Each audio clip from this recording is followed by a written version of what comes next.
Just before Christmas, my mother told everyone she was leaving her entire estate to my younger sister. Because I was too independent, I, 54, work as a librarian and raised my son pretty much on my own. My younger sister Rebecca, 49, has always been what my mother calls free-spirited, which is code for never holding down a job for more than 2 years and moving back in with our mother whenever life gets too hard. I need to give you some context here because otherwise what happened at Christmas won't make any sense. Growing up, I was always the responsible one. I put myself through college working 2 jobs, graduated with minimal debt, and started my career right away. Rebecca dropped out sophomore year to find herself and spent the next 3 years backpacking through Europe on Mom's credit card. When she came back, she moved into Mom's house and stayed there for almost 2 years before finally getting her own apartment. This became the pattern. Rebecca would get a job, usually something in retail or food service, keep it for a year or maybe 18 months if we were lucky, then quit because her manager was mean, or the customers were rude, or she just didn't feel fulfilled. Then she'd move back in with Mom for 6 months, a year, however long it took for her to get back on her feet. Meanwhile, I was working full-time, raising my son after his father left when he was 3, paying my mortgage, saving for retirement. Adult stuff. The thing is, I actually helped my mother financially over the years. When her roof needed replacing about 7 years ago, I gave her $8,000. She said she'd pay me back when she could, but that never happened. When her car died, I co-signed on her loan because her credit wasn't great. There were probably a dozen times when I slipped her a few $100s here and there for utilities or groceries.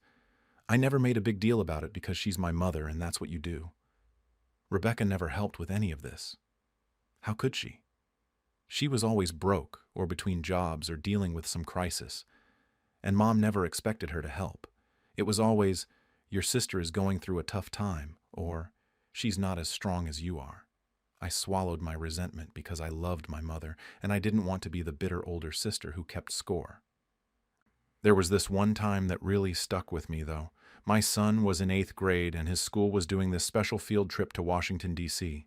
It cost about $400, and I was working overtime to save up for it.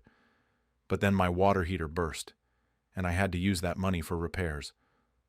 I was going to ask Mom if she could loan me the money, just until my next paycheck. But when I called her, Rebecca was there in the background. Turns out Mom had just given Rebecca $5,000 for some online boutique business she wanted to start. The boutique never materialized, obviously, so my son missed the trip and I felt like garbage about it. But I never said anything to Mom because what was the point? I guess what I'm saying is that I knew there was inequality in how Mom treated us, but I figured it balanced out somehow. Rebecca got more financial help and emotional coddling, but I had my independence and self-respect. I thought when it came to the important stuff, Mom loved us equally. I really believed that. Every year we do Christmas at Mom's house. It's this big production with about 15 people. Me, my son when he's in town, Rebecca, a few aunts and uncles, some cousins, family friends. Mom loves hosting and she goes all out with decorations and a huge dinner. I always bring 2 dishes and help with cleanup. Rebecca usually shows up late with a bottle of wine from the grocery store. This year felt different from the moment I walked in. Mom seemed wired, like she was excited about something. She kept smiling at Rebecca in this conspiratorial way and checking the time like she was waiting for something. I figured maybe she'd gotten Rebecca a really good present or something. My son couldn't make it this year because of his work schedule, so it was just me representing my branch of the family tree. Dinner was the usual chaos. Uncle Tom complained about politics. Aunt Linda asked me for the millionth time why I never remarried. Cousin Sarah's kids ran around screaming. Normal holiday stuff. I was sitting between my cousin Mark and family friend Patricia, picking at my ham and trying to tune out Uncle Tom's rant about gas prices. Then Mom stood up and tapped her wine glass with her fork. Everyone got quiet because Mom never does the whole speech thing at dinner. She usually saves any announcements for after dessert. But there she was, standing at the head of the table with this huge smile on her face, and I felt my stomach drop for some reason.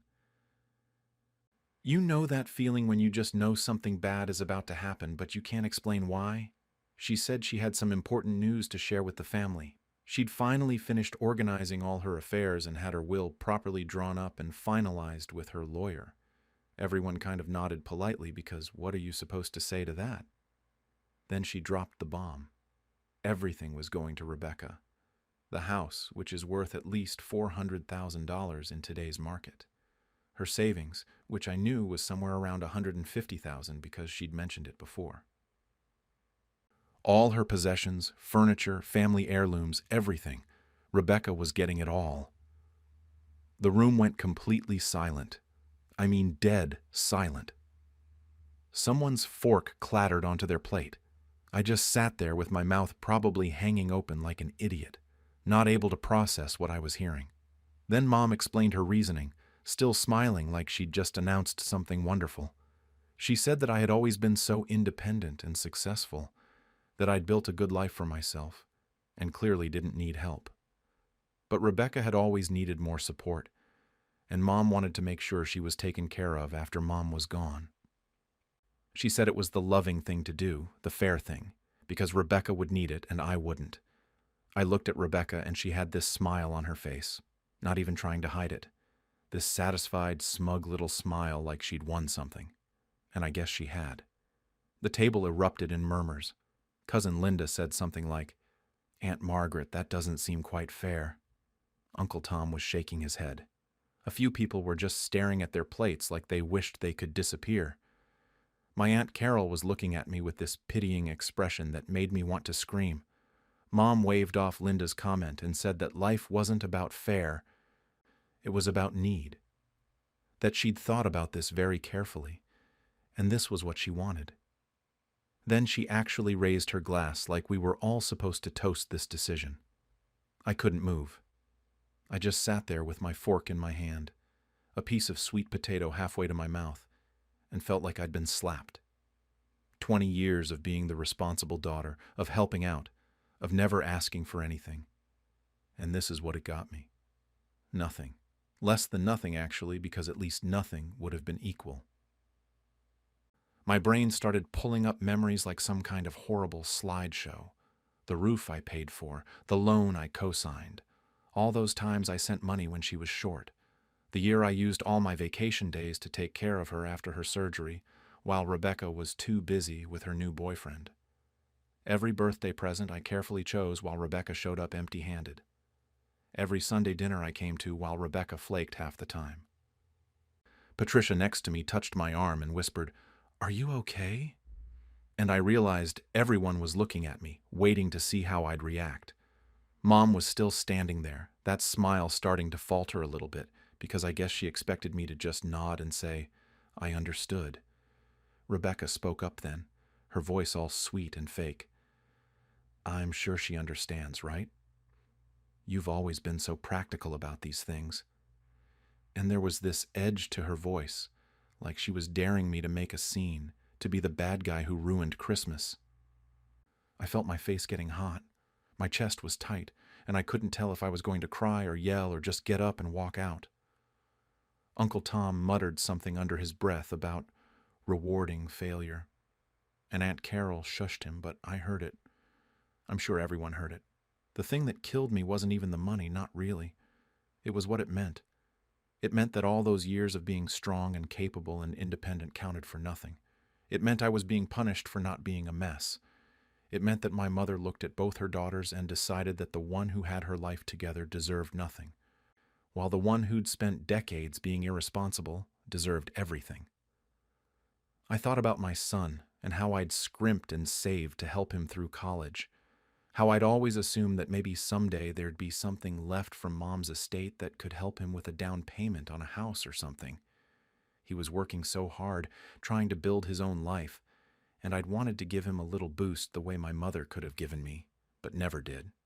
The Christmas music was still playing in the background, something cheerful and bright, and I wanted to laugh at how absurd this all was. Here we were, supposed to be celebrating family and love and togetherness, and my mother had just announced that she valued one daughter over the other, that she'd made it official, legal, permanent. People started trying to make conversation again, awkwardly moving past the moment, but I could feel everyone's eyes flicking toward me. Rebecca helped herself to more wine, that smile still on her face. Mom sat back down and started talking to Aunt Carol about dessert like nothing had happened, like she hadn't just detonated a bomb in the middle of Christmas dinner. I put my fork down because I couldn't eat anymore. My hands were shaking and I kept them in my lap so no one would see. I just needed to get through this dinner without completely falling apart. I could feel it all building up inside me, though. All that resentment and hurt and anger that I'd been pushing down for years. It was all coming up at once, and I didn't know how much longer I could sit there and pretend everything was fine. I made it through maybe 10 more minutes before I had to get out of there. People were passing dishes around and pretending to have normal conversations, but the whole room felt wrong. Aunt Linda kept shooting looks at my mother like she wanted to say something but didn't want to start a fight. Uncle Tom was eating aggressively, stabbing at his food in a way that made it clear he had opinions. And Rebecca just sat there looking pleased with herself, occasionally glancing at me like she was checking to see if I was going to explode. Cousin Linda, who's always been pretty straightforward, finally said something. She put down her fork and looked at my mother and said that this didn't seem fair, that she thought both daughters should be treated equally. I could have hugged her for saying it out loud, but Mom just waved her hand dismissively and repeated what she'd said before. Life wasn't about fair, it was about need. She said she'd thought about this very carefully and prayerfully, like adding God into it made it better somehow. Then she looked at me with this expectant expression, like she genuinely thought I was going to agree with her. I couldn't do it. I couldn't sit there and nod and be the bigger person. I pushed back from the table and mumbled something about needing air. I headed toward the kitchen because it was the closest room with a door I could close, and I just needed a minute away from everyone's eyes on me. I stood at the kitchen sink, gripping the counter and trying to breathe. My mind was racing with every single memory of being the responsible one, the reliable one, the one who never caused problems. It felt like my whole life was flashing before my eyes, but it was just the unfair parts, you know? All the moments where I'd been taken for granted, like the time Rebecca borrowed my car and returned it with an empty tank and a dent in the bumper. When I complained to Mom, she told me not to be petty, that Rebecca had been going through a hard time. Or when Rebecca got evicted, and I let her stay in my spare room for 2 months rent-free, and when she finally moved out, half my groceries went with her. Mom said I should be grateful I could help my sister. Or the time I had to miss my son's championship basketball game because I picked up an extra shift to help pay for his class trip, the one Mom wouldn't help with because she'd just given Rebecca that $5,000. My son said he understood, but I saw the disappointment in his face. Meanwhile, Rebecca's boutique idea died within a month, and Mom never said a word about the wasted money. I heard footsteps behind me, and I knew without turning around that it was my mother. She came into the kitchen and closed the door softly behind her, and her first words were about how she hoped I wasn't going to ruin Christmas over this. Not, "Are you okay?" or, "I know this is hard," but basically, "Don't make a scene." That's when something in me snapped. I turned around and just let it out. I asked her how she could possibly think this was fair. I brought up the $8,000 I'd given her for the roof, the car loan I'd co-signed, all the times I'd helped her when she needed it and never asked for anything back. I asked her if she'd ever once considered that maybe I'd made sacrifices too, that maybe being independent wasn't the same as not needing support. She got defensive immediately. She said I'd always been fine without her help, that I'd made it clear I didn't need her, which was insane because not needing emergency bailouts constantly isn't the same as not deserving anything. I told her that I'd needed her plenty of times, I just never asked because Rebecca always needed her more. Then she said something that really got me. She said that giving me part of the estate would just be symbolic anyway, that I'd probably just invest it or save it, and what was the point of that? Like the fact that I'd be responsible with money was a reason not to give me any, but Rebecca would actually use it, would need it to survive, as if that was somehow better. I brought up my son. I told her I'd been hoping there might be something to help him someday, a little boost like parents are supposed to give their kids. She looked genuinely surprised, like it had never occurred to her that my son might benefit from her estate. She said he was doing fine on his own, that he had a good job, that he didn't need it either. Apparently, being successful and independent runs in the family and disqualifies you from inheritance. My voice was getting louder and I could feel tears starting, but I was too angry to care. I told her that this wasn't about need. It was about what I deserved after being the good daughter for my entire life. That Rebecca had gotten everything from her already: money, housing, emotional support, endless second chances. And now she was getting everything that was left, too. Mom started crying then, which is what she does when she's losing an argument. She said she thought I, of all people, would understand, that I was always so logical and practical. She said she was trying to be a good mother to both of us, giving each daughter what she needed. The tears were rolling down her face, and she was doing that thing where she dabs at her eyes with a napkin like she's the victim in all this. I asked her flat out, did she think I was going to be okay with this? Did she really think I'd just smile and accept that my lifetime of responsibility meant I got nothing? She didn't answer, just kept crying and saying she didn't want to fight, that she was 79 years old and didn't have time for family drama. That's when Rebecca appeared in the doorway. Perfect timing as always. She had this concerned look on her face that was completely fake and said we shouldn't be doing this on Christmas, that we were upsetting Mom, like I was the problem, like I was the one who'd caused this situation by having the audacity to be hurt. I looked at Rebecca and really saw her in that moment.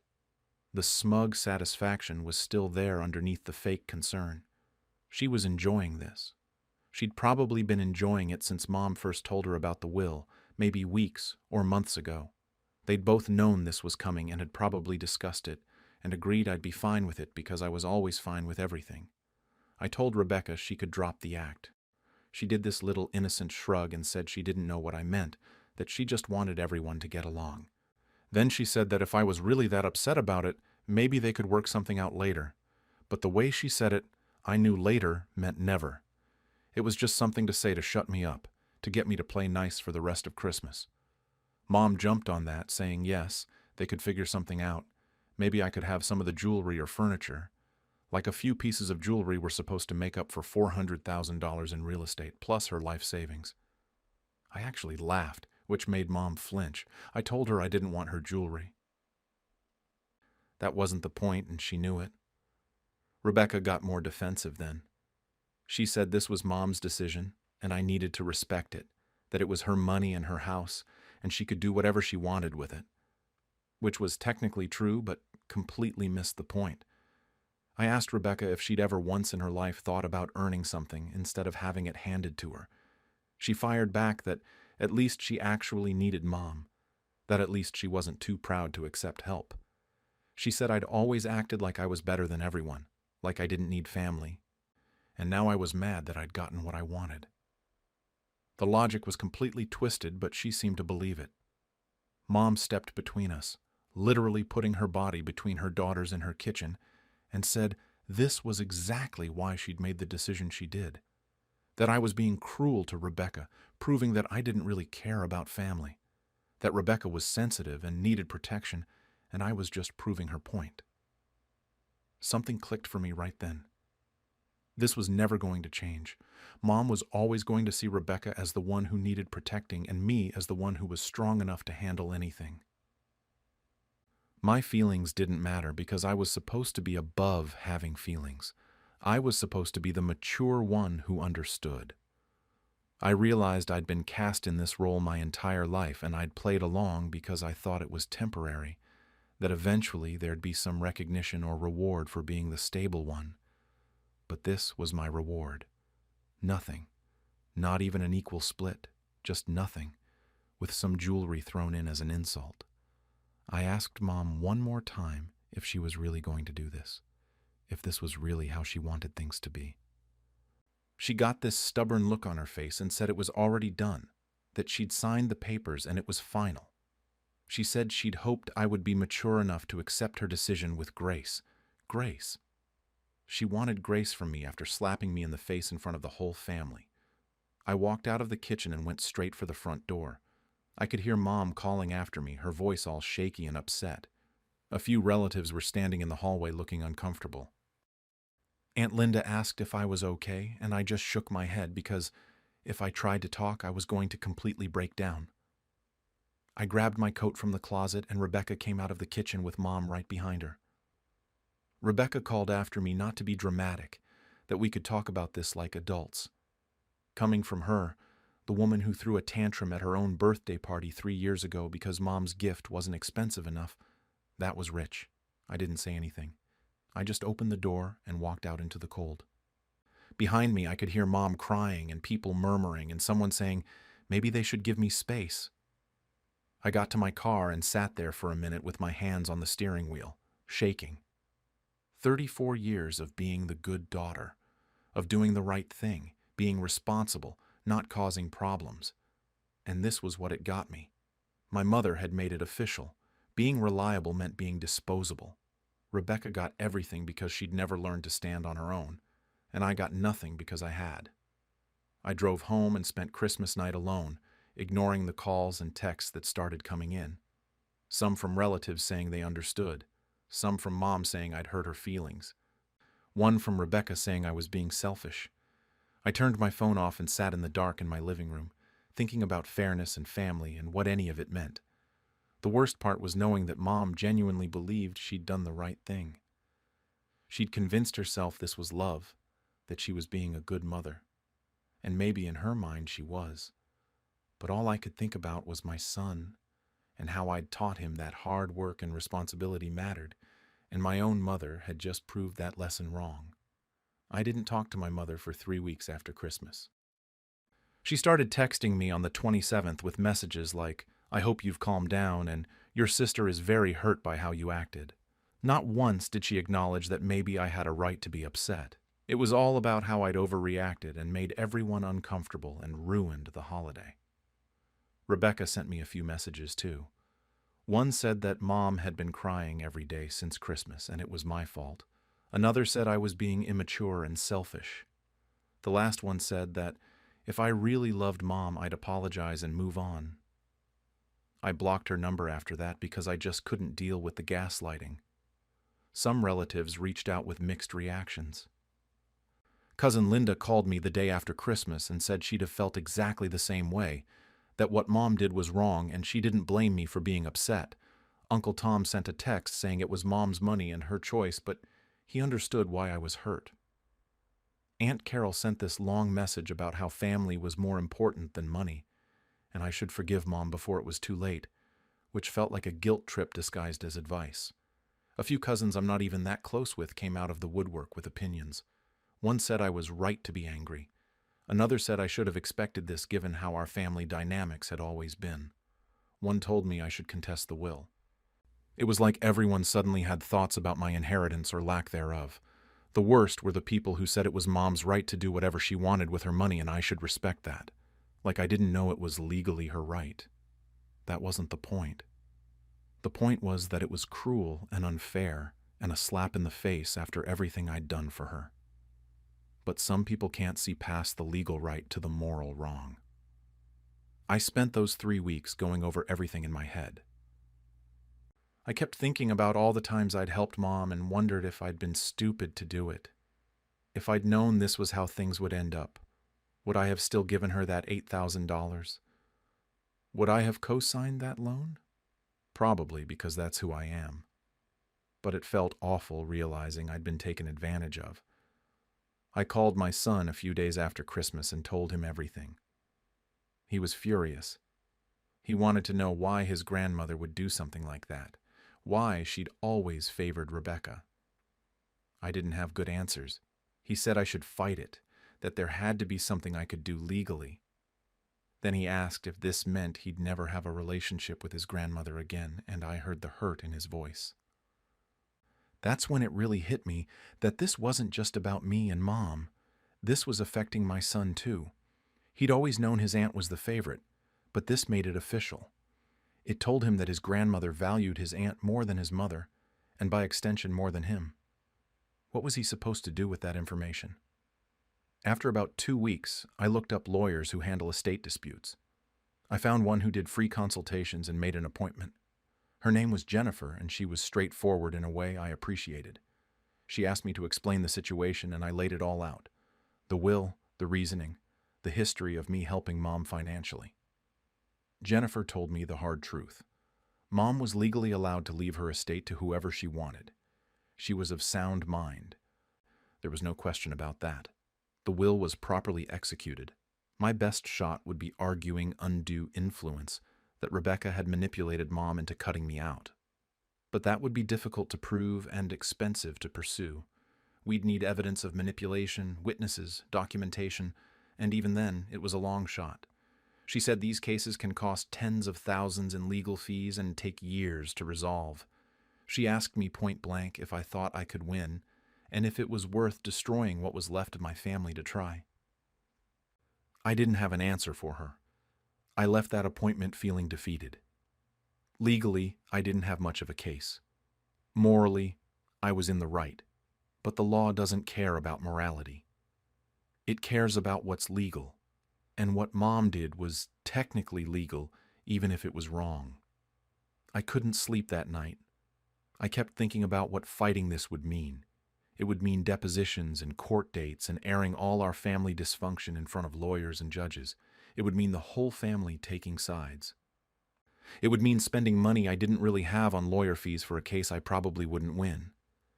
And it would mean ensuring that whatever relationship I still had with my mother would be completely destroyed. But not fighting it felt like accepting that what she did was okay. It felt like letting Rebecca win. It felt like telling my son that sometimes you just have to take it when people treat you unfairly. Even family, even your own mother. Around the 3-week mark, Mom called instead of texting.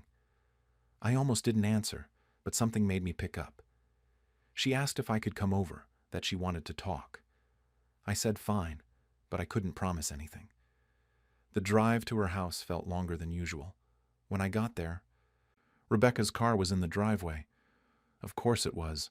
I almost turned around and left, but I'd come this far. Mom opened the door and tried to hug me, but I stepped back. We went into the living room and Rebecca was sitting on the couch looking like she'd rather be anywhere else. Mom sat down with this folder in her lap and said she wanted to show me something. She pulled out the official will documents and showed them to me like I was supposed to be impressed by how official they looked. She said her lawyer had done everything properly and it was all legal and final. She wanted me to see that this wasn't some hasty decision, that she'd really thought it through. I asked her why she wanted me to see this. Was she trying to rub it in? She looked hurt and said no. She wanted me to understand that this was final so we could move past it and repair our relationship. Like showing me the legal documents that cut me out of her estate was supposed to make me feel better. Then she tried the guilt angle. She said she was 79 years old and who knew how much time she had left. Did I really want to spend her final years fighting and being angry? Wouldn't I regret it when she was gone? It was emotional manipulation at its finest, and I'd seen her use it on other people my whole life, but having it directed at me was something else. Rebecca finally spoke up and said maybe they could work something out, that maybe down the road when Mom passed, she could make sure I got something. The way she said it made it clear this was a performance, something they'd discussed beforehand. It was supposed to sound generous, but it was meaningless. Once Mom was gone and Rebecca had everything, there'd be nothing keeping her from cutting me out completely. I asked what she meant by work, something out. Rebecca got vague, saying maybe some of the furniture or personal items, maybe a small amount of cash. Basically, whatever scraps she felt like throwing my way. Mom nodded along like this was a great compromise. Then Mom pulled out a jewelry box. She opened it and showed me a few pieces, a pearl necklace, some rings, a bracelet. She said I could have these now if I wanted. She'd had them appraised and they were worth about $2,000 total. She actually said that like she thought it was a significant gesture. I looked at that jewelry box and felt nothing. These weren't even the good pieces. The diamond earrings that had been my grandmother's weren't in there. The gold locket with the family photos wasn't in there. She was offering me what was essentially costume jewelry and acting like she was being generous. I told her I didn't want her jewelry. She looked confused, like she genuinely couldn't understand why I was rejecting her olive branch. I explained that this wasn't about jewelry or furniture or personal items. This was about what her decision said about how she valued me versus how she valued Rebecca. It was about the message it sent after a lifetime of me being the responsible one. Mom said I was making this bigger than it needed to be. That she loved both of us equally, but in different ways. That this was just about practical matters and making sure Rebecca would be okay. I asked her if it had occurred to her that I might not be as okay as she assumed, that I might have struggled too. I just never made it her problem. She didn't have an answer for that. Rebecca jumped in saying I'd always had everything figured out, that I'd never needed help the way she did. I asked her if she ever wondered why that was. If maybe it was because I'd had to figure things out, because Mom was always bailing her out instead. The conversation was going nowhere. We were just saying the same things we'd said on Christmas, going in circles. Mom was never going to see my side of this. She'd convinced herself she was being a good, loving mother, and nothing I said was going to change her mind. I stood up to leave, and Mom started crying again. She asked me not to go. Not like this. She said she couldn't stand the idea of us being estranged, that I was her daughter and she loved me. But love isn't just words. Love is actions, and her actions had made it very clear where I stood. Rebecca walked me to the door and in a low voice said I was being really selfish, that this was killing Mom. She asked if I was really going to sue Mom, if I was really that kind of person, like I was the villain here, like I'd done something wrong by being hurt. I've maintained my distance since then. It's been about 2 months now. I stopped going to Sunday dinners, which I'd been doing almost every week for years. I stopped calling just to check in. I respond to Mom's texts with 1 or 2 words. I'm civil, but I'm done pretending everything is fine. Mom keeps sending messages about how much she misses me, about how family is more important than money. Rebecca has started posting things on social media about toxic family members who only care about material things. Some of it is clearly aimed at me. A few relatives have noticed and reached out asking what's going on, if we're okay. I don't really know what to tell them. The family group chat that used to be active has gone almost silent.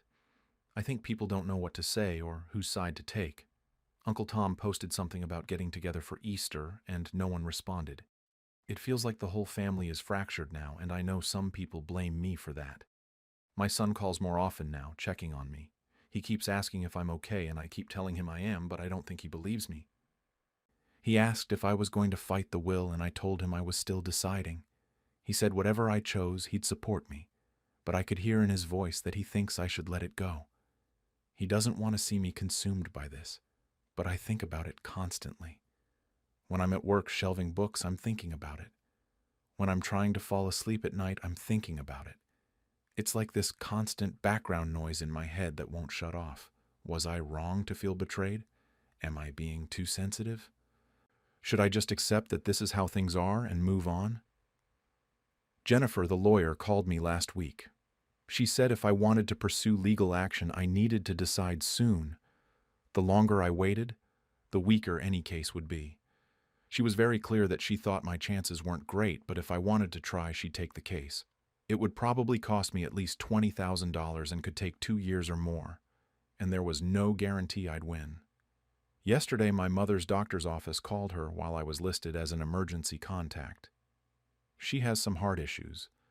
Nothing immediately life-threatening, but concerning for someone her age. They wanted to make sure someone knew to keep an eye on her. I haven't told Mom I know about this. I don't know if Rebecca knows. It complicates everything. Then this morning, Rebecca called. Her voice was different, not the fake sweet tone or the defensive anger. She sounded almost nervous. She asked if I was really going to sue Mom, said that Mom's been really stressed and it's affecting her health. Said that maybe we could all sit down and talk again, figure something out before I did anything drastic. I have until next week to tell Jennifer whether I want to move forward with contesting the will. Mom's health is declining. Rebecca is suddenly willing to talk. Some relatives think I should fight this. Others think I should let it go. My son wants me to do whatever will give me peace, and I still don't know what that is. I keep thinking about what message this sends. If I accept this, am I telling my son that being responsible means being taken for granted? that the people who need the most get the most, regardless of fairness? But if I fight this, am I destroying my relationship with my mother in her final years over money? Am I being just as bad as everyone thinks I am? Now I cannot stop asking myself, was I wrong for feeling betrayed and considering legal action against my own mother's decision, even if she insists it was made out of love? Part of me thinks I should just let it go and preserve what's left of our relationship. But another part of me can't stop thinking about my son's future, and whether I'm teaching him that being responsible means being taken for granted. I have until next week to decide whether to move forward with contesting the will. Just before my daughter's wedding, my sister told the guests that I was not invited to walk her down the aisle. I'm 56 years old, and I own a small hardware store in a rural town about an hour outside of Nashville. I've been running it for almost 20 years now, and it's not much, but it's mine. My daughter Emily is 28, and 3 weeks ago was supposed to be one of the best days of my life. I say supposed to be because it turned into something I'm still trying to process. I need to give some background here so this makes sense. Emily's mom Karen and I divorced about 10 years ago. It wasn't pleasant. She remarried pretty quickly, maybe a year and a half after the papers were signed, to a guy named Mark who works in pharmaceutical sales, makes good money, drives a nice car, all that. I'm not saying that bitterly, it's just the truth. Karen spent a lot of time after the divorce telling anyone who would listen that I was never around, that I was unreliable, that I didn't prioritize family. And look, I'll admit I worked a lot when Emily was younger because I was trying to get the store off the ground, but I was there for the important stuff. I went to every single one of her dance recitals, from the time she was 6 until she quit in high school. I helped pay for her college even when money was tight. I called her every week, sometimes twice a week. We weren't estranged or anything like that. We had a relationship. So when Emily got engaged last year, I just assumed I'd be walking her down the aisle. It never occurred to me that I wouldn't be. Nobody said anything to make me think otherwise. Emily would call me with updates about the wedding planning, what color the bridesmaids' dresses were, how the venue looked. Normal stuff.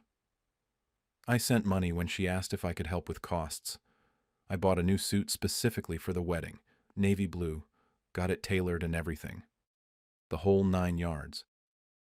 The wedding was at this church about 20 minutes from where Karen and Mark live. I got there early because I didn't want to be late. And I stood in the lobby adjusting my tie in one of those big mirrors they have by the bathroom. I checked my watch probably 5 times. I was nervous, but in a good way, you know? This was my daughter's wedding day. I kept thinking about how I'd remember this moment forever, walking her down that aisle. That's when I noticed my sister Linda standing near the entrance with a group of relatives. Linda is 52, 2 years younger than Karen, and the two of them have always gotten along weirdly well, even after the divorce. I never understood it, but I didn't make a big deal about it. Linda was talking kind of loud, though, loud enough that people were turning their heads. She was gesturing with her hands the way she does when she's explaining something she thinks is important. I couldn't hear what she was saying from where I was standing, but I saw my Uncle Mike's expression change. He looked uncomfortable. Then he looked over at me. He walked over with this awkward smile on his face, the kind of smile you give someone when you feel bad for them. I didn't understand why at the time. "So you're okay with everything?" he asked. I had no idea what he meant. "What do you mean?" He looked even more uncomfortable. You know, with the whole aisle thing. I still didn't get it. "Yeah. I'm nervous, but I'm ready." Uncle Mike's face did this thing where I could tell he realized I had no clue what he was talking about. He opened his mouth like he was going to explain, but then Linda was walking over and he sort of backed away. That should have been my first warning sign. Linda had this expression on her face that I can only describe as fake sympathy. Like when someone tells you they're sorry about something, but you can tell they're not actually sorry. She put her hand on my arm. "I know this must be hard for you," she said, "but Emily made her choice and we have to respect that." I just stared at her. "What are you talking about?" "You're not walking her down the aisle," Linda said. She said it matter-of-factly, like she was telling me what the weather was like outside. Mark is doing it. I thought you knew. I felt like someone had punched me in the stomach. What? Mark is walking her down the aisle, she repeated. Emily asked him to do it. I assumed someone told you. But the way she said it, I knew she didn't assume that at all. I looked around and realized that at least a dozen people were watching this conversation happen. Some of them looked away quickly when I made eye contact. Others just stared. Linda had just announced this to half the wedding guests before I even knew about it myself. Why are you telling me this now? I asked. Why didn't anyone tell me before? Linda shrugged. I don't know. I thought you knew. Anyway, I'm sure Emily has her reasons. She walked away after that, just left me standing there with everyone looking at me. My face felt hot. My hands were shaking. I didn't know if I should be angry or hurt or embarrassed or all three at once. Mark was walking my daughter down the aisle. Mark, who had known her for 7 years. Mark, who hadn't been there when she learned to ride a bike, or when she cried about boys in middle school, or when she needed help moving into her first apartment. I needed to talk to Emily. I needed to hear it from her directly because maybe Linda had it wrong, maybe this was some kind of misunderstanding. I walked through the church toward where I knew the bridal suite was, down this hallway past the Sunday school rooms. My heart was pounding the whole way there. I knocked on the door, and one of the bridesmaids opened it. I recognized her from college, one of Emily's roommates. She looked surprised to see me. Is Emily available? I asked. I need to talk to her for just a minute. The bridesmaid looked back into the room, and I could see Emily standing there in her wedding dress. She looked beautiful. The dress was white with lace sleeves, and her hair was pinned up with little flowers in it. When she saw me, her face changed. Not happy, not excited, just careful. Dad, what's wrong? She asked, but I could tell from her voice that she already knew why I was there. Is it true? I asked. About Mark? She glanced at her bridesmaids, and they all suddenly found reasons to look at their phones or adjust their dresses or check their makeup. Nobody wanted to be part of this conversation. Can we talk about this later? Emily said quietly. Em, the wedding starts in 15 minutes. Just tell me if it's true. She took a breath and looked down at her bouquet. Mark is walking me down the aisle, yes. I waited for her to say something else, to explain, to tell me it was a last-minute decision or that there was a good reason or literally anything that would make this make sense. But she just stood there. Why didn't you tell me? I asked. It's just easier this way, Dad, she said. She still wasn't looking at me. Mark helped plan everything, and Mom thought it would be better since he's been so involved and you've been busy with the store and... I would have made time, I interrupted. I did make time. I'm here. One of the bridesmaids cleared her throat. Emily, we need to finish getting you ready. Emily nodded quickly, like she was relieved for the interruption. Can we please not do this right now? It's my wedding day. That stung more than anything else she'd said. Like I was the one causing problems. Like I was being unreasonable for being upset that I just found out, minutes before the ceremony, that I wasn't walking my own daughter down the aisle. I heard music starting to play in the sanctuary. The processional was about to begin. Emily looked at me with this pleading expression. I have to go, she said. I stepped back out into the hallway, and she closed the door. I just stood there for a second trying to figure out what I was supposed to do. Guests were filing past me into the sanctuary, giving me curious looks. I probably looked like a mess. I felt like a mess. I walked back toward the lobby in a daze. Linda was nowhere to be seen now, probably already seated inside, satisfied that she'd done her damage. I stood there watching everyone find their seats, and I had this moment where I seriously considered just leaving. Just walking out the front door, getting in my truck, and driving home. Nobody would blame me, right? Who could expect me to sit through this after what just happened? But then I thought about how that would look. How Karen would tell everyone I couldn't even show up to my own daughter's wedding. How it would prove every terrible thing she'd ever said about me being unreliable. How Emily would remember her wedding day as the day her dad threw a fit and left. And as hurt and angry as I was, I didn't want that. I didn't want to be that person. So I walked into the sanctuary and found a seat. Not in the front row where I should have been sitting, where the father of the bride sits. Those seats were taken by Mark's family and Karen. I sat in the third row, behind some cousins I barely talked to. The music changed and everyone stood up. I stood up too, on autopilot, and then I watched Mark walk my daughter down the aisle. He was smiling this big, proud smile like she was his daughter, like he'd been there her whole life. Emily had her arm linked through his and she was smiling too, looking straight ahead at her soon-to-be husband waiting at the altar. She didn't look toward my side of the church at all, not once. I don't know if that was intentional or if she was just focused on getting down the aisle without tripping, but it felt intentional. I clapped when everyone else clapped. I stood when they told us to stand. I sat when they told us to sit. I was going through all the motions like I was on autopilot, but inside I felt completely numb. The pastor was talking about love and commitment, and I wasn't hearing any of it. I kept replaying that conversation with Emily in the bridal suite. It's just easier this way. Easier for who? Not for me. Definitely not easier for me. The ceremony felt like it lasted forever, and also like it was over in 5 minutes. Time was doing weird things. At some point they did the vows and the rings, and then they were kissing and everyone was cheering. The recessional music started, and Emily and her new husband walked back down the aisle together. She was crying happy tears, and he was grinning. They looked happy. Everyone around me was standing and clapping and taking pictures with their phones. That's when Linda showed up next to me. I don't know where she came from, but suddenly she was right there, leaning in close so I could hear her over the music and the noise. "You're handling this really well," she said. I looked at her, and I had about 1,000 things I wanted to say. I wanted to ask her why she thought it was appropriate to announce that news to half the wedding guests before telling me privately. I wanted to know if she did it on purpose, if she enjoyed watching me find out that way.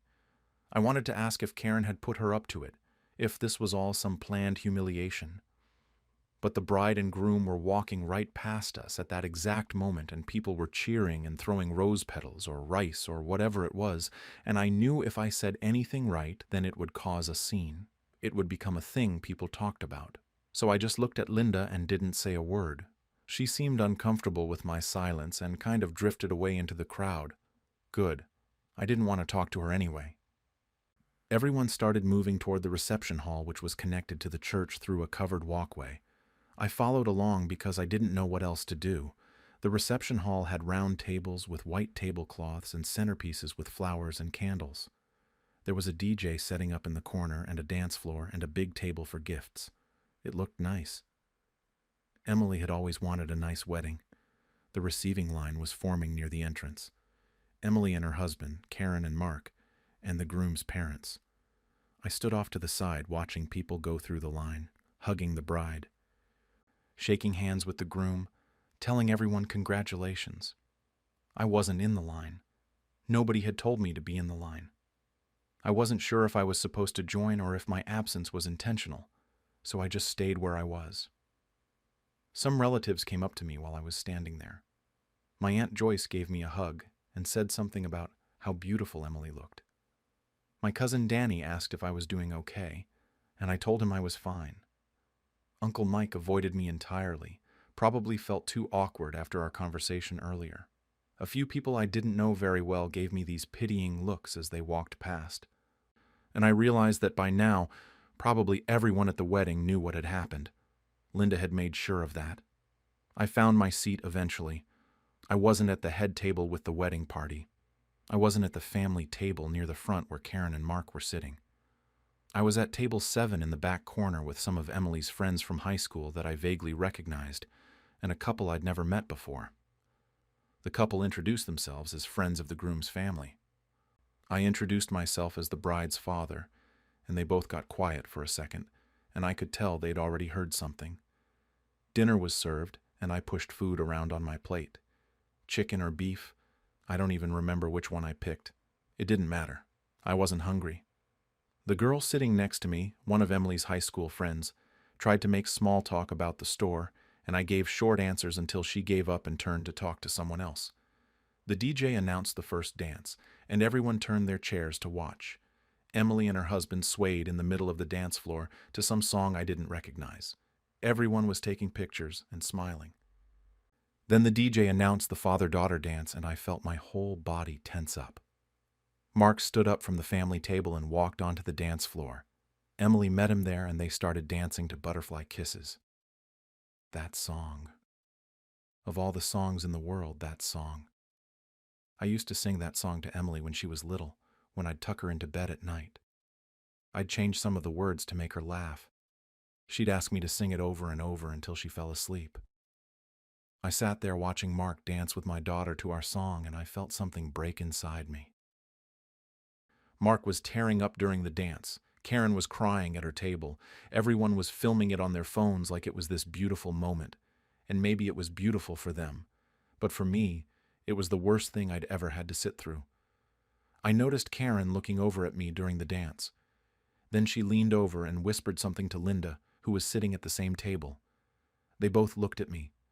Linda said something back. They were talking about me, right there in the middle of the father-daughter dance, and they weren't even trying to hide it. That's when I knew I couldn't stay. I couldn't sit through the rest of this reception pretending everything was fine. I couldn't watch the cake cutting and the bouquet toss and the garter thing and all the other wedding traditions that I wasn't going to be part of. I couldn't make small talk with people who all knew I'd been replaced. The toasts started after the dance. The best man got up with his microphone and started telling some story about how he and the groom met in college. People were laughing. I stood up as quietly as I could and pushed my chair in. The couple at my table glanced at me but didn't say anything. I walked along the back wall toward the side exit, trying not to draw attention to myself. I made it outside, and the cool air hit me, and I realized I'd been holding my breath. The parking lot was mostly empty except for all the cars.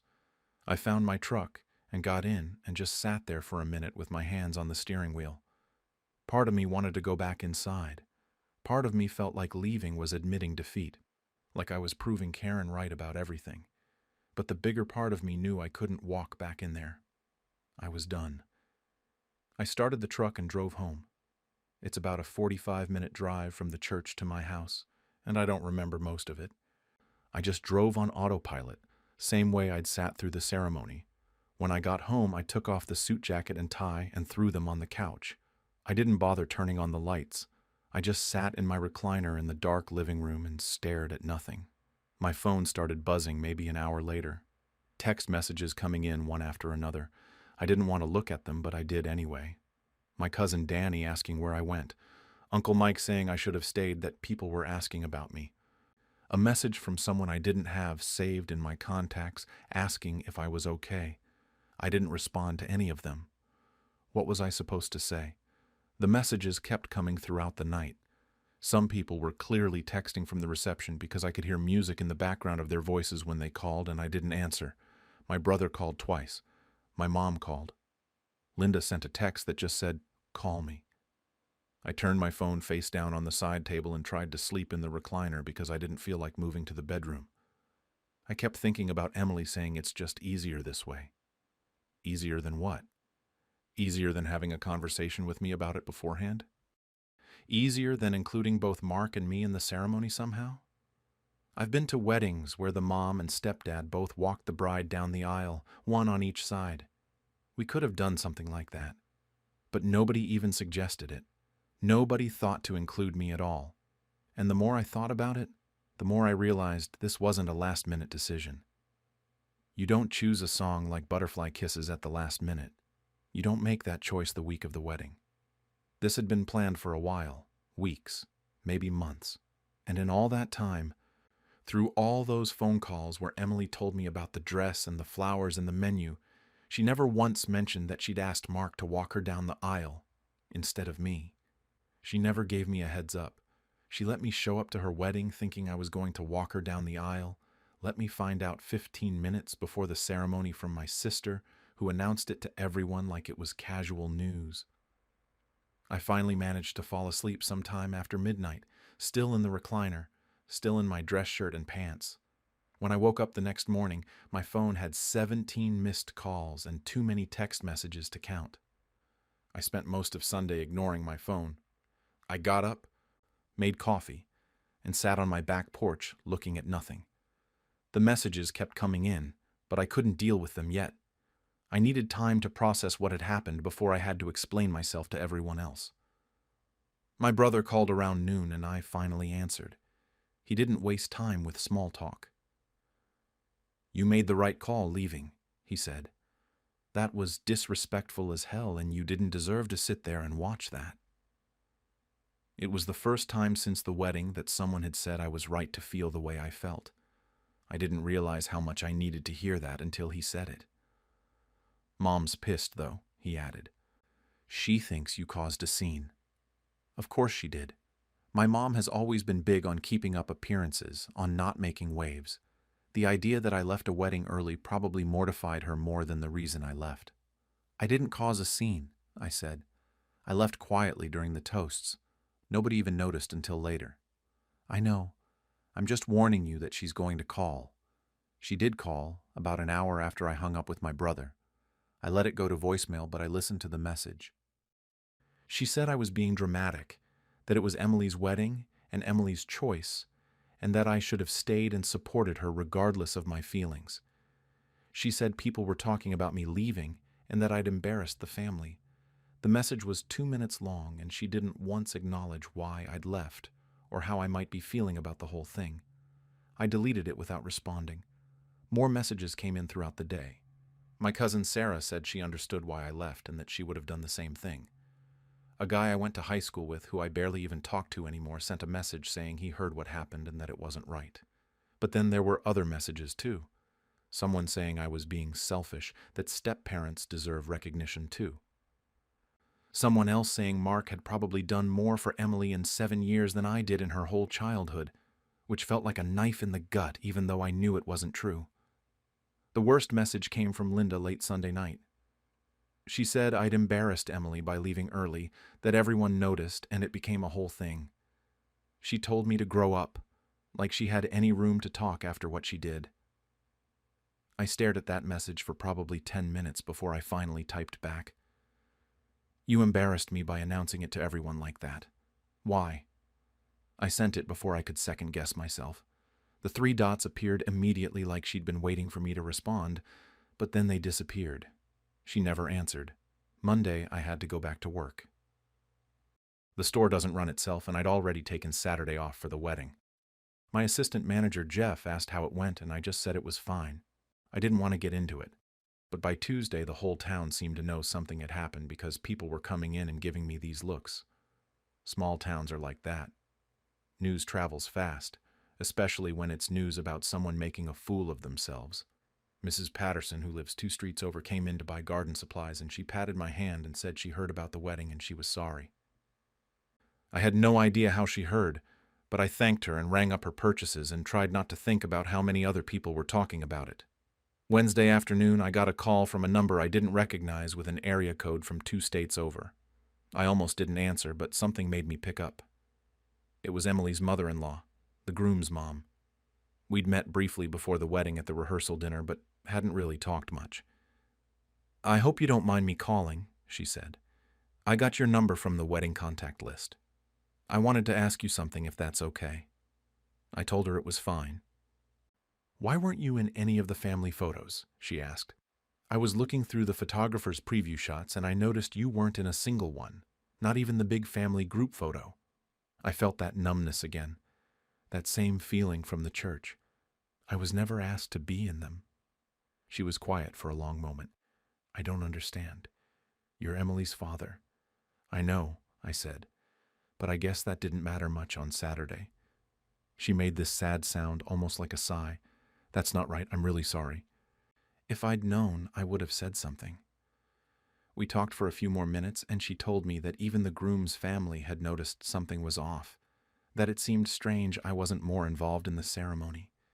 She said her son, Emily's new husband, had asked Emily about it after I left, and Emily apparently got upset and didn't want to talk about it. That was something, at least. Maybe Emily felt bad about what happened. Or maybe she was just annoyed that I'd made it awkward by leaving. After we hung up, I thought about calling Emily. I'd been thinking about it for days, but I didn't know what to say. Part of me wanted an explanation. Part of me wanted an apology. Part of me just wanted to hear her voice and know that we were still okay, that this hadn't completely destroyed our relationship. But I didn't call, and she didn't call me either. By the end of the week, the opinions from family members were pretty clearly divided into two camps.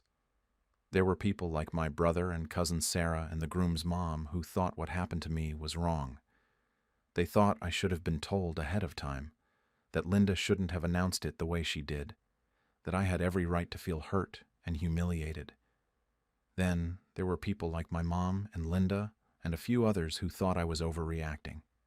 They kept saying Mark raised her too, that he'd been there for 7 years, that he deserved to have that moment. Some of them pointed out that Mark paid for most of the wedding since he and Karen have more money than I do. One person actually said to me that maybe if I'd been a better father during the marriage, Emily wouldn't have chosen Mark. That one stuck with me for days. I kept thinking about all the recitals and the college payments and the weekly phone calls and wondering if it wasn't enough. If I'd somehow failed without realizing it. The theory that Karen orchestrated the whole thing started spreading through the family too. My brother was convinced that Karen had planned it this way to hurt me, that she'd told Linda to announce it publicly to maximize the humiliation. My Aunt Joyce said Karen had always been vindictive, and this was just another example. I didn't know if that was true or not. It felt true, but I had no proof. What bothered me more than anything was that nobody could tell me whether Linda knew beforehand that I didn't know. Had Emily or Karen told Linda to break the news to me? Or did Linda genuinely think I knew and was just making conversation? The way she'd said, "I thought you knew," kept replaying in my head. Did she really think that? Or was she lying? I sent Emily a text message 2 weeks after the wedding. Just a simple, "Hope you're enjoying married life. Let me know when you're back from the honeymoon and settled in." I kept it light, didn't mention anything about what happened. She responded 3 days later with, "Thanks, we're back now. Been busy unpacking and getting organized." That was it. No mention of the wedding. No acknowledgement that anything had happened. No apology or explanation. I didn't push it. I didn't know how to push it without starting a fight, and I didn't want to fight with my daughter. But the silence felt louder than any argument would have. It's been 3 weeks now since the wedding, and Emily and I still haven't actually talked. We've exchanged a few text messages, surface-level stuff about how she's doing and how the store is doing. She sent me a photo of her and her husband on their honeymoon standing on a beach somewhere. I sent back a thumbs-up emoji because I didn't know what else to say. I keep replaying that moment when she said, "It's just easier this way." Easier than what? Easier than having an honest conversation with me? Easier than dealing with whatever conflict might come from choosing Mark over me? Easier than acknowledging that her decision would hurt me? Some nights I lie awake thinking about whether I was ever really a central part of her life or if I was always just a supporting character. Mark lives with her mom, sees them all the time, is part of their daily life. I'm an hour away running a hardware store, available on weekends and holidays. Maybe in Emily's mind that distance made Mark more of a father figure than I ever was. Maybe to her, the man who's there every day matters more than the man who was there first. I still have the navy suit hanging in my closet. I should probably return it since I only wore it for a few hours, but I haven't been able to bring myself to do it yet. Every time I look at it, I remember standing in that church lobby adjusting my tie, thinking I was about to walk my daughter down the aisle. I remember how excited I was, how nervous in a good way. I remember thinking I'd remember that moment forever. I was right about that part, at least. I will remember it forever. Just not the way I thought I would. What I can't figure out is whether I was wrong for feeling betrayed and humiliated, or if I should have just accepted that Emily made her choice and kept my feelings to myself. Should I have stayed through the entire reception, smiled for photos I wasn't invited to be in, pretended everything was fine? Was leaving early the real mistake here, or was agreeing to come at all the mistake? I genuinely don't know. And the worst part is, I don't know if I'll ever get the chance to ask Emily about it. Because right now it feels like there's this wall between us that neither of us knows how to get past. Only after hosting my father's birthday party did I realize my brother had taken credit for everything I paid for. I, 46, am a middle school teacher, and I have a brother, Mark, 43. Growing up, I was always the responsible one. The one who did her homework on time, helped Mom with groceries, remembered everyone's birthdays. Mark was the charmer, the one who could talk his way out of anything, who always had a joke ready, who somehow made people forget he never actually followed through on what he promised. I thought I'd made peace with that dynamic years ago. Turns out I hadn't. My dad was turning 75 this past June, and I wanted to do something special for him. He's always been a pretty low-key guy, never asked for much, but 75 felt like a milestone worth celebrating. When I brought it up at a family dinner back in April, everyone agreed we should throw him a party.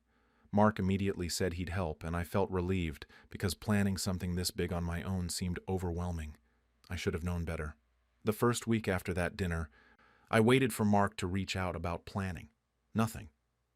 I texted him asking if he wanted to look at venues together.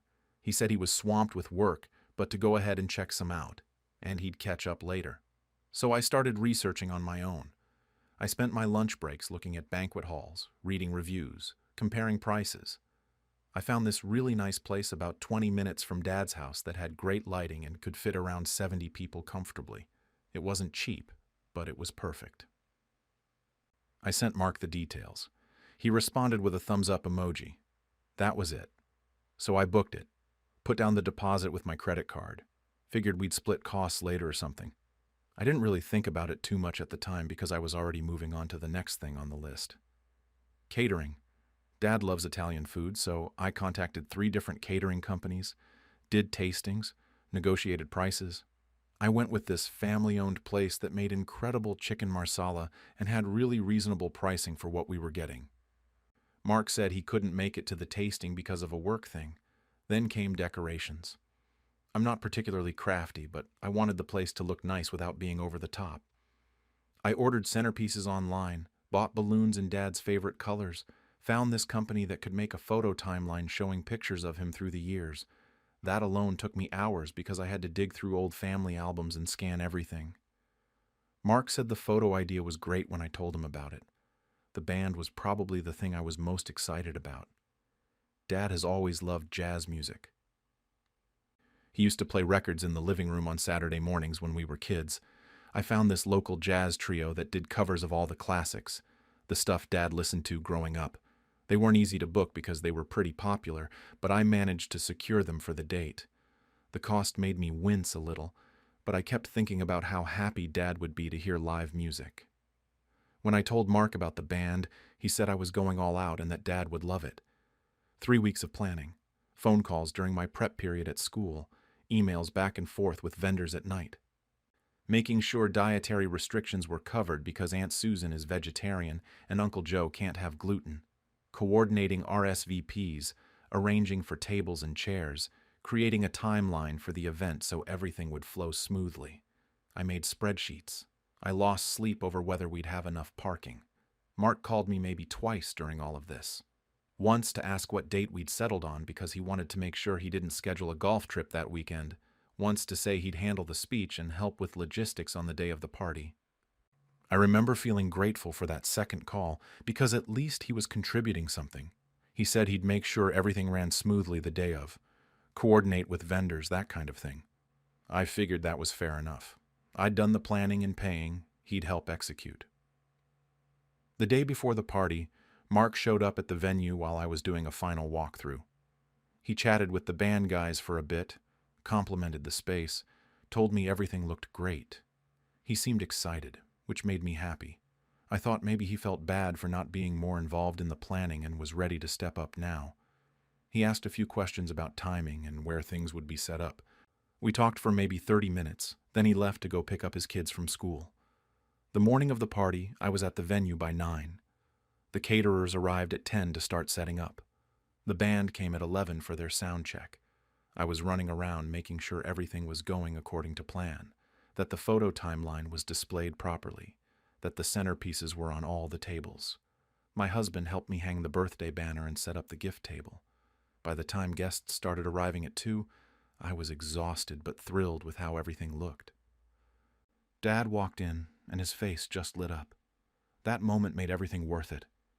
He kept looking around, taking it all in, greeting people as they arrived. He seemed genuinely moved that so many people had come. I watched him from across the room and felt this warm satisfaction knowing I'd pulled this off for him. The party was going beautifully. People were eating. The band was playing. Everyone was having a good time.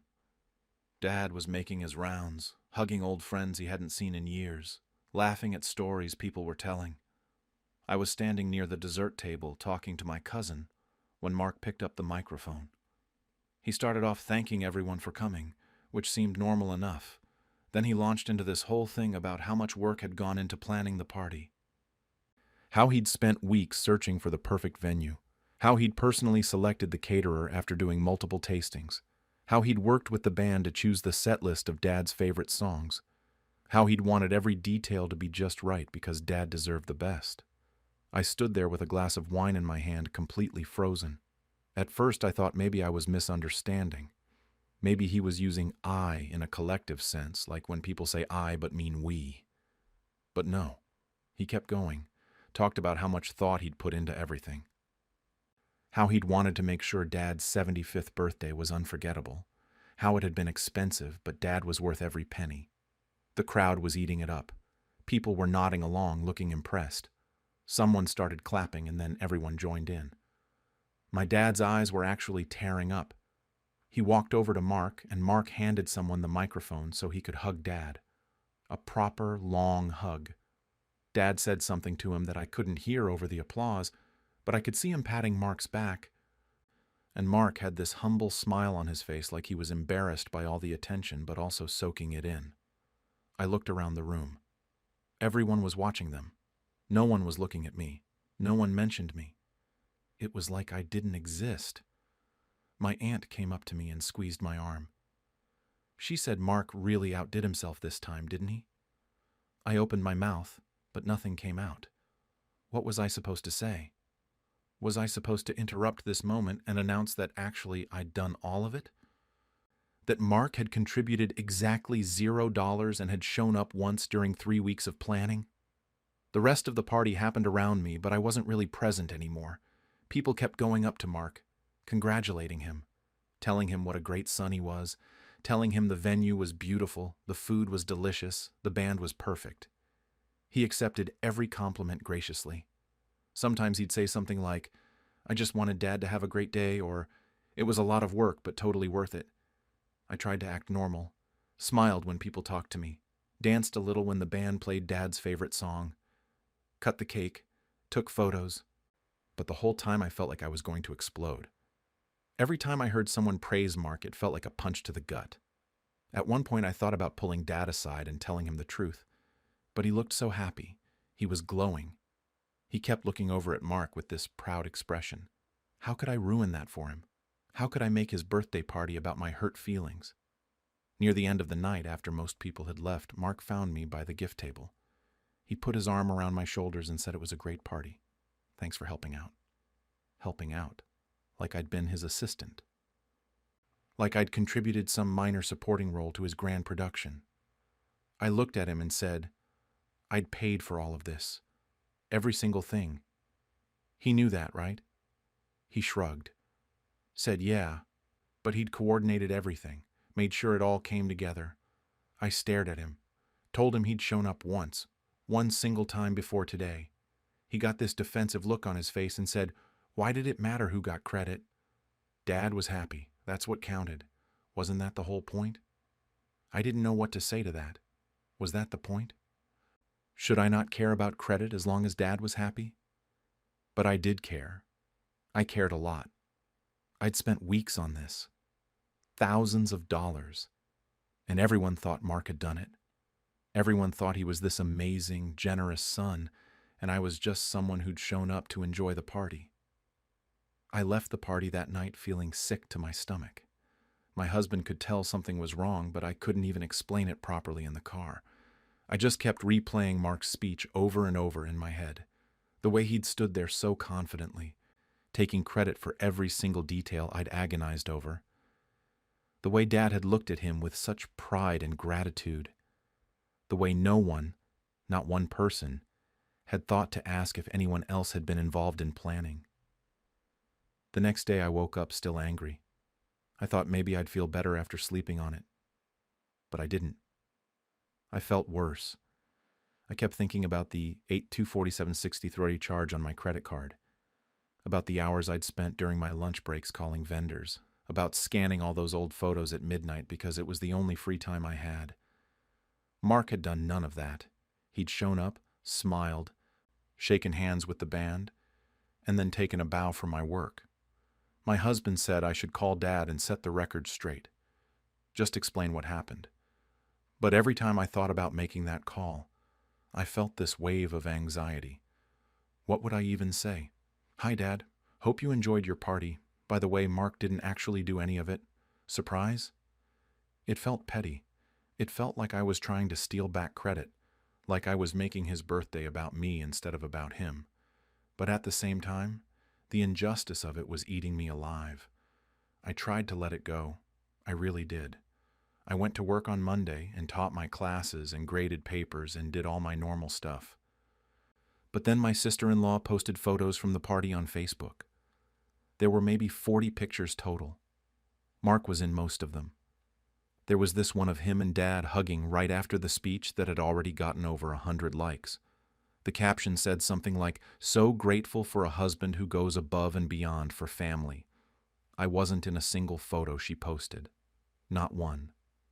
Then my mom called. She wanted to tell me what a wonderful time she'd had at the party. She went on and on about how beautiful everything was, how delicious the food was, how much Dad had loved the band. Then she said she was so proud of Mark for putting it all together. She said she knew he and his wife had been struggling with money lately because of their mortgage. So it meant even more that he'd spent so much to make Dad's day special. That's when something in me snapped. They were struggling with money? Mark hadn't spent a single dollar. I'd footed the entire bill while apparently everyone in the family was marveling at his financial sacrifice. I told my mom that actually I had planned and paid for everything. There was this long silence on the phone. Then she asked why Mark had given that speech if I'd done all the work. I said I had no idea, that's what I was trying to figure out. She sounded confused and said, maybe there had been some miscommunication. Maybe Mark had thought they were splitting costs or something. I told her there was no miscommunication. Mark knew exactly what he'd done. After I hung up with my mom, I sat there shaking. I pulled up my email and started going through all the correspondence with vendors. Every single email was from me. Every contract had my name on it. Every payment confirmation was to my credit card. I had documentation of everything. Part of me wanted to forward it all to my entire family. Just blast it out in a group email with the subject line, in case anyone was wondering who actually planned the party. But I didn't do that. Instead, I called my aunt, my dad's sister. She's the family gossip, which I know sounds bad, but she's also someone who cares deeply about fairness and truth. I figured if anyone would understand why this bothered me, it would be her. I told her the whole story. She listened without interrupting, which is rare for her. When I finished, she was quiet for a moment. Then she said that was really messed up. She asked if I had proof. I told her I had all the receipts, all the emails, everything. She said I should send them to her. I did. I forwarded her the venue contract, the catering invoice, the band agreement, the decoration receipts. Everything had my name and my credit card number on it. She called me back within an hour and said she'd had no idea. She said Mark's speech had been so convincing that everyone just assumed he was telling the truth. She asked if she could share this with a few other family members because they deserved to know the truth. I hesitated. This felt like a line I was about to cross. But then I thought about Mark's face during that speech, how comfortable he'd been lying to everyone, and I said yes. I don't know exactly who my aunt told or how fast the information spread, but by Tuesday evening, my phone was blowing up. My uncle called to say he was sorry for congratulating Mark instead of me. My cousin texted asking if it was true that Mark hadn't contributed anything. Another aunt sent me a message saying she'd always known Mark was full of it. My mom called again, this time sounding upset, saying I was causing problems by spreading this around. I told her I wasn't spreading anything. I was just telling people the truth when they asked. Wednesday afternoon, Mark called me. I saw his name on my screen and my heart started racing. I almost didn't answer, but I knew I had to eventually. When I picked up, he didn't even say hello. He just launched right into it. Asked me what the hell I thought I was doing. Said I was making him look like a liar in front of the entire family. I told him he was a liar. He said that wasn't fair, that he'd helped coordinate things, that he'd been planning to pay me back for his half. I asked him when exactly he'd been planning to do that, since he'd never once mentioned money to me. He didn't have an answer for that. Then he switched tactics. Said I was being petty and jealous. Said I always needed to be the center of attention and couldn't stand to see him get recognition for once. That hit a nerve because it's the exact opposite of the truth. I don't want attention. I never have. I just wanted people to know what actually happened. I wanted Dad to know that I'd cared enough to spend weeks planning his party. Was that really so terrible? Mark kept going. Said I was ruining Dad's memory of his birthday by turning it into drama.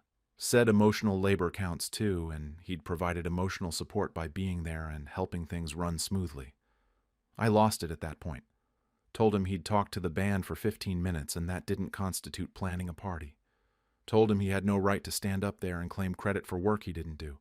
Told him he'd made me feel invisible at an event I'd created. He said I was being dramatic. Said if I'd wanted credit so badly, I should have given a speech myself. But that's not how it works. You don't throw a party for your father and then get up and announce all the stuff you did to make it happen. That would be tacky. Mark knew that. He knew I wouldn't say anything, and he took advantage of it. The conversation went in circles for a while, both of us getting angrier. Finally, he said I'd humiliated him, that people were calling him a liar and a credit stealer, that his wife was upset, that I'd made everything worse by not just letting him have this one thing, letting him have it, like it was his to have in the first place, like my work and money and time were just things I should have been happy to hand over to him so he could look good. I told him he'd humiliated himself by lying. Then he hung up on me. I sat there staring at my phone, hands shaking. My husband came in and asked what happened. I told him about the call. He said Mark was way out of line, that I'd done the right thing by telling people the truth. But I didn't feel like I'd done the right thing. I felt awful. The party had been 10 days ago, and instead of Dad enjoying the memory of a nice celebration, the whole family was now fighting about who did what. Thursday morning, Dad called. I'd been dreading this call. When I answered, he sounded tired. He said he'd been hearing things from various family members and wanted to hear my side of the story. So I told him I'd planned everything, showed him the receipts when he asked, explained that Mark had only shown up once before the party. Dad listened, but his tone was weird. Flat. When I finished, he said he appreciated everything I'd done for his birthday. But then he said he wished I'd handled this differently. I asked what he meant. He said I should have talked to Mark privately instead of telling other family members. Said now his birthday party was going to be remembered as the event that caused a family fight instead of a nice celebration. Said he was disappointed in both of us for turning something happy into something negative. Both of us. Like Mark and I were equally responsible for this situation. I tried to explain that I hadn't been trying to cause drama. I'd just been trying to make sure he knew the truth. He said the truth could have waited. Said it didn't matter who planned the party. What mattered was that everyone had a good time. And now that was overshadowed by this conflict. I felt like I'd been slapped. It didn't matter who planned the party. I'd spent over $8,000. I'd spent weeks of my life. And it didn't matter? Dad said he loved me and he was grateful, but he really wished I'd just let it go.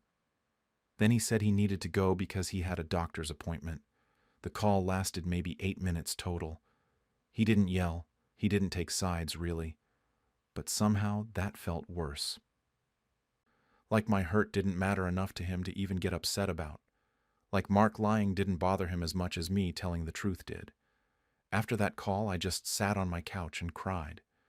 My husband held me and said Dad was wrong, that I hadn't done anything to be ashamed of. But I felt ashamed anyway. I felt like I'd made everything worse. Like maybe I should have just swallowed my anger and let Mark have his moment. Like maybe my need to be acknowledged had ruined everything. The days after that call with Dad were strange. I kept going to work, teaching my classes, coming home, making dinner. Everything looked normal on the outside, but I felt completely hollowed out. I kept replaying Dad's words in my head, that he wished I'd just let it go, that the truth could have waited, like the truth was some optional thing I could have filed away for a more convenient time. Mark stopped speaking to me entirely. Not that we talked that often anyway, but now it was complete radio silence. His wife unfriended me on Facebook. I noticed because suddenly I couldn't see any of the party photos anymore. She'd made them private or deleted them or something. My mom called a few more times trying to play mediator, suggesting that maybe Mark and I should both apologize to each other and move on. I asked her what exactly I should apologize for. She said for airing family business and making things awkward. When I asked if Mark should apologize for lying, she got quiet and said that was between him and his conscience. The family split into camps pretty quickly. My aunt, who I'd originally told, was firmly on my side. She told anyone who'd listen that Mark had always been like this, taking credit for things he didn't do, and someone needed to call him out eventually. My uncle agreed with her. A few cousins reached out to say they believed me and thought Mark was wrong. But there were just as many people who seemed to think I'd overreacted, that even if Mark had exaggerated his role, it wasn't worth blowing up the family over. That I should have been the bigger person. The bigger person. I heard that phrase so many times in those weeks that I started to hate it. Be the bigger person. Let it go. Don't make waves. All these ways of saying that I should have absorbed the injustice quietly so everyone else could stay comfortable. Nobody seemed to consider that Mark could have been the bigger person by not lying in the first place. That he could have shared credit or thanked me or just kept his mouth shut instead of claiming sole responsibility for everything. My husband was supportive, but even he started gently suggesting that maybe I should try to patch things up with Dad and Mark. Not because I was wrong, he was careful to say, but because holding on to this was clearly making me miserable. He wasn't wrong about that. I was miserable. I'd check my phone constantly hoping Dad would call back and say he understood why I'd been upset, but he didn't call. 3 weeks went by and I barely heard from him except for a brief text thanking me for a book I'd sent him. The $8,247.63 sat on my credit card. Every time I logged in to pay bills, I'd see it and feel this surge of anger all over again.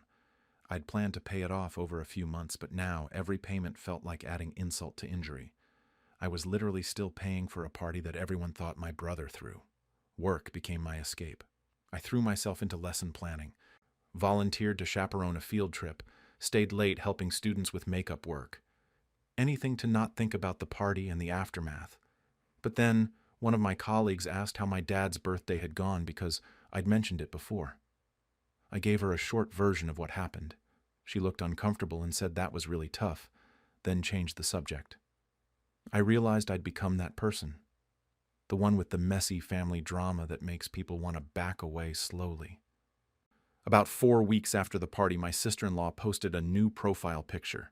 It was the photo of Mark and Dad hugging right after the speech. The one that had gotten all those likes before. Seeing it again made something twist in my chest. That moment of pure joy on Dad's face. That pride.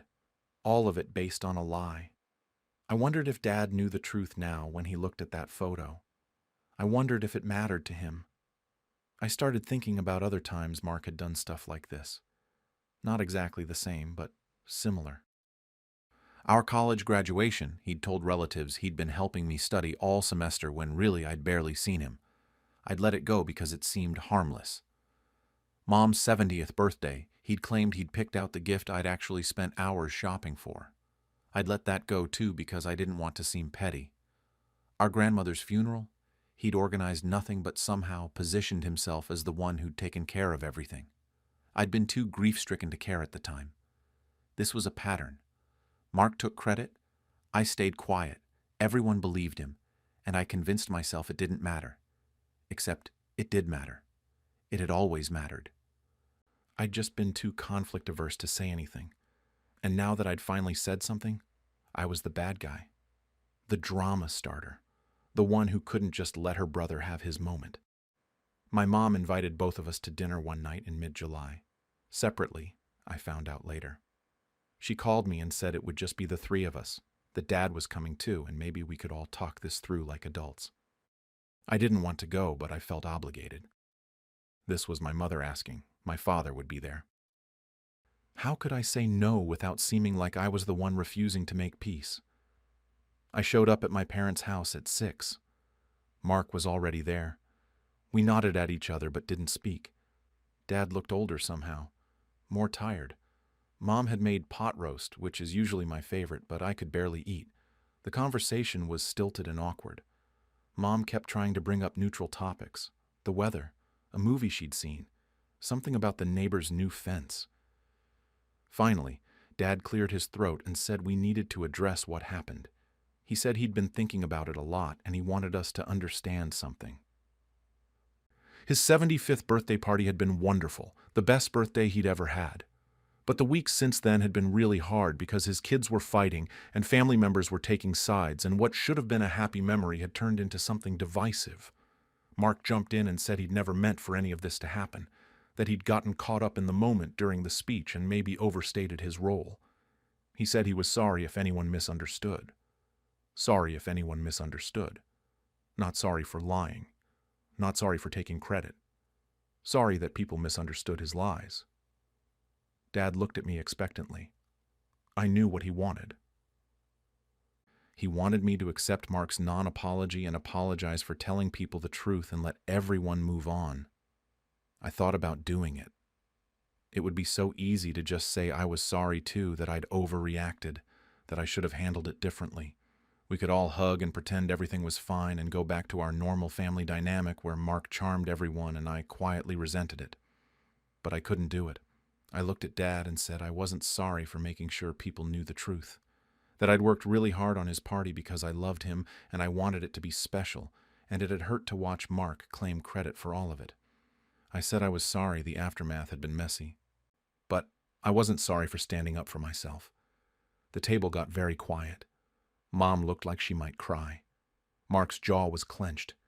Dad just nodded slowly and said he heard what I was saying. Then he said he hoped I'd think about whether being right was worth damaging family relationships. He said that sometimes keeping the peace was more important than proving a point. I left shortly after that, didn't stay for dessert, drove home with my hands gripping the steering wheel so hard my knuckles were white. My husband asked how it went, and I told him it was terrible, that apparently I was supposed to prioritize everyone else's comfort over my own dignity. He said my family was asking too much of me. I said maybe, but that didn't change the fact that they were disappointed in me. Thanksgiving is coming up. Mom has already called to ask if I'm coming. I said I didn't know yet. She said it would mean a lot to Dad if both his kids were there. Both his kids. Like Mark and I were equally at fault for the situation we're in. Like him lying and me telling the truth were somehow equivalent sins. I've been thinking about skipping it. Just telling them I'm sick or that my husband's family needs us this year. Anything to avoid sitting at a table with Mark, pretending everything is fine. But I know that if I don't go, I'll be the one who's ruining Thanksgiving. Not Mark, who started all of this by lying. Me, for not being able to get over it. The charge on my credit card is almost paid off now. Another month and it'll be gone. But the weight of this whole thing isn't going away.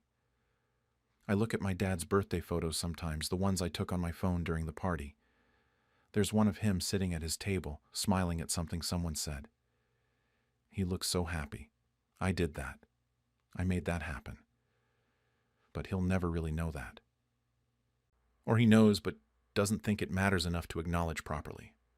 My husband thinks I did the right thing by speaking up. My aunt thinks I did the right thing. A handful of cousins think I did the right thing. But the people whose opinions matter most, Dad and Mom, think I handled it badly. They think I should have protected Mark's feelings over my own sense of justice. They think I turned a beautiful moment into unnecessary conflict. Some days I think they're right, that I should have just swallowed my pride and let Mark have his moment of glory. It wouldn't have cost me anything except my self-respect, and apparently that was a price I should have been willing to pay. Other days I'm furious all over again, at Mark for lying, at Dad for not caring enough about the truth, at Mom for trying to smooth everything over instead of holding Mark accountable, at myself for caring so much. I don't regret planning the party. I'd do it again in a heartbeat because Dad deserved a beautiful 75th birthday celebration. But I do wonder what would have happened if I'd just kept quiet about Mark's speech, if I'd let everyone believe him, if I'd smiled through gritted teeth and accepted congratulations for helping my generous brother pull off such a wonderful event. Would that have been better? Would I be less miserable now? The truth is, I don't know if I was wrong or right anymore. I just know that I spoke up when I felt erased and invisible, and somehow that made me the villain. I know that my relationship with my brother is probably permanently damaged. I know that things with my dad feel strained in a way they never were before. I know that the next family gathering is going to be awkward and tense, and everyone will be walking on eggshells. And I know that I still see that charge on my credit card statement every month and feel angry, not just at the money, but at everything it represents. All the times I've been overlooked. All the times Mark has skated by on charm while I did the actual work. All the times I've been expected to be the bigger person, the peacekeeper, the one who doesn't make trouble. Now I cannot stop wondering whether clarifying the truth and making sure my father knew I was the one who actually planned and paid for his party was the right choice. Or if I should have just let Mark have the credit to preserve family harmony. I spoke up for myself for once in my life, and it cost me more than the price of the party. Soon after my promotion, my wife told our friends that I only got the job because of her connections. I'm a 50-year-old accountant, and my wife Sarah is 48 and works in marketing. We've been married for 22 years, and honestly, things have been pretty solid between us. Not perfect, but good enough. We've built a life together, raised our kids, supported each other through the usual ups and downs. I never thought she'd be the one to completely humiliate me in front of the people whose respect I've spent decades earning. I've worked at the same accounting firm for 25 years. Started there right out of grad school as a junior accountant and just kept my head down and worked. It's not glamorous work, but I'm good at it. Really good at it. I know tax code like the back of my hand. I've saved clients millions over the years, and I've mentored half the people who work in my department now. For the last decade, I've been pulling 60-hour weeks minimum. I've missed soccer games and school plays and family vacations because I was closing deals, or fixing some client's mess during tax season. Sarah used to complain about it, but I always told her it would be worth it eventually. 3 weeks ago, I finally got the call. Senior partner. After 25 years of grinding, I made senior partner. There are only 5 senior partners in the entire firm, and I was replacing someone who'd been there for 40 years. When they told me, I honestly almost cried in the managing partner's office. I didn't, obviously, but I came close. This was everything I'd been working toward. All those missed dinners and weekend emails and late nights finally meant something. My performance reviews had been stellar for years.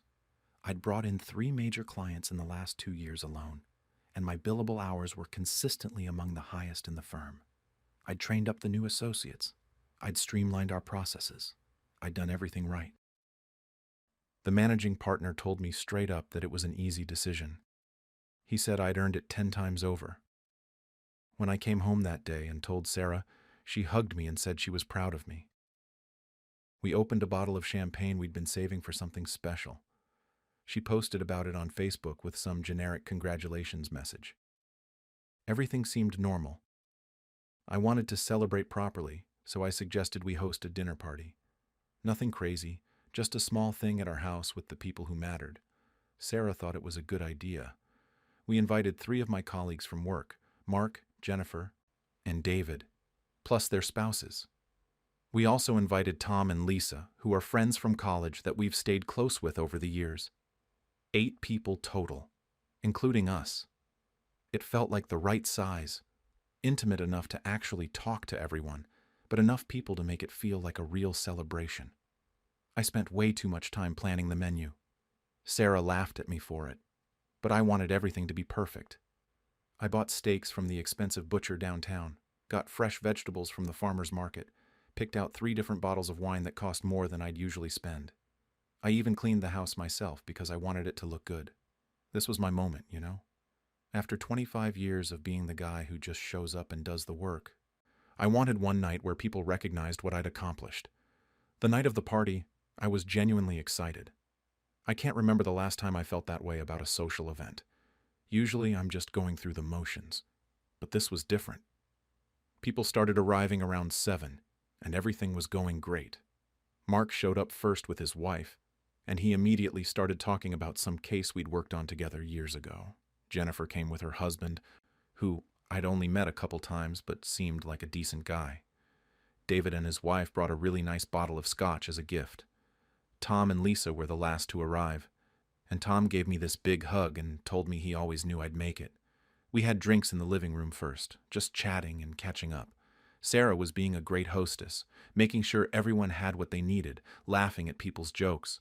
She'd put on a nice dress and done her hair, and I remember thinking how lucky I was. Here we were, in our home, with people we cared about, celebrating something I'd worked my entire adult life for. It felt perfect. Dinner went smoothly. The steaks turned out well. The conversation was flowing, and everyone seemed relaxed. We were talking about everything. Work stuff, sure, but also kids and vacation plans and this new restaurant that opened downtown. Jennifer was telling this funny story about her daughter's science fair project going completely wrong, and everyone was laughing. I poured more wine. Sarah brought out the salad, and I just felt this warm sense of accomplishment washing over me. About halfway through dinner, Mark raised his glass. He's a good guy, Mark. We've worked together for almost 15 years, and he's the kind of person who remembers birthdays and asks about your family. He said he wanted to make a toast, and everyone picked up their glasses. He looked right at me and said something like, "To someone who really earned this. The hours you've put in over the years are legendary. Nobody deserves this more than you." It was simple, but it meant everything to me. These were my peers, people who understood exactly what it took to make senior partner, and they were recognizing my work. I was about to thank him when Sarah laughed. Not a small chuckle or a polite laugh, but this loud, sharp laugh that cut through the conversation. Everyone turned to look at her. She had this smirk on her face, and she took a sip of her wine before saying, "Oh, come on, let's be honest here. He wouldn't have gotten it without me." I pulled some strings with the right people. The table went completely silent. I mean dead silent. You could hear the air conditioning running. Mark's smile froze on his face. Jennifer looked down at her plate. David shifted in his chair and suddenly became very interested in his napkin. Tom and Lisa exchanged this quick glance that I caught out of the corner of my eye. Sarah didn't seem to notice any of this. She just sat there with that same smirk, like she'd said something clever. I felt my face get hot. You know that feeling when you're so embarrassed that your whole body just reacts? My heart started pounding, and I could feel sweat on the back of my neck. I tried to laugh it off, tried to make some joke about how Sarah always supports me or something, but it came out forced and awkward. My voice sounded weird even to me. Mark cleared his throat and said something generic like, "Well, you're a great team," but his tone had changed. It wasn't warm anymore. It was that polite, distant tone people use when they're uncomfortable and trying to move past something. Jennifer jumped in with some completely unrelated comment about the weather, and everyone latched onto it like a life raft. Within seconds, we were all talking about whether it was going to rain this weekend, and it was the most forced conversation I've ever been part of. I couldn't focus on anything after that. People kept talking, kept eating, but I just sat there going through the motions. I'd respond when someone asked me a question, but I have no idea what I said. My mind was stuck on Sarah's comment, replaying it over and over. What did she mean she pulled strings? What strings? I didn't even know she knew anyone on the board. And why would she say that in front of my colleagues? These were people I had to work with, people whose respect I needed. I caught Mark looking at me a couple times during the rest of dinner, and there was something different in his expression. Not hostile exactly, but evaluative, like he was reassessing me. Jennifer was more reserved than she'd been earlier in the evening. She wasn't making eye contact as much. David left early, saying his babysitter had texted about some issue with their kid, but I'm pretty sure that was an excuse. The whole vibe had shifted, and everyone could feel it. We moved to the living room for coffee and dessert, but it was clear the party was winding down. People were checking their phones more, making comments about early mornings and long drives home. Tom tried to pull me aside at one point and said something about how great it was to see me, but even he seemed uncomfortable. By 9:30, everyone was gone. The party that I'd spent weeks looking forward to had lasted less than 3 hours, and it had ended with these stiff, awkward goodbyes where everyone thanked us for dinner in that overly formal way that means they couldn't wait to leave. Sarah started clearing plates like nothing had happened. She was humming some song, putting dishes in the sink, acting completely normal. I just stood in the doorway between the dining room and the kitchen, watching her. All I could think about was the look on Mark's face when she'd made that comment. The silence that had fallen over the table. The way Jennifer had suddenly found her plate so fascinating. And Sarah had no idea, or worse, she didn't care. I waited until she finished rinsing the last plate before I said anything. I asked her what that comment was about, the one about pulling strings. I kept my voice calm because I didn't want to start yelling right off the bat. But inside I was furious. She didn't even turn around. She just said it was a joke and told me to relax. Just like that. Relax. Like she hadn't just humiliated me in front of the people I work with every single day. I told her it wasn't funny. I explained that these were my colleagues, people I have to face at the office, and now they're going to think I didn't earn my promotion. She finally turned around and looked at me like I was being ridiculous. She said everyone knew she was kidding and that I was being way too sensitive. That word, sensitive, she said it like it was an insult. Like being upset about this was some kind of character flaw on my part. I pressed her on it. I asked her what she meant by pulling strings. What strings exactly? She got vague real quick. She said she might have mentioned my name to someone she knows who sits on the board. Just casual conversation, nothing major. And that's when I realized I had no idea she even knew anyone on the board. In 25 years at this firm, she'd never mentioned knowing anyone on the board. I asked her who, and she waved her hand dismissively and said it didn't matter because it was just a joke anyway. The argument escalated from there. I told her she'd undermined years of my work with one stupid comment. She shot back that I was being ungrateful, that she's always supported my career, and this is how I thank her. I said supporting me doesn't mean taking credit for my accomplishments. She said she wasn't taking credit. She was making a joke, and if I couldn't handle a little teasing, then that was my problem. We went in circles like that for probably an hour. Every time I tried to explain how damaging her comment was, she'd deflect or accuse me of overreacting. Eventually, she just said she was tired and went to sleep in the guest room. She didn't apologize. Didn't even come close. I barely slept that night. I kept replaying the dinner in my head, trying to figure out if there was a way to fix this. By morning, I'd convinced myself that maybe it would be okay. Maybe everyone really did know she was joking. Maybe I was overreacting like she said. Then I got to work. The vibe was off immediately.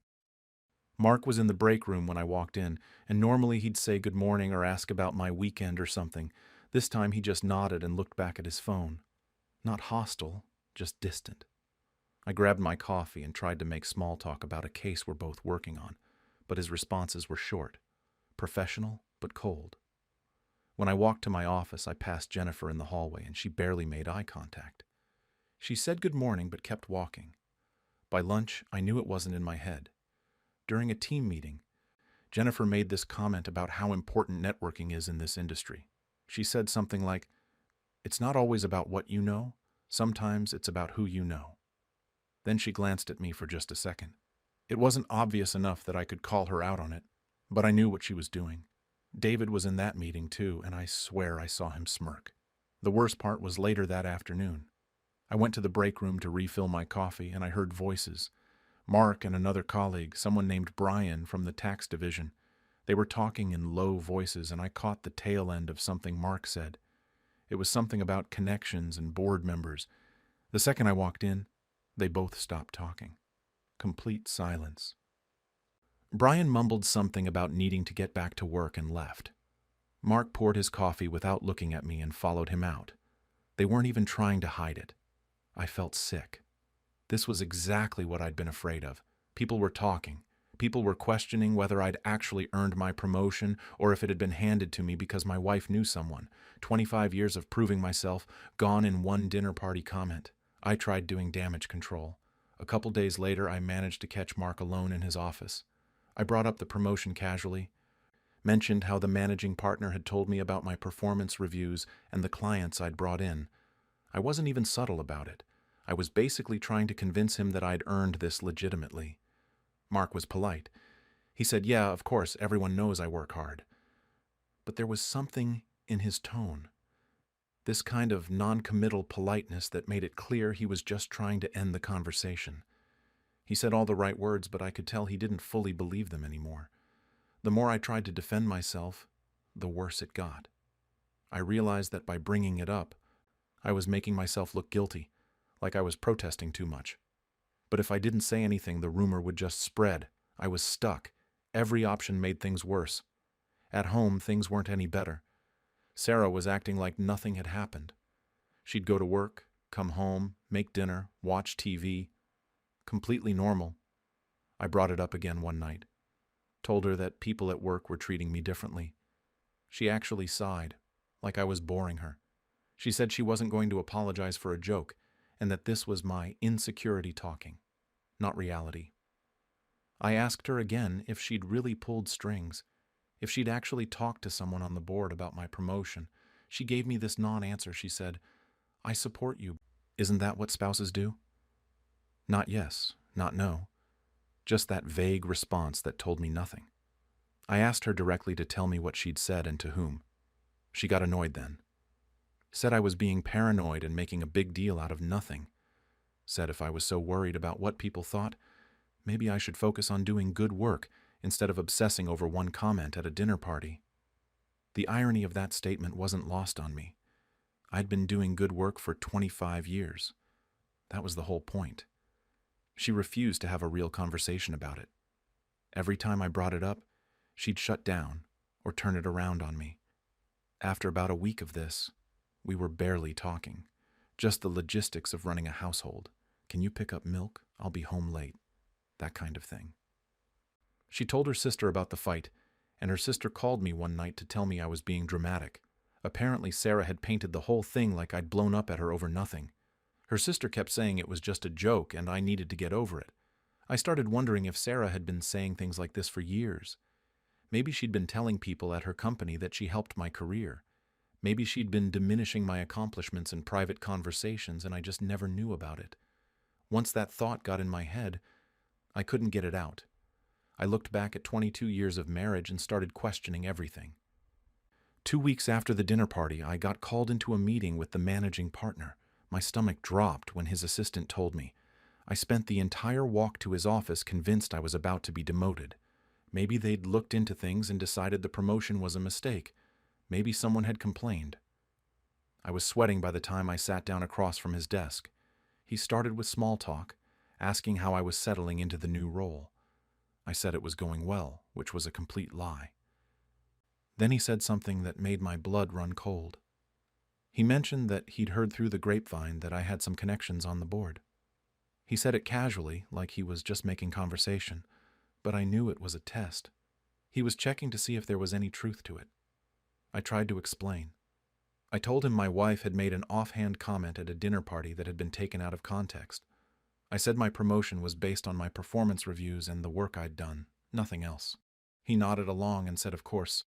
He just wanted to make sure everything was above board. Above board. Like there was a question about whether my promotion had been legitimate. He reassured me that he had full confidence in me, but the damage was done. The fact that he'd even brought it up meant people were talking, meant the rumor had spread far enough that it reached his ears. I left his office feeling like my entire professional reputation had been destroyed. I'd worked at this firm for 25 years. I'd built relationships, earned respect, proven myself over and over again. And now people were questioning all of it because of one comment my wife made. A comment she still insisted was just a joke and refused to apologize for. Over the next few days, things got worse. I was supposed to lead a major client presentation, something I'd been preparing for weeks. It was for a potential new client, a big account that could bring in serious money for the firm. 3 days before the presentation, I got an email saying Jennifer would be taking the lead instead. No real explanation, just some vague mention of scheduling conflicts and Jennifer having more availability. But I knew what it really meant. They didn't trust me with it anymore. They were worried that if I failed, people would say it was because I hadn't really earned my position. Then one of my mentees, a junior accountant I'd been training for 2 years, asked to be reassigned to another senior partner. He was polite about it, said he wanted exposure to different management styles or some corporate speak like that. But I knew the truth. He didn't want to be associated with me anymore. He was worried that having me as a mentor would hurt his own career. I was being frozen out. Not officially, not in any way I could actually complain about, but it was happening. People were pleasant to my face but distant. I wasn't being invited to lunch meetings I would have been included in before. My opinions in group discussions weren't carrying the same weight. It was subtle, but constant, and it was killing me. At home, Sarah and I were living like roommates. We'd go entire evenings without speaking. She made a sarcastic comment one night, asked if I was still mad about my little party. She said it with this dismissive tone that made me want to scream. I didn't respond. I just went to my home office and closed the door.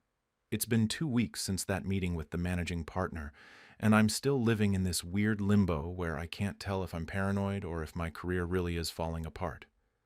I watch every interaction at work now, analyzing every word people say to me, every glance they give me in meetings. I've become that person who reads into everything, and I hate it. But I can't help myself. When you spend 25 years building something and watch it crumble in front of you, you become hyper-aware of every crack. The client presentation that Jennifer took over went well, apparently. I heard about it secondhand because I wasn't even invited to attend. She closed the deal, and the managing partner sent out a firm-wide email congratulating her on bringing in a major new account. That would have been my win. I'd done all the preliminary work, built the initial proposal, had the first meeting with them.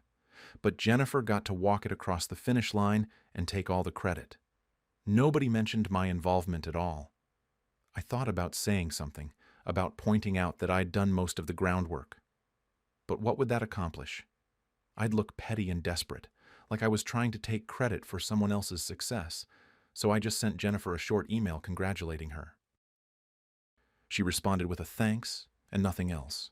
No acknowledgement of the work I'd put in, no mention of the fact that this was supposed to be my presentation. Just thanks. Work has become this minefield where I second-guess everything. I'm doing my job, handling my cases, managing my clients. On paper, everything looks fine, but the respect is gone. I can feel it. When I talk in meetings, people listen politely, but they don't engage the way they used to.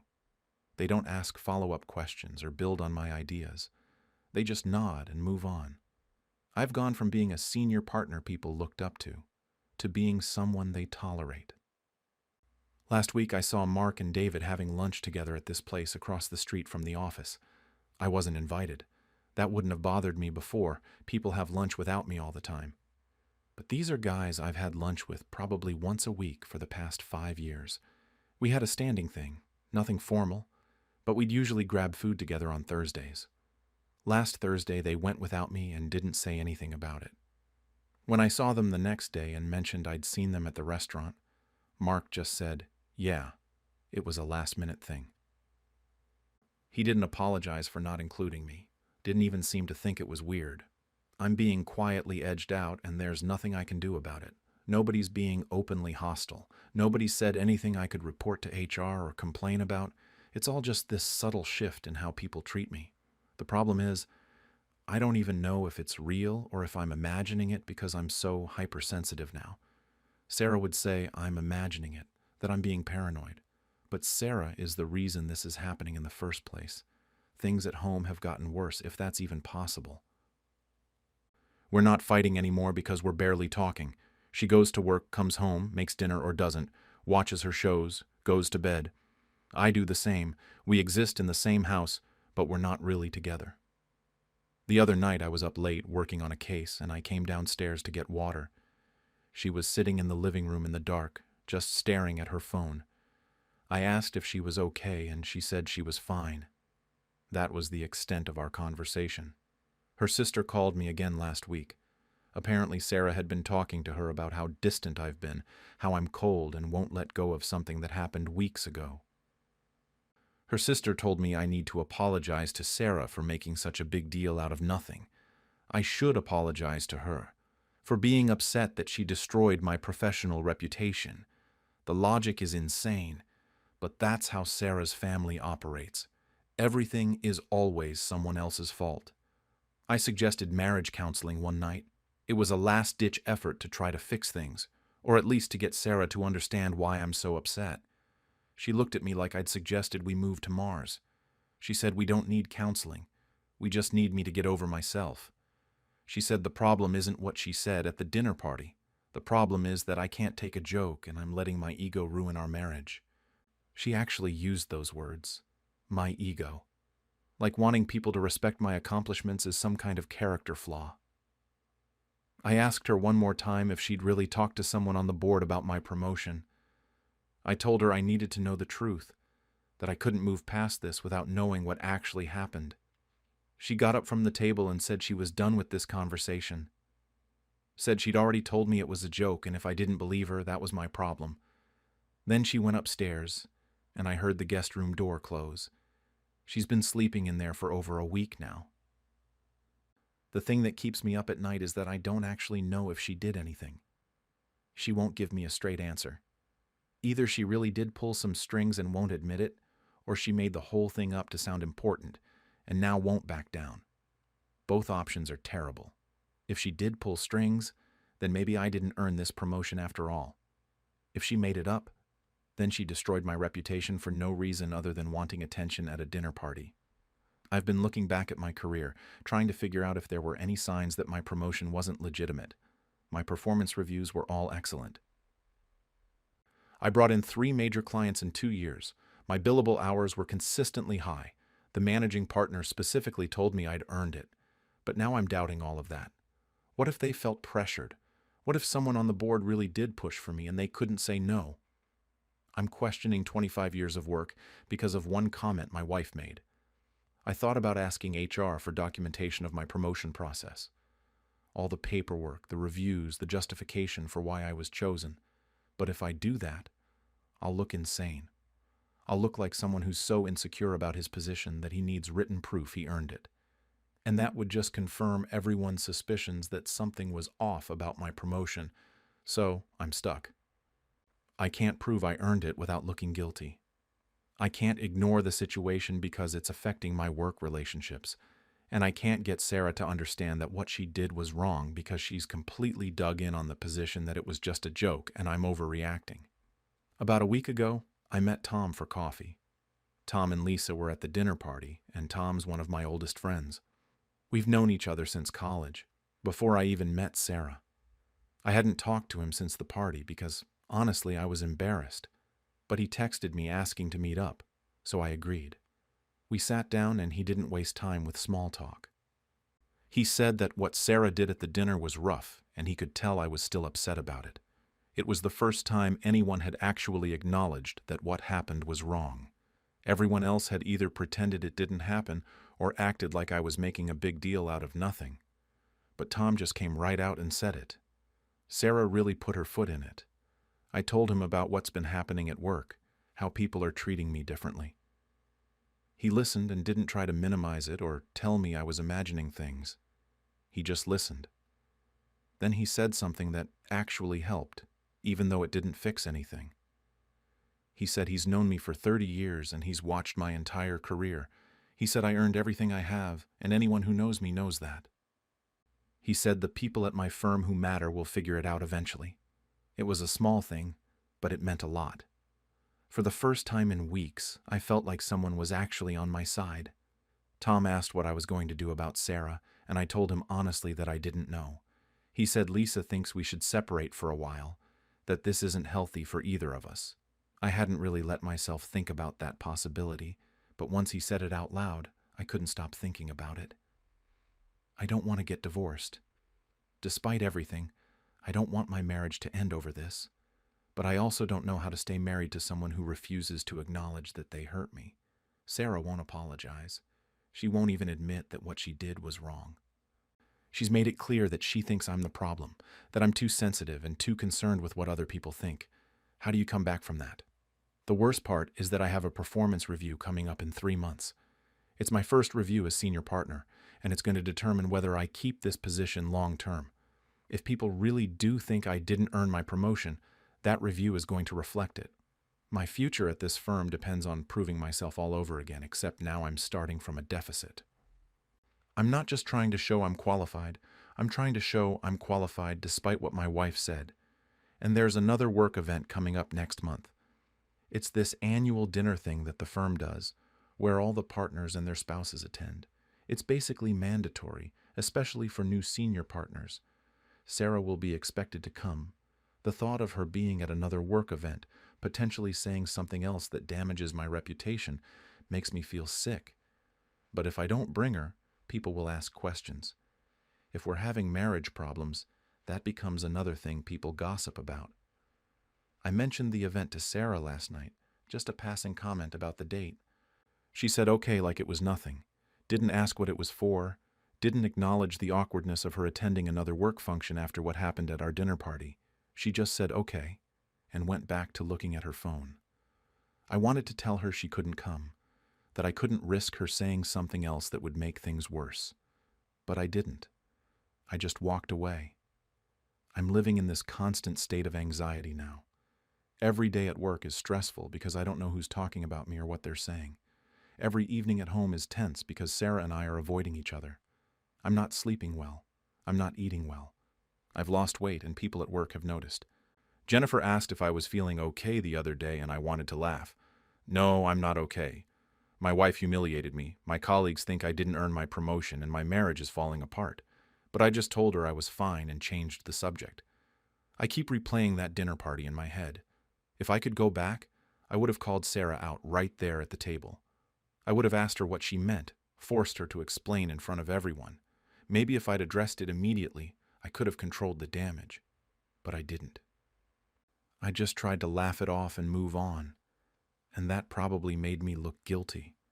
Now I cannot stop wondering, was I wrong for being furious with my wife for undermining me, even if she insists it was nothing more than a joke?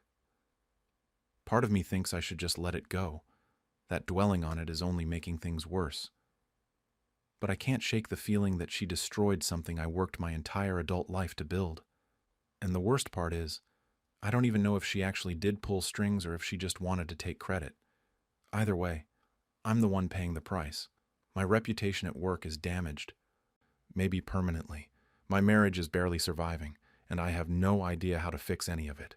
After paying for my nephew's college, my sister told everyone I was trying to buy his loyalty. I'm 58, run a small manufacturing business, never married, no kids of my own. My sister Rachel is 52, works as a dental hygienist, married to Tom, who does retail management. They've got 2 kids, but this is about Jake, their oldest. He's 20 now, second year at a pretty prestigious university studying engineering. Jake and I have always been close.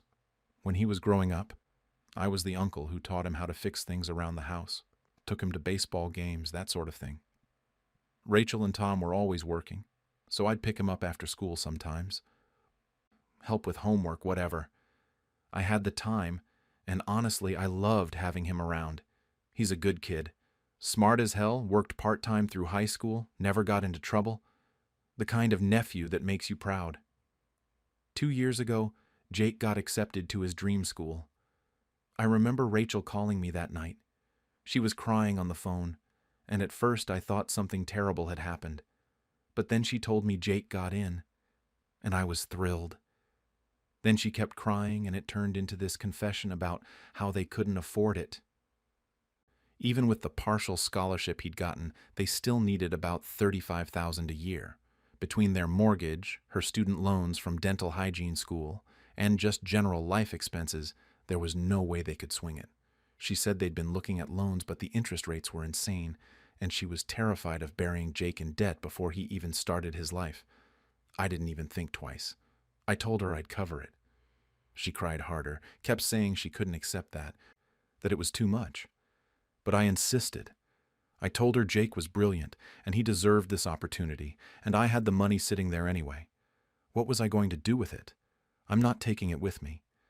She thanked me about 1,000 times, said she'd pay me back someday. I told her not to worry about it. That family helps family. So for the past 2 years, I've been paying his tuition, housing, books, all of it. Jake calls me every few weeks to tell me about his classes, what he's learning, how he's doing. I'm not going to lie, it feels good. It feels really good to know I'm making this possible for him. He's going to graduate with an engineering degree and 0 debt. That's something. But over the past year or so, Rachel started acting strange. When I'd ask about Jake, she'd give me short answers. If I suggested maybe visiting him at school together, she'd change the subject. I figured she was just stressed about money in general.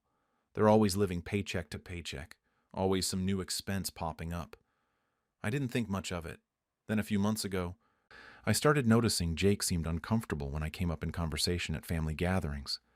Like my mom would mention that I'd told her about Jake's grades, and Jake would glance at Rachel nervously. Or I'd tell a story about something Jake and I talked about on the phone, and there'd be this weird tension. I couldn't figure out what was going on, but something felt off. Last month was Rachel's birthday. She had this big family gathering at her house, the whole extended family situation. My parents were there, my younger sister, some cousins, aunts and uncles, maybe 20 people total. Jake was home from school for the weekend, which was great because I hadn't seen him in a while. Dinner was the usual chaotic family affair, everyone talking over each other, passing dishes around. At one point, my mom asked Jake how school was going. He lit up talking about his engineering classes, some project he was working on with a team. He was really animated, excited. Then he said something like, "And honestly, I'm just so grateful Uncle Steve made all this possible. I literally wouldn't be there without him." The table got quiet, not completely silent, but that noticeable dip in noise where you can tell people heard something significant. I was about to say something humble. Brush it off the way you do. But before I could open my mouth, Rachel spoke up. Her voice was cold. She said, "Well, he certainly likes reminding everyone what he's doing. Makes it easier to buy his way into being your favorite, doesn't it?" I froze. I'm pretty sure everyone at the table froze. I looked at her and she was staring at Jake, not me. Her face was hard, this expression I'd never seen before. She kept going. "He's always had to one-up me as a parent. Can't just let me raise my own son without swooping in like some kind of hero." Jake's face went red. I could see him shrinking into his chair. I managed to get out something like, "Rachel, that's not what this is. I was just trying to help." She laughed, but it wasn't a real laugh. It was bitter. She said, "Help? Or make sure Jake loves you more than his own mother?" Nobody knew where to look. My mom tried to jump in with something about how we're all family and everyone helps each other. But her voice was shaky. Tom put his hand on Rachel's arm, but she pulled away. My younger sister was staring at her plate. The cousins were exchanging glances. I didn't know what to say. My mind was completely blank. After everything I'd done, after paying thousands and thousands of dollars so her son could have a future, she thought I had some kind of ulterior motive, that I was trying to steal her kid's affection. Someone changed the subject. I think it was my dad, asking about something completely unrelated. People gradually started talking again, but the mood was destroyed. Everything felt forced and uncomfortable. I stayed for maybe another 30 minutes and then made up an excuse about having to get up early the next day. Jake walked me to the door and I could tell he wanted to say something, but I just told him not to worry about it and left. I sat in my car in their driveway for a few minutes before I could drive. My hands were shaking. I felt humiliated. She'd said that in front of our entire family, in front of Jake. Made me sound like some manipulative creep who was using money to control people. Jake texted me that night, said he was so sorry, that he didn't know his mom felt that way, that he never meant to cause problems. I told him he had absolutely nothing to apologize for, that whatever was going on was between me and Rachel, and it had nothing to do with him. But I couldn't sleep that night. I kept replaying the whole scene in my head, the look on her face, the way she said it like she'd been holding it in for a long time and finally snapped. And the worst part was that little seed of doubt that got planted. Like, was she right? Had I been showing off somehow? Was I trying to be more important to Jake than his own parents? I didn't think so. I really didn't think so. But the fact that she saw it that way, that she'd been feeling this way while I was writing checks and feeling good about myself, it made me question everything. The next morning, I had about 6 missed calls from various family members. My younger sister wanted to know what the hell that was about. My mom wanted to smooth things over. One of my cousins texted asking if Rachel was okay, like maybe she was having some kind of breakdown. Everyone had an opinion or a question, and I didn't have answers for any of them. All I knew was that I'd tried to do something good, something generous, and somehow it had turned into this ugly thing where I was the villain. And Jake, the kid I was trying to help, was caught in the middle looking mortified at his own mother's birthday dinner. I didn't call Rachel right away. I figured we both needed to cool down, but I couldn't stop thinking about what she'd said, that I was trying to buy my way into being Jake's favorite, that I'd always tried to one-up her as a parent. I kept running through memories, trying to figure out when I'd done that. Sure, I'd bought Jake things over the years. A laptop for high school because he needed it for class and they couldn't afford a good one. A bike when he was 12 because his old one was falling apart. Was that one-upping her? I thought that was just being a decent uncle. But maybe to her it wasn't. Maybe every time I bought him something she couldn't afford, it was a reminder of what she couldn't provide. Maybe I'd been making her feel inadequate for years without even realizing it. That thought sat heavy in my chest. The idea that I'd been hurting my sister while thinking I was helping. But then, I'd get angry again because she could have told me. She could have said something at any point instead of letting it build up until she exploded at a family dinner and accused me of trying to steal her son's loyalty. I knew I had to talk to her. I knew this wasn't going to just go away. But I also knew that conversation was going to change things between us, probably permanently. Whatever happened next, we weren't going to go back to the way things were before that dinner. I gave it one day. Let everyone calm down. Let the family drama die down a little. Then I picked up the phone and called my sister. Rachel answered on the 3rd ring. I tried to stay calm. Asked her if we could talk about what happened at dinner. She sighed like I was bothering her, but she said fine. I started by saying I didn't understand where all that came from, that I'd never tried to undermine her as a parent, that I just wanted to help Jake get an education. She cut me off pretty quickly, said she'd been feeling this way for a while now, that it wasn't just about the college money. She brought up all these old examples, the laptop I bought Jake for high school, the bike when he was 12, a winter coat I got him one year because I saw it on sale and knew he needed one. She said every single time I did something like that, it made her and Tom look like failures, like they couldn't provide for their own kid. I told her that was never my intention. I said I have the money, they were struggling. Why wouldn't I help family? She said that was exactly the problem, that I always have the money, that I always get to be the generous one while she and Tom look inadequate in comparison. She said it made her feel small. That hit me weird, because I'd never thought about it that way. In my mind, I was just being helpful. But hearing her say it made her feel small. I started to understand that maybe my help didn't feel like help to her. Maybe it felt like charity, like pity. But then I got frustrated because what was I supposed to do? Not help? Let Jake not go to college because Rachel's pride was hurt?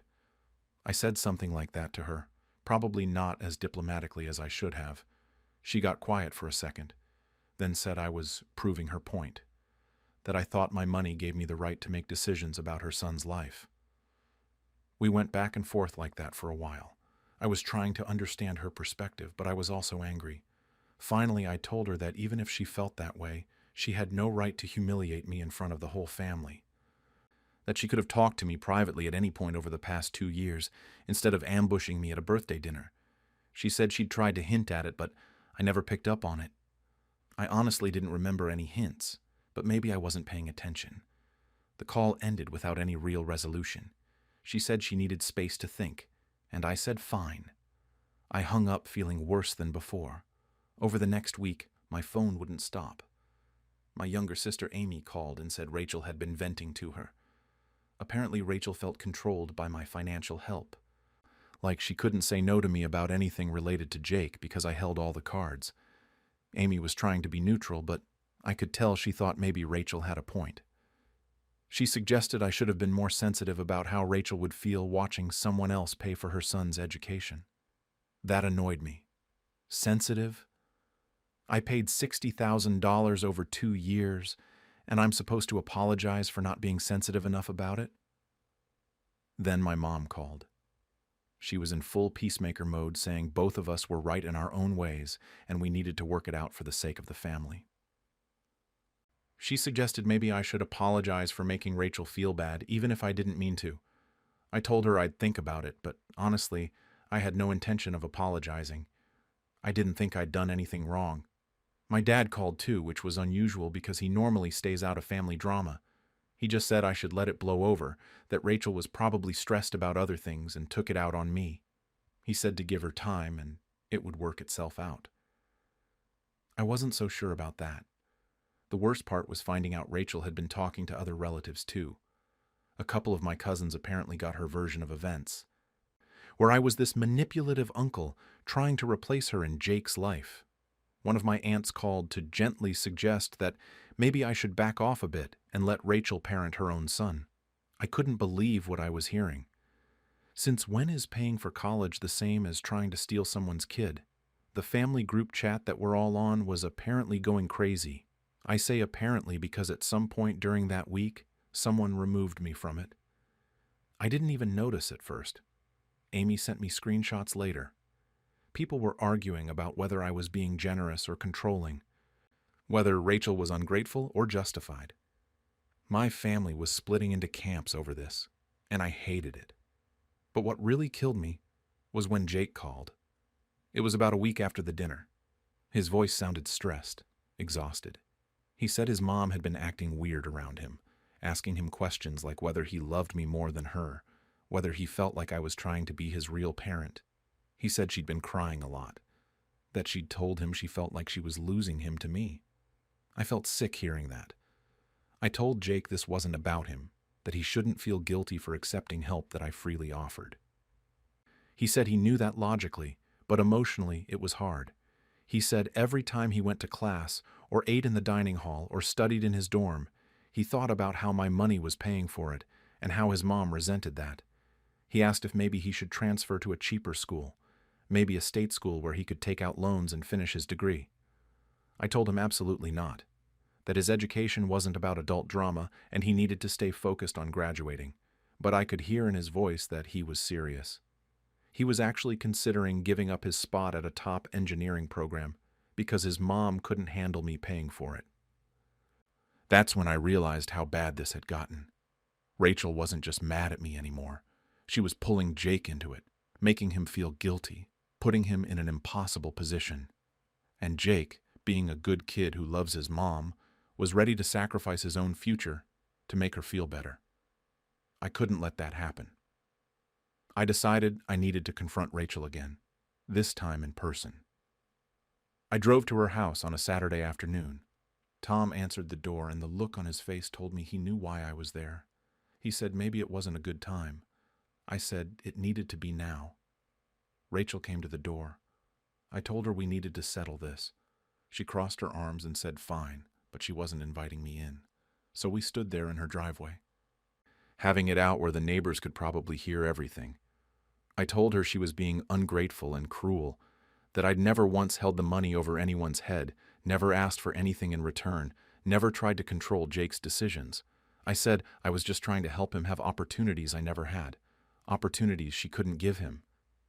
She shot back that the money itself was the problem, that by having it and offering it, I was wielding power whether I meant to or not.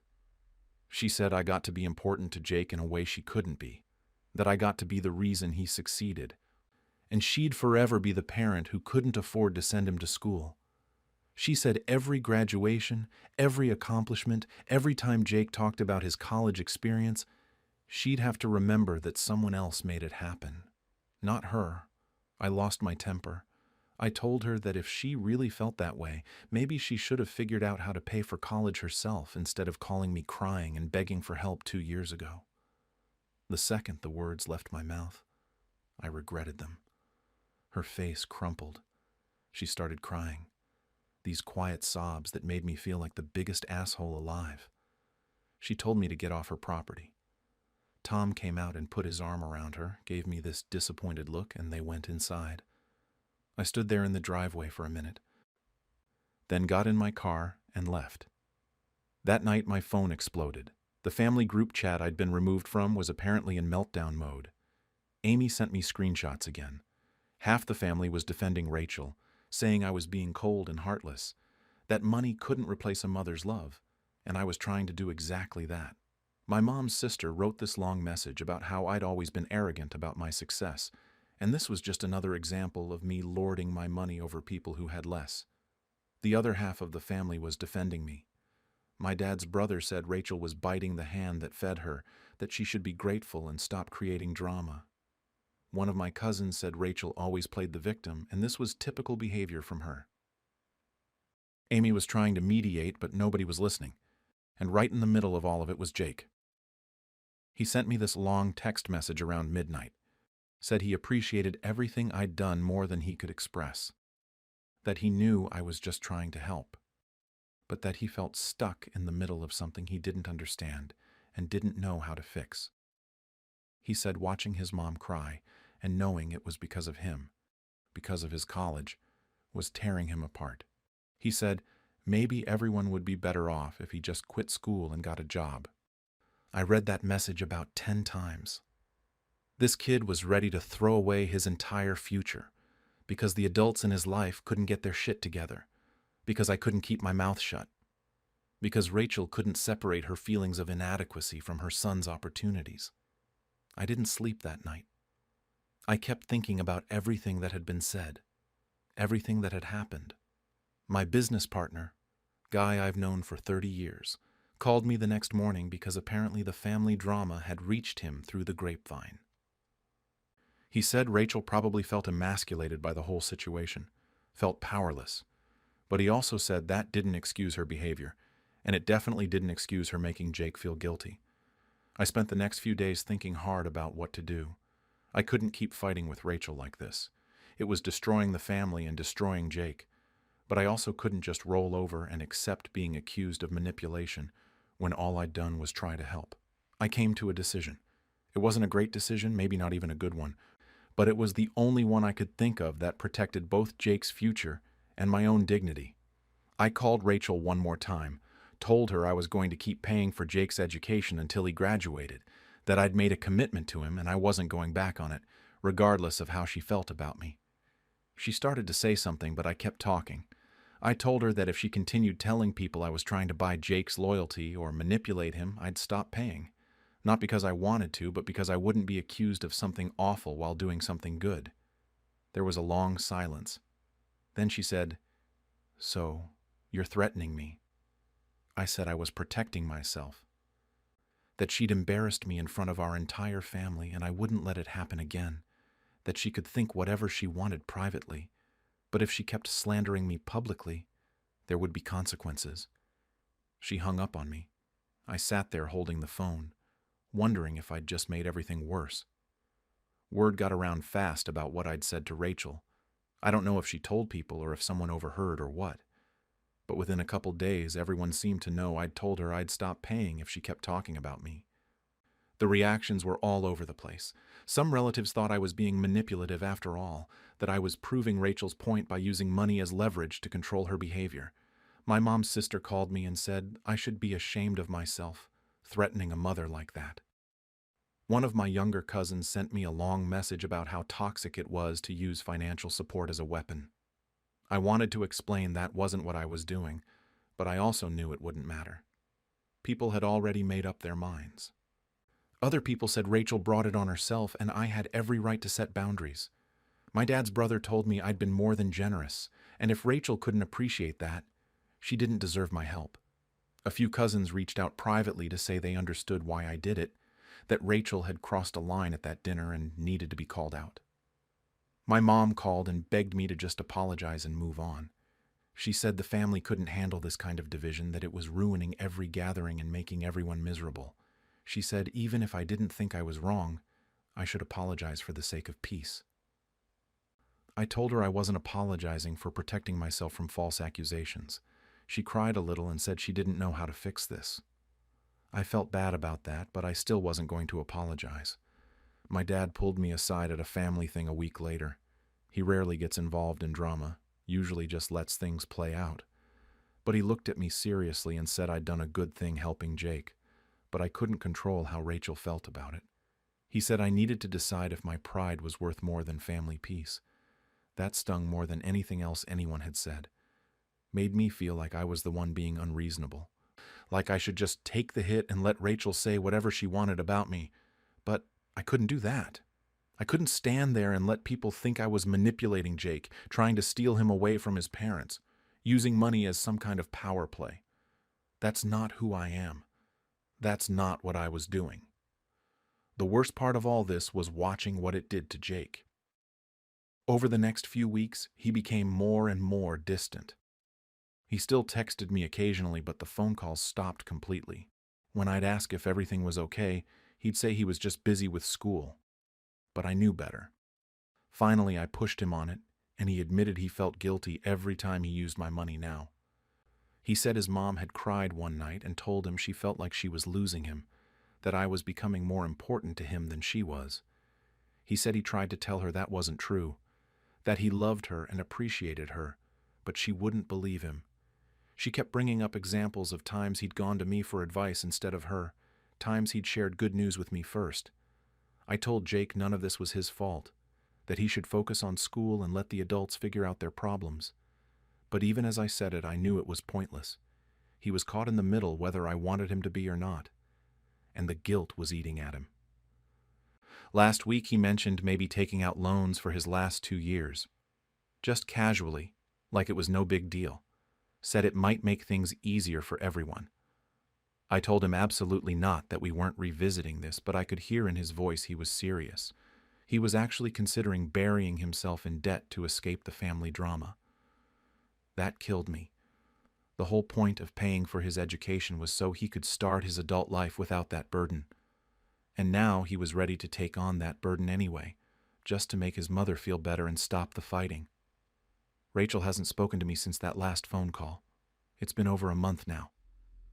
When I see her at family events, which I've been to 2 of, she completely avoids me. Won't even look in my direction. If I walk into a room, she finds a reason to leave.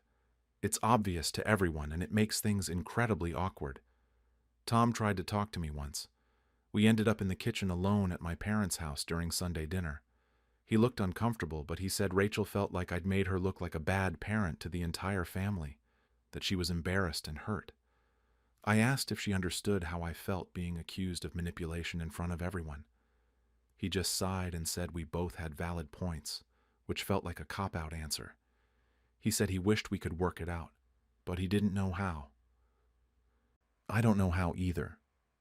Part of me thinks Rachel owes me an apology. She started this by making those accusations at dinner, but another part of me knows she'll never apologize because in her mind, she's the victim here. She's the struggling mother who couldn't afford to send her son to college and had to watch someone else do it. She's the one who feels inadequate and small, and maybe she's right to feel that way. I don't know anymore. I've thought about this from every angle, and I still can't figure out if I handled it wrong. Some family members have tried to stay neutral. My younger sister Amy still talks to both of us, tries to be Switzerland about the whole thing. My parents are cordial to everyone, but I can tell it's straining them. My dad especially looks tired at family gatherings now, like he's exhausted by all of it. Others have clearly picked sides. My mom's sister won't speak to me. One of my cousins unfriended me on Facebook, which would be funny if it wasn't so sad. Rachel's best friend, who I've known for years, sent me a message saying I should be ashamed of how I've treated Rachel. Meanwhile, my dad's side of the family mostly supports me, thinks Rachel is being ungrateful. The family is fractured over this, and I hate it. I never wanted this. I just wanted to help my nephew go to college. Amy told me last week that Rachel said something to her that I keep thinking about. Rachel apparently said, "He won. He gets to be the hero, and I'm the bitter, ungrateful sister." Amy said Rachel sounded defeated when she said it, like she'd given up. But I don't feel like I won anything. I feel like I lost my relationship with my sister, maybe permanently. I feel like I damaged my relationship with Jake, because now he feels guilty every time we talk. I feel like I turned my family into two opposing camps. That's not winning. I'm still paying for Jake's school. Spring semester bill came through 2 weeks ago, and I paid it like I always do. Another $18,000. I didn't tell anyone, didn't make a big deal about it, just transferred the money and that was that. But the joy of helping him is completely gone now.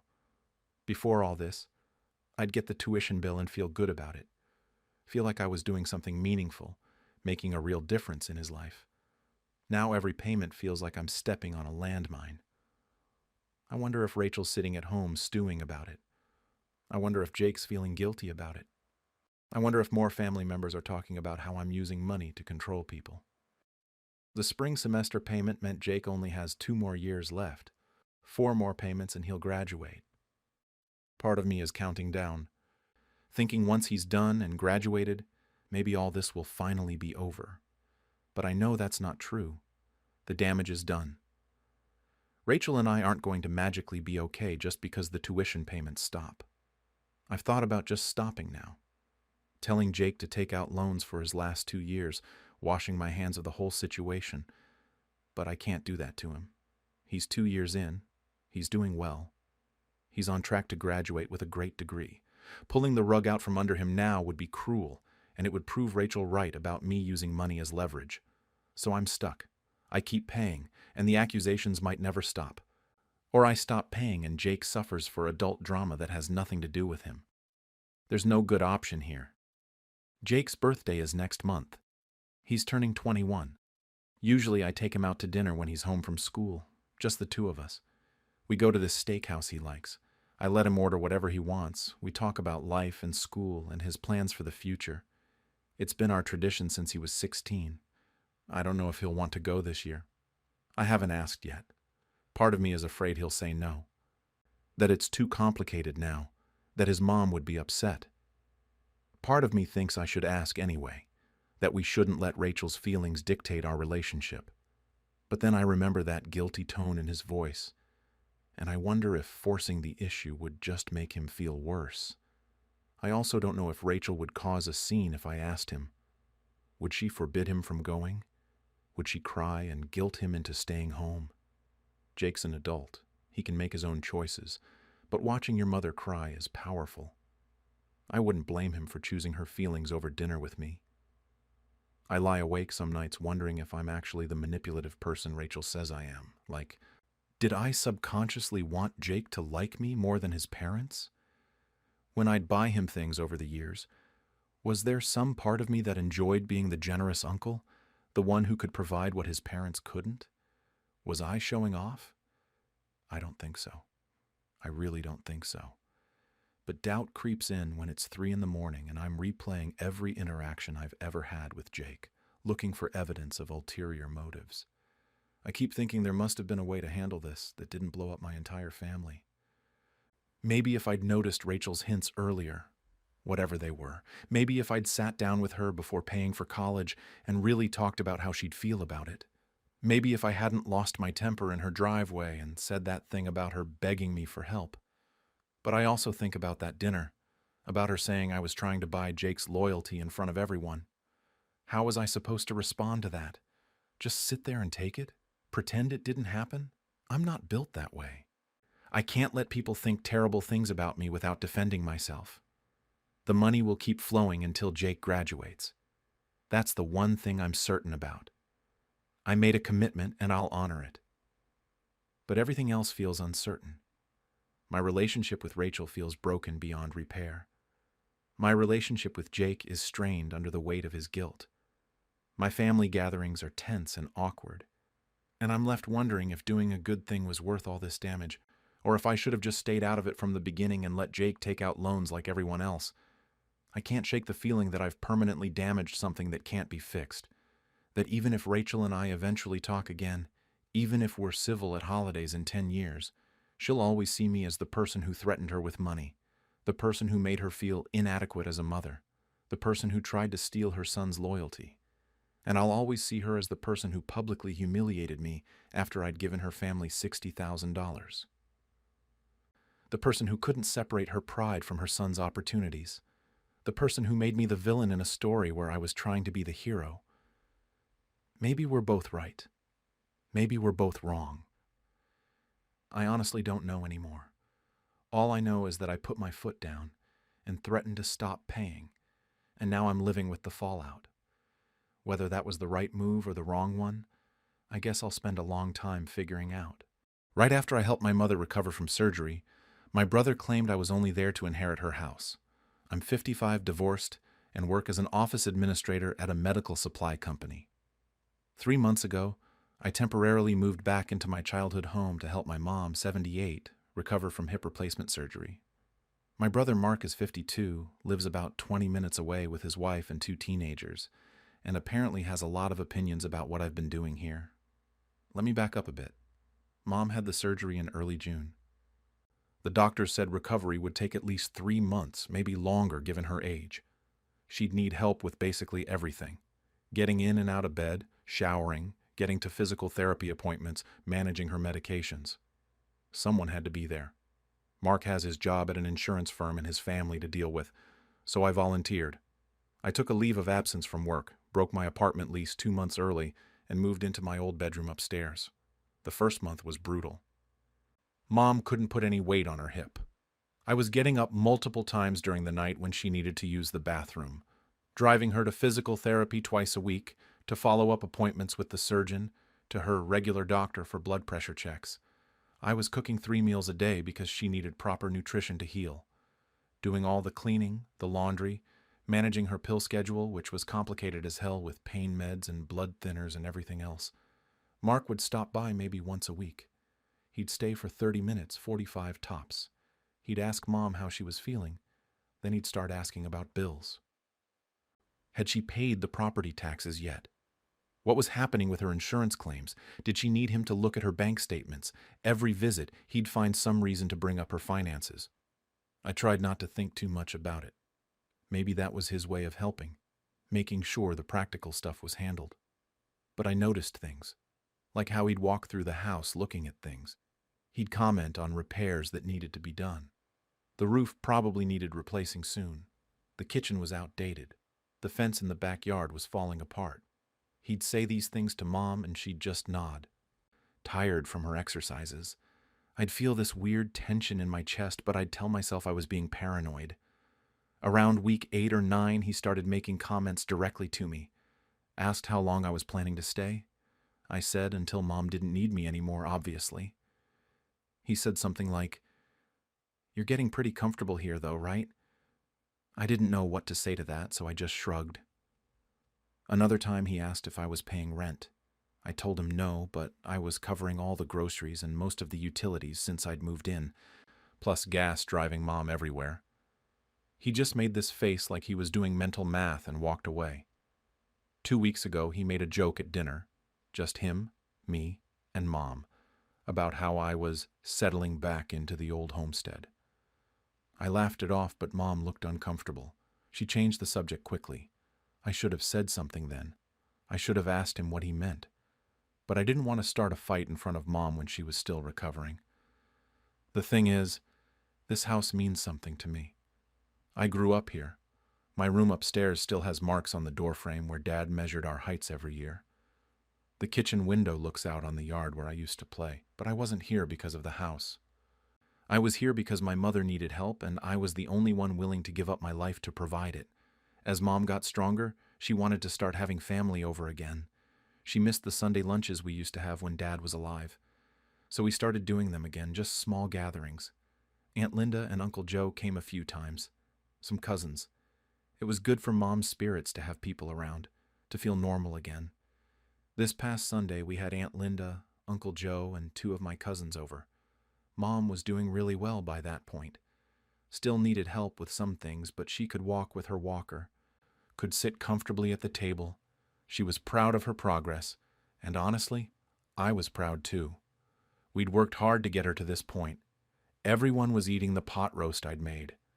Aunt Linda was going on about how wonderful it was that I'd been able to take time off work to be here. She said something like, "Your mother is so blessed to have you. Not everyone would sacrifice their whole life like this." Uncle Joe agreed. One of my cousins said I was basically a saint. I felt embarrassed by the praise, but also, I won't lie, it felt good to be recognized. I'd been working my ass off for 3 months, and this was the first time anyone really acknowledged it. Mark was quiet through all of this. He was sitting across from me, cutting his meat into smaller and smaller pieces, not really eating. I could feel him getting tense. His jaw was doing that thing where he clenches it. Then Aunt Linda said, "I just don't know what your mother would have done without you here." And Mark put his fork down hard enough that it clinked loudly against his plate. He said, "Let's be honest here." Everyone stopped talking. Mom looked at him. He was staring directly at me. He said, "She's not doing this out of pure charity. She's hovering around to secure the inheritance." I felt like someone had dumped ice water over my head. I couldn't process what he'd just said. The table went completely silent. I could hear the kitchen clock ticking. Then he kept going. He said, "Everyone's thinking it. She moves in right when Mom needs help, acts like a saint, and coincidentally, this is the house she grew up in, the house she always loved. Do the math." Mom said, "Mark." But he cut her off. He said, "I'm just saying what needs to be said. Someone has to be realistic about motives here. She breaks her lease, quits her job, moves in rent-free. And we're all supposed to believe it's just out of the goodness of her heart? Come on." I couldn't speak. My throat felt closed up. I looked around the table. Aunt Linda's eyes were huge. Uncle Joe was looking at his plate. My cousins were frozen mid-bite. Mom's face had gone pale. I managed to say, "That's not..." But my voice came out shaky and weak. Mark leaned back in his chair. He said, "Look, I love Mom too, but I'm not going to pretend I don't see what's happening here. This house is worth close to $1 million now. And my sister is living in it, playing nurse, making herself indispensable. I'm just saying what everyone's thinking, but too polite to say." Something broke inside me then. I stood up. My chair scraped against the floor loud enough to make everyone jump. I said, "Excuse me," and walked out. I went straight upstairs to my room, my childhood bedroom, and closed the door. I could hear them downstairs. Raised voices. Mom's voice saying Mark's name over and over. Aunt Linda saying something sharp. Uncle Joe's deeper voice rumbling. I sat on the edge of my bed and stared at the wall. The same wall I'd stared at as a teenager when life felt overwhelming. The same room I'd cried in when my marriage fell apart. And now I was here again, being accused of being a vulture circling my own mother. My hands were shaking. I felt sick to my stomach. All those nights getting up to help her to the bathroom. All those physical therapy sessions where I'd encourage her through the pain. All those meals I'd cooked. All that time I'd spent researching hip replacement recovery and medication interactions and how to prevent blood clots. And this is what my brother thought of me. This is what he'd been thinking the whole time while I was sacrificing everything. There was a soft knock on my door. Aunt Linda's voice said, "Honey, can I come in?" I said yes. She came in and sat next to me on the bed. She put her arm around me and said, Don't listen to him. He doesn't know what he's talking about. But her voice had this uncertain quality to it, like she was trying to convince herself as much as me. She said, "You've been wonderful with your mother. Everyone can see that." I asked, "Can they?" She didn't answer right away. Then she said, "Mark's been stressed lately. Money troubles, I think. He doesn't mean what he said." But he did mean it. I could tell. That wasn't stress talking. That was something he'd been thinking about for weeks, maybe months. Something he'd been holding in until he couldn't anymore. Aunt Linda hugged me and said some more comforting things that I mostly didn't hear. Then she left. I could hear people leaving downstairs, car doors closing outside, voices saying goodbye. The house got quiet. I stayed in my room for the rest of the day. I heard Mom's walker in the hallway around dinner time. She knocked softly and asked if I was okay, if I wanted something to eat. I told her I wasn't hungry. She stood outside my door for a minute, and I could picture her there, leaning on her walker, trying to figure out what to say. Finally, she said, "I don't believe what he said." Then she went back downstairs. But that's the thing. The seed was planted now. In Mom's mind, in Aunt Linda's mind, in everyone's mind who was at that table. Mark had put the thought out there, and now it would grow. Every time I helped Mom with something, people would wonder. Every time I stayed another week, another month, people would question my motives. He'd poisoned the whole thing. I lay awake most of that night. I kept replaying the moment over and over. The way he'd said, "Let's be honest here." The way he'd looked at me. The way everyone had gone silent. I felt humiliated. I felt angry. But mostly I felt this deep, awful sadness. Because I realized that no matter what I did from this point forward, there would always be doubt. I couldn't prove him wrong. How do you prove that your motives are pure? How do you demonstrate that you're helping someone because you love them, not because you want something from them?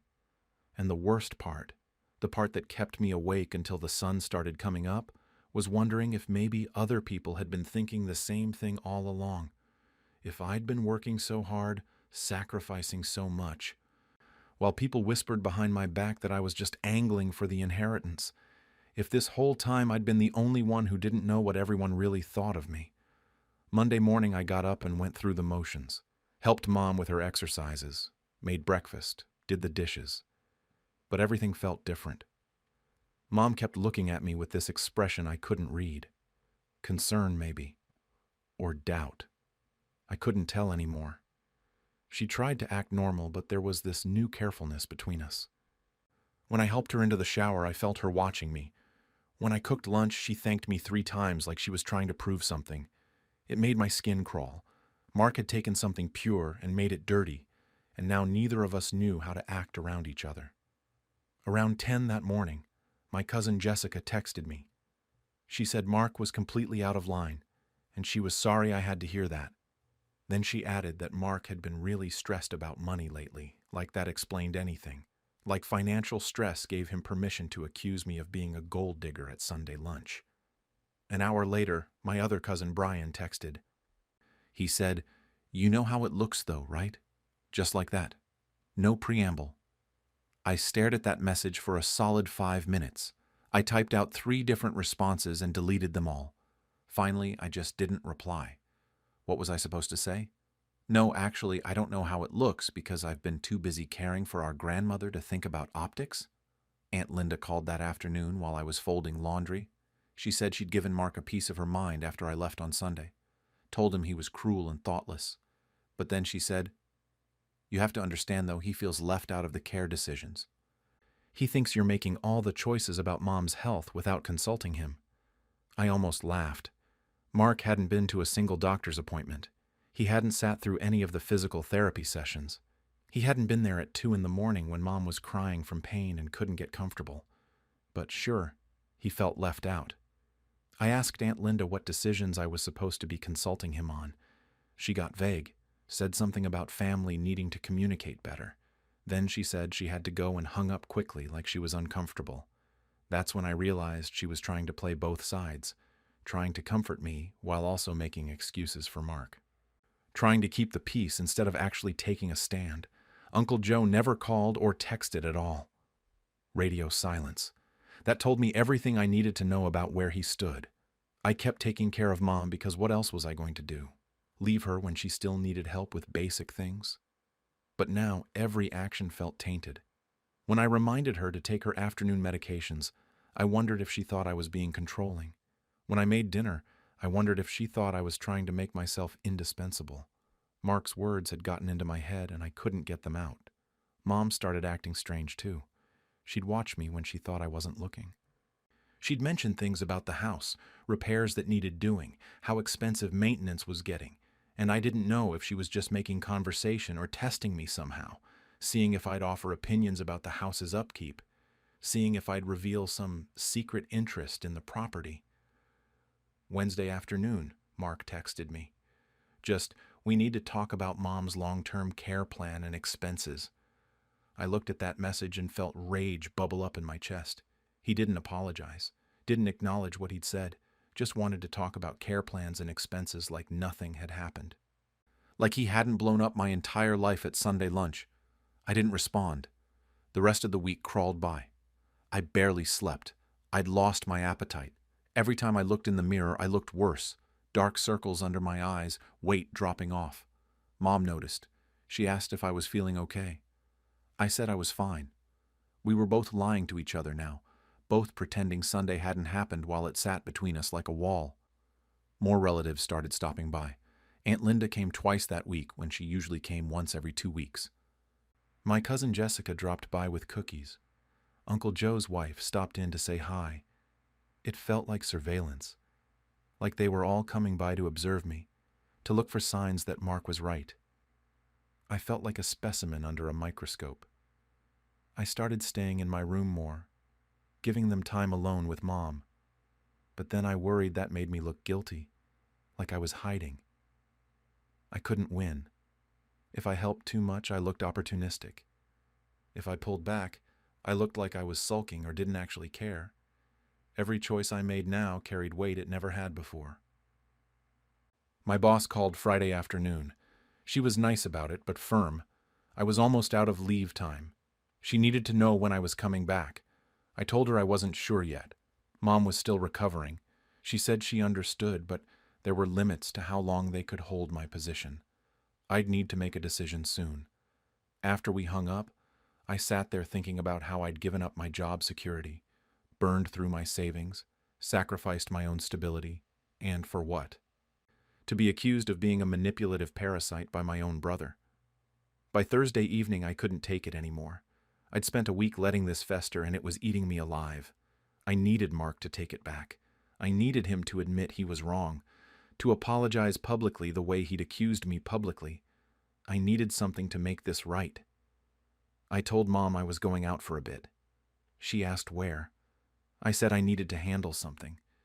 She looked worried but didn't push. I drove to Mark's house. My hands were shaking on the steering wheel. I'd rehearsed what I was going to say 100 times, but now that I was actually doing it, my mind was blank. I just knew I couldn't keep living with this accusation hanging over me. His wife answered the door. She looked startled to see me, then uncomfortable. She said Mark was in the garage and sort of gestured toward it without quite making eye contact. Great. So he'd told her his theory, and now she believed it too. I found him in the garage organizing tools on a pegboard.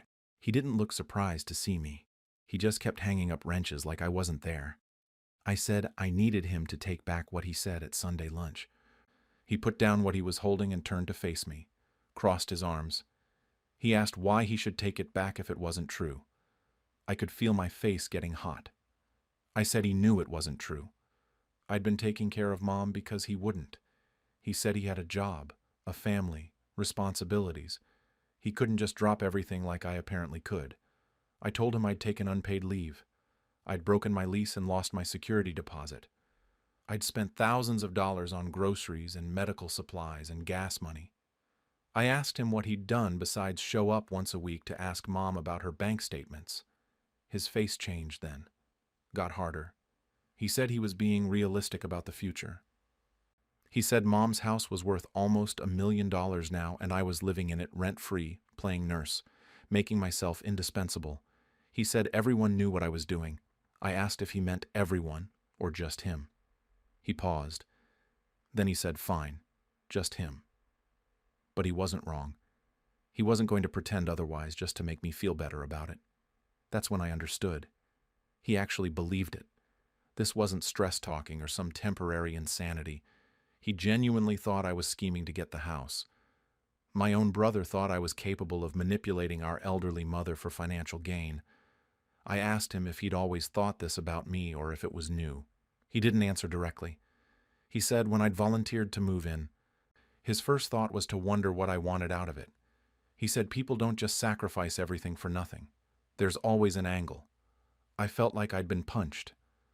I asked if that's really how he saw the world, how he saw me.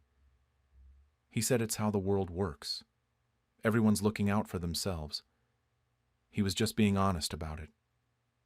I stood there looking at my brother and realized I didn't know him anymore. Maybe I never had.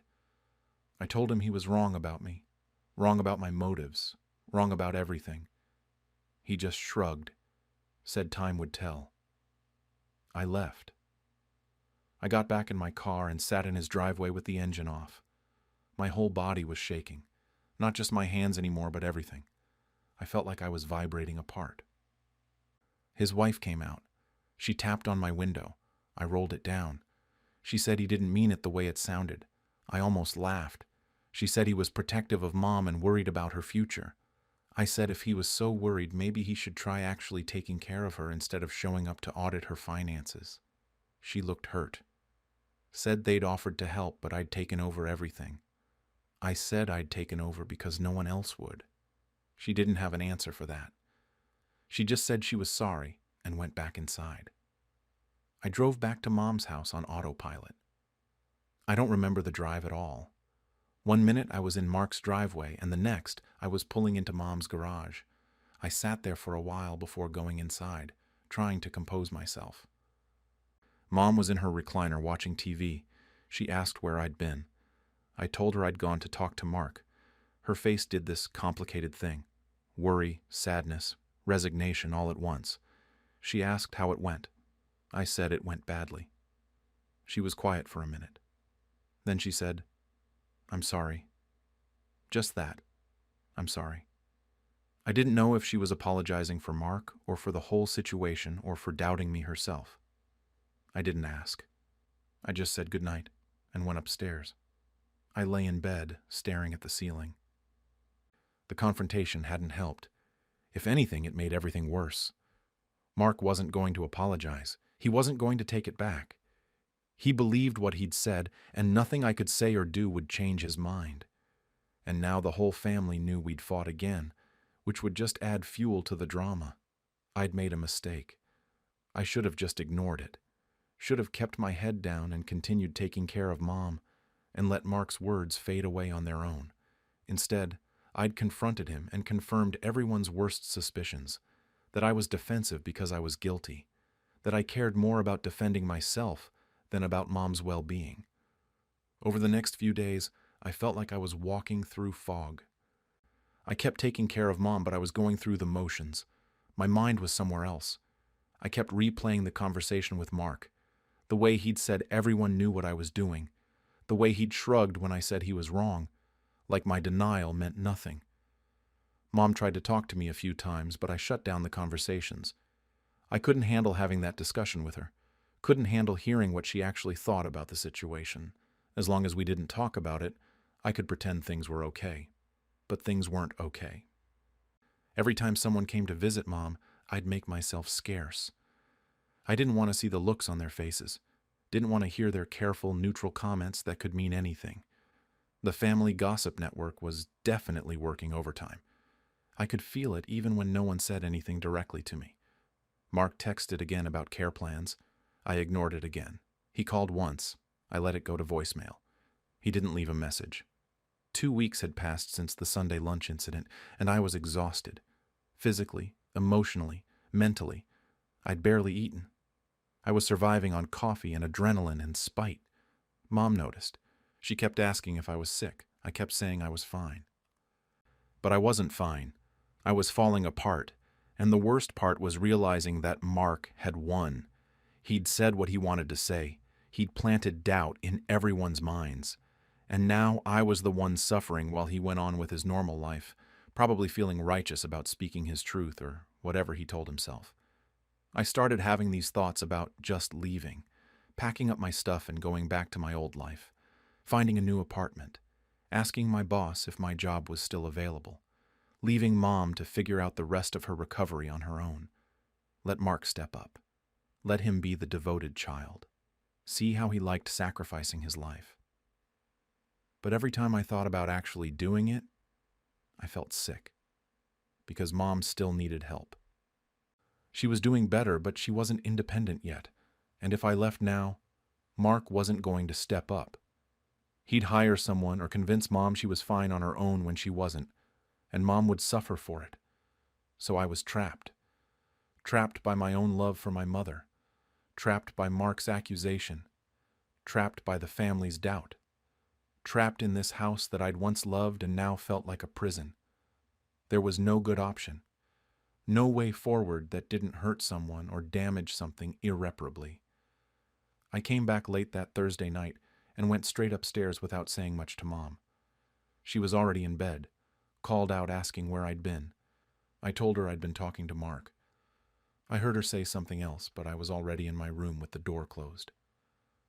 The next morning she was waiting for me in the kitchen. She was standing at the counter with her walker, which was a good sign for her mobility but a bad sign for the conversation we were about to have. She asked if my talk with Mark had gone badly. I said yes while I made coffee. We stood there in silence for a minute.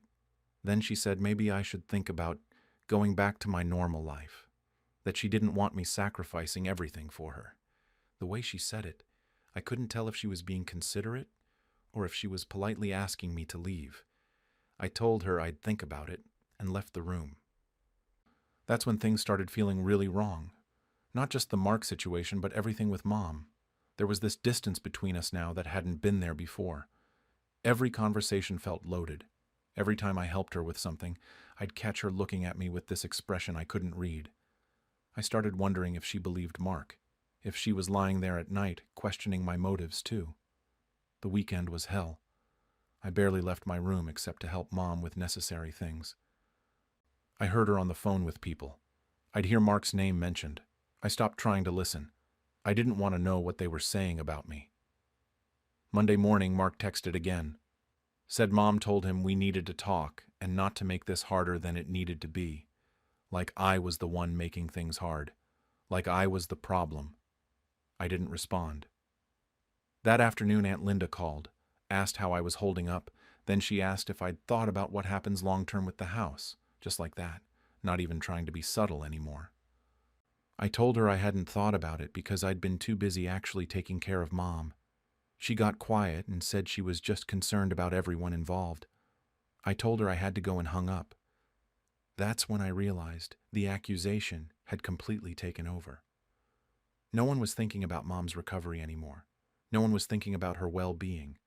Everyone was thinking about the house, about money, about inheritance. Mark had redirected the entire family's focus with one accusation at one lunch, and now that's all anyone could think about. I started running through my options obsessively. I'd lie awake at night going through scenarios. If I stayed, half the family would always see me as opportunistic. They'd question every decision I made. Every month I stayed would be more evidence in Mark's case against me. But if I left, I'd be abandoning Mom when she still needed help. Mark wouldn't step up. He'd proven that already.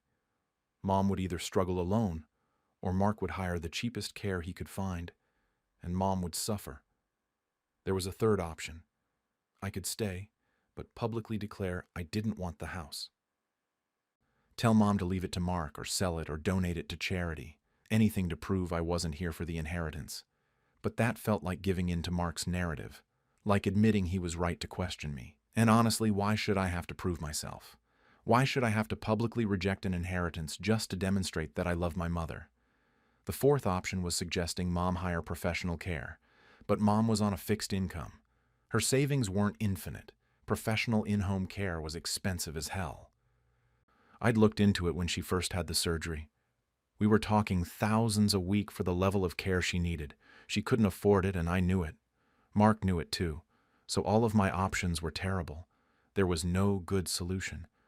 No path forward that didn't involve pain or sacrifice or damage to relationships that might never heal. Wednesday morning, I was helping Mom get dressed, and she said something that made my blood run cold.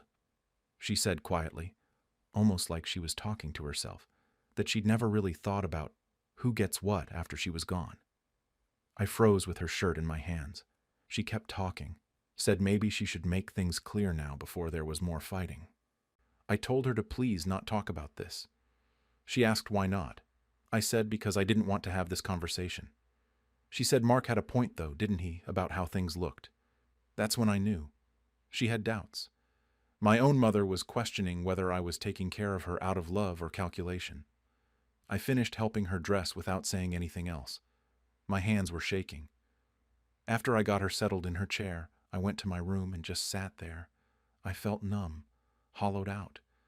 If Mom didn't even trust my motives, what was the point of any of this? That was about 2 weeks ago now. I'm still here, still going through the motions, still taking care of Mom. But everything's different. I'm not sleeping well. I've lost probably 10 pounds. I wake up anxious every morning and go to bed exhausted every night. Mom notices. She keeps asking if I'm okay, if I'm getting sick. I keep saying I'm fine, but we both know I'm not. The relatives have mostly stopped visiting. I think everyone's trying to avoid the drama. Aunt Linda came by once last week, stayed for 20 minutes, and left quickly. She barely looked at me. Uncle Joe hasn't been by at all since the Sunday lunch. My cousins text occasionally, but the messages are always brief and awkward. Mark and I haven't spoken since that night in his garage. He texted a few more times about care plans and Mom's expenses, but I've ignored all of them. I don't know what he wants me to say. He made his position clear. He thinks I'm a manipulative opportunist. There's nothing left to discuss. The relationship between me and Mom is the worst part. We're polite to each other now, careful. We don't talk about anything real anymore, just surface stuff. How she's feeling physically, what she wants for lunch, whether she needs to refill any prescriptions. All the emotional intimacy we had is gone. There's this wall between us made of doubt and suspicion and hurt feelings. Sometimes I help her with her exercises and she'll thank me too enthusiastically, like she's trying to prove she appreciates me. It makes me want to scream. I don't want performative gratitude. I don't want her going through the motions of appreciation while secretly wondering if Mark was right. Other times she'll bring up the house. She'll mention something about maintenance or repairs and then watch my reaction. I've started just nodding and not responding. I don't know what she wants me to say. I don't know what the right answer is anymore. Mom's recovery is going well, physically at least. She's almost back to her normal mobility. She can shower on her own now with the safety bars installed. She can make simple meals. She can get around the house without constant supervision. In another month, maybe 2, she won't need me here at all. She'll be independent enough to manage on her own. I should feel good about that. We've worked hard to get her to this point. But instead, I just feel empty. Because once she doesn't need me anymore, I'll have no reason to stay. And I'll leave and the family will be fractured and Mom and I will probably never have the same relationship again. And Mark will have gotten exactly what he wanted. I keep wondering if he planned it this way. If he wanted to drive me away. If he saw me here helping Mom and felt threatened somehow, like I was taking his place or stealing something that belonged to him. Or if he genuinely believed what he said, which might be worse. The idea that my own brother could look at my sacrifice and see manipulation. That he could watch me care for our mother and think I was running a long con. My boss emailed me twice last week about my return date. I haven't answered. I don't know what to tell her. I can't commit to a date because I don't know when I'm leaving. I don't even know if I'm leaving. I feel paralyzed. Every decision feels impossible. Part of me wants to just pack up tomorrow and go. Find a new apartment, start over, let this whole nightmare end. Let Mark deal with Mom. Let him see what it's actually like to be the caretaker instead of the critic. But I can't do it. I can't abandon her. Even now, even with the doubt and the distance between us, I can't just leave her. Another part of me wants to stay until she's fully recovered, see this through to the end, and leave knowing I did everything I could, that I was the better person, that I proved Mark wrong through my actions, even if he'll never admit it. But how long is that? Another month? 2? 3? And what happens to my job in the meantime? My career? My life? There's also this part of me that's just angry, furious at Mark for poisoning everything. Furious at Mom for doubting me. Furious at the relatives for gossiping and taking sides instead of just supporting both of us through this. Furious at myself for caring so much what everyone thinks. I keep replaying that Sunday lunch in my head. If I could go back, I don't know what I'd do differently. Maybe I should have confronted Mark right there at the table, defended myself publicly instead of running away to my room like a scolded child. Maybe that made me look guilty. Or maybe I should have laughed it off, made a joke, refused to take the bait. Acted like his accusation was so ridiculous it didn't deserve a response. But I didn't do either of those things. I ran. And then I waited a week and confronted him privately, and that didn't help either. It just made everything worse because now everyone knows we're fighting, and I'm the one who looks defensive and desperate. I also keep thinking about whether I was wrong to demand he retract his words. Maybe I should have just let it go. People say cruel things sometimes. Maybe if I'd ignored it, it would have blown over. The family would have moved on. Mom and I could have gone back to normal. But I couldn't let it go. I needed him to take it back. I needed everyone to know he was wrong. Except demanding that retraction just deepened the divide. Now the family is split. Now Mom's caught in the middle. Now Thanksgiving and Christmas and every future family gathering is going to be awkward at best and hostile at worst. I've made everything worse by trying to make it better. And maybe that's the real question I can't stop thinking about. Not whether Mark was right or wrong. Not whether the family believes him or me. But whether I made the right choice in confronting him at all. Whether standing up for myself was worth destroying the family peace. Whether my pride was worth this permanent damage. I don't know. I'm still here 2 weeks later, and I still don't know. I'm going through the motions of caregiving, but I feel like a ghost in this house. Mom's healing. The family's fractured. Mark's silent. And I'm stuck in limbo, unable to move forward or backward, just existing in this awful present where everything feels broken and I don't know how to fix it. Now I cannot stop wondering, was I wrong for demanding my brother retract his words, even if doing so has only deepened the family divide? Should I have just ignored it and kept helping Mom quietly? Or was standing up for myself the only option, even though it made everything worse? I still don't know what to do next. Minutes before my retirement speech, my colleagues revealed they had given my farewell gift to someone else. I'm 62, and I've been teaching at Riverside Elementary for 38 years. 38 years at the same school, in the same building, watching kids grow up and sometimes teaching their kids too. My retirement party was supposed to be this past Friday, in the gymnasium where I'd watched thousands of assemblies and field day competitions. Principal Davis had been planning it for months, or at least that's what everyone kept telling me. The thing is, I wasn't one of those teachers who just showed up and left. I stayed late almost every day to tutor kids who were struggling. I mentored every new teacher who came through our doors, including the ones who were terrified they'd made the wrong career choice. I organized fundraisers, I bought supplies out of my own pocket when the budget ran out, and I never once complained about any of it. This school was my life. My husband used to joke that I was married to Riverside first and him second, and honestly, he wasn't completely wrong. So when they started collecting donations for my retirement gift back in January, I'll admit I got emotional. Margaret, who's been my closest friend at the school for 20 years, told me they were planning something special. She wouldn't give me details, but she had this excited look on her face that made me think it was going to be good.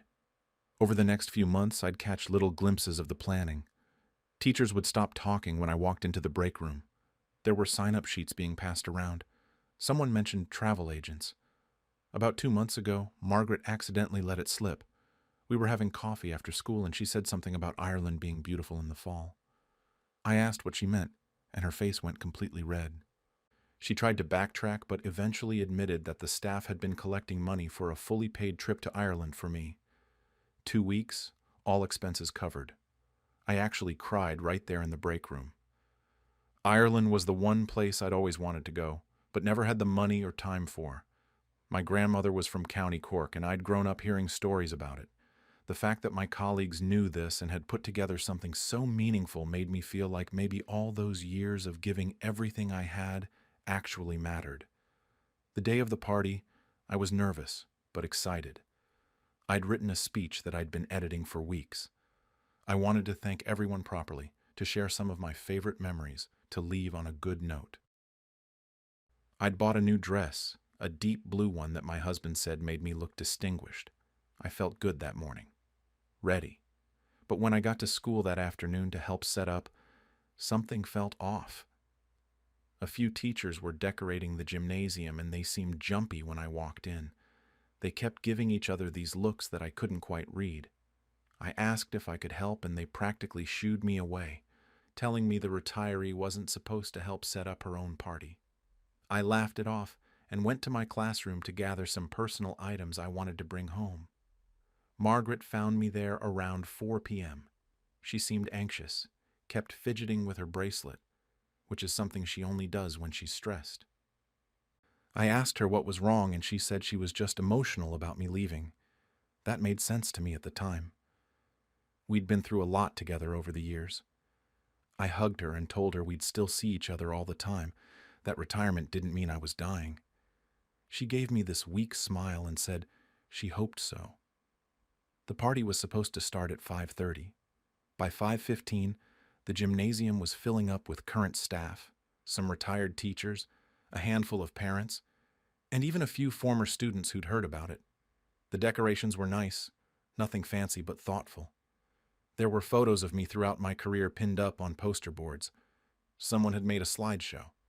There was a decent spread of food, the kind of grocery store platters you get for these things. But the energy in the room felt strange. People kept coming up to me and giving me these overly enthusiastic hugs, saying things like, "You deserve everything good," in this intense way that seemed like too much. A few teachers I didn't know very well avoided making eye contact with me entirely. I started getting this knot in my stomach, but I pushed it down. I told myself I was just nervous about giving my speech, that I was reading too much into normal party awkwardness. Principal Davis called everyone to attention around 5:45. He's 58, been principal for about 12 years, and we've always had a decent working relationship. Nothing warm, but professional and respectful. He got up to the microphone at the front of the gym and started talking about community and family, and supporting each other through difficult times. I was standing off to the side of the makeshift stage area they'd set up, holding my note cards for my speech, assuming he was just doing some opening remarks before introducing me. He went on for a while about how teaching is about more than just education. It's about taking care of each other, about how the best schools are the ones where staff look out for one another. I was half listening, more focused on my own nervousness, when I heard him say something about acts of generosity and sacrifice. That's when I started paying closer attention. He said that over the past few months, the staff had come together to do something really special for a retirement gift. My heart started beating faster.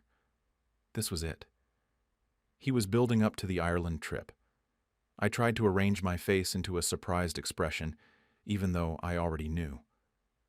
But then he said, "However, we've recently learned that one of our own is going through an incredibly difficult time and needs our support now more than ever." I felt confused. I looked around the room trying to figure out what he was talking about. Then he called Ashley to come up front. Ashley is 34, been teaching 3rd grade at Riverside for only 3 years.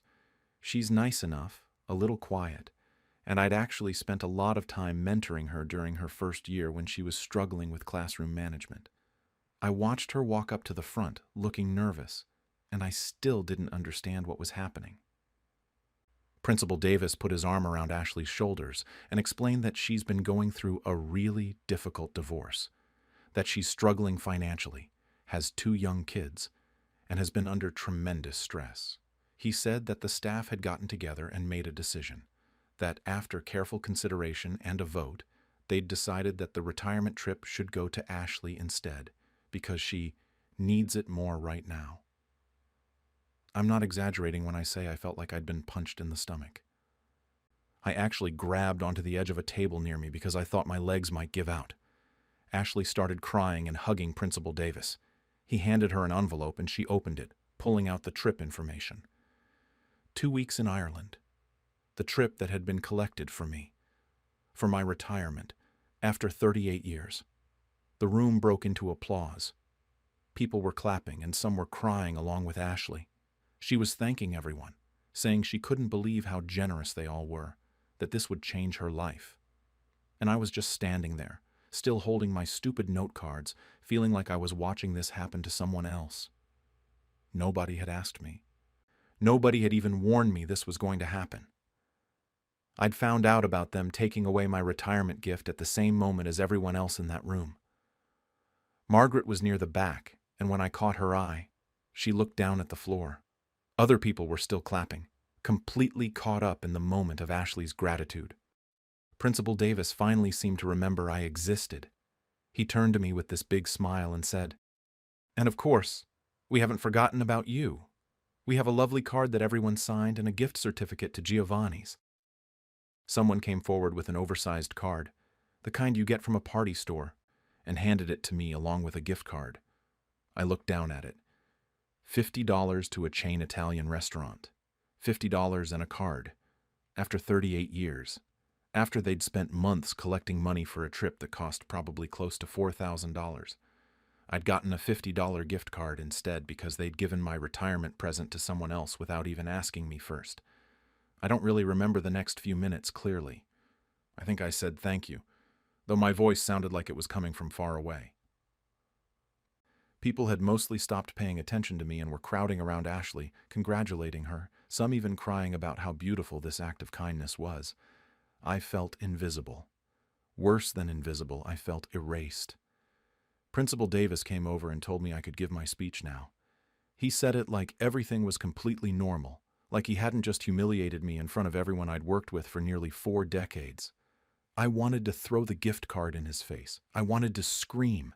I wanted to ask how they could possibly think this was okay, but I didn't do any of those things. I just nodded and walked up to the microphone while he announced me, still using all those flowery words about my years of service and dedication. I stood at that microphone looking out at a room full of people who had decided I didn't deserve the gift they'd promised me, and I had to figure out how to give a speech thanking them for everything. I stood at that microphone and my hands were shaking so badly I almost dropped my note cards. The paper was rattling, and I'm sure people could hear it through the microphone, but I couldn't make myself stop. My face felt like it was on fire. You know that feeling when you're so humiliated that your whole body just burns with it? That's where I was. The gymnasium had maybe 70 people in it, and they were all looking at me. Some were still wiping tears from Ashley's moment. A few were checking their phones. Principal Davis was standing off to the side with his arms crossed, smiling like he'd just done something wonderful. Ashley was sitting in the front row now, still clutching that envelope with the trip information, and she had this glowy, grateful expression on her face that made me want to scream. I looked down at my speech. I'd spent weeks on it. I'd written about my first day at Riverside, about the teachers who'd mentored me, about watching the school change and grow over nearly 4 decades. I'd included funny stories about students who'd kept me on my toes. I'd written a whole paragraph thanking everyone for making my career meaningful. There was even a part where I was supposed to thank them for the generous retirement gift. Standing there, I had this moment where I thought about just walking out, just setting down the microphone and leaving through the gym doors and never coming back. Let them figure out what to do with their retirement party when the retiree walked out. But I couldn't do it. Even in that moment, after what they'd just done to me, I couldn't bring myself to make a scene. 38 years of being the reliable one, the one who never caused problems, the one who always smiled and pushed through. I couldn't break that pattern even when I should have, so I started reading my speech. My voice cracked on the first sentence and I had to stop and clear my throat. I apologized, made some joke about being emotional, and people laughed a little. I kept going. I thanked Principal Davis for his leadership even though I wanted to tell him exactly what I thought of his leadership right then. I thanked my fellow teachers for their support and friendship, and the words felt like ashes in my mouth. About halfway through, I reached the part where I'd written, "I'm so grateful for the thoughtful retirement gift." I couldn't say it. I just couldn't. So I skipped ahead to the next paragraph, stumbling over my words because I'd lost my place. A couple people in the audience looked confused by the awkward transition, but nobody said anything. I talked about some of my favorite memories. The year we did the musical and everything that could go wrong did go wrong, but somehow the show still came together. The student who'd been convinced she couldn't read who ended up winning the school reading competition. The time the fire alarm went off during state testing and we all had to evacuate, but I made it into a game so the kids wouldn't panic. Normal retirement speech stuff, but the whole time I was talking, all I could think about was that trip to Ireland. I thought about how I'd already started planning it in my head, even though I wasn't supposed to know about it. I'd looked up bed and breakfasts in County Cork. I'd researched my grandmother's family history. I'd imagined walking the same streets she'd walked before she immigrated. I'd told my husband about it after Margaret let it slip, and he'd been so excited for me. He'd even bought me a travel guide to Ireland for my birthday last month. All of that was gone now, given away, and I was supposed to stand here and be graceful about it. My voice kept cracking. I had to pause several times to collect myself, and people probably thought I was just emotional about retiring. I was emotional, but not in the way they thought. I wasn't crying because I was sad to leave. I was crying because I felt like 38 years of my life had just been dismissed as less important than someone else's 3 years. I got through the speech somehow. I don't even remember how I ended it. Something about carrying the memories with me and wishing everyone the best. The applause when I finished was polite. Nothing enthusiastic. A few people stood up, but most didn't. It was the kind of applause you give because you're supposed to, not because you mean it. The second I stepped away from the microphone, at least a dozen people rushed past me to get to Ashley. They wanted to talk to her more about the trip, to tell her how happy they were for her, to give her advice about Ireland. I stood there holding my note cards and that stupid oversized card, and nobody came over to me. Margaret was still near the back looking miserable. A couple of the older retired teachers gave me sympathetic looks, but they didn't approach me either. I made myself walk over to the food table and put some things on a plate even though I felt sick. I couldn't just stand there alone looking pathetic. A few people came up to make small talk. Mrs. Henderson, who's been teaching there even longer than me, told me I'd given a lovely speech. One of the second-grade teachers said she'd miss me. But the conversations felt hollow. Everyone seemed distracted, like they were just checking a box by acknowledging me before they could go back to celebrating Ashley. I ate maybe 2 bites of pasta salad and threw the rest away. Principal Davis was making rounds, shaking hands, laughing loudly at people's jokes. He eventually made his way over to me and asked how I was feeling. I looked at him and I couldn't keep it in anymore. I told him I needed to talk to him privately. He got this slightly annoyed look on his face, like I was being inconvenient, but he followed me out into the hallway outside the gym. The noise from the party was muffled out there, and we were alone. I asked him how he could possibly think what he'd just done was okay. He immediately got defensive and said he thought I, of all people, would understand. That I'd always been so generous with my time and resources. That he'd expected me to be happy they were helping someone in need. I told him this wasn't about me being generous with my time. This was about them taking away something that was specifically collected for me, for my retirement, without even asking me first. I said I'd found out my retirement gift was being given to someone else at the exact same moment as everyone else in that room. He had to have known how humiliating that was. He said they'd taken a vote. That most of the staff had agreed it was the right thing to do. He said Ashley was really struggling, and this would make such a difference for her. He said he hoped I could see this as an opportunity to do something meaningful for a colleague who needed it. I asked if I got a vote, if anyone had thought to include me in this decision about my own retirement gift. He looked uncomfortable then, and said they'd wanted it to be a surprise. I asked him to clarify what he meant by surprise, because it sounded like he was saying they'd deliberately kept me out of the decision so I couldn't object. He didn't really answer that. Instead, he said that the $50 gift card was still a nice gesture, and they'd all sign the card for me. He said it like that should make everything okay. $50 versus a $4,000 trip that I'd been dreaming about for months. I told him I'd been at Riverside for 38 years, that I'd given everything to this school, that I'd mentored Ashley personally, had stayed late countless nights to help struggling students, had spent thousands of dollars of my own money on classroom supplies over the years. I asked him if he really thought that was worth $50 in a card. He got irritated then and said I was being selfish, that this wasn't about me, that Ashley was going through a divorce and had kids to support and needed compassion. He said he was disappointed that I couldn't see beyond my own wants to help someone who was suffering. I just stared at him.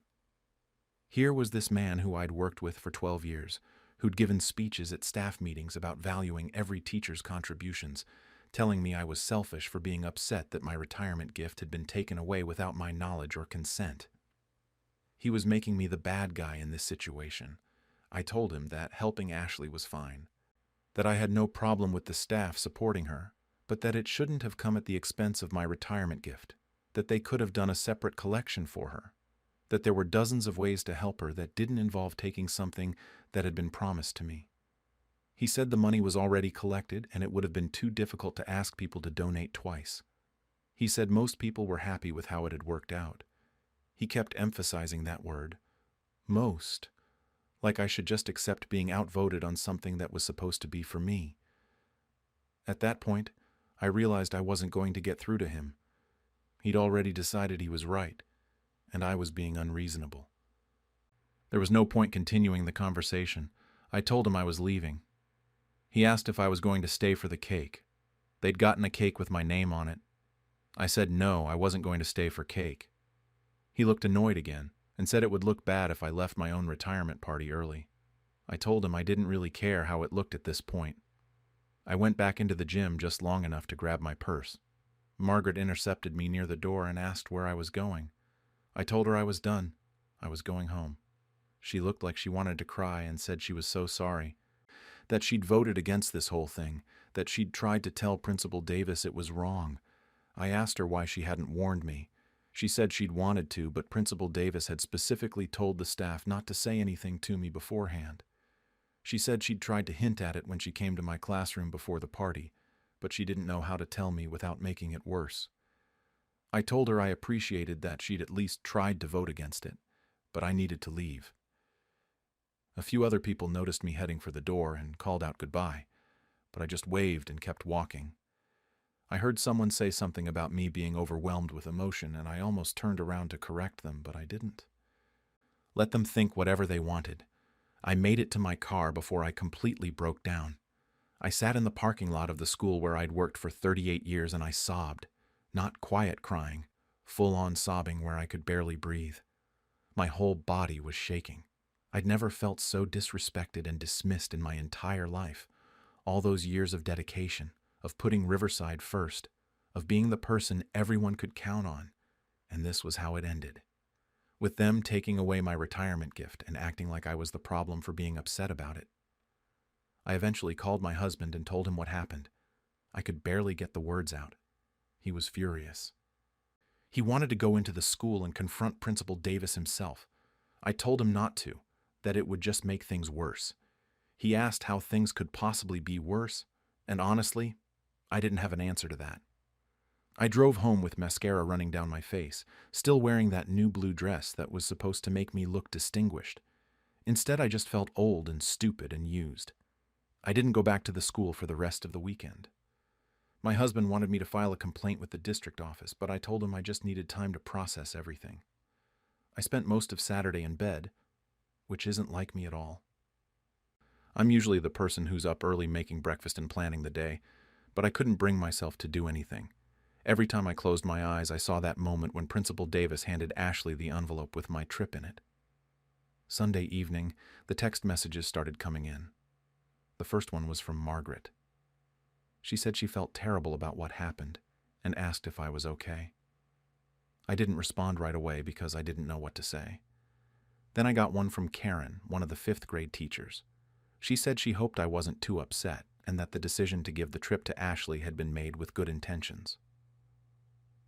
That message made me angry all over again. Good intentions don't erase the fact that they humiliated me. Over the next few days, I got maybe a dozen messages from different colleagues. Some were apologetic. A few tried to justify what happened. One teacher, Brian, who's only been at Riverside for 5 years, sent me this long message about how we should all be willing to sacrifice for each other, and that my reaction was making people uncomfortable. I blocked his number after that. The worst ones were the messages that acted like I was being too sensitive. 3 different people used almost the exact same phrase, that I was taking it too personally. How else was I supposed to take it? They took my retirement gift. My gift. It doesn't get more personal than that. But there were also a few messages that validated how I felt. Rachel, who teaches 4th grade, admitted that she'd been uncomfortable with the whole thing from the start. She said the vote hadn't even been close to unanimous like Principal Davis claimed. According to her, it was more like 60-40, and a lot of people had only voted yes because they felt pressured. She said Principal Davis had presented it as this beautiful act of compassion, and anyone who opposed it was made to feel like they didn't care about Ashley's struggles. That information made everything worse somehow, knowing that it wasn't even a clear majority, that people had felt pressured, that this could have gone differently. I kept thinking about how if just a few more people had spoken up, maybe I'd still have that trip. Maybe my retirement would have ended the way it was supposed to. Margaret called me on Wednesday. I almost didn't answer, but I knew she'd keep trying. She told me that people at school were talking about what happened. Some felt guilty, some were defending the decision, and apparently Ashley had no idea that the trip was originally supposed to be mine. Principal Davis had told her it was a general staff collection to help her through her difficult time. She didn't know she was getting my retirement gift. I didn't know what to do with that information. Part of me wanted to be angry at Ashley, but she hadn't done anything wrong, really. She hadn't asked them to take my gift. She'd just accepted what they offered her. But I also couldn't help feeling bitter every time I thought about her planning that trip, my trip, completely oblivious to what had been taken from me to give it to her. Margaret also told me that Principal Davis had sent out a staff email reminding everyone about professionalism and respecting each other's privacy. She said it was clearly directed at people who'd been texting me, basically telling them to stop validating my feelings. That made me furious but not surprised. He wanted to shut down any dissent and make the whole thing go away. My husband suggested we just book our own trip to Ireland. We could afford it if we saved up for a while, but that wasn't the point. The point was that my colleagues had collected money specifically for me, had planned this whole thing, and then decided someone else deserved it more. Booking my own trip wouldn't fix the fact that they'd dismissed 38 years of my service like it meant nothing. 2 weeks after the party, I got a call from the school secretary asking if I'd come in to pick up some mail that had accumulated in my old mailbox. I said I'd think about it. The truth was, I never wanted to set foot in that building again. Just thinking about walking down those hallways made me feel sick. But there were also things I'd left behind. Personal items in my classroom that I'd planned to pick up gradually over the summer. Books I'd collected over the years. Photos. A few decorations. The school had told me I had until the end of June to get everything out before they reassigned the room. I finally went back 3 weeks after the retirement party, on a Saturday when I knew the building would be mostly empty. I had my husband come with me for moral support. Walking through the front doors felt surreal. I'd walked through those doors thousands of times over 38 years, but it felt completely different now. We went straight to my old classroom. Someone had already started packing up some of my things, which annoyed me, but I didn't have the energy to complain about it. My husband and I loaded boxes into his truck while I tried not to look at anything too closely. Every item had memories attached to it, and I couldn't handle that right then. We were loading the last few boxes when Principal Davis showed up. He said he'd gotten an alert that someone was in the building and came to check. He seemed surprised to see me. He asked how I was doing in this overly cheerful way that made my skin crawl. I told him I was just getting my things. He said he was glad to see me and that we should talk about me coming back for some volunteer opportunities. The school was doing a career day in the fall, and he thought the students would love to see me. He said it like nothing had happened, like we were just old colleagues having a normal conversation. I told him I wasn't interested in volunteering. He looked confused and said he thought I loved Riverside, that I'd always said it was my second home. I said that was before they made it clear that 38 years of dedication was worth less than 3 years of someone else's employment.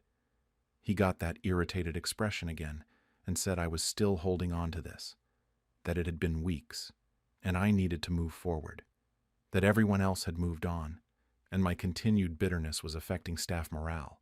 I almost laughed at that. My bitterness was affecting morale, but apparently humiliating me at my own retirement party hadn't affected morale at all. My husband stepped in then and told Principal Davis that we were done with this conversation, that I'd given enough to this school and didn't owe anyone anything else. Principal Davis started to say something else, but my husband just put his hand on my back and guided me toward the truck. We left Principal Davis standing there in the hallway looking offended. That was the last time I've been back to Riverside. It's been 3 months now since the retirement party. The school year ended and started again without me, which is strange after spending 38 years following the school calendar. My husband keeps asking me what I want to do with all this free time now that I'm retired, but I haven't figured that out yet. I'd always imagined spending my retirement doing things I loved, maybe traveling, maybe volunteering somewhere I felt appreciated. But that trip to Ireland was supposed to kick it all off. It was supposed to be this symbol of moving into a new phase of life. Without it, I feel stuck. Margaret still texts me regularly. She tells me about school gossip and asks me to meet for coffee. I've met up with her twice, and it's been okay, but it's also uncomfortable. She still works at Riverside. She still sees all those people every day. She still has to be friendly with Principal Davis and work alongside Ashley. There's this divide between us now that wasn't there before. She told me last week that Ashley took the trip to Ireland in July and posted tons of photos on her Facebook. Pictures of her smiling in front of castles and green hills. Pictures of her having the time of her life on the trip that was supposed to be mine. Margaret said she didn't look at the photos, but other teachers had shared them and talked about how wonderful it was that the school community had come together to give Ashley such a meaningful experience. I haven't looked at the photos, and I'm not going to. I don't need to see visual proof of what was taken from me.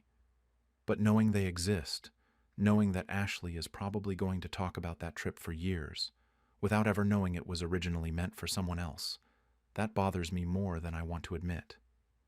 A few former students have reached out asking why I haven't been around. The school does community events throughout the year, and I used to attend all of them. There was an ice cream social in August that I always went to, and apparently several kids asked where I was.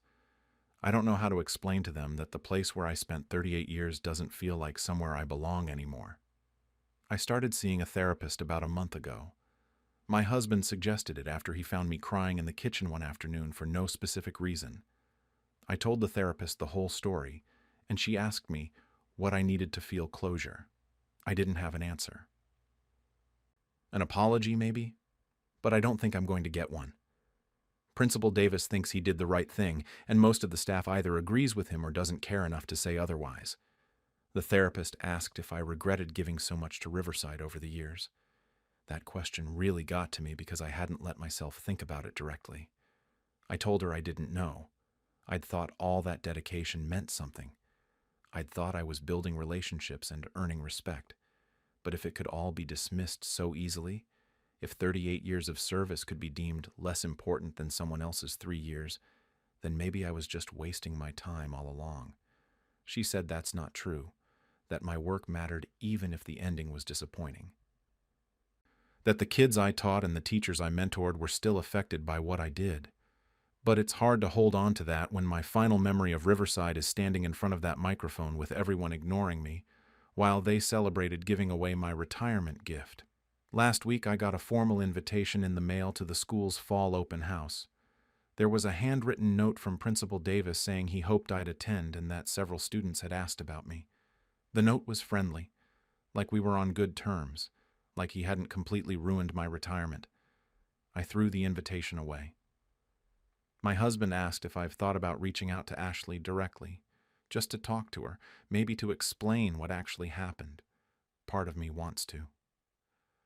I want her to know that the trip she took was supposed to be mine, that while she was posting photos and having this transformative experience, I was at home trying to process being betrayed by people I'd trusted for decades.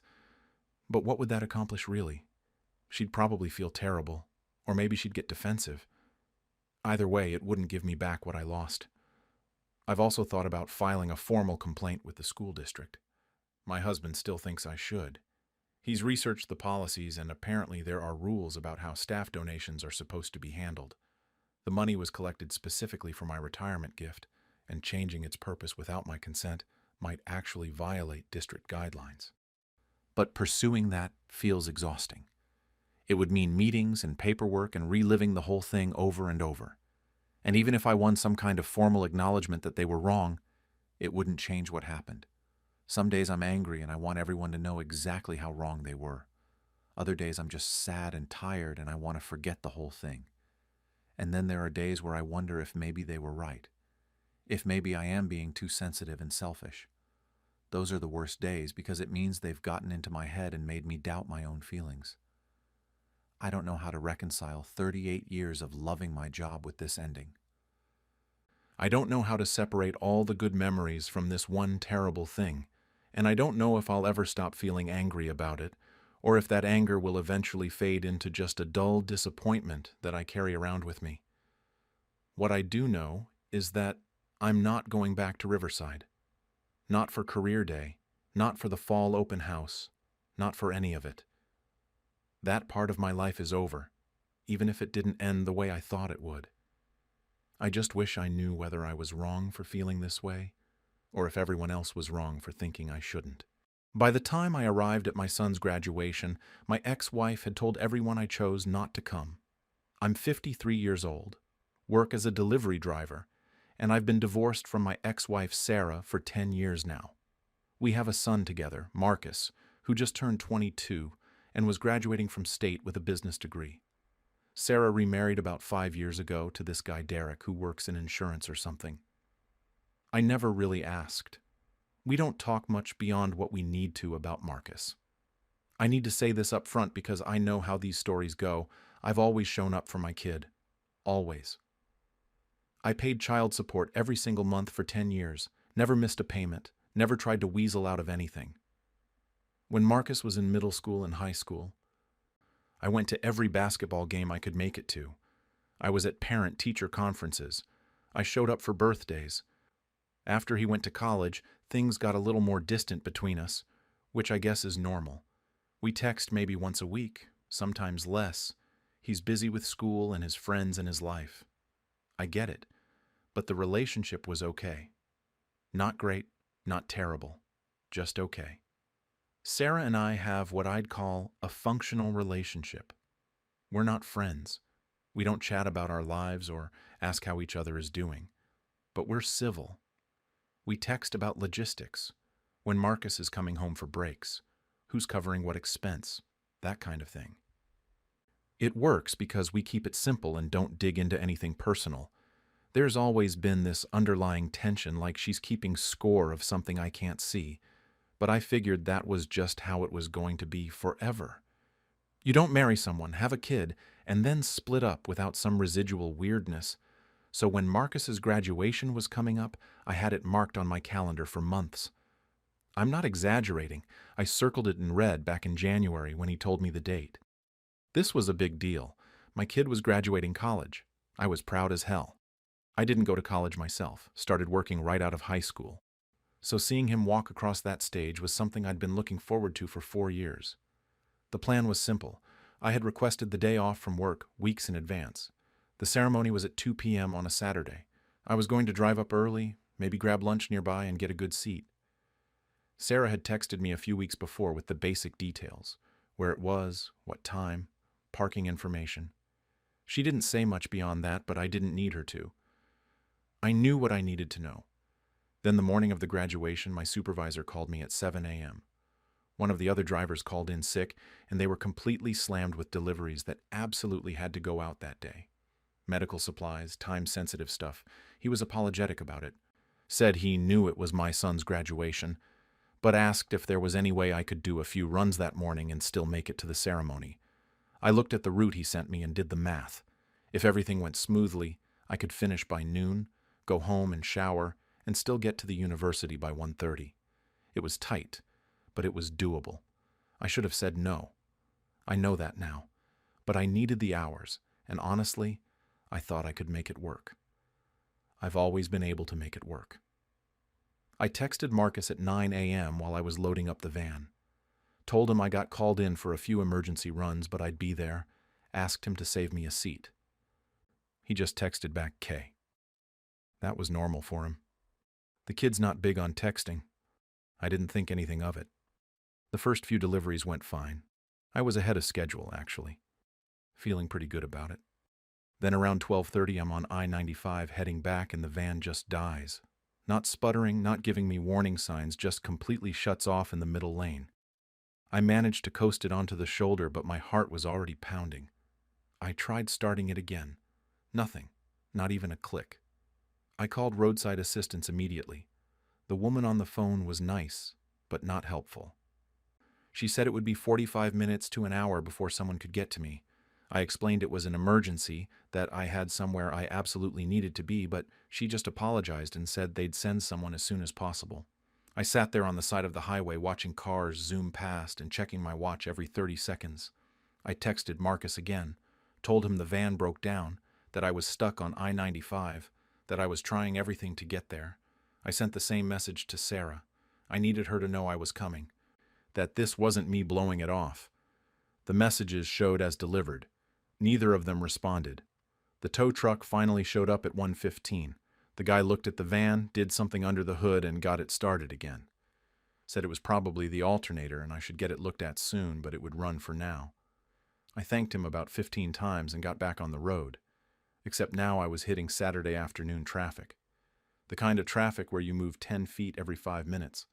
I was gripping the steering wheel so hard my knuckles were white, checking the GPS every few seconds like that would somehow make the cars in front of me disappear. The ceremony started at 2 p.m. At 1:45 I was still 20 minutes away according to the GPS, and that was being optimistic. I tried calling Marcus. It went to voicemail. I called Sarah. Also voicemail. I sent more texts explaining what was happening, that I was in traffic but I was coming. Nothing back from either of them. I got to the university at 3:15 p.m. I know the exact time because I looked at the clock on the dashboard and felt my stomach drop. The parking lot was already half empty. I found a spot near the auditorium and basically ran toward the building. My shirt was sticking to my back from sweat, my work boots were killing my feet, and I was out of breath by the time I got to the main doors. That's when I saw them. My family, or what was left of it after the divorce. Marcus was standing there in his cap and gown talking to Sarah's parents, my ex-in-laws who have always looked at me like I was something they scraped off their shoe. My brother Tom was there too, off to the side looking uncomfortable. Sarah was next to Marcus with her arm around him, and Derek was on the other side. They all had their phones out looking at pictures. Marcus saw me first. His face did this thing where it went completely blank for a second, and then his jaw clenched. He looked angry. Actually angry, not just disappointed. That's what got me. I was expecting him to be upset that I missed the ceremony, but this was something else. I walked over, already starting to apologize. I was saying something about the van breaking down in traffic and how sorry I was, the words just tumbling out, but Marcus cut me off. He said, "I can't believe you actually showed up now." I stopped talking. The way he said it, it wasn't sad or hurt. It was bitter, like he'd been expecting this. I told him again that I was so sorry, that the van broke down, that I'd been texting him. I pulled out my phone to show him the messages. He just looked at me and said, "Mom told me 3 weeks ago you weren't coming. She said you told her work was more important." I swear to God it felt like someone had punched me in the chest. I couldn't breathe for a second. I looked at Marcus, then at Sarah, then back at Marcus. I told him I never said that.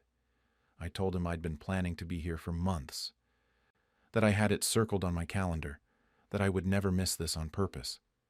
He shook his head. He said, "She told me weeks ago, Dad. She said you called her and said you couldn't make it because of a work thing." I looked at Tom. He wouldn't make eye contact with me. Sarah's parents were standing there with their arms crossed, looking at me like I was the biggest piece of garbage on the planet.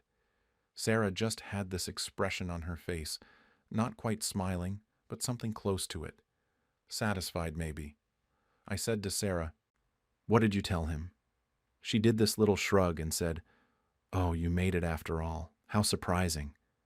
Her voice was light, like we were talking about me showing up late to a casual dinner, not my son's college graduation. I asked her again what she told Marcus, what she told everyone. She said, "I told him what you told me. That work was more important, and you probably weren't going to make it." I was shaking at this point. I told her I never said that. I told her to show me where I said that, to show me the text or the call log or anything. She just said, "It was a phone conversation, obviously, a few weeks ago. We haven't talked on the phone in months, maybe longer. Everything goes through text because it's easier, and there's a record of it. She knows this. I know this." I looked at Marcus and I could see it in his eyes. He believed her. He'd believed her for 3 weeks, and in that moment, I realized what had happened here. I realized that for the past 3 weeks, my son thought I didn't care enough about him to show up for his graduation, that he'd gone through the whole ceremony thinking his dad chose not to be there, that he'd smiled for family photos and walked across that stage and gotten his diploma, all while believing I'd abandoned him. I looked around at the group. Tom was staring at his shoes. Sarah's parents were whispering to each other. Derek had his arm around Marcus's shoulders in one of the photos on Sarah's phone. I could see it from where I was standing. He was in the spot where I should have been. Marcus told me to just go home. He said I'd already missed it, and there was no point in me being there now. Then he walked away, still in his cap and gown, and Sarah's parents followed him. Sarah gave me one more look, that same almost smile, and went after them. I just stood there in the parking lot in my work boots and my sweaty shirt, holding my phone with all the unanswered texts on it, watching my son walk away from me. Tom came over after a minute. He said, "Man, where were you? Sarah said you told her last month you weren't coming because of work." I showed him my phone. I showed him the texts from that morning, the timestamps, everything. I watched his face change as he read them. He said, "This is messed up. You need to talk to Marcus." But Marcus was already gone, and everyone else had already made up their minds about what kind of father I was. Tom walked with me back to my van. I was still trying to process what had just happened, and he was scrolling through the texts I'd shown him. He kept shaking his head and muttering under his breath. When we got to the van, he leaned against it and looked at me.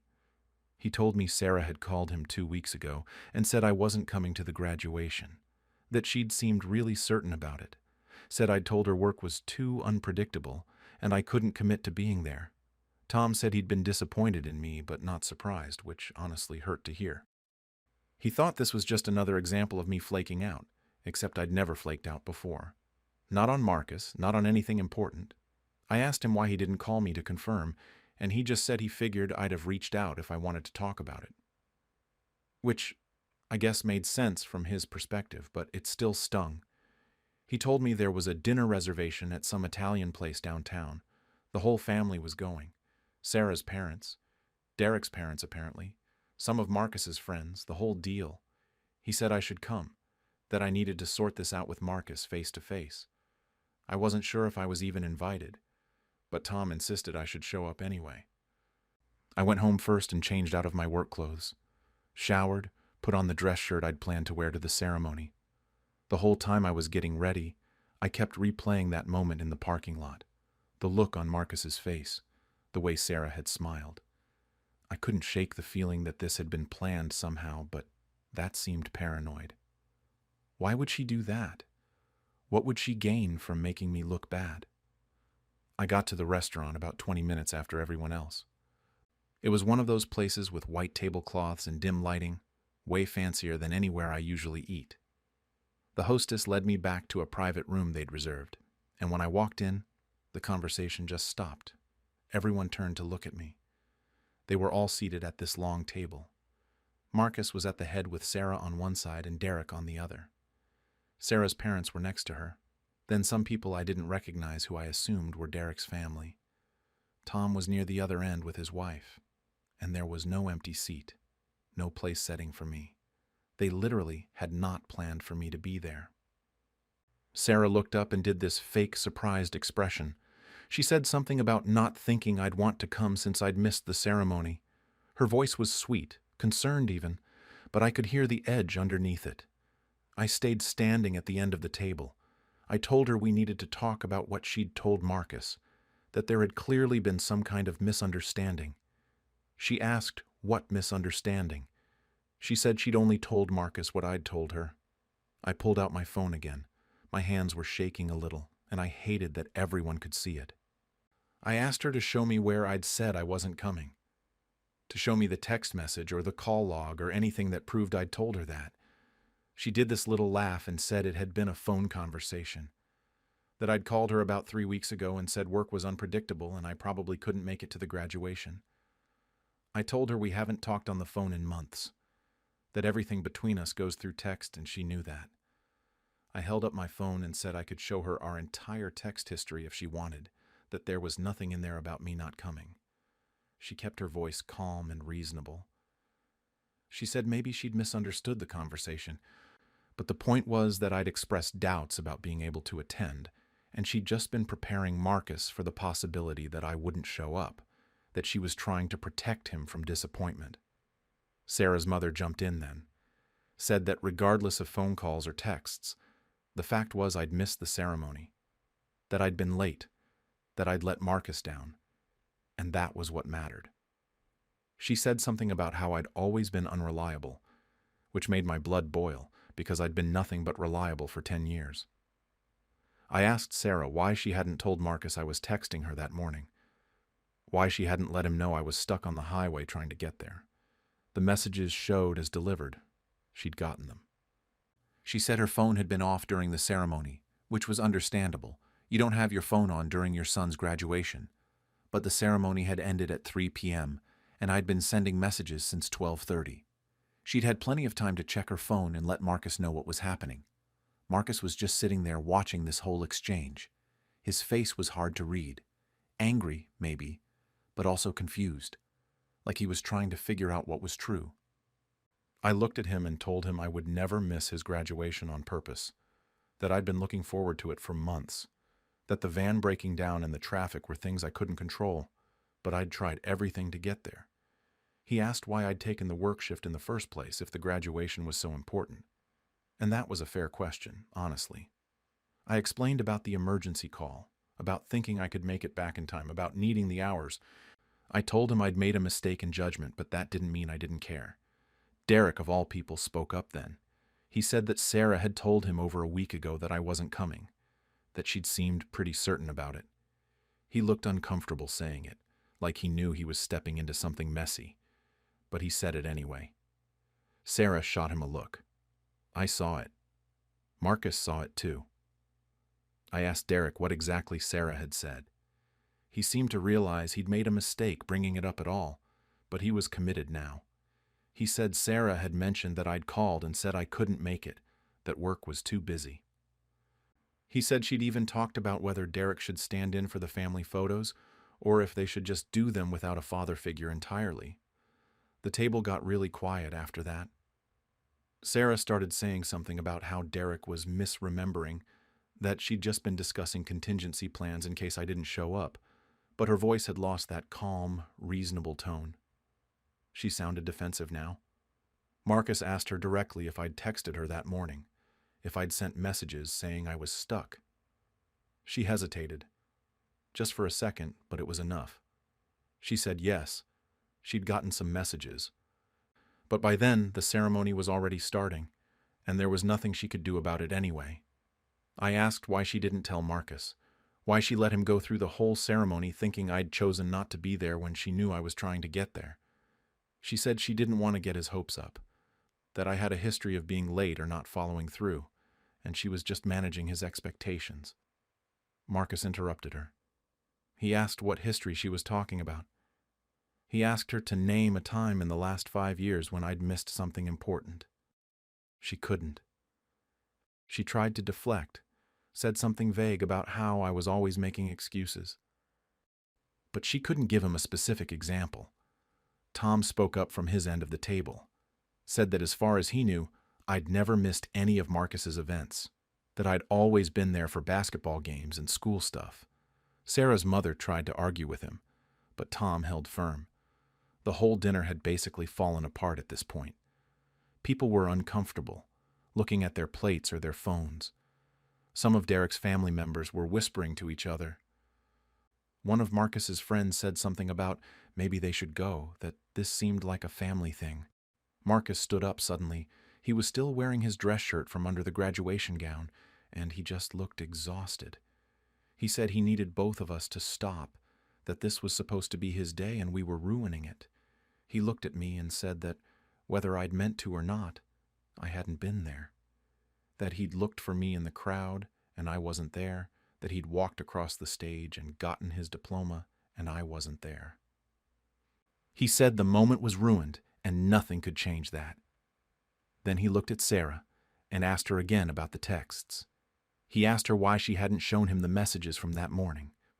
If she'd really been trying to protect him, wouldn't she have shown him that I was trying to get there? Sarah's face changed. The pleasant, reasonable mask slipped a little. She said she'd made a judgment call, that she'd thought it was better for Marcus not to spend the ceremony wondering if I was going to show up or not.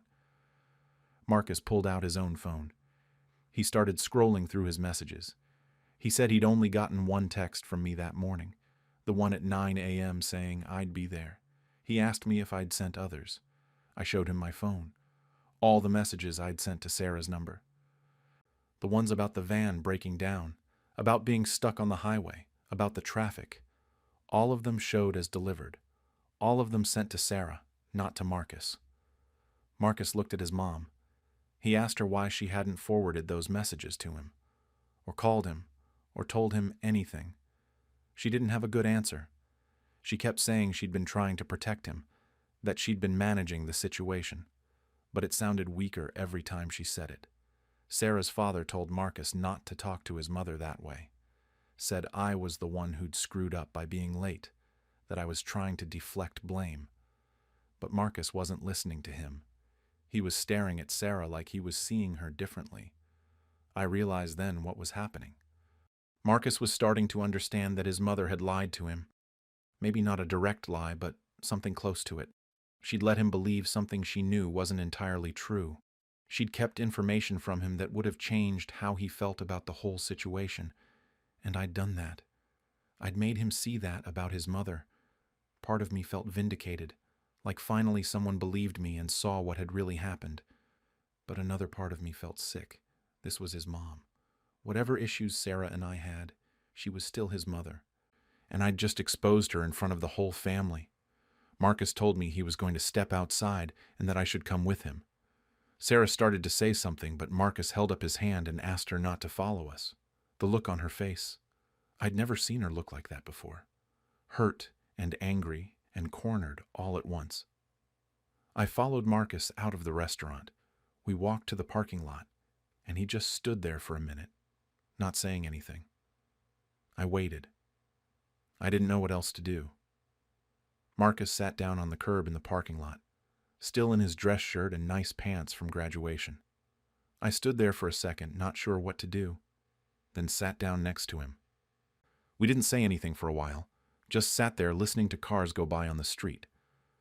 Finally, he asked me what actually happened that day, not what I'd told everyone in the restaurant, but the whole thing from the beginning. So I walked him through it, waking up that morning, getting the call from my supervisor, thinking I could make it work, the van breaking down, the wait for the tow truck, the traffic.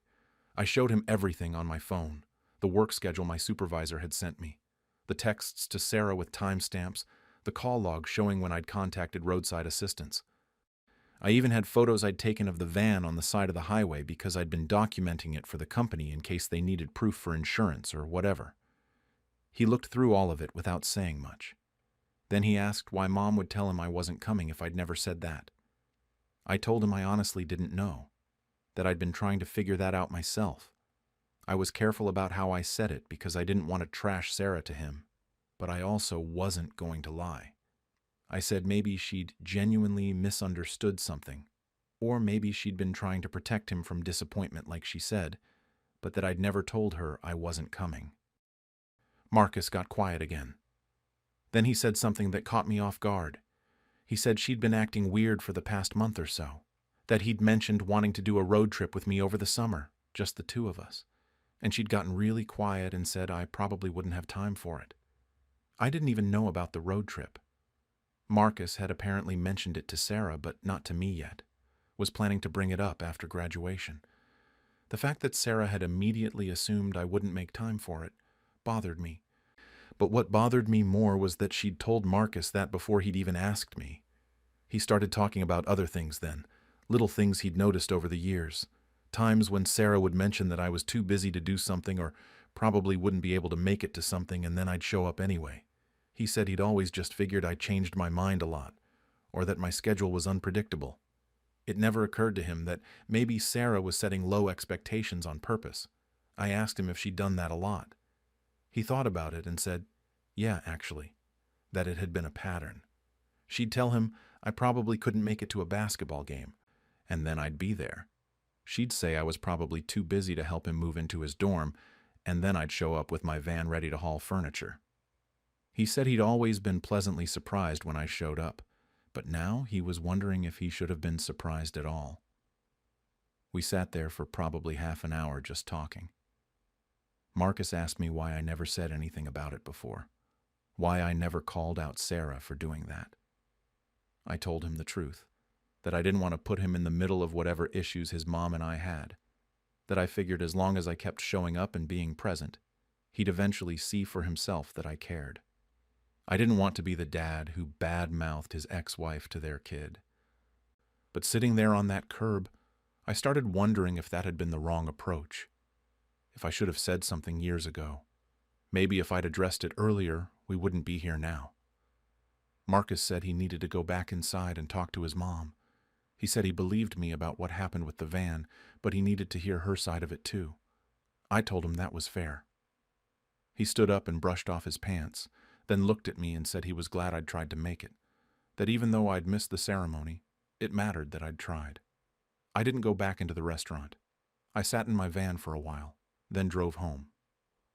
Tom called me later that night and said the dinner had ended pretty quickly after Marcus and I went outside, that Sarah had been crying, that Marcus had talked to her privately, and that everyone had basically just paid their bills and left. He said it was awkward as hell. The next day, Sunday, Marcus called me. He said he'd talked to Sarah the night before and again that morning. According to him, her story kept changing. First, she maintained that I'd told her I wasn't coming. Then, when he pressed her on the details, she said she'd assumed I probably wouldn't make it based on my work schedule. Then she said she'd been trying to prepare him for disappointment because she didn't want him to get hurt if I didn't show up. Marcus asked her directly why she hadn't told him about my texts that morning, why she'd let him go through the whole ceremony, thinking I'd chosen not to be there. Sarah apparently said she'd made a judgment call, that she thought it was better for him to focus on his graduation, instead of worrying about whether I was going to arrive late. But Marcus wasn't buying it anymore. He said the story didn't add up. If she'd really just been trying to protect him, she would have shown him the texts afterward. She would have said something like, "Your dad tried to get here but couldn't make it." Instead, she'd acted surprised when I showed up, like she'd been proven wrong about something. He apologized to me on the phone, said he should have texted me back when I'd messaged him about being stuck on the highway, that he'd seen the first message about running late, but then his phone had been off during the ceremony and he hadn't checked it again until afterward. By then, Sarah had already told him her version of events, and he'd been too angry to look at his messages. I told him he didn't need to apologize, that he hadn't done anything wrong, but I appreciated him saying it anyway. Over the next few days, Marcus and I texted more than we had in months. He sent me photos from graduation that his friends had taken, ones of him in his cap and gown, getting his diploma, standing with his roommates. I hadn't gotten to see any of those moments in person, but at least I got to see them at all. We talked about the road trip he'd mentioned, started making actual plans for it, looking at routes and national parks we could visit. It felt like our relationship was getting stronger, which was something good coming out of all this mess. But there was a flip side to it. Marcus told me he was pulling back from Sarah a bit, that he needed space to process everything. He said he felt like he couldn't trust what she told him anymore, that he kept wondering what else she might have exaggerated or misrepresented over the years. He wasn't returning her calls as quickly. He'd canceled plans to visit her the following weekend. Then I got an email from Sarah, a long one, sent at 2 a.m. on a Wednesday. She said I'd turned Marcus against her, that I'd manipulated the situation to make myself look like the victim when I was the one who'd been late. She said I'd destroyed what was left of our family by airing our dirty laundry in front of everyone at the restaurant. She said Marcus was her son, and I had no right to damage their relationship. The email went on for paragraphs. She brought up old arguments from our marriage, things that had nothing to do with the graduation. She said I'd always been selfish, always put work first, and that this was just more of the same pattern. She said if I'd really cared about Marcus, I would have turned down the work shift that morning. I read that email about 10 times. Part of me wanted to respond, to defend myself point by point, but another part of me knew that engaging would just make things worse. So I didn't reply. I saved it, though, kept a screenshot of it, just in case. Tom called me a few days later. He said Sarah's parents were still telling anyone who would listen that I was a deadbeat dad who'd deliberately skipped his son's graduation, that they didn't believe the texts were real, that they thought I'd somehow faked them or manipulated the timestamps. Tom said he'd tried to defend me, but they weren't interested in hearing it. They'd made up their minds. He also said that Sarah had told some of her friends and extended family that I'd bullied her at the restaurant, that I'd humiliated her in front of everyone and made her out to be a liar. The story was spreading through that side of the family. I was becoming the villain in a narrative I couldn't control. Tom asked me if it had been worth it, if confronting Sarah and showing Marcus the texts had been worth all this fallout. He said maybe I should have just taken the blame, let it blow over and moved on, that sometimes being right isn't worth the cost. I thought about that a lot, still think about it, actually, because he had a point. If I'd just apologized for being late and left it at that, maybe things would have settled down. Marcus would have been disappointed in me for a while, but he'd have gotten over it eventually. Sarah wouldn't have been exposed. The family wouldn't be fractured. But I also think about what would have happened if I'd done that. Marcus would have spent the rest of his life thinking his dad didn't care enough to show up for his college graduation. Every time he looked at those graduation photos with Derek standing where I should have been, he'd have remembered that his father chose not to be there, and Sarah would have gotten away with it. She could have kept planting those seeds of doubt, kept telling Marcus I was too busy or didn't care enough, and there would have been this big piece of evidence to back her up. I can't sleep most nights now. I keep replaying that moment in the parking lot when I first arrived, the look on Marcus's face, the way Sarah smiled, the realization that everyone thought I'd deliberately skipped the most important day of my son's life. I think about the graduation program that I never got to see Marcus receive. I think about sitting in the audience watching him walk across that stage, which is something I'll never get to experience now. That moment is gone forever. Marcus and I are talking more, which is good, but he's sad about it all. Learning that your mother manipulated you isn't easy, and I can see it weighing on him. He keeps questioning things she's told him over the years, wondering what was true and what was her interpretation of events. That relationship is damaged now, and I'm the one who damaged it by showing him those texts. Sarah's family has closed ranks around her completely. Her parents, her sisters, most of her friends, they all believe her version of events. To them, I'm a deadbeat who showed up late and then tried to blame everyone else for my own failures. My reputation on that side of the family is permanently destroyed. I could show them every piece of evidence I have and it wouldn't matter. They've chosen their side. But Marcus knows the truth now. He knows I tried to be there. He knows I've always tried to be there. And I guess that's what matters most. At least that's what I tell myself when I'm lying awake at 3 a.m. wondering if I made the right choice. My brother thinks I did the right thing, but even he says it with hesitation like he's not completely sure. The worst part is thinking about what I've cost Marcus. His relationship with his mother is strained now. Some of his extended family probably thinks less of him for taking my side. His graduation, which should have been this purely happy memory, is now tied up with all this drama and hurt. I wanted to defend myself and clear my name, but I didn't think about what that would mean for him. I prioritized my pride over his peace, and I don't know if that's something I can ever really justify. Now I cannot stop wondering if I was wrong for confronting the lie and defending myself, even if it made my son see his mother in a different light. During my birthday dinner, my sister announced she was pregnant, and everyone forgot about me. I, 45, single mom to 2 teenagers, work as a nurse at a county hospital, pulling 12-hour shifts that leave me dead on my feet most days. My sister Rachel is 38, married to Tom for 3 years now, and has always had this thing about needing to be the center of attention. Growing up, it was constant. If I got an award at school, she'd suddenly have a crisis that needed all of Mom's focus. When I got engaged at 23, she threw a fit at my engagement party because her boyfriend at the time didn't seem interested in proposing. It's been like this our entire lives. But I've learned to just deal with it because that's what you do with family, right? This birthday was supposed to be different, though. Turning 45 felt significant somehow, like I'd made it through the hardest years of single parenting and was coming out the other side. My kids are 16 and 14 now, Emma and Jake, and they're at that age where they're more independent, but still want to do nice things for me. They'd been whispering and scheming for weeks, and I knew they were planning something. Emma works part-time at the mall and Jake does lawn work for neighbors, so whatever they were planning meant something because it came from their own pockets. I'd been looking forward to this dinner for almost a month. We picked a nice Italian place downtown, nothing fancy but nicer than our usual takeout rotation. My parents were coming, Rachel and Tom, and my Aunt Linda, who I've always been close with. Just family. Just one night where I could relax and not think about patient charts or bills or whether Jake was keeping up with his algebra homework. I even bought a new shirt for it, which is silly, but I wanted to feel good. The day of my birthday was a regular Friday. I worked my shift, came home exhausted like always, but I had this little spark of excitement.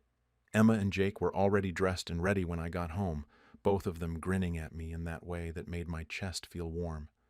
Jake was holding a wrapped box that he quickly hid behind his back when I walked in.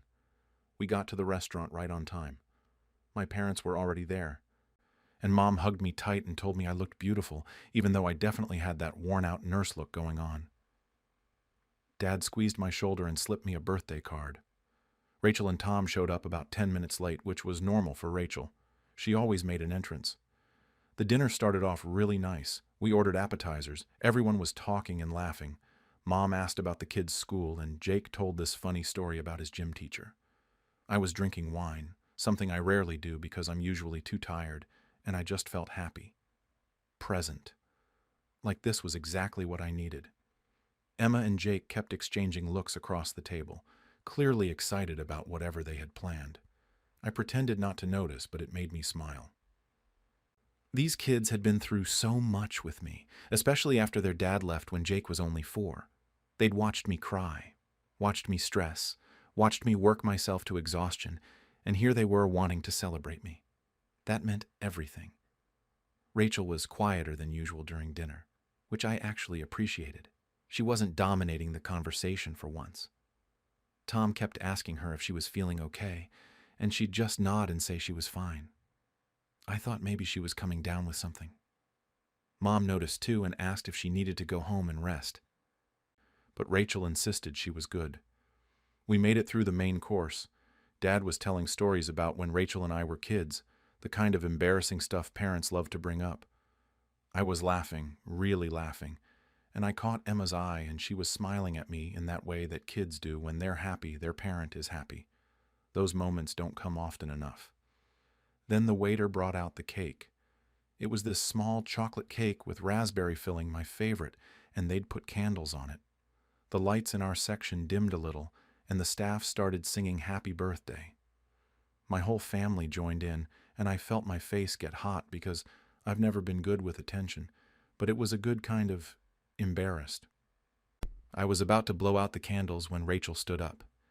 She had her wine glass in her hand, and she tapped it with her fork, that universal signal for I have an announcement. Everyone stopped singing. The waiter stopped mid-step with the cake. I sat there with my breath held, ready to blow out candles, looking up at my sister. Rachel had this huge smile on her face, the kind that takes up her whole expression. She looked at Tom, and he was grinning too. And I had this sinking feeling in my stomach before she even opened her mouth. "I know this is Sarah's night," she started, and I should have known right then that whatever came next would not actually honor that statement. "But we have some news that we just can't keep in any longer. Tom and I are pregnant. We're having a baby." The reaction was instantaneous. Mom screamed, actually screamed, and jumped out of her chair and ran around the table to hug Rachel. Aunt Linda started crying and saying, "Oh my God," over and over. Dad was shaking Tom's hand and clapping him on the back. Other diners were looking over at our table because of all the commotion. I sat there. The candles on my cake were still burning, wax starting to drip onto the frosting. My mouth was still shaped like I was about to blow them out. Emma's hand found mine under the table and squeezed hard. I looked at Jake, and his face was doing that thing where he's trying not to show he's upset, but his jaw is clenched. The next few minutes were chaos. Everyone was talking at once, asking questions. "When did you find out? How far along? Are you hoping for a boy or girl? Have you told anyone else?" Rachel was soaking it all in, one hand on her stomach even though she couldn't possibly be showing yet. Accepting hugs and congratulations from everyone. Mom was crying those happy tears and kept saying she was going to be a grandmother. She couldn't believe it. This was the best news. My cake sat there with the candles burning down. Eventually they went out on their own because nobody was paying attention. The waiter looked confused and uncomfortable and quietly left the cake on the table before disappearing. I tried to keep smiling. I did. I plastered it on my face, and when Rachel finally looked at me, I said congratulations, because what else could I say? She hugged me and whispered, "Thank you," in my ear, and I hugged her back and felt completely hollow inside. Emma tried once to bring attention back. She picked up the wrapped gift they'd gotten me and said, "Mom, we got you something." But Aunt Linda was asking Rachel about morning sickness and nobody heard her. Emma set the gift back down. I reached over and squeezed her hand, trying to tell her it was okay without words, but I could see she was hurt. She'd worked so hard for whatever was in that box. The conversation never came back around. It was all baby talk from that moment on. Names they were considering, nursery themes, whether they'd find out the gender or be surprised. Mom was already planning how she'd rearrange her schedule to help with childcare. Tom's parents needed to be called right away, Rachel said. This was the first grandchild on both sides, she announced, which made it extra special. I ate my cake in silence. Nobody sang again. Nobody asked me to make a wish. Jake ate his slice angry. I could tell by the way he was stabbing at it with his fork. Emma barely touched hers. We sat there, the three of us, on the outside of a celebration that had nothing to do with us anymore. At one point, my dad seemed to remember and said, "Well, happy birthday too, Sarah. This is exciting news for your birthday, huh?" But before I could respond, Mom cut in with another question about Rachel's due date, and the moment passed. The dinner ended with everyone deciding to head to Rachel and Tom's house to keep celebrating. Nobody asked if I wanted to do anything else.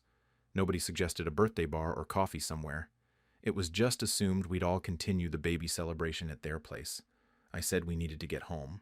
School night, Jake had homework. Emma had an early shift at work tomorrow. All lies, but I couldn't sit there anymore. I couldn't watch my birthday dissolve completely into nothing. Mom barely heard me. She was so wrapped up with Rachel. Aunt Linda gave me a distracted hug. Dad pressed some cash into my hand for my birthday. At least he remembered that much. In the parking lot, while everyone was saying goodbye and making plans to caravan to Rachel's, my sister caught up with me.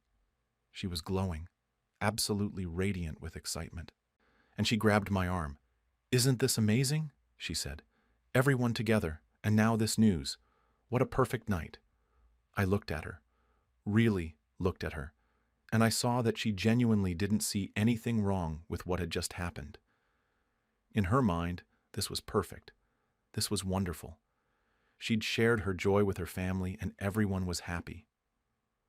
Yeah, I said. Amazing. She hugged me again and told me she'd call me tomorrow. And then she was off, swept up by Mom and Aunt Linda, who were already discussing baby shower plans. I got in my car with Emma and Jake. Nobody said anything for a few minutes. We just sat there in the parking lot, watching my family drive away to continue a celebration that had nothing to do with me. The wrapped gift sat in Emma's lap. My birthday cards were in my purse, probably the only acknowledgement I'd get that today was supposed to be my day. Jake finally broke the silence. That was messed up. Emma nodded, her jaw tight. She couldn't wait one day, one single day. I started the car because I didn't know what else to do. I'd been holding it together for the last hour, and I could feel cracks forming. My throat was tight and my eyes were burning, and I just needed to get home before I fell apart. We drove in silence, and all I could think about was that room full of people singing happy birthday to me, and how quickly it had all shifted, how completely I'd been erased from my own celebration, how my children had saved their money and gotten excited to surprise me, and it hadn't mattered at all. The drive home felt longer than it actually was. Emma sat in the passenger seat still holding that wrapped gift, and I could see her reflection in the window, just staring out at nothing. Jake was in the back, headphones on, but I knew he wasn't actually listening to anything. He does that when he's upset, puts the headphones on as a shield. When we got home, I told them they should go ahead and open their gift for me. I tried to sound upbeat about it, like the night hadn't just completely fallen apart. Emma looked at me like she might cry and said, "Maybe tomorrow," and then both of them went to their rooms. I stood in the kitchen alone, still in my new shirt that I'd been so excited about earlier, and I just felt stupid. Stupid for thinking this birthday would be different. Stupid for getting my hopes up. I couldn't sleep that night. I kept replaying the whole thing in my head. The way Rachel had stood up right as they were bringing the cake. The timing of it. She had to have planned it, right? She had to have known that was my moment and decided to take it anyway. Or maybe I was being paranoid. Maybe it really was just spontaneous, and she got caught up in the excitement. But the more I thought about it, the more it felt calculated. She'd been quiet all through dinner, unusually quiet for Rachel. Tom kept asking if she was okay. They could have told everyone at any point during the meal, during appetizers, or while we were waiting for entrees. But she waited. She waited until the cake came out, until everyone was focused on me, and then she made her move. I felt horrible for even thinking that way about my own sister. What kind of person gets angry about a pregnancy announcement? This was supposed to be happy news. I was going to be an aunt. My kids were going to have a cousin.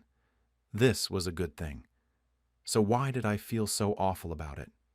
By morning, I was exhausted and still hadn't really slept. I had the weekend off, which was rare, and I'd been planning to have a relaxed Saturday with the kids. Maybe go out for breakfast, do some shopping, just enjoy the time together. But when Emma came out of her room around 9, she asked if I'd talked to Rachel yet. I hadn't. I didn't know what I'd even say. Emma sat down at the kitchen table with me and said, "Mom, what she did was really messed up. You know that, right? The thing about Emma is she's protective of me in a way that sometimes makes me feel like our roles are reversed. She's seen me struggle, seen me push through when I wanted to give up, and she doesn't like when people treat me badly, even when that person is family." I told her I didn't want to make a big deal out of it, that Rachel was excited and these things happen and it wasn't worth causing drama over. Emma gave me this look, this disappointed look, and said that I always do this. I always let people walk over me and then make excuses for them. That stung because it was true. I do that, especially with Rachel. Our whole lives I've been smoothing things over, being the bigger person, letting things go. Because that's what the older sister does, right? That's what you do to keep the peace. Jake came out then and asked what we were talking about. When Emma told him, he got that angry look on his face again and said Aunt Rachel was selfish and he didn't even want to meet the stupid baby. I told him not to say that he didn't mean it, but he said he did mean it. He said everyone always pays attention to Aunt Rachel and ignores us, and last night proved it. Hearing my kids talk about it made it worse somehow. It validated what I was feeling, but also made me feel guilty for feeling it. I didn't want them to be angry on my behalf. I didn't want to poison their relationship with their aunt over one night, even if it was my birthday. My phone kept buzzing all morning. The family group chat was blowing up with messages about Rachel's pregnancy. Mom had posted about it, shared ultrasound pictures that must have been from an early appointment. Aunt Linda was sending baby name suggestions. Dad chimed in with a joke about having to learn how to change diapers again. It was nonstop. Nobody mentioned my birthday. Not one message asking how the rest of my night went or thanking me for organizing the dinner.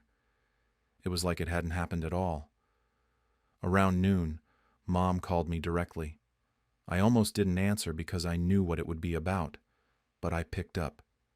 She launched right into talking about Rachel, about how exciting this was, about how she'd been hoping for grandchildren and had kind of given up on the idea since Emma and Jake were already teenagers and Rachel had been married for years without getting pregnant. I let her talk. She went on for probably 15 minutes about nursery furniture and baby shower planning and how Rachel was worried about morning sickness. Finally, she paused and asked how I was doing. I said I was fine. She said I seemed quiet last night and asked if something was wrong. And right then, I had this choice. I could say nothing, let it go, keep the peace like always. Or I could be honest.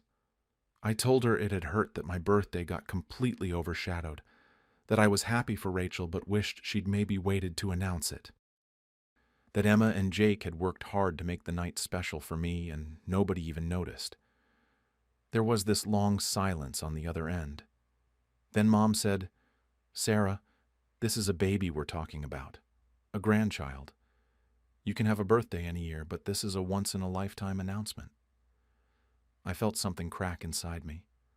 I asked if she remembered that I'd been looking forward to this dinner for weeks, that I never ask for much, never expect big celebrations, but this one night was supposed to be mine. Mom got defensive. She said I was being selfish, that I should be happy for my sister instead of making everything about me. She said Rachel was hurt that I wasn't more excited, that she'd noticed I barely said anything after the announcement. She said family is supposed to support each other, and right now Rachel needed support because pregnancy is scary and stressful. I couldn't believe what I was hearing. I'd been erased from my own birthday, and now I was the bad guy for being upset about it. I told Mom I had to go and hung up before she could say anything else. The rest of Saturday was a blur. I tried to distract myself with housework, laundry, meal prep for the week. Emma asked if I wanted to open their gift, and I said sure, trying to muster up some enthusiasm. It was a framed photo of the three of us from last summer at the beach, one of those candid shots where we're all genuinely laughing. The frame was nice, probably cost more than they should have spent. There was a note attached that said, "Best Mom Ever" in Emma's handwriting. I cried. I tried not to, but I couldn't help it. They both hugged me, and Emma said she was sorry, which made no sense because she had nothing to be sorry for. I was the one who should be sorry that their thoughtful gift had been ignored, that their excitement had been crushed, that they'd had to watch their mom get pushed aside. Sunday was worse. Aunt Linda called and very gently suggested that maybe I was having a hard time with Rachel's pregnancy because I was jealous. She said it in that concerned way, like she was trying to help me work through my feelings. She said it was natural for a single mother to feel envious when her younger sister was married and starting a family, and that I should examine why I was having such a negative reaction. I told her I wasn't jealous. I had my kids, I had my life, and I was genuinely happy that Rachel was pregnant. What I wasn't happy about was the timing of the announcement. Aunt Linda sighed and said that sometimes things just happen organically and I needed to be more gracious about it, that Rachel didn't mean any harm. That phrase kept coming up. She didn't mean any harm, like intent was all that mattered, like the impact didn't count if the intention was good. By Sunday night, I was questioning everything. Maybe they were right. Maybe I was being petty and bitter. Maybe this really wasn't a big deal, and I was blowing it out of proportion. One birthday dinner in the scope of a whole life. What did it matter? But then I'd think about sitting there with melted candles on my cake, watching everyone celebrate around me like I wasn't even there. I think about Emma's face when she tried to present their gift and got ignored. I think about Jake saying it was messed up, and the way he'd been so excited about the dinner beforehand. I decided to text Rachel. I spent hours crafting the message, trying to get the tone right. I didn't want to attack her. I didn't want to start a fight. I just wanted her to understand how it had felt. I wrote that I was happy for her and Tom, that I was excited to be an aunt, but that it had really hurt to have my birthday completely overshadowed by her announcement. I said I wished she'd waited even one day to share the news. I tried to be gentle about it, to make it clear I wasn't angry, just hurt. She read it immediately. I could see the read receipt. Then nothing. Hours went by and no response. Finally, late Sunday night, she replied. Her message said, "I can't believe you're making my pregnancy about you. It just happened to be the right time to tell everyone since the whole family was together. Everyone was happy and excited. You should be happy too, instead of trying to make me feel guilty. This is supposed to be a joyful time and you're ruining it." I read that message probably 20 times. Each time I read it, I got angrier. There was no acknowledgement of my feelings, no apology, not even a hint that she understood where I was coming from. Instead, I was the problem. I was ruining her joyful time by daring to express that my feelings were hurt. I started typing out a response, deleted it, started again, deleted it. I wanted to point out that she could have announced it literally any other day. I wanted to ask why my one night couldn't have stayed about me. I wanted to tell her that this was typical Rachel behavior, making everything about herself, but I knew that would just make things worse. So I didn't respond at all. I left her message sitting there and put my phone down. Monday morning, I had to go back to work. 12-hour shift, back to the chaos of the hospital. Normally, I hate Mondays, but honestly, I was grateful for the distraction. My coworker Denise asked how my birthday dinner went, and I gave her the short version. She looked horrified and said that was incredibly rude of my sister. She said if anyone had done that at her birthday dinner, she'd have thrown the cake at them. It felt good to have someone validate that I wasn't crazy for being upset. Denise said, "Family gets away with so much crap because we let them," and that I had every right to be angry.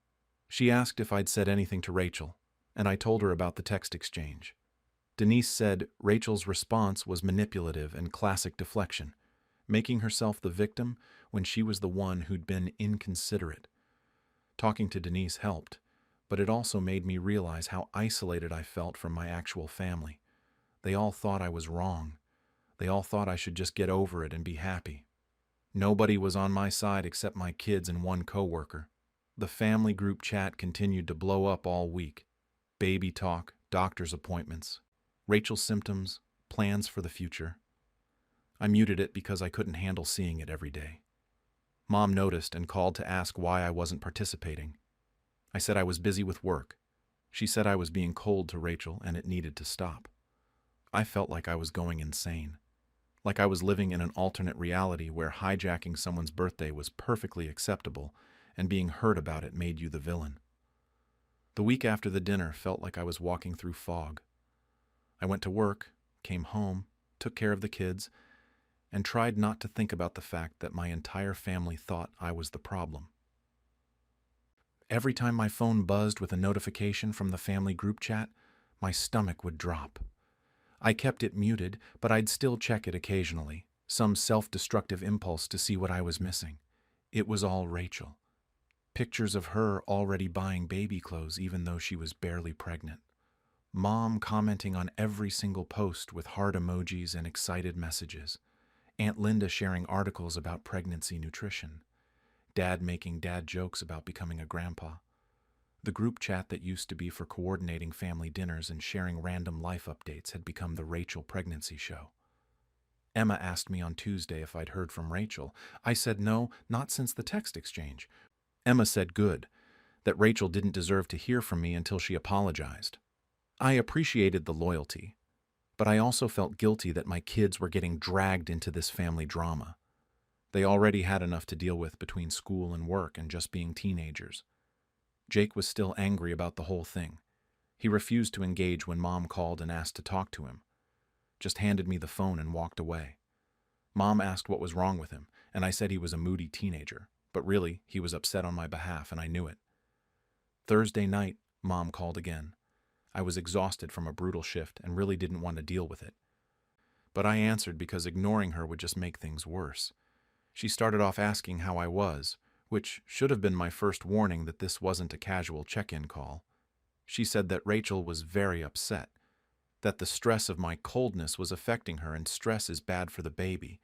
She said Rachel had been crying to her about how her own sister couldn't be happy for her during what should be the happiest time of her life. Mom said I needed to reach out and apologize for making Rachel feel bad. I actually laughed. It wasn't a happy laugh. It was one of those sounds you make when something is so absurd you don't know how else to react. I asked Mom why I should apologize when I was the one whose birthday got hijacked. Mom said I was still harping on that I needed to let it go and be the bigger person. There it was. Be the bigger person. I'd heard that my entire life. Be the bigger person, Sarah. Let it go, Sarah. Don't make waves. Keep the peace. It didn't matter that I was hurt. It only mattered that I smoothed things over so everyone else could be comfortable. I told Mom I wasn't going to apologize for having feelings, that what Rachel did was hurtful and inconsiderate, and if she couldn't see that, then we had nothing to talk about. Mom got quiet, and then said she was disappointed in me, that she'd raised me better than this. That family comes first, and I was prioritizing my own hurt feelings over my sister's happiness. I hung up on her. I'd never done that before. I sat there with the phone in my hand, shaking, and I felt terrible and vindicated at the same time. Emma came out of her room and asked if I was okay. I said I was fine, but she could tell I wasn't. The weekend came and I had both days off again. Normally I'd be happy about that, but I just felt drained. I didn't want to do anything or see anyone. Emma and Jake tried to cheer me up, suggesting we go out to eat or see a movie, but I couldn't muster the energy. I felt like I'd done something wrong even though logically I knew I hadn't. Saturday afternoon, Aunt Linda showed up at my house unannounced. She had this concerned look on her face and asked if we could talk. I let her in because what else was I going to do? And she sat down on my couch and told me she was worried about me. She said the family was fracturing over this, and it didn't have to be this way. That all I needed to do was call Rachel, tell her I was sorry for being unsupportive, and things could go back to normal. She said she understood that I felt overlooked at my birthday dinner, but that in the grand scheme of things, it wasn't worth destroying family relationships over. I asked her if she'd be okay with someone announcing major news at her birthday dinner and completely derailing it. She said that would depend on the news, and a baby was special. She said when you love someone, you're happy for them even when the timing isn't perfect. That's what love is, she said, putting other people's joy above your own comfort. I told her I did love Rachel, that I was happy about the baby, but that being happy for someone doesn't mean I'm not allowed to feel hurt when they're inconsiderate. Aunt Linda sighed and said, maybe I needed to examine why I was holding on to this hurt so tightly, that maybe there were deeper issues I was dealing with. She left after that, and I felt even worse. Now I was apparently not just selfish, but also psychologically damaged in some way that I needed to examine, because wanting one night to be about me was clearly a sign of deep-seated issues. Sunday evening, Rachel posted her official pregnancy announcement on Facebook. Professional photos of her and Tom holding a little sign that said, "Coming soon with the due date." The comments section exploded with congratulations. Mom shared it immediately with a long caption about how blessed she was to become a grandmother. Aunt Linda commented. Dad commented. Friends I hadn't talked to in years commented. I stared at the post for a long time. My finger hovered over the like button. I knew everyone would notice if I didn't like it or comment. It would be seen as proof that I was bitter and jealous and unsupportive. But liking it felt like condoning everything that had happened, like saying it was all fine when it wasn't fine. I closed the app without doing anything. Let them think what they wanted to think. Monday at work, Denise asked how the weekend went. I told her about Mom's call and Aunt Linda's visit. She said my family sounded toxic and I should consider taking a break from them. I laughed and said, "You can't just take a break from family," but she said, "Yes, you can." She said, "Just because people are related to you doesn't mean you have to let them treat you badly." I'd never really thought about it that way before. The idea of stepping back from my family felt both liberating and terrifying. What would that even look like? Not showing up to family dinners? Skipping holidays? The guilt of even considering it made my chest tight. By the second week after my birthday, the family group chat had moved on to planning a baby shower. Mom was messaging about dates and venues and theme ideas. Nobody asked me for my input. I was still in the chat, but clearly not included in the actual planning. I was just a silent observer to my own exclusion. Emma noticed I was quieter than usual. She asked if I was okay, and I said I was just tired, which was true, but not the whole truth. The truth was I felt hollowed out, like something had fundamentally shifted, and I couldn't figure out how to shift it back. Jake asked if we had to go to family stuff anymore. He said he didn't want to see Aunt Rachel or Grandma if they were going to treat me like that. I told him we'd figure it out, but honestly, I didn't know what the answer was. Wednesday night, 2 weeks after my birthday, Rachel texted me. Just a simple message asking if we could talk. My first instinct was to say no, but I also wondered if maybe she was reaching out to apologize. Maybe she'd had time to think about it and realized how hurtful the whole thing was. I called her. She answered on the second ring and immediately started talking. She said she'd been giving me space, but that this silent treatment needed to end. She said she was sorry that I felt hurt, but that she didn't do anything wrong. The way she said it, "Sorry that you felt hurt. Not sorry I hurt you," made my jaw clench. I asked her if she understood why I was upset. She said she understood I had feelings about it, but that my feelings were kind of out of proportion to what actually happened. She said she announced her pregnancy at a family dinner, which was a normal thing to do, and I was acting like she'd committed some terrible crime. I tried to explain again that it wasn't just a family dinner, it was my birthday dinner, that the timing felt intentional, right when the cake came out, that within minutes my entire celebration had been forgotten. She cut me off and said I was being paranoid, that she didn't plan the timing, it just happened naturally. I asked why she couldn't have waited one day, just one day. She got defensive and said she'd been holding the news in for weeks and everyone was already gathered and it felt like the right moment. She said she didn't think I'd be this petty about it. Petty. That word hit me hard. I wasn't being petty. I was hurt. There's a difference. But to her, and apparently to the rest of my family, there was no difference. Being hurt about this was the same as being petty, bitter, jealous, selfish. I told her I needed to go. She said she hoped I'd get over this soon because she wanted her sister to be part of this pregnancy journey. She said the baby would need an aunt and it would be sad if I let my pride get in the way of that relationship. I hung up without saying goodbye. My hands were shaking and I felt sick to my stomach. The manipulation of it, the way she'd turned everything around to make me the villain, it was too much. 3 weeks after my birthday, things had settled into a new normal. I barely talked to my family. Mom had stopped calling as much, which I think was her way of punishing me. Aunt Linda sent the occasional text, but I kept my responses brief. Rachel posted constant pregnancy updates on social media, and I stopped looking at them. The framed photo from Emma and Jake sat on my dresser. I looked at it every morning when I got dressed for work. The three of us laughing on the beach, looking genuinely happy. That's my family right there, I kept thinking.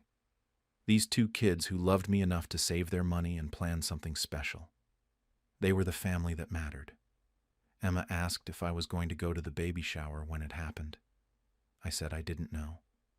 She said I shouldn't go if I didn't want to, that I didn't owe Rachel anything. Jake said he definitely wasn't going, that Aunt Rachel could have her stupid party without him. I appreciated their support, but I also worried about what this was teaching them. That you could just cut people off when they hurt you? That family didn't matter? But then again, maybe it was teaching them that it's okay to have boundaries, that you don't have to accept poor treatment just because someone shares your DNA. Work became my escape. I picked up extra shifts when I could. Being at the hospital, Dealing with actual life and death situations put everything in perspective. My birthday drama seemed small compared to what my patients were going through. But it also didn't make the hurt go away. You can have perspective and still feel pain. A month after my birthday, I still hadn't resolved anything with my family. The group chat continued without my participation. Life moved on for everyone else. For Rachel, for Mom, for Aunt Linda. They'd all moved past it, decided I was the problem, and carried on.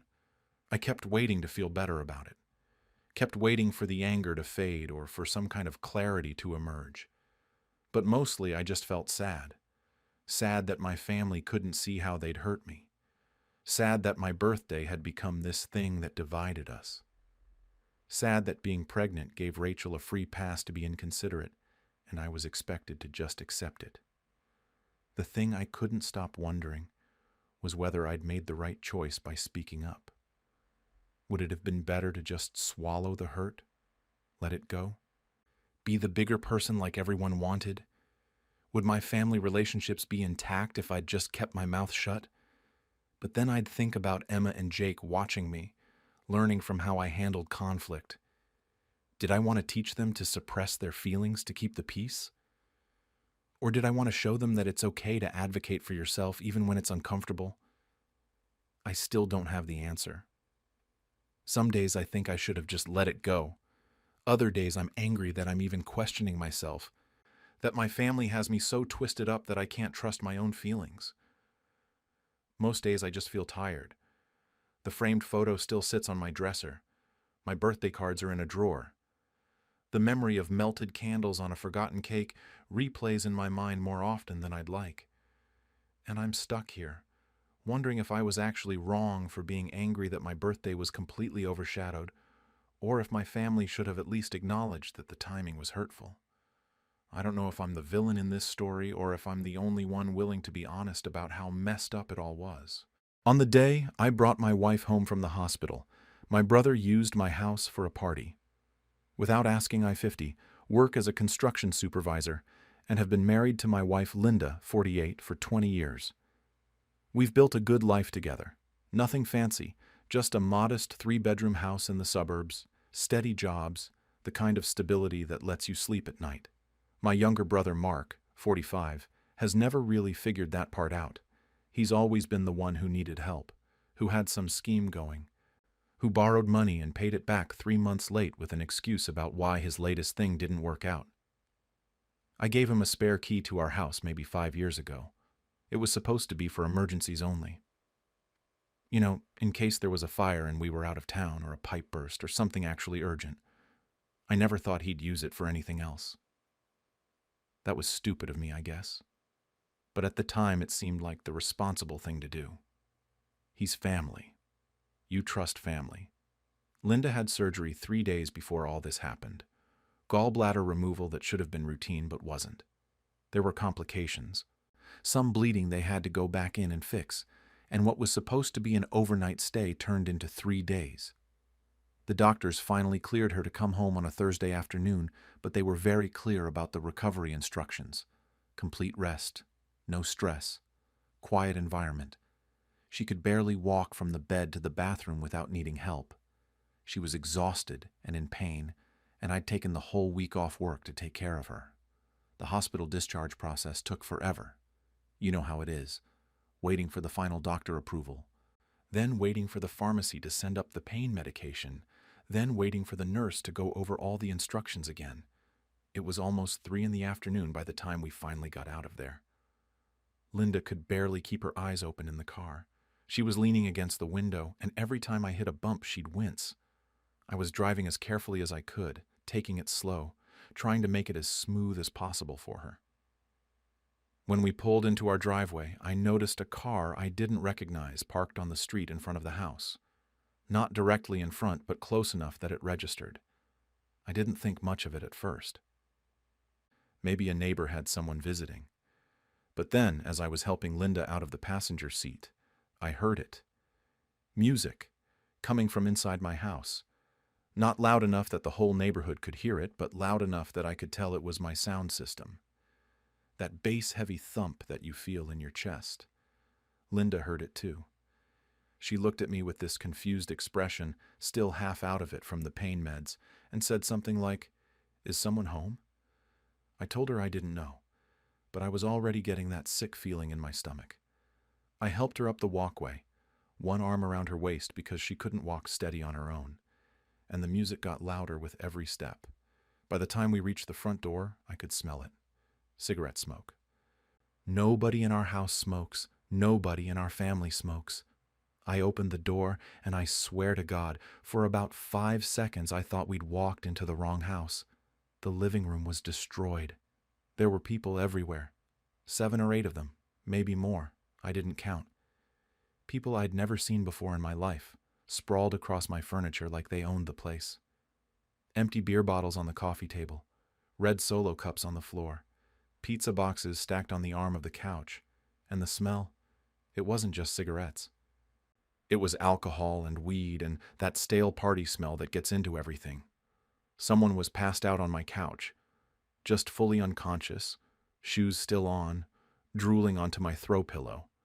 The TV was on, but nobody was watching it. My sound system was blasting some rap song I didn't recognize.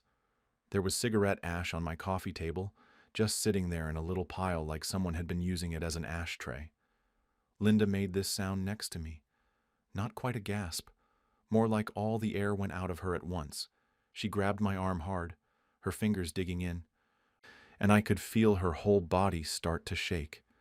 She'd just had surgery. She was supposed to come home to peace and quiet and rest.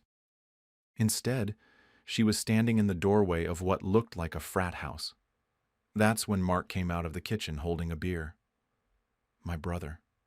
In my house. During a party I didn't know about. He saw us and his face lit up like this was all perfectly normal. He actually smiled.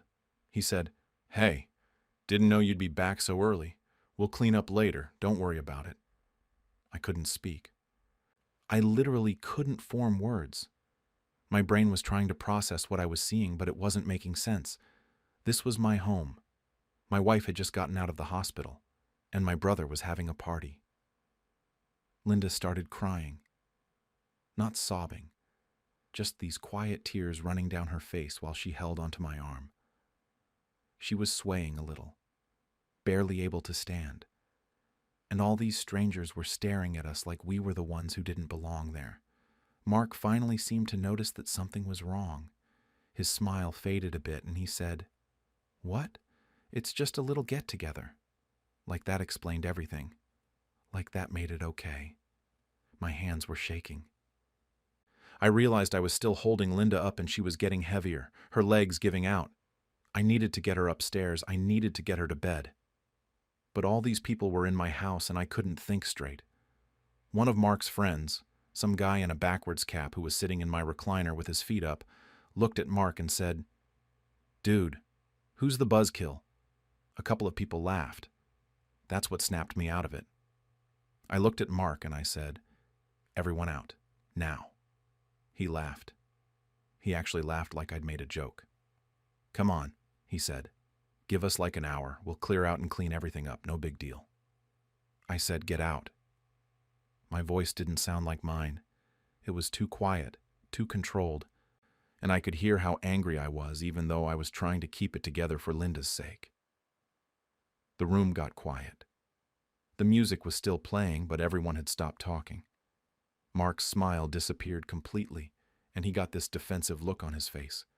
"Jesus, okay, we're going. Relax." But they weren't moving fast enough. They were all looking at each other, taking their time, making it clear that they thought I was overreacting. Mark set his beer down on my coffee table without a coaster and started saying something to his friends about heading to another place. I couldn't wait. Linda was crying harder now, still quiet, but I could feel her shoulders shaking, and she whispered, "I need to lie down." So I turned my back on all of them and helped her toward the stairs. Each step was an effort for her.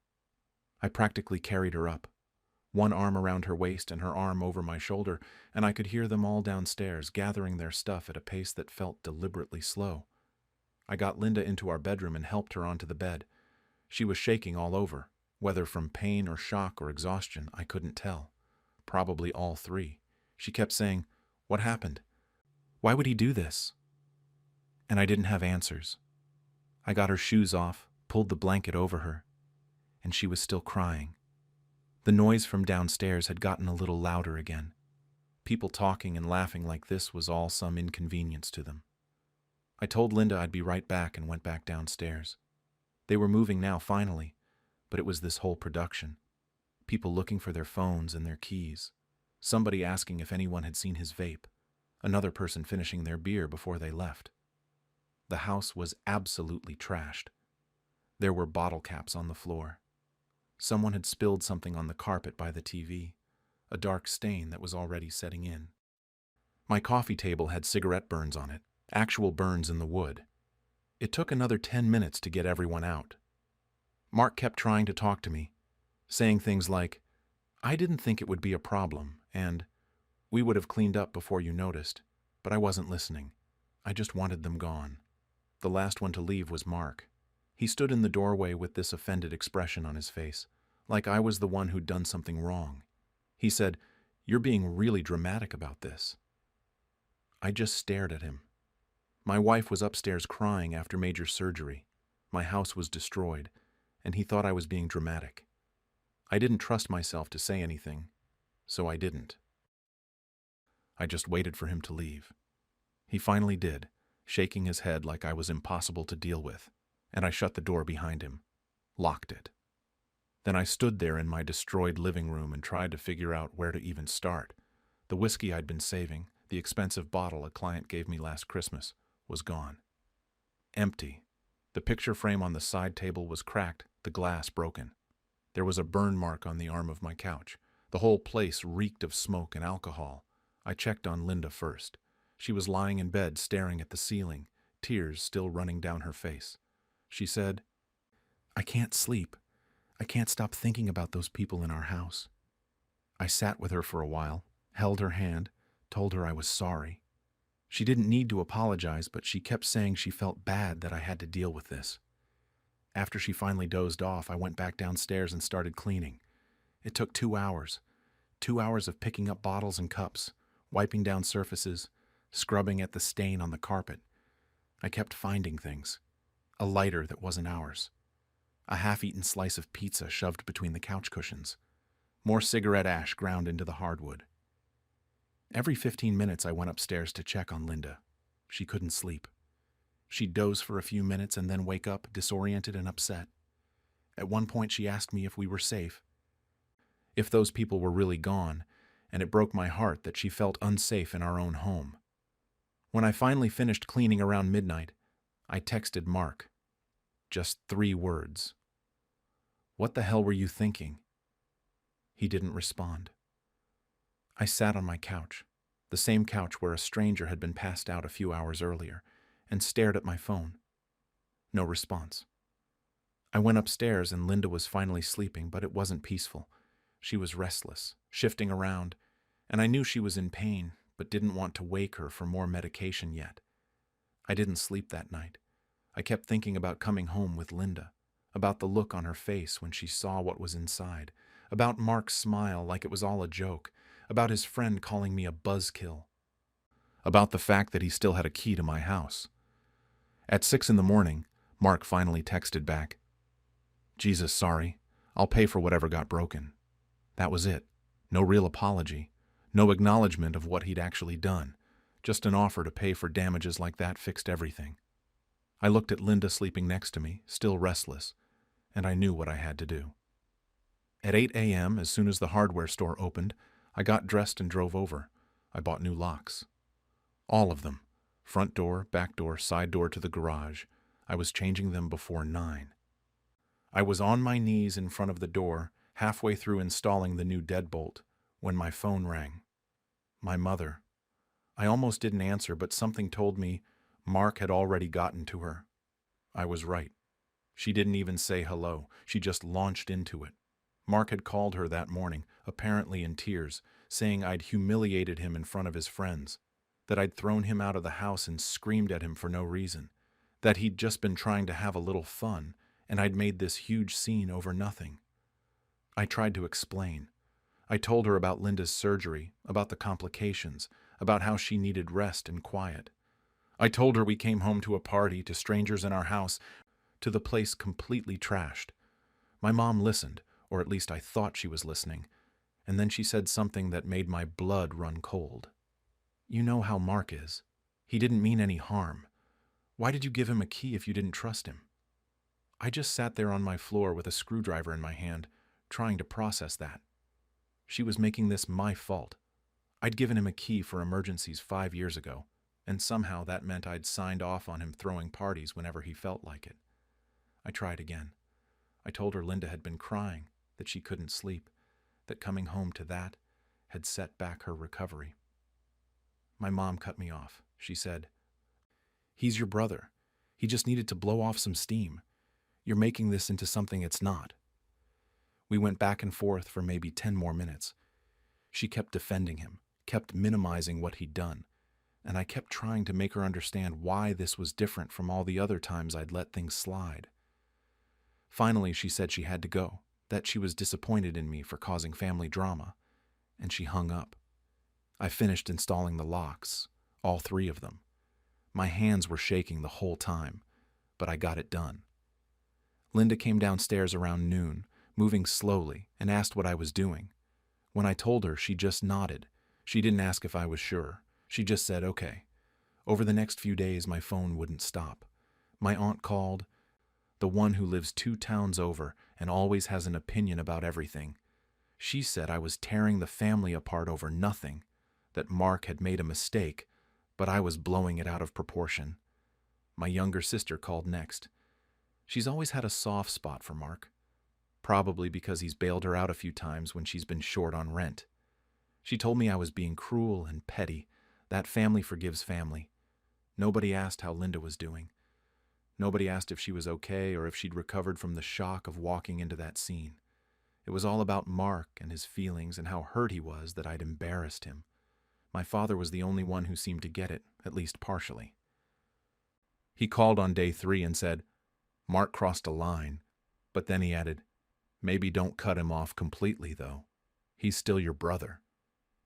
Even my dad, who understood what Mark had done was wrong, was suggesting I just let it go eventually.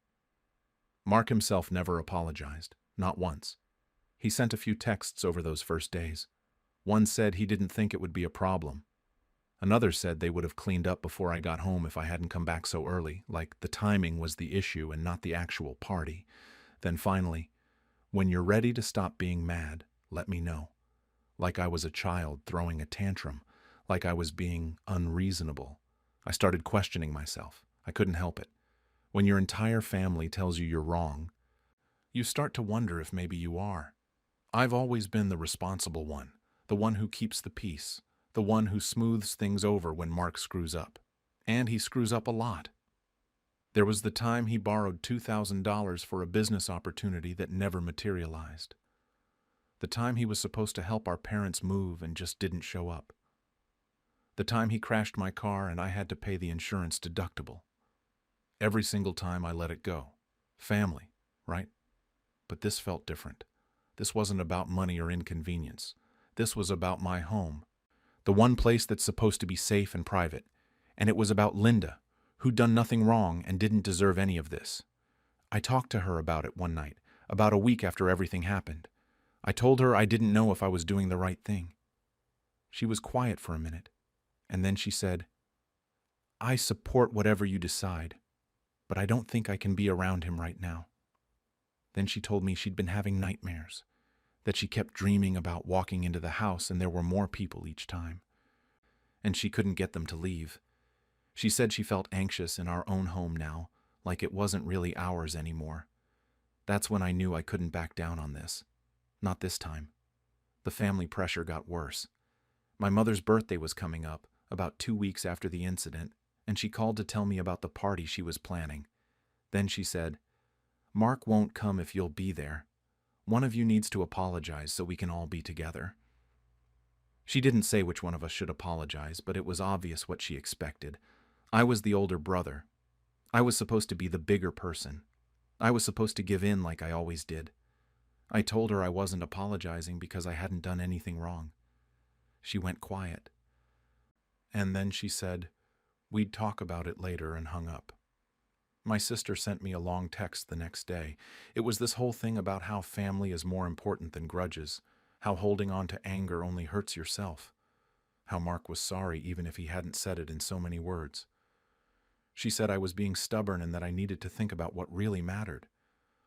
The text was probably 300 words long, and reading it just made me tired. Even my father called again and suggested that maybe I should just shake hands with Mark and move on. He said, "You know how your mother gets." Like that was a good enough reason to pretend none of this had happened. I felt like I was losing my mind. Everyone was acting like I was the problem, like I was the one making things difficult. Nobody seemed to care that Mark had violated our privacy, disrespected our home, and traumatized my wife. It was all about keeping the peace, maintaining family harmony, not rocking the boat. The breaking point came about 2.5 weeks after the party. I was at the grocery store just trying to buy milk and eggs, and I saw Mark. He was with 2 of his friends, the same friends who'd been at my house. They were in the beer aisle, which felt appropriate somehow. Mark saw me at the same time I saw him. For a second, I thought maybe he'd look embarrassed or try to avoid me. Instead, he said something to his friends, loud enough that I could hear it from 2 aisles over. "Better hide the beer, my brother's here." They all laughed, like it was hilarious. Like the whole situation was just this funny story about his uptight brother who couldn't take a joke. He didn't look ashamed. He didn't look sorry. He looked smug. And that's when I realized he genuinely didn't think he'd done anything wrong. In his mind, I was the bad guy. I was the one with the problem. I didn't confront him. I just turned around and left the store without getting what I came for. I sat in my car for 20 minutes trying to calm down. When I got home, Linda took one look at my face and asked what happened. I told her about running into Mark, about what he'd said, about the look on his face. She didn't say anything for a while. Then she said, "You know he's never going to apologize, right? You know he's never going to think he was wrong." I knew. I'd known for a while, but hearing her say it out loud made it real. That night I told her I was done. I didn't care what my family said. I didn't care if they all took his side. I was done with Mark. She asked if I was sure, and I said yes. Then she started crying, not because she disagreed, but because she felt guilty. She said it was her fault that I was losing my family. I told her that wasn't true, that Mark did this, not her. But I could tell she didn't quite believe me. A few days before my mother's birthday, I called her. I told her I wasn't coming to the party if Mark was going to be there. She tried to argue with me. She said I was being ridiculous, that I needed to get over this, that I was ruining her birthday. I told her I was sorry, but my decision was final.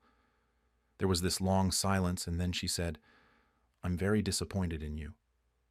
Not in Mark, who'd caused all of this. In me, for not sweeping it under the rug." I said okay and hung up.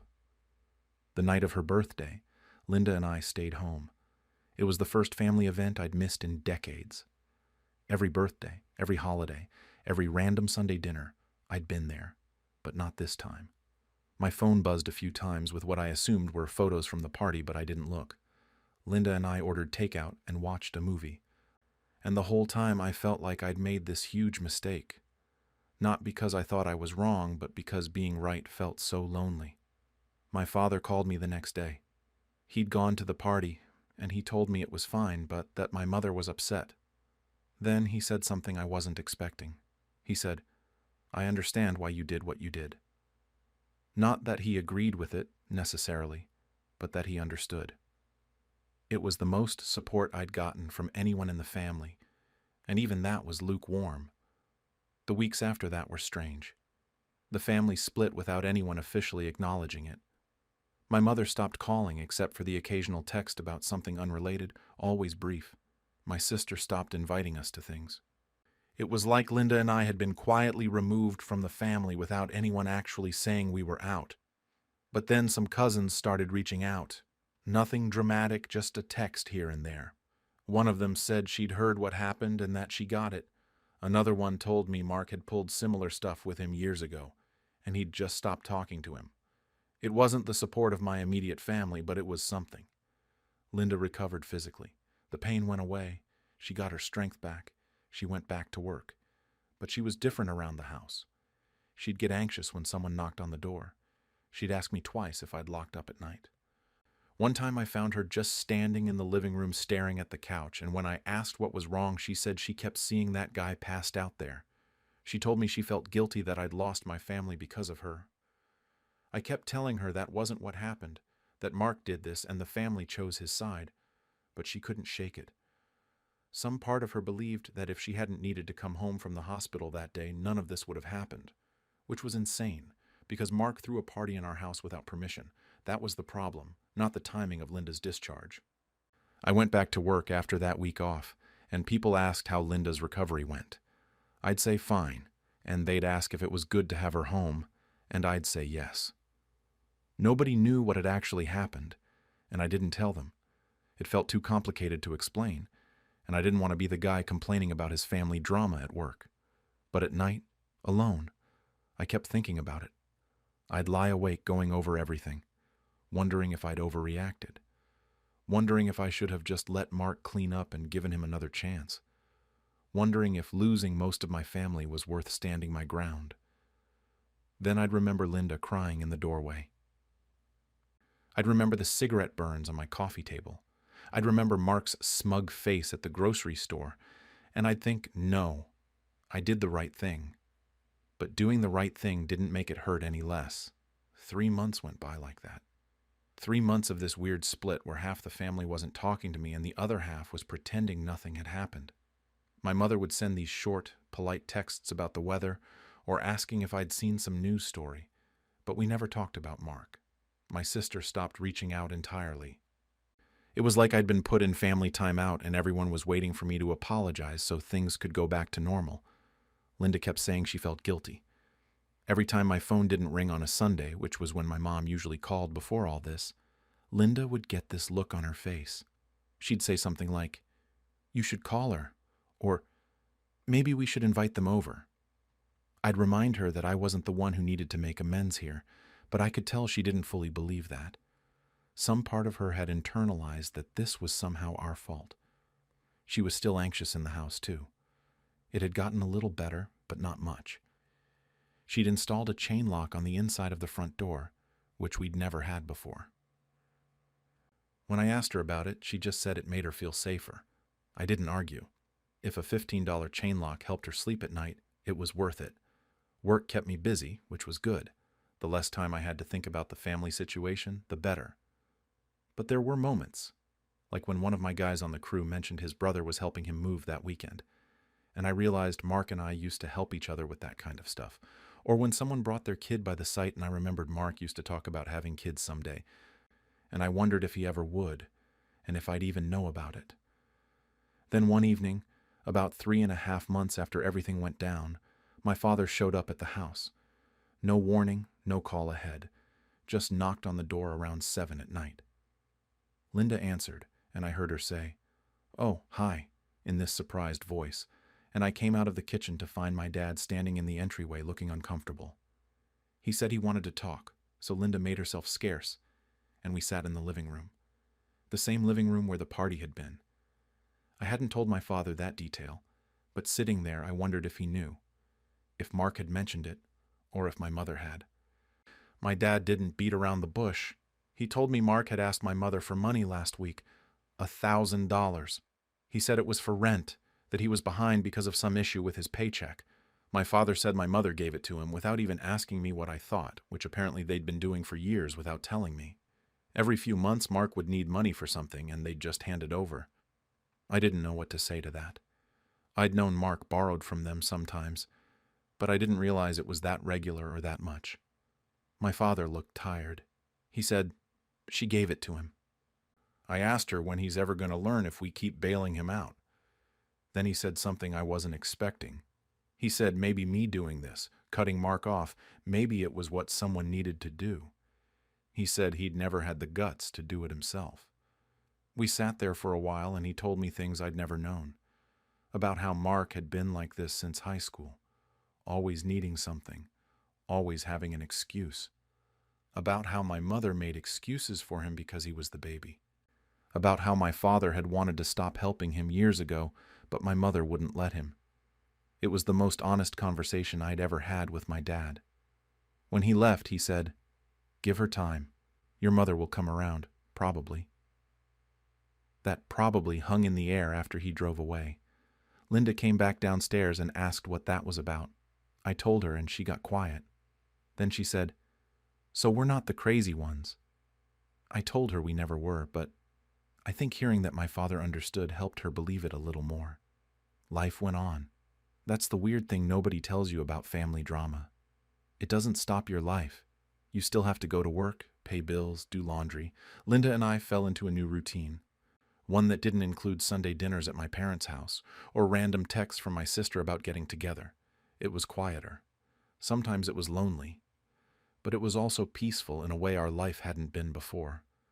I started noticing things I hadn't paid attention to before, like how much time we used to spend dealing with Mark-related problems. My mother calling because he needed something. My sister asking if I could lend him money because she didn't have it. The constant low-level stress of wondering what he'd do next. All of that was gone now, and I hadn't realized how much space it took up until it wasn't there anymore. Around the 5-month mark, my cousin reached out and asked if we wanted to come to her kid's birthday party. She said Mark wouldn't be there. I asked why she was inviting us and not him, and she said because her kids actually liked us. She said Mark had shown up drunk to the last party, and she'd decided that was the last time. I didn't know that had happened. Nobody had told me. We went to the party. It was nice. Normal. My cousin's husband asked how I'd been, and I said fine. And that was it. Nobody brought up the family situation. Her kids ran around, hopped up on cake, and it reminded me of when they were babies and Linda and I would babysit sometimes. Simpler times. On the drive home, Linda said it was good to see family again. Then she paused and said she didn't miss the others as much as she thought she would. I told her I knew what she meant. 6 months after I changed the locks, I started seeing updates about Mark on social media. My mother had tagged him in a post about some new job opportunity he was excited about. The post was vague, just a lot of language about entrepreneurship and taking control of your future. I'd seen posts like that from him before, usually right before whatever scheme he was working on fell apart. My mother had liked the post and commented with heart emojis. My sister posted a photo from some family dinner I hadn't been invited to. Mark was in it, and my parents, and her husband. They all looked happy. I stared at that photo for longer than I should have, trying to figure out how I felt about it. Hurt, maybe. Angry. Relieved that I wasn't there. All of it at once. Linda caught me looking at it and asked if I was okay. I said yeah and meant it, mostly. She said we could start our own traditions, just the two of us, make our own holidays without all the drama. I liked that idea. My mother sent me a birthday card that year. Just a card, no phone call. She'd written "Love Mom" inside and nothing else. It arrived 2 days late. I didn't know if the late arrival was intentional or if she'd just forgotten to mail it on time. Linda said it was probably an olive branch. I said maybe. Work got busier as fall approached. We had 3 big projects all running at once, and I was pulling long days. It was good to be busy. One of my guys mentioned his brother was being a pain, and I almost said something about Mark. But I caught myself. That wasn't something I talked about at work. That wasn't something I talked about anywhere, really. Linda and I would mention it sometimes, late at night. But mostly we just lived our lives and tried not to think about it. But I thought about it anyway, in quiet moments. While I was driving home from a job site or lying in bed waiting for sleep to come. I'd think about Mark and wonder what he was doing. If he'd ever figured out what he did wrong. If he felt bad about any of it. Or if he'd moved on completely. I'd think about my mother and wonder if she ever took my side in conversations with Mark, or if she always defended him. I'd think about my sister and wonder if she understood why I couldn't just let this go, or if she thought I was being stubborn for no reason. Mostly, though, I'd think about Linda, about her face when we walked through that door 6 months ago, about the way she cried, about how she still got anxious in our own home sometimes. And every time I thought about that, I knew I'd made the right choice. Even if it meant losing people, even if it meant holidays alone, I'd made the right choice. Around the 7-month mark, My father stopped by again. Another unannounced visit. This time he brought coffee, and we sat on the back deck. He told me Mark had lost that job opportunity he'd posted about. Surprise, surprise. He said Mark had called my mother asking for more money, and she'd said no for the first time in years. My father said she'd been different since our fight, more willing to question Mark's stories. I asked if that meant she understood why I'd done what I did. My father said he didn't know. He said she was stubborn, and admitting she was wrong about something this big would take time, maybe a lot of time. I asked if he thought she'd ever really come around, and he said he hoped so, but he couldn't promise anything. We sat there drinking coffee and not talking for a while. Then he said, "You know, I used to think keeping the family together was the most important thing. But I'm starting to realize sometimes people need consequences." He finished his coffee and left, and I sat out there for another hour thinking about what he'd said. That night I told Linda about the conversation. She said my father was a good man, which I'd always known but appreciated hearing. Then she said something that stuck with me. She said, "I think we're building something better here. Just us. Something that's ours, and that nobody can mess up." She was right. We were building something. A life that didn't revolve around managing Mark's crises or keeping my mother happy or playing family mediator. It was smaller, quieter, but it was ours. The holidays came and went. We spent Thanksgiving at home, just the two of us. Made a small turkey and watched football and didn't have to navigate family drama. Christmas was the same. My mother sent a card. My father called. My sister didn't acknowledge either holiday, but my cousin invited us over for New Year's, and we went. It was a new year when my mother called for the first time in months. Not a text. An actual phone call. I almost didn't answer because I didn't know what to expect, but Linda was right there and she nodded at me like I should pick up. My mother asked how I was doing, how Linda was doing. She didn't mention Mark. She didn't mention the fight or the party or anything that had happened. She just asked about us, about work, about whether we'd gotten a lot of snow. The conversation lasted maybe 5 minutes, and then she said she had to go. After I hung up, I just stood there with the phone in my hand. Linda asked what happened, and I told her. She asked what I thought it meant, and I said I had no idea. The thing is, my mother didn't apologize. She didn't say she understood now or that she'd been wrong. She didn't even acknowledge that we'd barely spoken in months. But her voice was different. Softer, less defensive. Like maybe something had shifted. I don't know what happens next. I don't know if my mother will call again, or if that was a one-time thing. I don't know if Mark will ever apologize or if he's even capable of it. I don't know if my sister will come around or if that relationship is just over now. What I do know is that Linda doesn't cry anymore when she thinks about that day. She's still careful about the chain lock, but she's stopped having nightmares. She laughs more. Our house feels like ours again. My father stops by every few weeks now. We don't always talk about the family situation. Sometimes we just drink coffee or he helps me with a project around the house. But I know he's on my side now, in whatever way he can be while still maintaining his marriage. Some of my cousins have stayed in touch, the ones who've dealt with Mark's behavior themselves. We're building our own smaller, healthier version of family with them. And Mark, well, I saw him once more, from a distance at a gas station. He didn't see me. He looked the same. Part of me wanted to feel something when I saw him, anger or sadness or regret. But mostly I just felt tired. Tired of thinking about it, tired of wondering if I did the right thing, tired of the whole situation.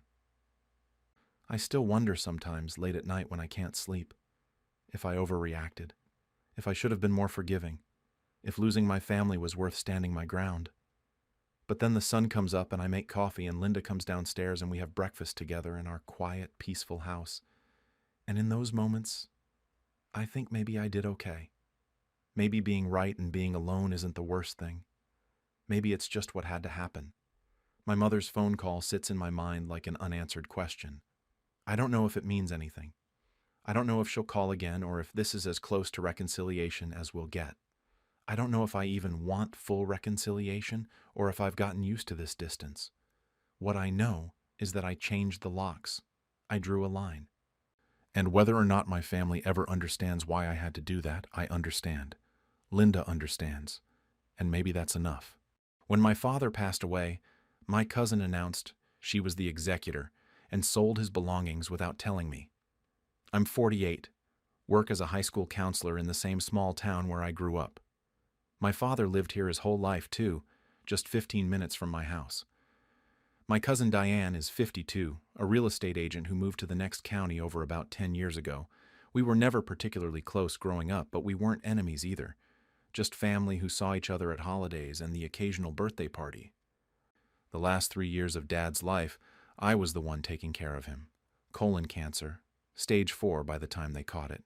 I drove him to every chemo appointment, picked up his prescriptions, helped him manage the side effects when they got bad. I'd go over on weekends and we'd watch old westerns together, or I'd cook him meals he could actually keep down. We talked on the phone every single day, sometimes just for 5 minutes, sometimes for an hour.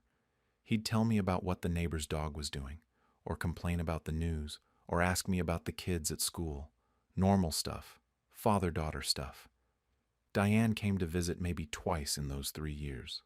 Once right after his diagnosis, and then again about 6 months before he died. Both times she stayed for maybe an hour, brought a fruit basket, said all the right sympathetic things. I didn't think much of it. People handle terminal illness differently. Not everyone can be around it constantly like I was.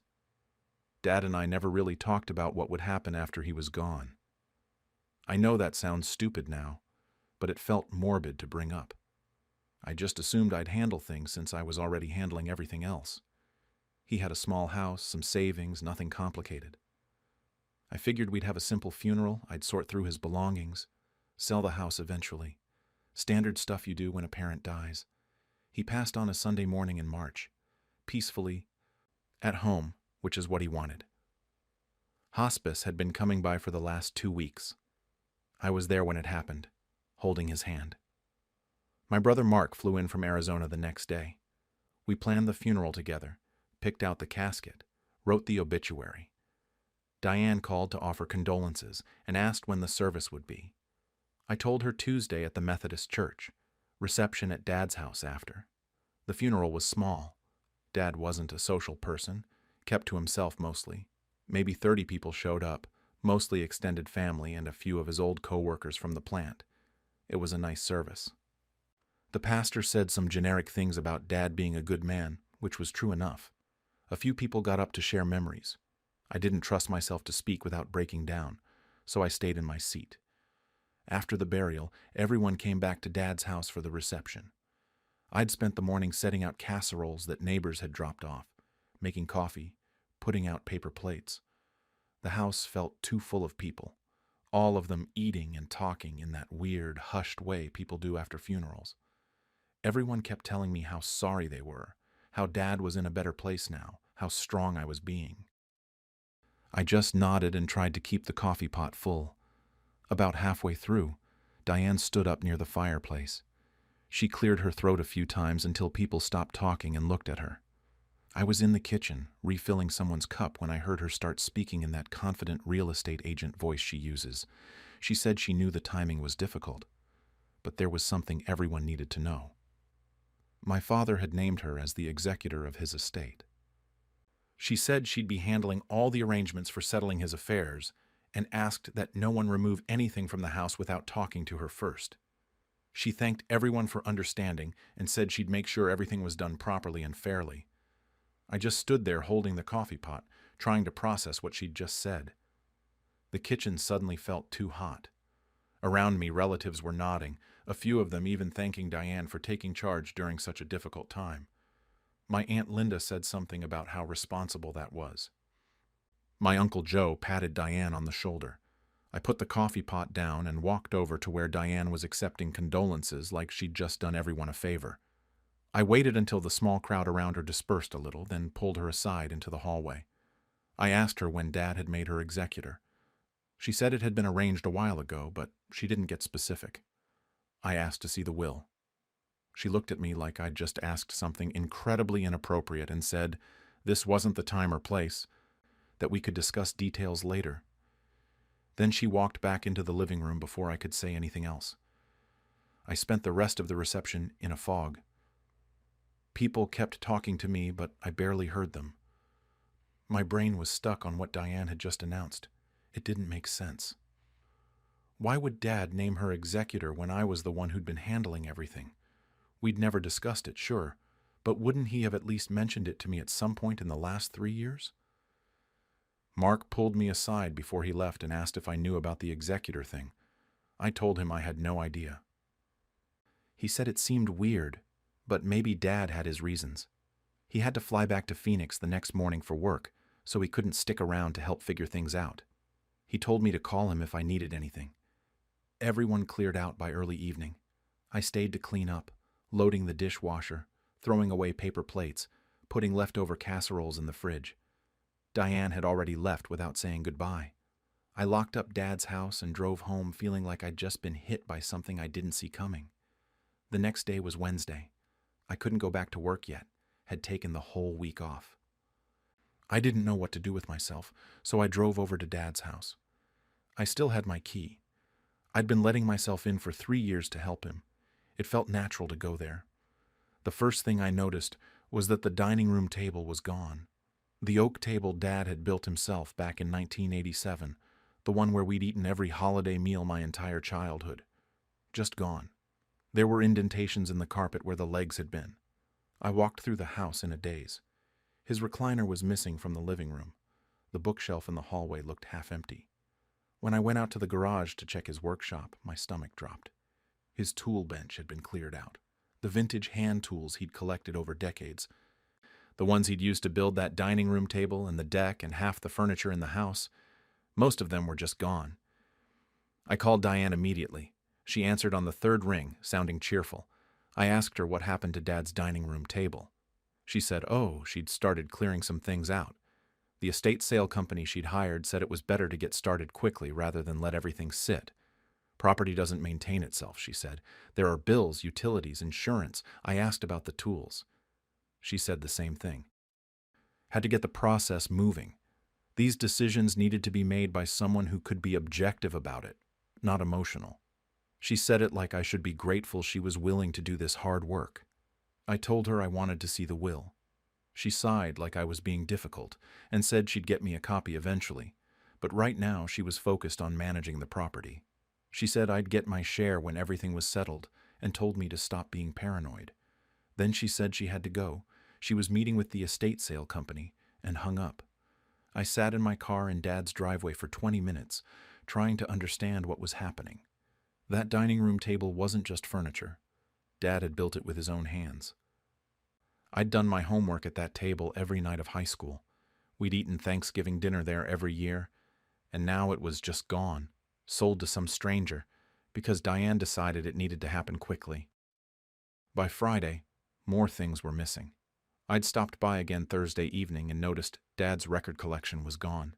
He'd had maybe 200 old vinyl records, stuff from the 60s and 70s that he used to play on weekend mornings. Friday, the quilt his mother had made was gone from the back of the couch.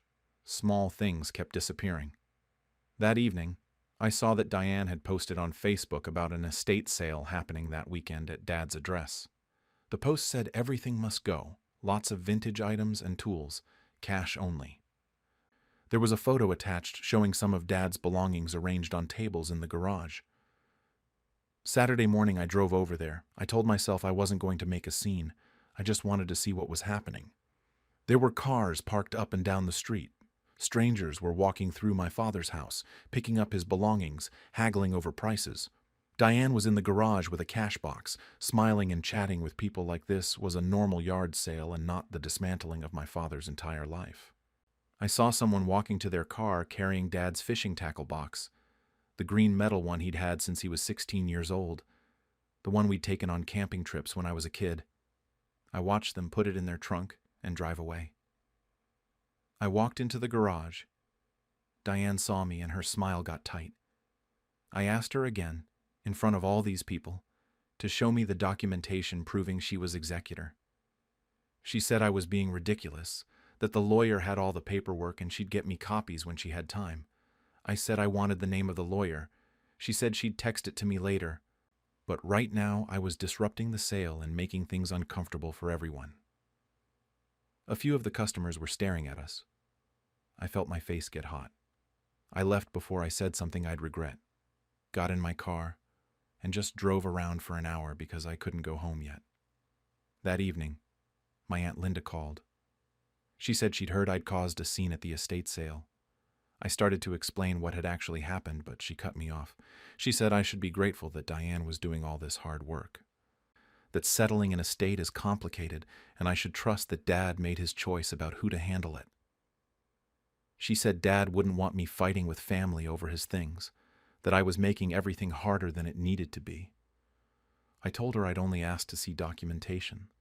She said that sounded like I didn't trust Diane, and that was hurtful to her. She said Diane had been working day and night to get everything organized and I was being ungrateful. Before I could respond, she said she had to go and hung up. I sat on my couch that night feeling like I was losing my mind. Everyone was acting like I was the problem, like asking to see a will was somehow greedy or inappropriate. But nobody could explain why it was such a difficult request. Nobody could tell me why Diane wouldn't just show me the paperwork if everything was legitimate. I decided I needed to find out the truth, even if my whole family thought I was being terrible. Dad deserved better than having his belongings sold off without any proof this was what he actually wanted. I deserved to know if he really had chosen Diane over me, and if so, why? And if he hadn't. If Diane was lying about all of this, then I needed to stop her before there was nothing left. Monday morning, I called Dad's lawyer. At least, I called the lawyer I remembered him using years ago for basic stuff. A guy named Richard Patterson, who had an office downtown, the kind with fake wood paneling and old magazines in the waiting room. I'd driven Dad there maybe 5 years back when he needed to update something. I couldn't even remember what. The secretary answered and I explained who I was, that my father had recently passed, and I needed information about his will. She got very quiet and said she couldn't discuss estate matters without proper authorization. I asked if Diane was listed as executor on any documents they had. Another long pause. Then she said she couldn't confirm or deny anything without authorization and suggested I contact the executor directly if I had questions. That pause told me everything. If Diane was legitimately the executor with paperwork filed at that office, the secretary would have just said so. Instead, she'd gone careful and legal, which meant something was off. I spent the rest of Monday trying to figure out my next move. I couldn't just break into Dad's house and search for a will, assuming one even existed. I couldn't force Diane to show me anything. I felt completely powerless. Tuesday morning, my brother Mark texted the family group chat asking what was happening with the estate sale. He'd seen Diane's Facebook posts and wanted to know if we were all okay with things being sold off so quickly.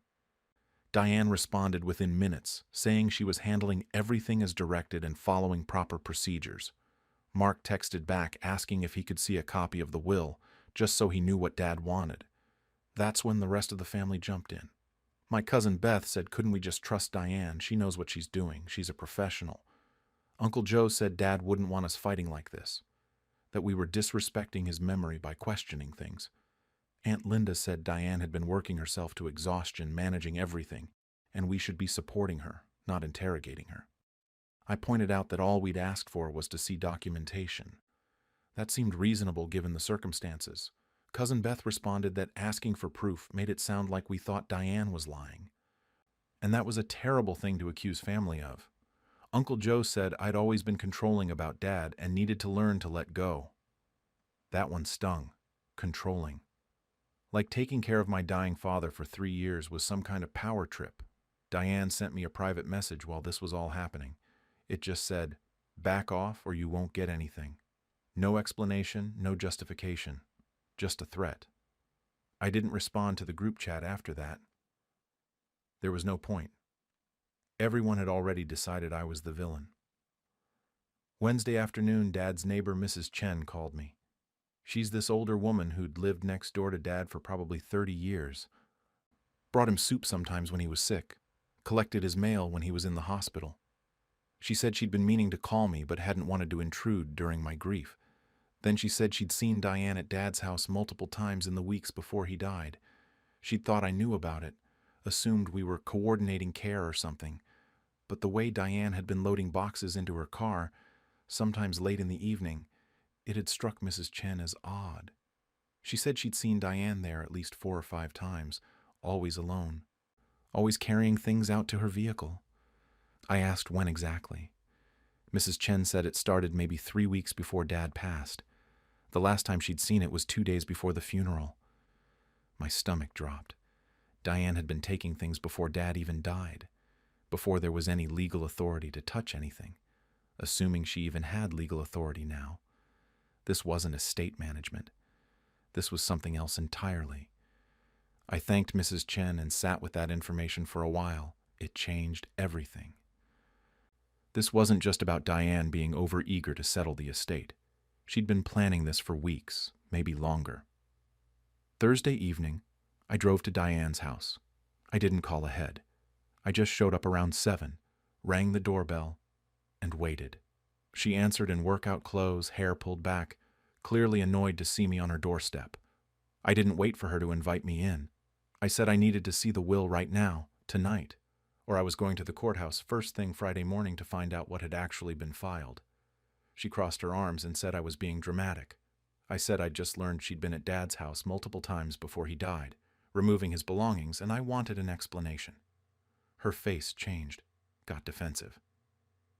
She said she'd been helping Dad organize things because I was too emotional to handle it. I said that was interesting since Dad had never mentioned it to me once in our daily phone calls. She said maybe Dad didn't tell me everything. Maybe he knew I'd overreact, just like I was doing right now. I asked again to see the will. She said I wasn't entitled to see it just because I demanded it. I said if she was the executor, she was legally required to provide copies to beneficiaries. She said I'd get my share when she was done settling everything, and I needed to stop making this about myself. I told her I'd spent 3 years taking care of Dad while she showed up twice. I'd held his hand when he died. I'd planned his funeral. And now she was selling off his belongings, including things she knew had sentimental value, without showing anyone proof she had the right to do any of it. I said I wanted to see one piece of paper, just one, that proved Dad had chosen her for this. She stepped back and started closing the door. She shouted through the gap that I'd get my share when she was done to stop harassing her, and slammed it shut. I stood there on her porch for a minute, then walked back to my car. I sat in her driveway trying to calm down. My hands were shaking. I'd never confronted anyone like that before. I'm a high school counselor. I mediate conflicts for a living. I'm supposed to be the calm, reasonable one. But there was nothing reasonable about this situation, and I was done pretending there was. That weekend, Uncle Joe called and said the family was getting together Saturday afternoon at his house to clear the air. He made it sound casual, but I knew what it was. An intervention. They were going to try to get me to back off. I went anyway. What else was I going to do? Refuse and make things worse? When I got there, the living room was full. Uncle Joe, Aunt Linda, Cousin Beth, a few other relatives I didn't see often. Diane was sitting on the couch looking tired and stressed. Everyone got very quiet when I walked in. Uncle Joe started by saying we were family and we needed to work through this conflict. He said grief makes people act in ways they normally wouldn't, and we all needed to be understanding of each other. Then he said that Diane had been working incredibly hard to manage Dad's estate, and some people had been making that harder by questioning her authority and spreading doubts. Aunt Linda jumped in and said Dad had made his choice about who to trust with this responsibility, and we needed to respect that. Cousin Beth said Diane had been doing everything properly, and it was hurtful that her integrity was being questioned. One of my other cousins said I'd always been too attached to Dad's stuff and needed to learn that things were just things. I tried to explain that I'd only asked to see documentation. That wasn't questioning anyone's integrity. It was just basic due diligence. Uncle Joe said the way I'd been asking made it clear I didn't trust Diane. Aunt Linda said showing up at Diane's house and confronting her was aggressive and inappropriate. Mark called in on speakerphone from Arizona. He said he agreed with me, that asking to see a will was completely reasonable. Uncle Joe said Mark was too far away to understand the situation. Aunt Linda said Mark hadn't been around to help with Dad anyway, so his opinion didn't carry much weight. Mark started to argue, but Uncle Joe just talked over him. I asked Diane directly in front of everyone to show us the will. She said it was with the lawyer and she was working on getting copies made. I asked which lawyer. She hesitated, then gave a name, Richard Patterson. I said I'd called Patterson's office and they wouldn't confirm she was the executor. She said they probably couldn't discuss it with me because of privacy rules. Aunt Linda said this was exactly the problem, that I was investigating Diane like she was a criminal. Uncle Joe said I needed to decide whether I trusted my family or not. Beth said I was tearing everyone apart over money and possessions. I wanted to scream. It wasn't about the money. It was about my father's fishing tackle box being sold to a stranger. It was about the table he'd built with his own hands disappearing without anyone asking if I might want it. It was about Diane being at his house in the weeks before he died, taking things and lying about it. But I could see no one wanted to hear any of that. I left, just stood up and walked out while Uncle Joe was mid-sentence about family unity. I got in my car and drove home and didn't answer when people called. Monday morning I went to the county clerk's office. I asked how to see a probated will for a deceased person. The woman at the counter said estate documents are public record once they're filed. She asked for Dad's name and date of death. I gave her the information and she went to look it up in the system. She came back a few minutes later and said there was no probate case filed for that name. I asked if she was sure. She checked again and said no, nothing filed. No will, no executor appointment, nothing. I asked what that meant. She said it meant either there was no will, or if there was one, it hadn't been submitted to the court yet. She said legally, no one could act as executor until the court appointed them. If someone was selling property or assets without court authorization, that was a problem. I sat in my car in the courthouse parking lot trying to process this. Diane had been telling everyone she was the executor for 2 weeks. She'd sold thousands of dollars worth of Dad's belongings. She'd been making decisions about his property, and she'd never filed anything with the court. She had no legal authority to do any of it. I texted Diane. I said I'd just been to the courthouse and there was no probate case filed. I asked her to explain. My phone rang immediately. She was calling, not texting. I answered. She sounded panicked. She said there was a will. The lawyer was just slow about filing it. I asked which lawyer again. She said Richard Patterson, like she'd told everyone. I said that was interesting because I'd called Patterson's office that morning after leaving the courthouse, and they had no record of Dad as a client. No will on file, no meetings scheduled, nothing. There was a long silence. Then Diane said, I didn't know what I was talking about. I said I had the name of the person I'd spoken to at Patterson's office if she wanted to call and confirm. Another silence. Then she said the will existed, and I'd see it when it was properly filed, and I needed to stop harassing her and threatening her with legal action. I hadn't mentioned legal action, but apparently that's where her mind had gone. She said if I kept pushing this, I wouldn't get anything. Not $1, not one item. She'd make sure of it. Then she hung up. I sat there looking at my phone. She'd just threatened me. Again. And she'd panicked when I mentioned the courthouse. If there was a legitimate will and she was the legitimate executor, she would have filed it by now. The fact that she hadn't meant one of two things. Either there was no will at all and she was lying about everything, or there was a will but she was hiding it for some reason. Either way, she'd been selling Dad's belongings without any legal right to do it. And my family was defending her. They'd chosen to believe her over me, even though I was the one who'd actually been there for Dad. I drove home and spent the rest of the day looking up estate lawyers online. I didn't know what I was going to do yet, but I knew I couldn't let this continue. Too much had already been taken. Dad's fishing tackle box was gone. The table he'd built was gone. His mother's quilt was gone. If I didn't stop Diane now, there would be nothing left of him at all. Tuesday morning, I met with an estate lawyer named Ms. Rodriguez. Her office was newer than Patterson's, all glass and modern furniture. She was probably in her 50s. No nonsense, the kind of person who gets straight to business. I liked her immediately. I explained everything. Dad's death, Diane's announcement at the funeral, the missing belongings, the estate sale, my trip to the courthouse, all of it. She listened without interrupting, taking notes on a legal pad. When I finished, she said that without a filed will and a court appointment, Diane had exactly zero legal authority to act as executor. Everything she'd sold could be considered theft or conversion of estate assets. As Dad's daughter, I had just as much right to his property as Diane did. Actually more right, since I was immediate family, and she was extended family. I asked what I could do. Ms. Rodriguez said I could petition the court to be appointed as administrator of the estate. If there was no will, the court would follow state law about who inherits, which would be me and Mark as Dad's children. If there was a will that Diane was hiding, the court process would force her to produce it. Either way, filing a petition would stop Diane from selling anything else. Then she said the other option was to file a complaint about the unauthorized sale of assets.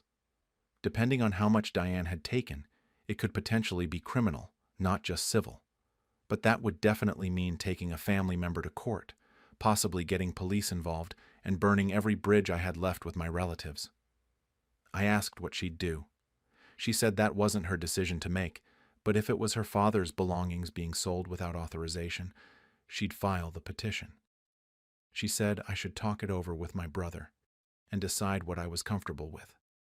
I left her office with a folder full of paperwork and spent the next week barely sleeping. I kept going back and forth. Mark said to file it that Diane was literally stealing from Dad, from us. My best friend at work said I needed to think about whether it was worth losing my whole family over furniture and tools. But that's what everyone kept getting wrong. It wasn't about furniture. The dining room table wasn't just wood and screws. It was Dad measuring and cutting every piece in the garage while I handed him tools. It was 20 Thanksgivings, 20 Christmases. The fishing tackle box wasn't just metal and hooks. It was camping trips and him teaching me how to tie a proper knot. These things were pieces of him, physical proof he'd existed and built things and loved me, and Diane had sold them to strangers for cash like they were nothing. I signed the paperwork. Ms. Rodriguez filed the petition with the probate court requesting I be appointed administrator of Dad's estate. She also filed a complaint about Diane's unauthorized sale and disposal of estate assets. The court clerk stamped everything and said there'd be a hearing in about 3 weeks. Diane found out within 2 days. I don't know how. Maybe she had alerts set up at the courthouse, or maybe someone there called her. She rang my phone at 8 in the morning. I let it go to voicemail. She called again, and again. Finally, I answered. She was screaming, actual screaming, not just yelling. She said I was really doing this. I was really taking her to court. I was suing my own family. I said I'd filed to be administrator because someone needed to and she hadn't filed anything. She said I was a liar and a manipulator and I'd turned everyone against her. I said she'd been selling Dad's things without legal authority and I wanted it to stop. She called me a selfish bitch and hung up. 10 minutes later, my phone started blowing up. The family group chat was going insane. Aunt Linda said she couldn't believe I'd stooped this low. Uncle Joe said I was vindictive and greedy and Dad would be ashamed of me. Cousin Beth said I'd always been jealous of Diane and this was just proving it. People I barely knew, third cousins and family friends, were weighing in saying I was tearing the family apart over money. Mark jumped in trying to defend me. He said Diane had never shown anyone proof she was executor and had sold tens of thousands of dollars worth of stuff without authorization. Uncle Joe said Mark was just backing me up because we were siblings and that didn't make it right. Someone else said Mark didn't even come to visit Dad when he was sick, so he had no room to talk. I muted the chat. I couldn't read anymore. Over the next few days, half my relatives blocked my number. The other half sent me long text messages about how disappointed they were, how I was destroying the family, how I'd regret this. Aunt Linda sent an email that was probably 2,000 words about how Dad had loved family above all else, and I was disrespecting his memory by causing conflict. She said Diane had been working tirelessly out of love and duty, and I was repaying her with suspicion and legal action. Only Mark and my younger cousin Sarah supported me. Sarah sent me a private message saying she'd always thought Diane was shady, but had been too afraid to say anything. She said a few years back Diane had convinced their grandmother to sell her house and move into assisted living. Then Diane had handled the estate sale. Sarah said a bunch of family heirlooms had disappeared during that process too, but no one wanted to accuse Diane of anything, so everyone just let it go. That made me feel sick. This wasn't the first time Diane had done something like this. The preliminary court hearing was on a Thursday morning, 3 weeks after I'd filed. I took the day off work. Ms. Rodriguez met me at the courthouse, and we went in together. Diane was already there with her own lawyer. Some guy in an expensive suit who looked annoyed to be there. The judge was an older woman who looked like she'd seen every kind of family drama possible and was tired of all of it. She asked Ms. Rodriguez to explain why I was petitioning to be administrator. Ms. Rodriguez laid it out clearly. Dad had died without a probated will, his daughter had been his primary caregiver, and someone needed to be appointed to manage the estate properly. Then Diane's lawyer stood up and said his client was actually the named executor in the decedent's will. He pulled out papers and handed copies to the judge and to Ms. Rodriguez. I saw it for the first time then.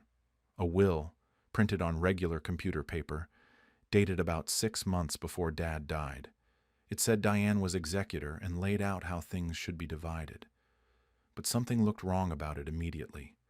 The signature didn't look quite like Dad's handwriting. I'd seen him sign things 1,000,000 times in the last 3 years, and this looked close but off, somehow. Also, there were no witness signatures, no notary stamp, no lawyer's name on it. Ms. Rodriguez pointed all of this out.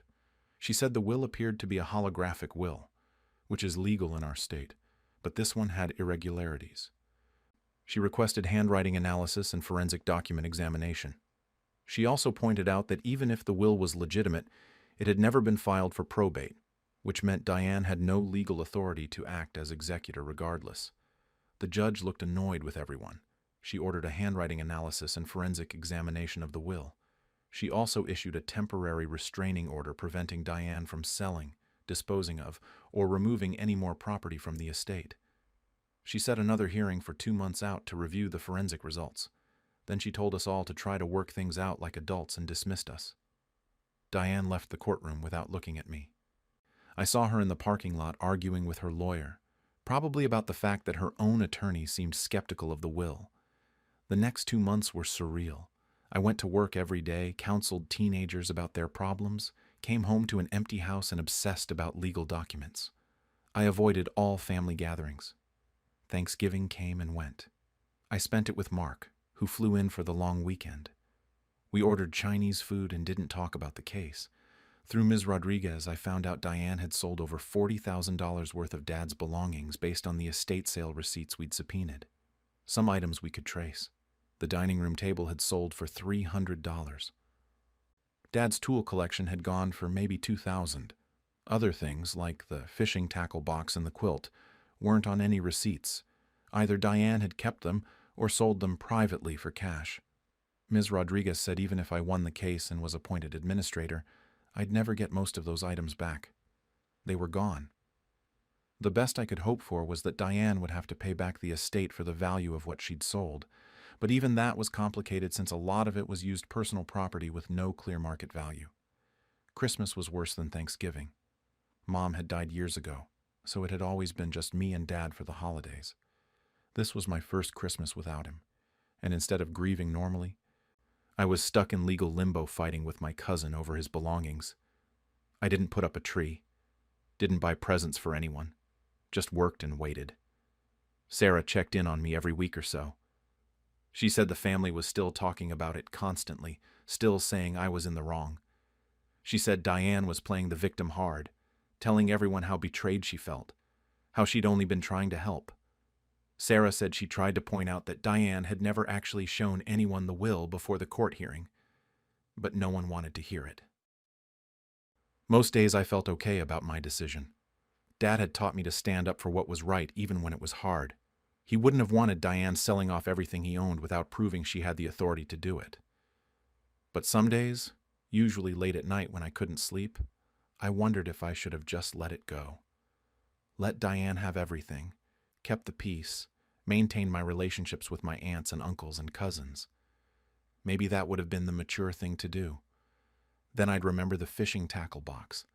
Some stranger had bought it at an estate sale for probably $10 or $15. They had no idea Dad had owned it for 50 years, that he'd taken it on every fishing trip we'd ever been on, that I'd sat next to him 100 times while he organized the lures and told me stories. To them, it was just an old tackle box. To me, it was irreplaceable, and it was gone because Diane had decided she had the right to sell it. The second court hearing was in early February, almost 5 months after Dad had died. Ms. Rodriguez had prepared me for the results. The forensic document examiner had found irregularities in the will. The paper was standard printer paper available anywhere, not the kind attorneys typically use. The ink was from a common ballpoint pen. Most importantly, there were microscopic inconsistencies in the signature that suggested it might have been traced or forged. The handwriting analyst was less definitive. They said the signature showed some characteristics of Dad's handwriting, but also some deviations. It could be his signature if he was impaired or tired, or it could be a forgery. Not conclusive either way. So basically we had a questionable will with no witnesses, no notary, and a possibly forged signature. Ms. Rodriguez said we had a strong case, but nothing was guaranteed in court. The hearing hasn't happened yet.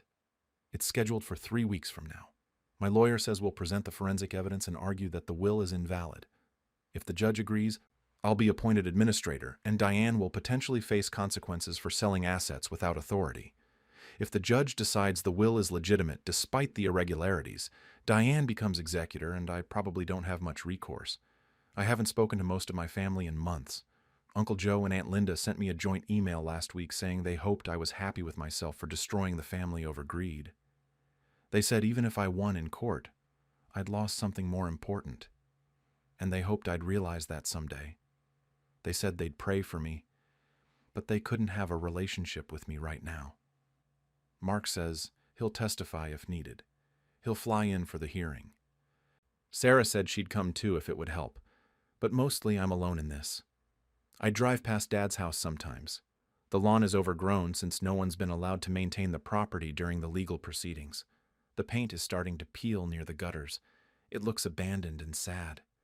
Sometimes I sit in my car across the street and just look at it, trying to remember what it felt like when Dad was alive, and none of this had happened yet.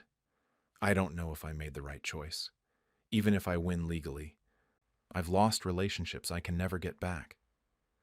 My aunt and uncle who helped raise me won't speak to me. Cousins I grew up with have blocked my number. Holiday gatherings will never be the same, assuming I'm even invited, but I couldn't have lived with myself if I'd done nothing. Diane was lying about having authority to sell Dad's things. She took items before he'd even died. She threatened me when I asked questions. She produced a will with a suspicious signature only after being forced to by a court. If I just accepted all that without challenging it, what would that say about me? What would that say about how much I valued my father and his memory? I still don't have Dad's fishing tackle box. I'll never get back the table he built, or his mother's quilt. Those things are gone forever, sold to people who'll never know what they meant. But at least I tried to stop it. At least I demanded the truth instead of just accepting whatever Diane decided to tell me. The hearing is in 3 weeks. After that, I'll know whether I was right to fight this battle or if I destroyed my family for nothing. Ms. Rodriguez says she's confident we'll win, but lawyers always say that. The judge will decide, and then I'll have to live with whatever happens next. I'll have to figure out how to move forward with half my family not speaking to me, whether I win in court or not. I think about Dad every day. I wonder what he'd say about all this, whether he'd be proud of me for standing up for what was right, or disappointed that I let it tear the family apart. I wish I could call him and ask, but I can't, and that's the whole problem. He's gone, and all I have left are his belongings, and even those are disappearing. So I fight to keep what's left, even though it costs me almost everything else. At my retirement party, my children told everyone they were selling the house I still live in. I'm 64 years old, retired firefighter, and I've been living in the same house for the past 30 years. My wife Sarah and I built it together back in 1995.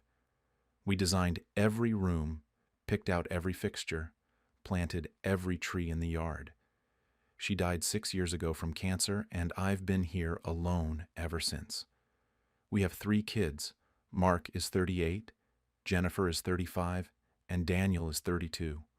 All of them are married with kids of their own, living in nice houses about 20 to 30 minutes away from me. I've always been there for my kids. Always. I paid for their college educations, helped them buy their first cars, gave each of them $30,000 for down payments on their houses. When Mark's furnace died in the middle of winter 3 years ago, I helped cover half the replacement cost. When Jennifer's husband lost his job for 6 months, I sent them money for groceries every week. I'm not saying this to brag or to throw it in their faces. I'm saying it because that's what parents do. You help your kids. You make sure they're taken care of. That's just how it's supposed to work. After Sarah died, I figured I'd stay in the house until I was ready to make a change myself. Maybe downsize eventually, sure, but on my own terms and my own timeline. The kids would visit occasionally, usually for Sunday dinners or birthday parties. They were busy with their own lives, which I understood. I never expected them to drop everything for me. I kept the house maintained as best I could, kept Sarah's garden going in the backyard, and honestly, I was doing fine. Yeah, the place is probably too big for one person. 4 bedrooms, 2.5 baths, a finished basement. But it's my home. It's where I raised my family. It's where Sarah spent her last days. I wasn't in any hurry to leave. The retirement party was on a Friday night, about 2 weeks ago now. The guys at the firehouse had been planning it for a month. They decorated the hall with balloons and one of those big banner things that said, "Happy Retirement, Jim." There were about 50 people there, co-workers and their spouses, some neighbors from my street, and my 3 kids with their families. My son-in-law Dave was there, Jennifer's husband. Mark's wife Carol came, and Daniel brought his wife Amanda and their 2 kids. The party was actually really nice at first. People were sharing stories about calls we'd been on together, some funny moments from over the years. There was this whole thing about the time I got stuck in a chimney during a training exercise when I was a rookie. Everyone was laughing and in good spirits. I was feeling emotional, honestly. 35 years of service coming to an end. It hits you, you know? I kept thinking about how Sarah would have loved to be there, how proud she would have been. My kids seemed excited about something. They kept huddling together in the corner, whispering and glancing over at me with these big smiles. I figured they had planned some kind of nice surprise, maybe a photo album or a plaque or something. Jennifer kept giving me these thumbs up from across the room. I remember thinking how great it was that they all took the time to be there, that they seemed so invested in celebrating this milestone with me. Then Mark stood up to give a toast. He's my oldest, always been the one to take charge of family things. He tapped his glass with a fork to get everyone's attention, and the room got quiet. He started off really nice, talking about how proud he was to be my son, sharing a story about how I taught him to ride a bike and how patient I was when he kept falling off. People were smiling, some were tearing up a little. I was getting choked up myself.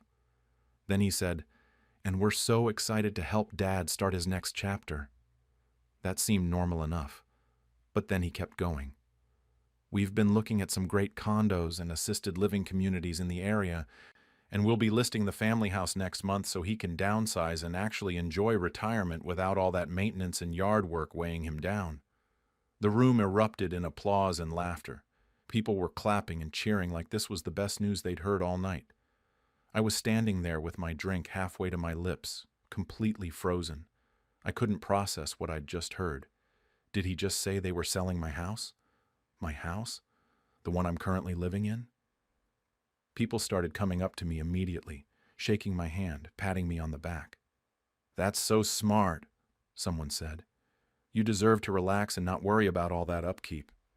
My old captain grabbed my shoulder and said, "Your kids are so thoughtful, planning all this out for you." I couldn't even form words. I just stood there nodding like an idiot while my brain tried to catch up with what had just happened. I looked over at Mark, and he was accepting congratulations from a group of my co-workers like he'd just announced a promotion or something. Jennifer came over and hugged me, and I could feel how tense I was, but she didn't seem to notice. "We know you're probably overwhelmed, Dad," she said into my ear. "But trust us on this. We've done all the research, and this is really the best move for you." Then Daniel appeared on my other side. "We've already talked to a realtor, Dad. She came and looked at the house last week when you were at your doctor's appointment. She thinks we can get at least $600,000 for it, maybe more with the right staging." Last week. They'd had a realtor in my house last week while I was gone. They'd been planning this behind my back. I finally found my voice. "Wait, what? I never agreed to sell the house." Mark walked over, still smiling like this was all perfectly normal. "Dad, come on. You can't manage that place alone forever.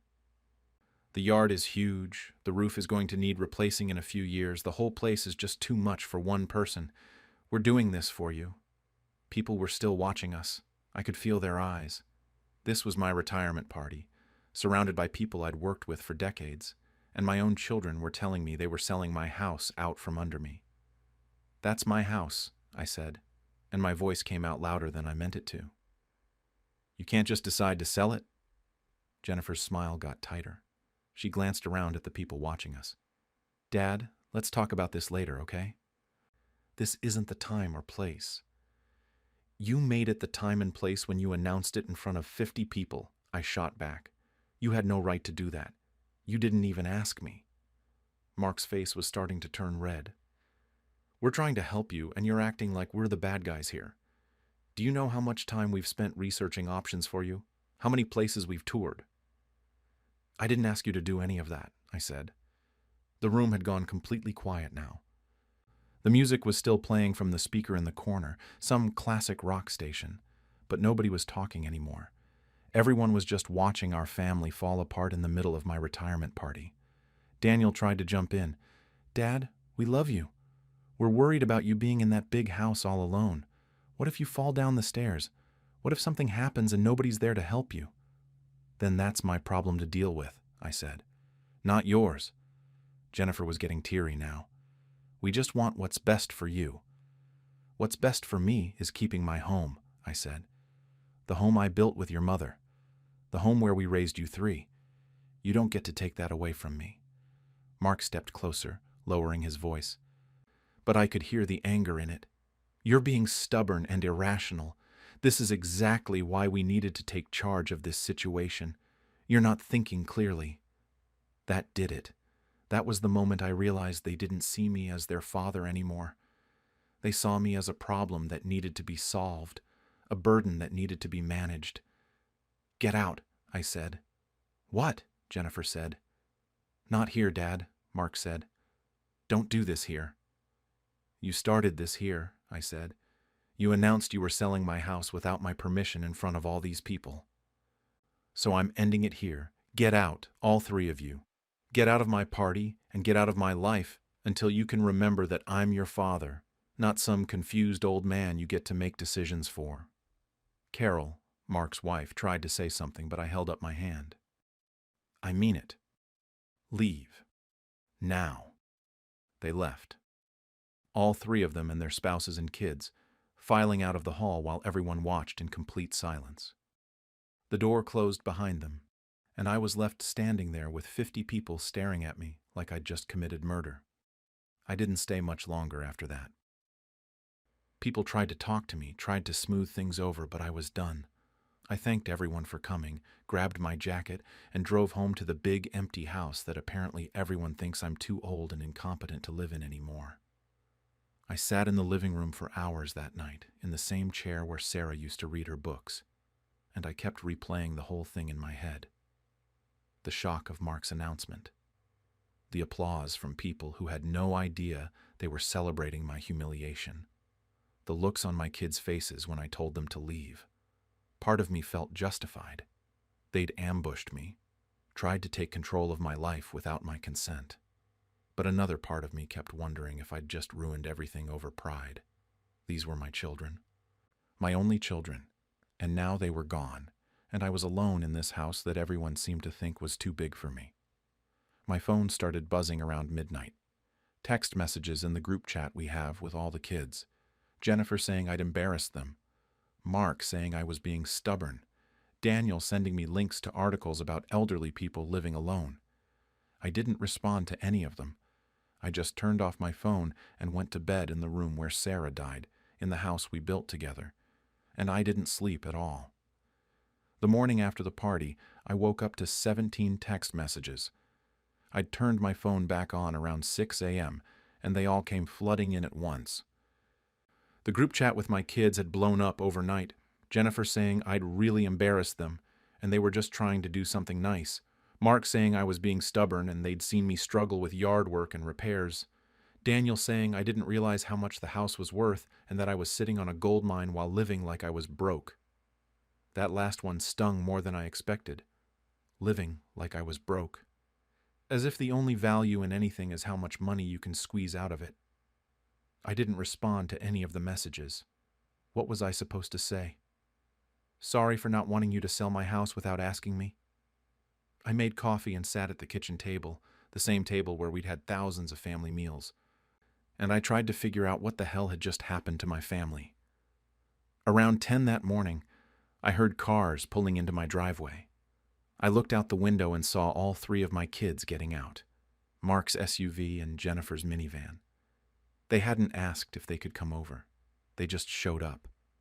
I thought about not answering the door, but that seemed childish, so I let them in. They came in carrying folders and printed papers. Mark had a whole binder. They'd come prepared for something. That much was obvious. We all stood in the living room for a minute, nobody sitting down, and the tension was so thick I could barely breathe. Jennifer tried to break the ice. She said something about how we all needed to talk this through calmly and rationally. Mark jumped right in saying they'd brought information about some really nice places I could move to. He started pulling out printed listings from his binder. Condos, senior living apartments, even a few assisted living facilities. The pages had notes in the margins, things circled and highlighted. I didn't even look at them. I told them to put the papers away, that I wasn't interested. Daniel said I was being closed-minded, that I should at least look at what they'd found. I refused. This just made Mark more agitated. He started talking about how I needed to be realistic, how I was 64 years old and what was going to happen when I fell down the stairs, or when the roof needed replacing and it cost $20,000. I told him I was 64, not 94, and I was perfectly capable of managing my own house. That's when Jennifer brought up my health. She mentioned my high blood pressure, asked what would happen if something went wrong and I was alone. I reminded her that having high blood pressure doesn't make me an invalid. Millions of people manage it just fine.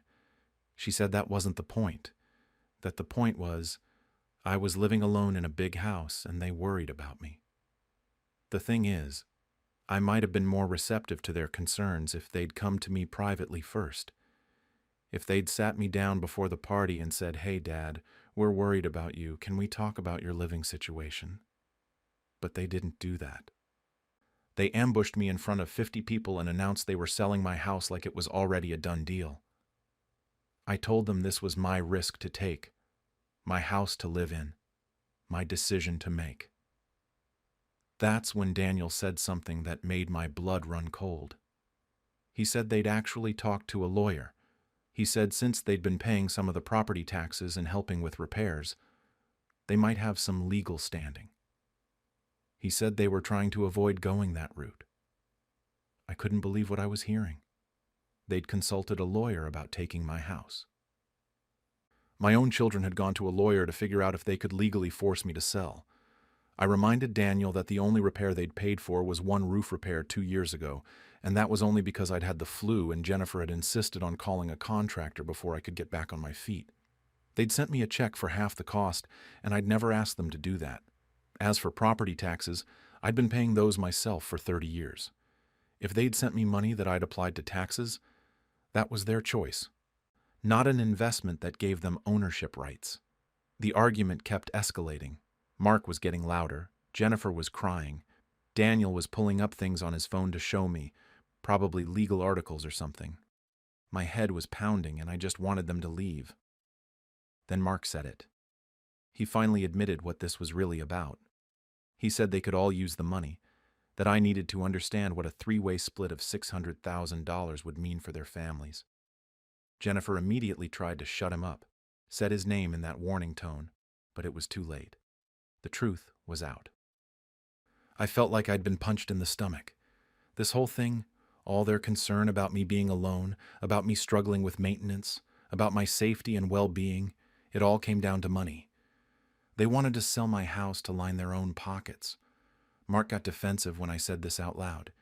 He said it wasn't just about the money, but yes, the house was sitting there appreciating in value, and I was just existing in it. Those were his exact words. Just existing in it. Like I was some kind of parasite living in a house that rightfully belonged to them. Jennifer tried to play peacemaker then. She said I had to understand their perspective, that they were going to inherit the house eventually anyway, so why not sell it now when I could enjoy a simpler life and they could use the money to invest in their own kids' futures? She made it sound so reasonable when she put it that way. Like this was a win-win situation and I was the only one too stubborn to see it.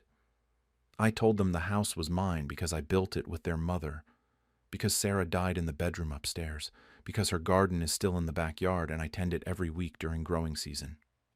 Because every room in this house has memories that I'm not ready to let go of. That's when I broke down a little. I don't cry much, haven't since Sarah's funeral, but I felt tears coming, and I couldn't stop them. I told them they were all I had left of her, that they were supposed to be my family, the people who understood what this house meant to me. And now, they were trying to take the last piece of her away from me. Jennifer started crying harder then. She said it wasn't fair for me to say that they loved their mom too. I know they did. I'm not saying they didn't love Sarah, but they didn't live with her for 40 years. They didn't build a life with her in this house.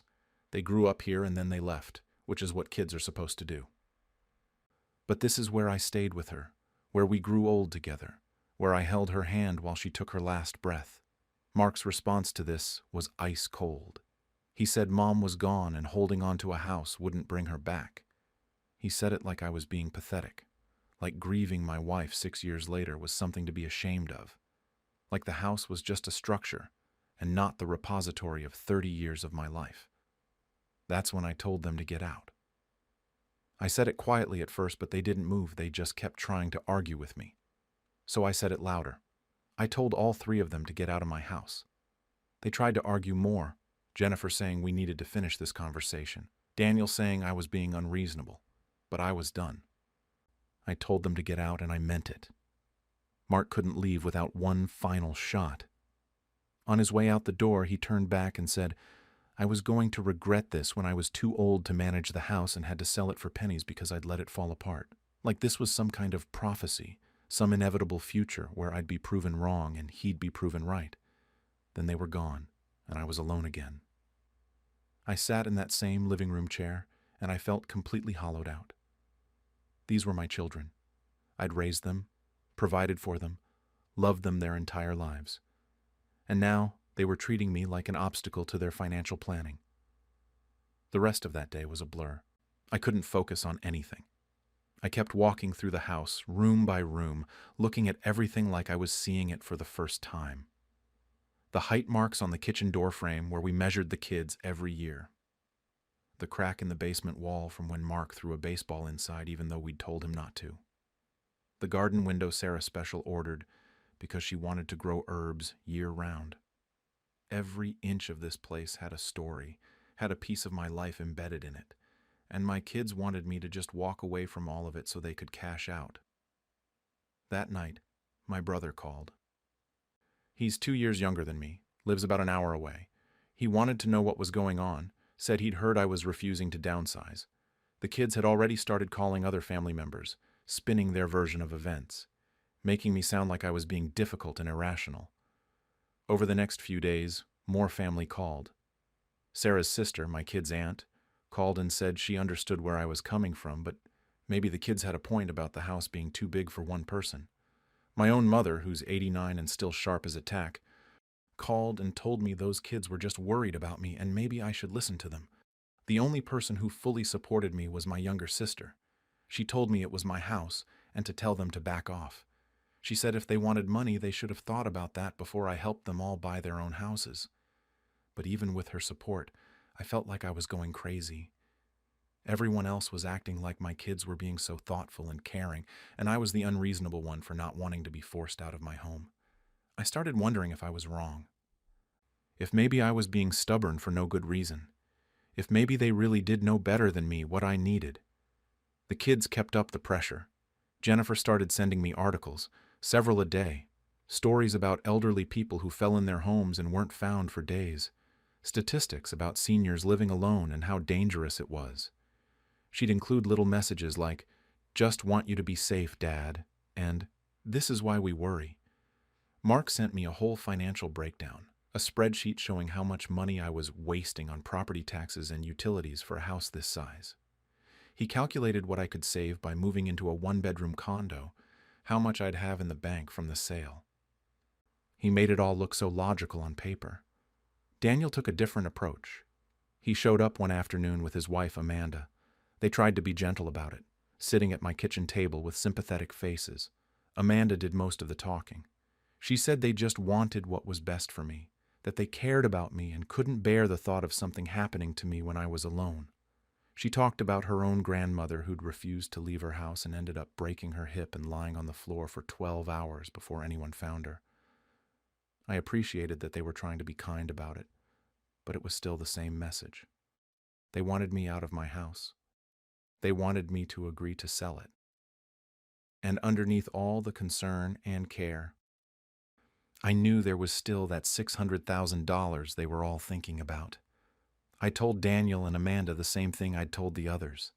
This was my house, and my decision. Amanda looked hurt, like I was rejecting their love and concern instead of just rejecting their plan. They left after about an hour, and I felt guilty for making Amanda feel bad. She'd always been nice to me, always. But I couldn't give in just to make everyone feel better. The worst part was the grandkids. Jennifer's daughter Emma, who's 7, asked her mom why Grandpa was mad at Daddy. I heard about this through my sister, who heard it from Sarah's sister. The kids were confused about why we weren't having our regular Sunday dinners anymore, why there was tension at every family interaction. I hated that this was affecting them.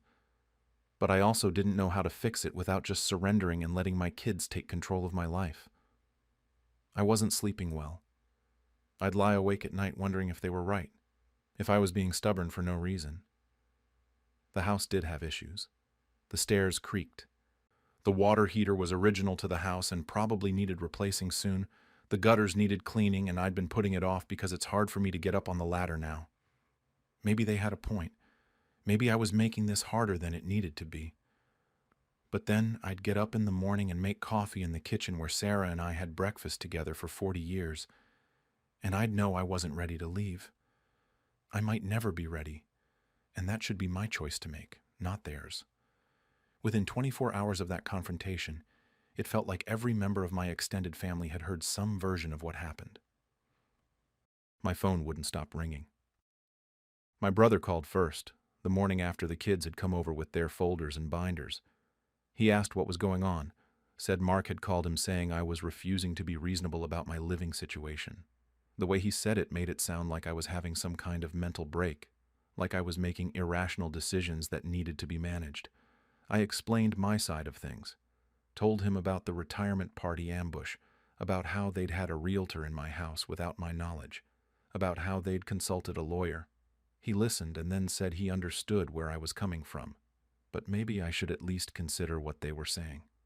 He said the house was pretty big for one person and eventually I might need to downsize anyway, so why not do it now while I could still make the decision myself instead of waiting until I had no choice? That last part got to me.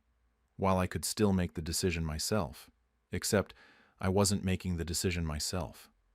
They were trying to make it for me. That was the whole problem. Sarah's sister called next. Aunt Marie, the kids have always called her. She was gentler about it than my brother had been.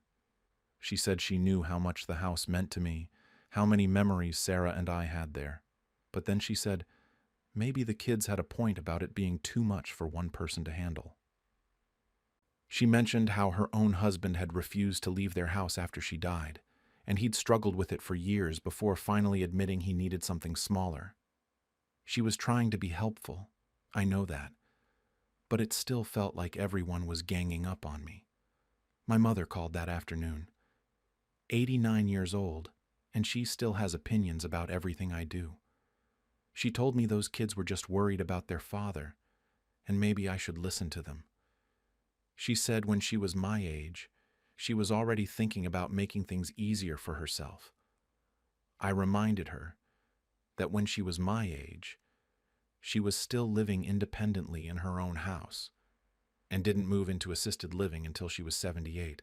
She didn't appreciate that comparison. The only person who completely supported me was my younger sister, Karen. She called after she'd heard from everyone else, said she'd been getting phone calls all day about me. She was furious on my behalf. She said it was my house and I could do whatever I wanted with it, that the kids had no right to try to force me into anything. She said if they wanted money so badly, they should have thought about that before I gave each of them $30,000 for their house down payments. It felt good to have at least one person completely on my side, but it also made me feel worse somehow, like my family was splitting into factions over this. The week after all of this went down, I had to go back to the firehouse to clean out my locker. I'd been putting it off because I wasn't ready to face everyone after that disaster of a retirement party. But I couldn't avoid it forever. I had personal stuff in there, photos and some books, and my old academy jacket that I wanted to keep. I went on a Tuesday afternoon when I knew most of the current shift would be out on calls. But there were still a few guys there, some of the admin staff and a couple of younger firefighters. They all got quiet when I walked in. The kind of quiet that tells you people have been talking about you. Captain Morrison came out of his office when he heard I was there. He's a good guy, took over as captain about 5 years ago. He asked if everything was okay with my family situation. Family situation. That's what it had become. The gossip of the whole firehouse. I told him everything was fine, that we were working through some differences of opinion. He nodded like he believed me, but I could tell he didn't. One of the older guys, Tommy, who I'd worked with for 20 years before he moved to administration, pulled me aside. He said he'd heard about what happened at the party, and he thought my kids were probably right. He said his wife had made him sell their house 3 years ago and move into a condo, and while he'd been resistant at first, he had to admit it was easier. No yard work, no maintenance, just simple living. He meant well. They all meant well. But it didn't feel like support. It felt like everyone was trying to convince me I was wrong. There were a couple of guys who supported me, though. Young guy named Martinez said his grandfather had gone through something similar with his kids, that they'd tried to get him to move out of his house and into a facility, and his grandfather had told them where they could stick that idea. He said his grandfather lived in that house until he died at 92 on his own terms. That made me feel a little better. But overall, going back to the firehouse just reminded me that the whole embarrassing scene was now common knowledge. People were talking about it, probably over dinner with their families. Poor Jim. His kids are trying to help him and he won't listen. Poor Jim. Too stubborn to see what's good for him. I got my stuff from my locker and left as quickly as I could. The kids didn't let up. Jennifer kept sending articles almost daily. Stories about elderly people falling, getting injured, dying alone in their homes. Each one came with a little message. This is what keeps me up at night, Dad. Please just think about it. I love you too much to watch this happen to you. The articles were all carefully chosen to be as scary as possible. She was trying to frighten me into agreeing with her. Mark took the practical approach. He sent me spreadsheets and financial projections. He broke down every expense associated with the house, property taxes, utilities, insurance, maintenance costs. He calculated what I'd save by moving into a condo, factored in the interest I could earn on the money from selling the house. He made it look irresponsible to stay, like I was throwing money away every month. He sent me listings for condos in nice neighborhoods, places with security and elevators and maintenance included. Some of them actually looked pretty nice, which made me feel guilty for not even considering them. Daniel showed up in person again. this time alone. It was a Thursday afternoon, and I was out working in Sarah's garden, pulling weeds and deadheading the roses. He pulled into the driveway and just sat in his car for a minute before getting out. I kept working, didn't acknowledge him until he walked over to where I was kneeling by the rose bushes. He asked if we could talk. I said we were talking. He said he meant really talk, not just argue. So I stopped what I was doing and we sat on the back porch. Same porch where Sarah and I used to have coffee every morning. Daniel's always been the quietest of the three kids, the most thoughtful. He told me he understood why I was upset, that he got why the house was important to me. But then he said they were scared. He said they'd watched Mom die in that house, and now they were terrified of getting a call one day that something had happened to me and I'd been alone.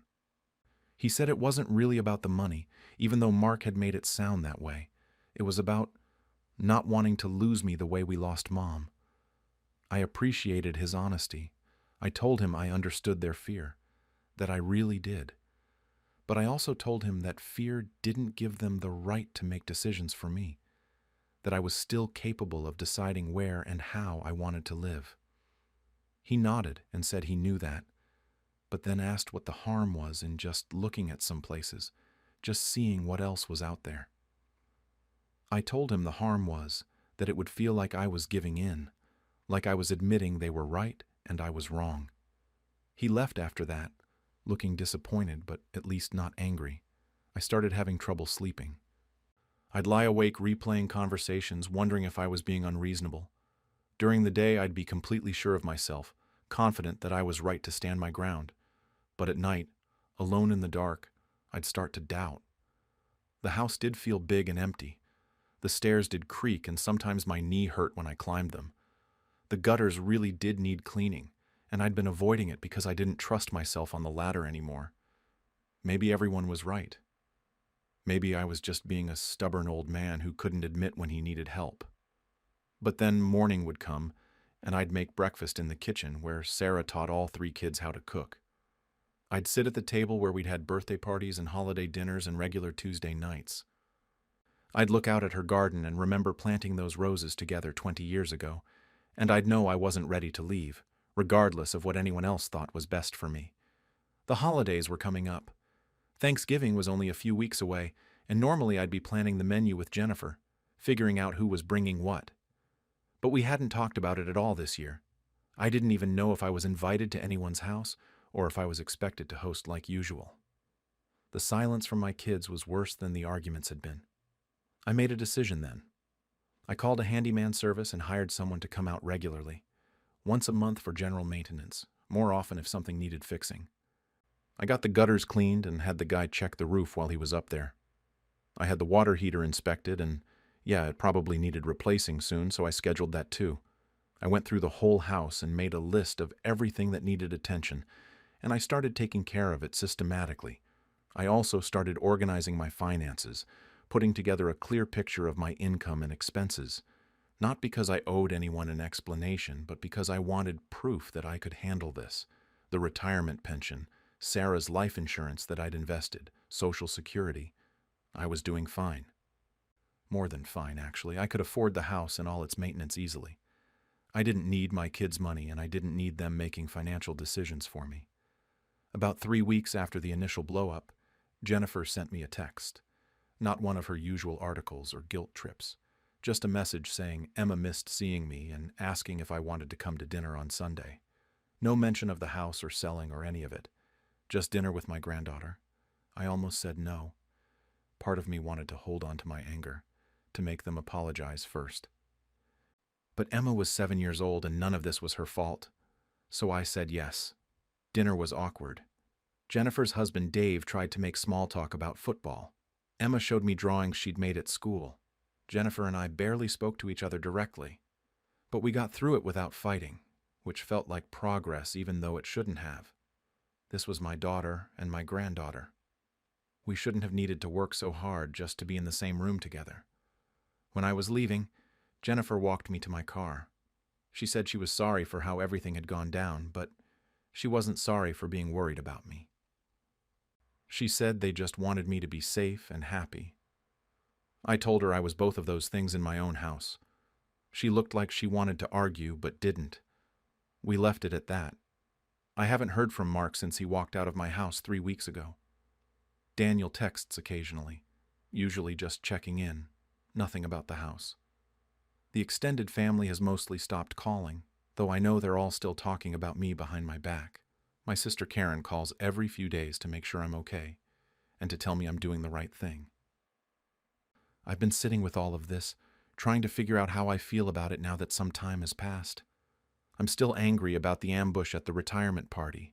That was humiliating and disrespectful, and I don't know if I'll ever fully get over it. But I also miss my kids. I miss the relationship we had before all of this, even if that relationship was apparently based on them thinking of me as their capable father, instead of as an old man who needed managing. The house feels different now. I can't walk through it without thinking about all of this, without seeing it through their eyes. The stairs that are too steep, the yard that's too big, the rooms that are too empty. But I also see Sarah everywhere I look. And I'm not ready to let that go. Maybe I never will be. Part of me knows I humiliated them at that party the same way they humiliated me.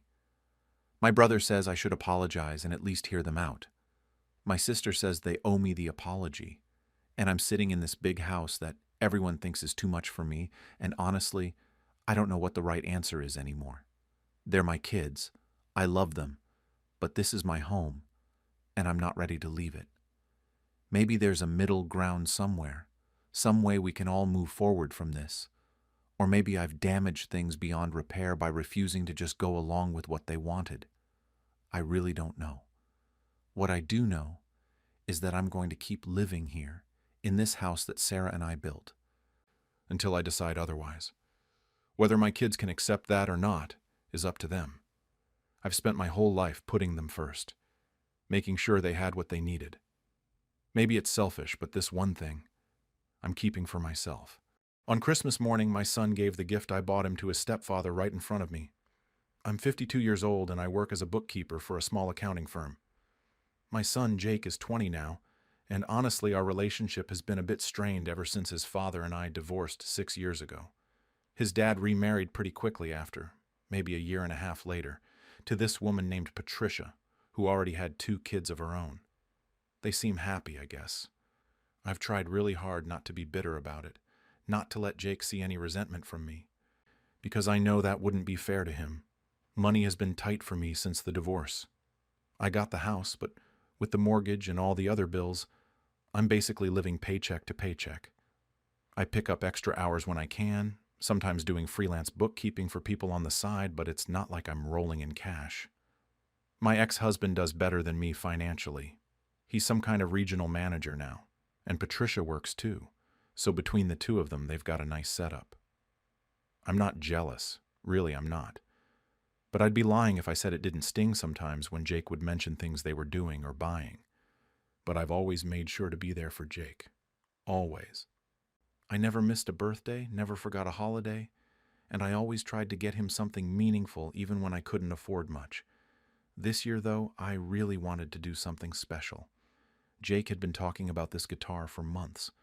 Not just any guitar, but this specific custom one from a local luthier. He'd shown me pictures of it back in August, told me all about the wood and the sound quality and how it was exactly what he needed now that he was getting more serious about his music.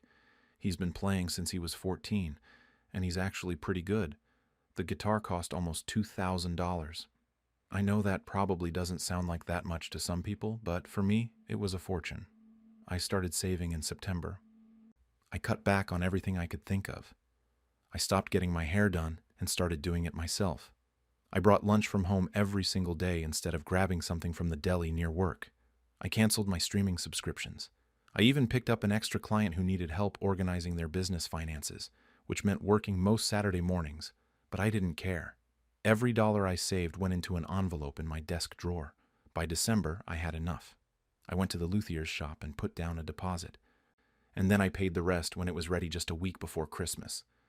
When I picked it up, the guy wrapped it carefully and told me that whoever was getting it was very lucky. I felt so proud carrying it out to my car. I imagined Jake's face when he opened it, how excited he'd be, how he'd probably want to play it right away. The plan was that Jake would spend Christmas Eve with me and Christmas morning with his dad and Patricia. That's how we've done it for the past few years, trading off, trying to keep things fair. But this year, Jake asked if I could come over to his dad's house on Christmas morning to watch him open presents. He said it would mean a lot to him to have both sides of his family there. I was surprised, honestly, because that hadn't been a thing before, but I said yes immediately. Of course I said yes.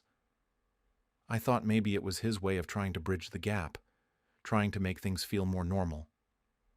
I wrapped the guitar myself, spent probably too long making sure the paper was perfect and the bow looked nice. I brought it over on Christmas Eve and left it under their tree. Jake hugged me and said he'd see me in the morning. I went home feeling lighter than I had in months. Christmas morning, I got to their house around 9. They live in this neighborhood with big houses and actual yards, the kind of place I used to think we'd end up in before everything fell apart. Patricia answered the door and was polite enough, told me to come in, Merry Christmas, all that. The house smelled like cinnamon rolls and coffee. Their tree was huge, one of those perfect ones that looks like it came straight out of a magazine, and there were presents everywhere underneath it. Jake's stepfather, Richard, was already in the living room. He's younger than my ex-husband by a few years, maybe late 40s, and he's one of those guys who's really into fitness and outdoor activities. He teaches high school history and coaches the baseball team. From what Jake has told me, Richard is pretty laid back, likes to joke around, that kind of thing. I've never had a problem with him personally, but I also don't really know him that well. We've exchanged pleasantries at Jake's events and stuff, but that's about it.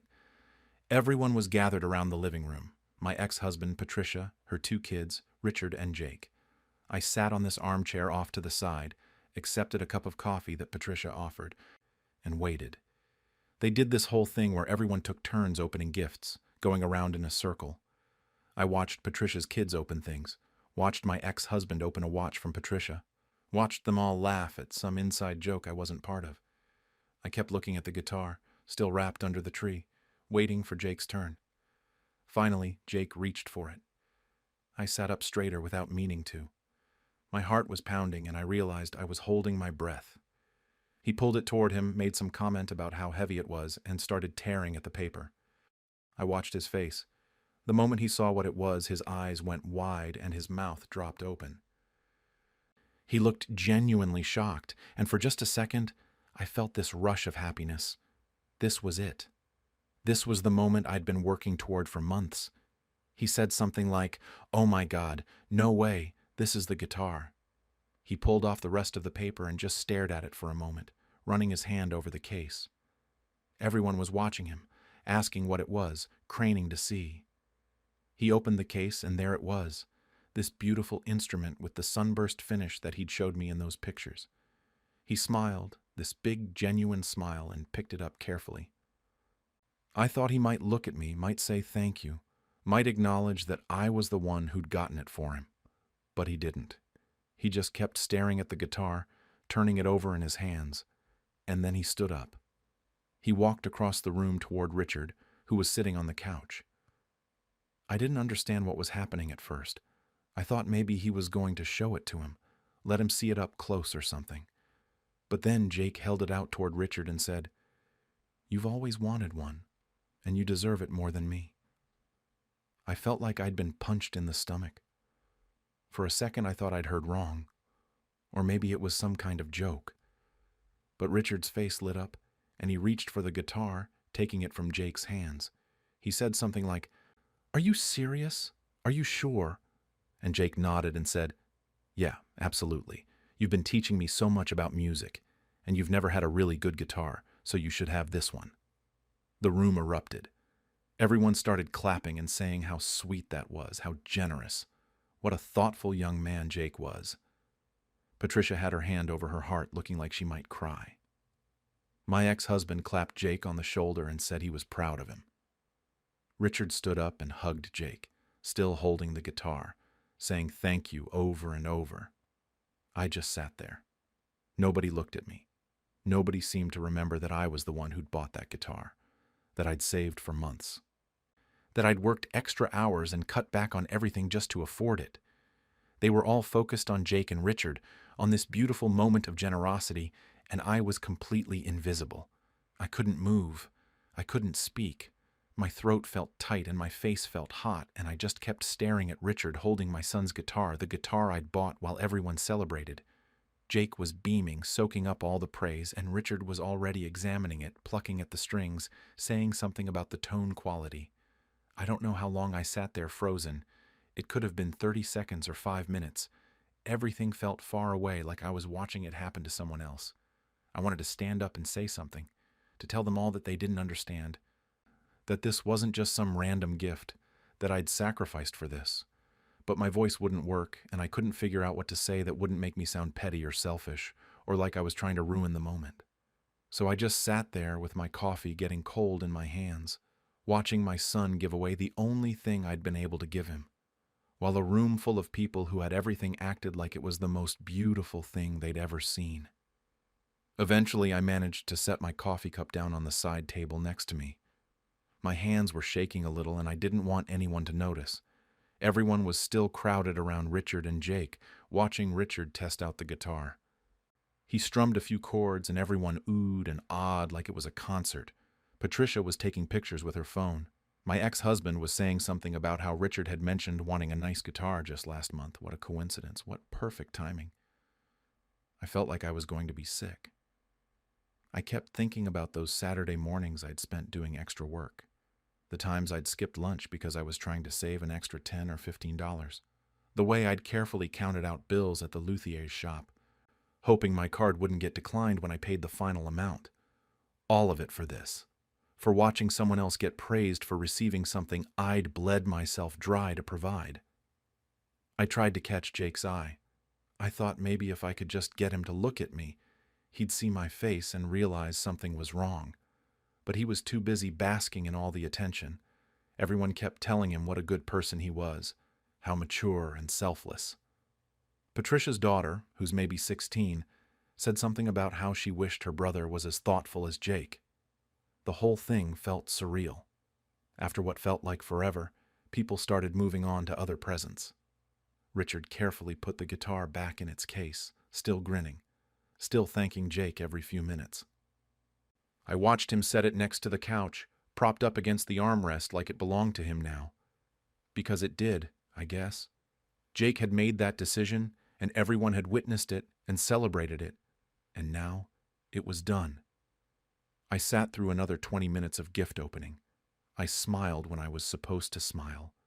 I said the right things when someone opened something in front of me. But inside, I was screaming. I kept running through scenarios in my head. Should I say something now, in front of everyone? Should I ask Jake why he did it? Should I tell Richard that I'd saved for months to buy that guitar, that it wasn't just some casual present? But every scenario ended with me looking like the bad guy, like the bitter ex-wife who couldn't handle her son doing something nice. When there was finally a break in the action, when people started getting up to refill their coffee or check on the cinnamon rolls in the kitchen, I stood up and walked over to Jake. He was on his phone, texting someone, probably his friends, probably telling them about his generous gesture. I touched his arm and asked if we could talk privately for a minute. He looked up at me, and I could see this flicker of annoyance cross his face, like I was interrupting something important. But he said sure, and followed me into the hallway that led to the downstairs bathroom. We stood there awkwardly, and I could hear everyone laughing about something in the other room. I asked him why he gave the guitar away. I tried to keep my voice steady, tried not to sound accusatory, but I could hear the shake in it anyway. He immediately got defensive.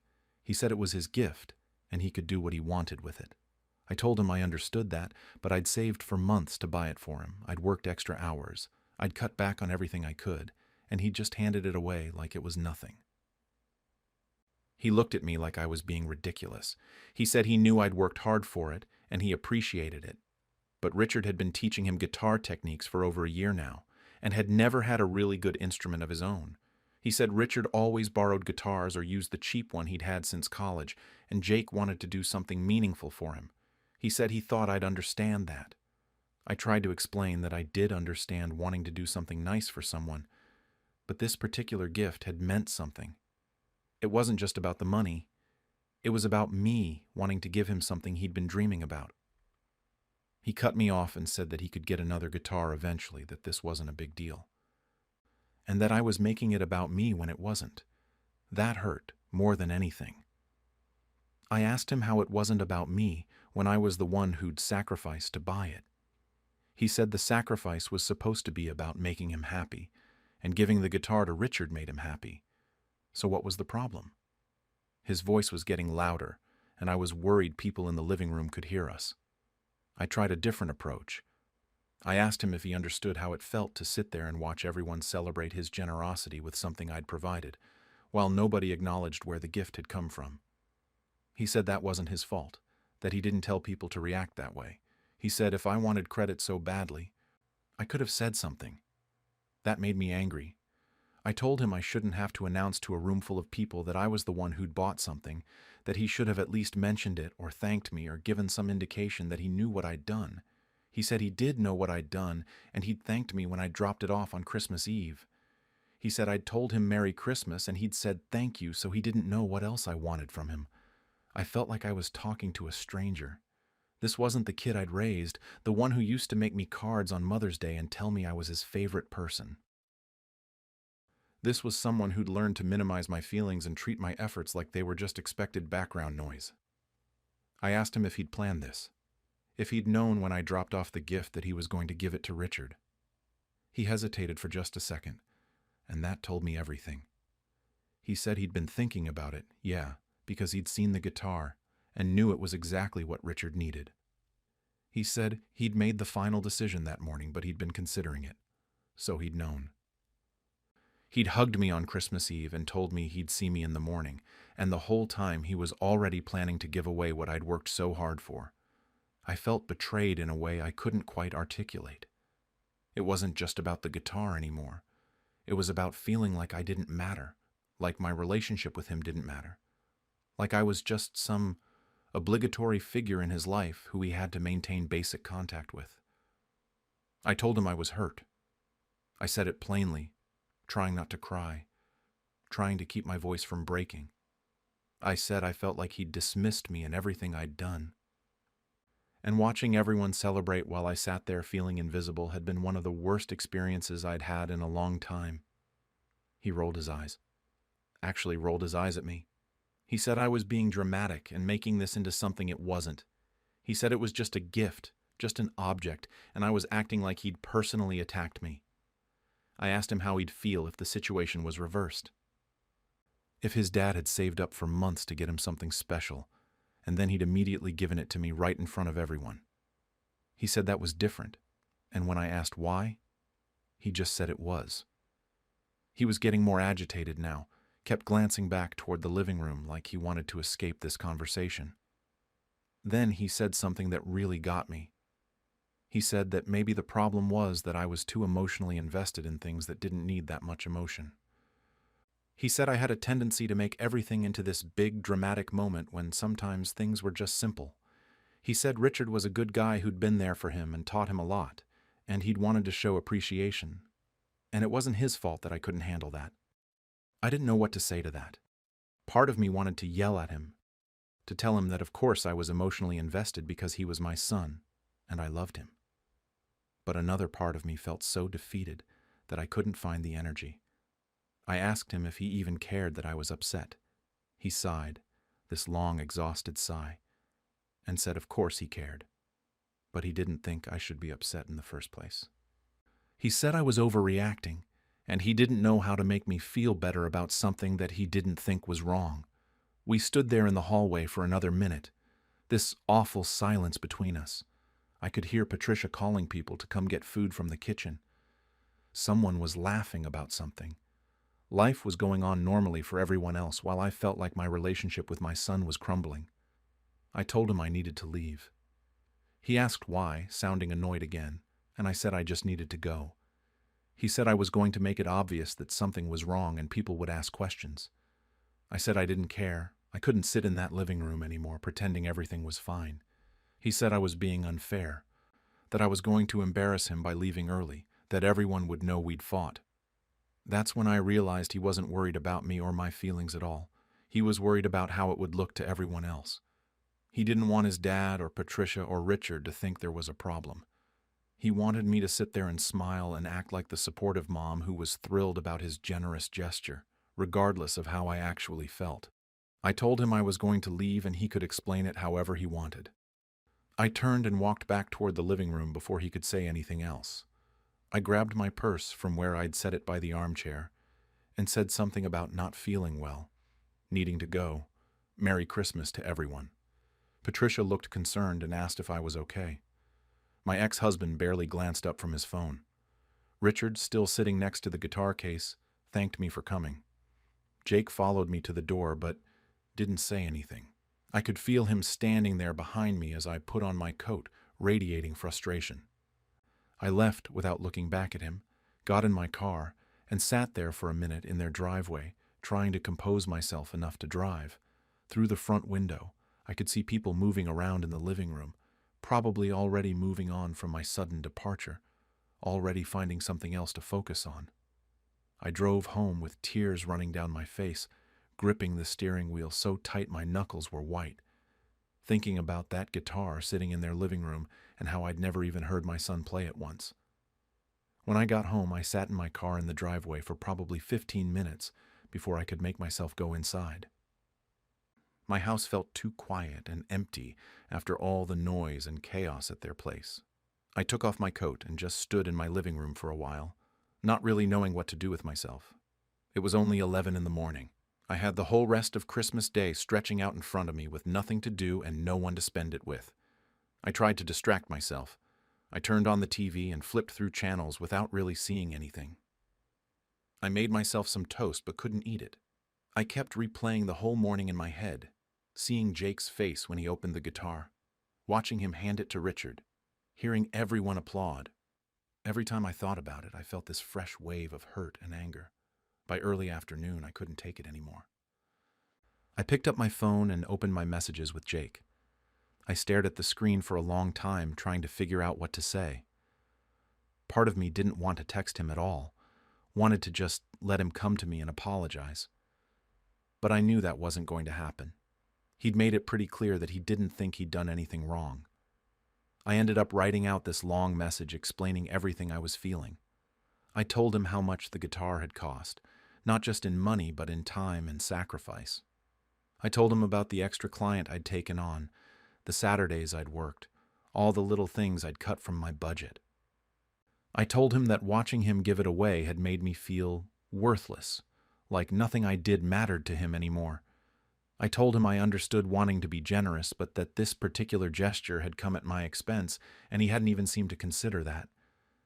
I read it over probably 10 times before I sent it. I kept second-guessing myself, wondering if I was being too harsh or too emotional, or if I should just let it go.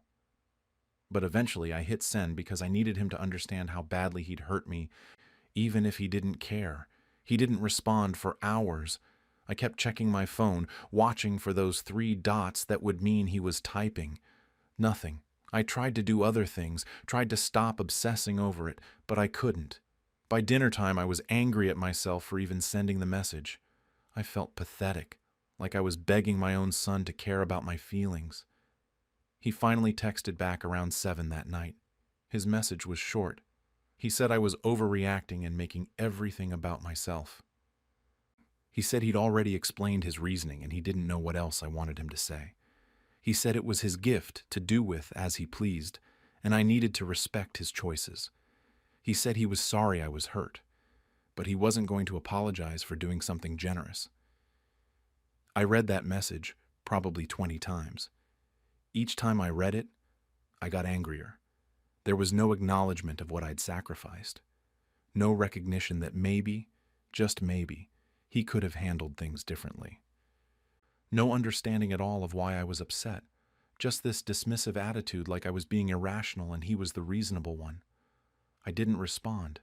I didn't know what to say that wouldn't make things worse. I put my phone down and tried to let it go, but I couldn't sleep that night.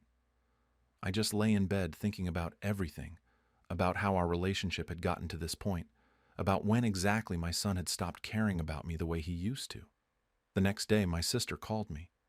She'd heard from someone, I don't even know who, that I'd left Jake's Christmas gathering early and that there had been some kind of scene. I told her what had happened, and she was sympathetic at first. She said she understood why I was hurt and that Jake should have been more considerate, but then she said that maybe I should have handled it differently, that walking out probably did make things more awkward, and that I needed to think about the long-term relationship with my son. That bothered me, because it felt like she was saying I should have just sat there and taken it, should have smiled and pretended everything was fine for the sake of keeping the peace. I asked her what else I was supposed to do, and she said maybe I could have pulled Jake aside later after everyone had left, instead of making it into a thing on Christmas morning. I told her I had tried to pull him aside and he'd been dismissive, but she just kind of hummed like she wasn't sure she believed me. Over the next few days, I heard from a couple of other relatives. My aunt texted me asking if everything was okay because she'd heard I'd gotten upset at Christmas. One of my cousins messaged me saying that Jake had posted something on social media about giving his guitar to his stepfather, and everyone was commenting about how sweet it was. She sent me a screenshot, and I could see all these people I didn't even know praising him for being so thoughtful and mature. None of them knew I'd bought it. None of them knew the story behind it. They just saw this nice gesture and assumed Jake had bought it himself, or that it was some mutual decision. I thought about commenting on the post, about explaining the situation, but I knew that would just make me look bitter and petty. So I didn't. I just looked at all those comments telling my son what a good person he was for giving away something I'd provided, and I didn't say anything. Then my ex-husband called. That was unexpected because we usually only communicate through text about logistics regarding Jake. He said he'd heard I was upset about the guitar situation and he wanted to check in. I was suspicious immediately because he's never been the checking in type, but I told him what had happened from my perspective. He listened, or at least he was quiet while I talked, and then he said he could see why I was hurt, but that Jake was an adult now and had the right to make his own decisions about gifts he received. I said I knew that. That wasn't the issue. The issue was that he'd done it right in front of me without any warning or acknowledgement of what I'd sacrificed. My ex-husband said that maybe Jake didn't realize how much I'd sacrificed, that I'd probably downplayed it because that's what I do. That made me angry because he was right that I hadn't made a big deal about the money when I gave Jake the gift, but I shouldn't have had to. Jake should have valued it regardless. My ex-husband then said something that really got under my skin. He said that Richard had been a really positive influence on Jake, had helped him a lot with his music and with adjusting to the new family dynamic, and that maybe I should try to be happy that Jake wanted to show appreciation for that. He said it wasn't about me. It was about Jake's relationship with Richard, and I was inserting myself into something that didn't concern me. I told him the gift concerned me because I'd bought it. He said that once I gave it to Jake, it became Jake's property and Jake's decision. I said I understood the legality of it, but that didn't make it less hurtful. He said I needed to let it go because I was going to damage my relationship with Jake if I kept pushing this. Then he said he had to go and hung up before I could respond. I felt so alone after that call. It seemed like everyone, including my own family, thought I was in the wrong here. They all thought I should just accept what had happened and move on, that being upset about it made me petty or jealous or unable to let Jake grow up.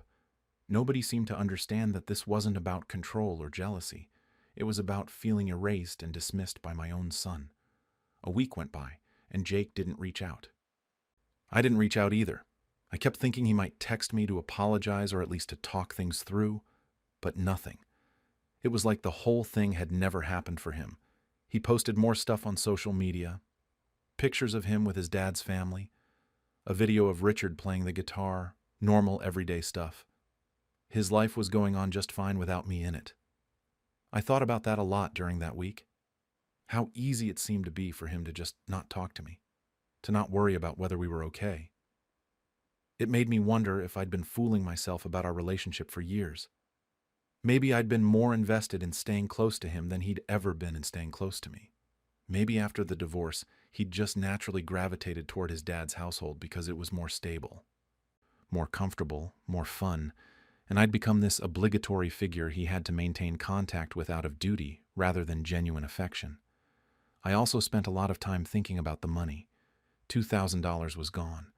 I couldn't get it back, couldn't undo the purchase, couldn't reclaim those months of sacrifice. It was just gone, and I had nothing to show for it except this awful feeling in my chest and a damaged relationship with my son. I thought about all the things I could have done with that money. I could have fixed my car, which has been making a weird noise for months. I could have taken a few days off work and actually relaxed. I could have saved it for an emergency. Instead, I'd spent it on something that now belonged to a man I barely knew, a man who'd never even thanked me directly, who probably didn't even know I was the one who'd bought it. For all I knew, Richard thought Jake had saved up for it himself or that it was a gift from the whole family. The thought of that made me feel even worse. My friend Karen came over one evening and I told her everything. She was furious on my behalf. She said Jake was being incredibly selfish and disrespectful, that he should be ashamed of himself, that I should demand the guitar back, or at least demand that he pay me back for it. But I told her I couldn't do that. If I demanded anything at this point, it would just prove everyone right about me being petty and making it about myself. I'd look like the villain in a situation where I was supposed to be the victim. Karen said I wasn't the villain, and that I needed to stop letting people make me feel like I was crazy for having normal human emotions. She said any parent would be hurt in this situation and that Jake needed to take some responsibility for his actions. I appreciated her saying that, but it didn't change anything. It didn't fix my relationship with Jake, and it didn't get me my money back. By the second week of January, I still hadn't heard from Jake. I'd seen him post about going back to college for the spring semester. No message to me about it, no heads up that he was leaving. Nothing. Just gone back to school like everything was normal. I thought about reaching out, about trying one more time to bridge this gap between us, but I didn't know what to say. I didn't want to apologize for being hurt, and he clearly wasn't going to apologize for hurting me. So where did that leave us? I've been sitting with all of this for weeks now. I keep going over it in my mind, trying to figure out if I handled it wrong, if there was something I could have said or done differently that would have led to a better outcome. Maybe I should have been more explicit about my sacrifices when I gave him the gift. Maybe I should have stayed at the Christmas gathering and pretended everything was fine.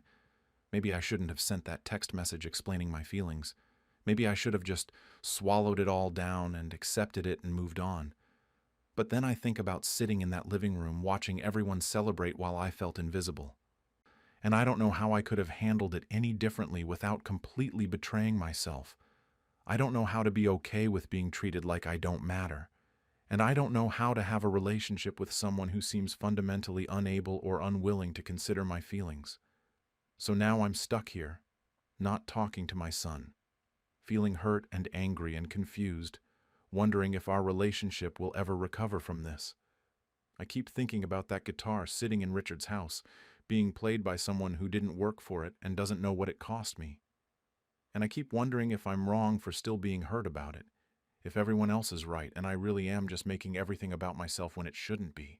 I honestly don't know anymore. At my mother's funeral, my brother announced he was taking her wedding ring for his wife. I'm 54 and work as a librarian. My brother Derek is 57, married to Linda for about 20 years now. Our mom passed away 3 weeks ago after battling congestive heart failure for the last 2 years of her life. I was the one who took care of her during that time. I'm not saying that to make myself sound like a martyr or anything, it's just the truth. I live 15 minutes away from where she lived, and Derek lives 2 hours away in another state. So naturally, I was the one who ended up handling everything.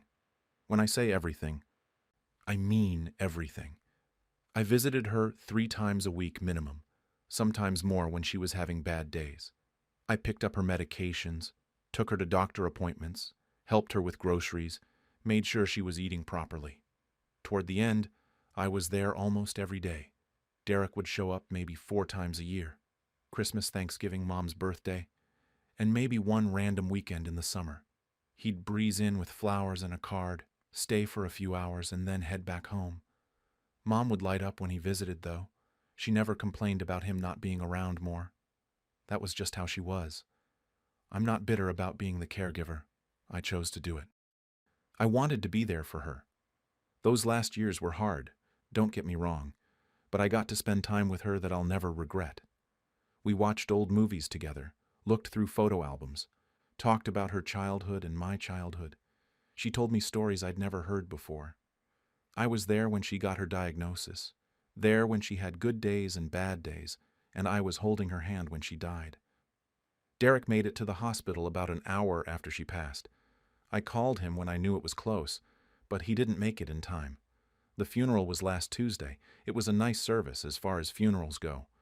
Mom had planned most of it herself years ago, which made things easier. She picked out the hymns, the readings, even the dress she wanted to be buried in. The church was pretty full. She had a lot of friends from her book club and her volunteer work at the food bank. My daughter Emma was there, and Derek's 2 kids flew in from college. Linda came, obviously. The service itself was a blur. I gave a eulogy that I somehow got through without completely breaking down. Derek spoke too. He talked about Mom's laugh and how she made the best apple pie. It was a fine eulogy, generic but fine. A few of Mom's friends spoke. Her best friend Carol talked about their 50-year friendship. It was beautiful, and I cried through most of it. After the service, everyone went to the church hall for the reception. You know how it goes. Someone had organized a whole spread of food that nobody really eats because everyone's too sad or uncomfortable. Casseroles and sandwich platters and a veggie tray that looked like it came from the grocery store. Coffee in those big industrial urns that somehow always tastes burnt. People standing around in small groups, talking in hushed voices, sharing memories of Mom. I was exhausted. I'd been running on adrenaline and coffee for days, planning the funeral, writing the obituary, calling relatives, dealing with the funeral home. I just wanted it to be over so I could go home and fall apart in private. But I had to stand there and accept condolences and hug people I hadn't seen in years and listen to everyone tell me how sorry they were for my loss. Emma stayed close to me most of the time. She's 28, works in marketing, and she was incredibly close to her grandmother. She'd been crying on and off all day. My husband Frank was there too, being supportive in that quiet way he does, getting me coffee and steering away relatives who looked like they wanted to trap me in long conversations. Derek was across the room with Linda, talking to some of Mom's church friends. He seemed to be holding up okay. Better than me, anyway. He's always been better at the social performance stuff. I watched him laugh at something someone said and felt a weird spike of resentment. How could he laugh right now? But then I realized that was unfair. Everyone grieves differently. I was talking to Mom's neighbor, Mrs. Patterson, who was telling me some story about Mom helping her after her hip surgery. When I noticed Derek moving toward the center of the room, he had this purposeful look on his face. I didn't think much of it at first. Then he cleared his throat loudly and people started turning to look at him. My stomach dropped before I even knew why. Something about his body language felt off, too confident, too prepared. He raised his hand a little to get everyone's attention. The conversations around the room started dying down. People turned to face him, probably expecting him to make some kind of closing remarks or thank everyone for coming. "Before everyone leaves," he said, his voice carrying across the room, "I just wanted to say something real quick." I felt Frank's hand on my lower back. Emma shifted next to me. We were all looking at Derek now. Everyone was. "I know Mom would have wanted me to make sure her memory lived on in a meaningful way," Derek continued. He reached into his pocket and pulled something out. Even from across the room I could see what it was. Gold band, small diamond, Mom's wedding ring. My heart started pounding. What was he doing? Why did he have that? "I'm going to be giving this ring to Linda," he said, holding it up so everyone could see. "I think Mom would have wanted her to have it as a keepsake. Linda's been part of this family for 20 years now, and Mom loved her like a daughter." I couldn't move. I couldn't breathe. I just stood there staring at him while people around the room started murmuring. Some of them were nodding. A few people even started clapping. Aunt Carol, Mom's sister, said something like, "That's so sweet, Derek," loud enough for me to hear across the room. Linda looked surprised. She had her hand over her mouth and tears in her eyes. Derek walked over to her and took her hand, slipping the ring onto her finger. More applause. Someone said, "How thoughtful." Another person said, "Your mother would be so proud." I felt like I was going to throw up. Emma grabbed my arm hard. When I looked at her, her face was pale and her eyes were wide. She looked as shocked as I felt. Frank leaned down and whispered, "Did you know about this?" And I shook my head because I couldn't speak. My throat had closed up completely. Derek was accepting congratulations from people now. Relatives were hugging Linda and admiring the ring on her finger. I watched my aunt kiss Derek on the cheek and tell him what a good son he was. The room had this warm, approving energy. Everyone thought this was a beautiful gesture, a touching tribute. All I could think about was 2 years ago, maybe a little more. Mom and I were sitting in her kitchen and she'd taken off the ring to do dishes. She held it up to the light and said, "You know, when I'm gone, I think Emma should have this. It would mean a lot to me for it to stay with the women in the family." She'd said it so casually, like she was commenting on the weather. Then she'd put it back on and changed the subject. But I remembered it. I remembered it clearly. Had she told Derek something different? Had she changed her mind? No, she wouldn't have done that without telling me. And even if she had, even if Mom had told Derek he could have the ring, this wasn't how you did it. You didn't make an announcement at someone's funeral reception like you were proposing a toast. You didn't pull out a piece of jewelry and claim it in front of everyone before anyone else even knew it was up for discussion. But I couldn't say anything. Not now. Not here. Not with everyone looking at Derek like he'd just done the most wonderful thing in the world. If I spoke up, if I said, "Actually, Mom told me that ring should go to Emma," I would look terrible. I would look like the selfish daughter who couldn't let her brother have one thing, the greedy one who wanted to keep everything for herself. They'd probably say I was jealous because I didn't have a daughter-in-law to pass it to, or that I wanted to sell it, or who knows what else. Emma was still gripping my arm. When I finally looked at her again, she had tears running down her face. Not sad tears, angry tears. She leaned in and whispered, "Grandma said that was supposed to be mine." I know, I wanted to say. I know. But I couldn't. I just squeezed her hand and shook my head slightly. Not now, not here. I looked back across the room. Derek caught my eye for just a second. I don't know what he saw on my face, but he looked away quickly. Then he went back to accepting praise from our relatives like nothing was wrong, like he hadn't just ambushed me at our mother's funeral. Mrs. Patterson next to me said something about how generous Derek was. I made some noise of acknowledgement and excused myself. I told Frank I needed air and walked out the side door into the parking lot. Emma followed me. We stood there in the cold October air, neither of us saying anything for a minute. Then Emma said, "What just happened?" And I didn't have an answer for her. I still don't, not really. All I knew was that my brother had taken something that wasn't his to take, announced it to everyone so I couldn't object, and made himself look like a hero in the process.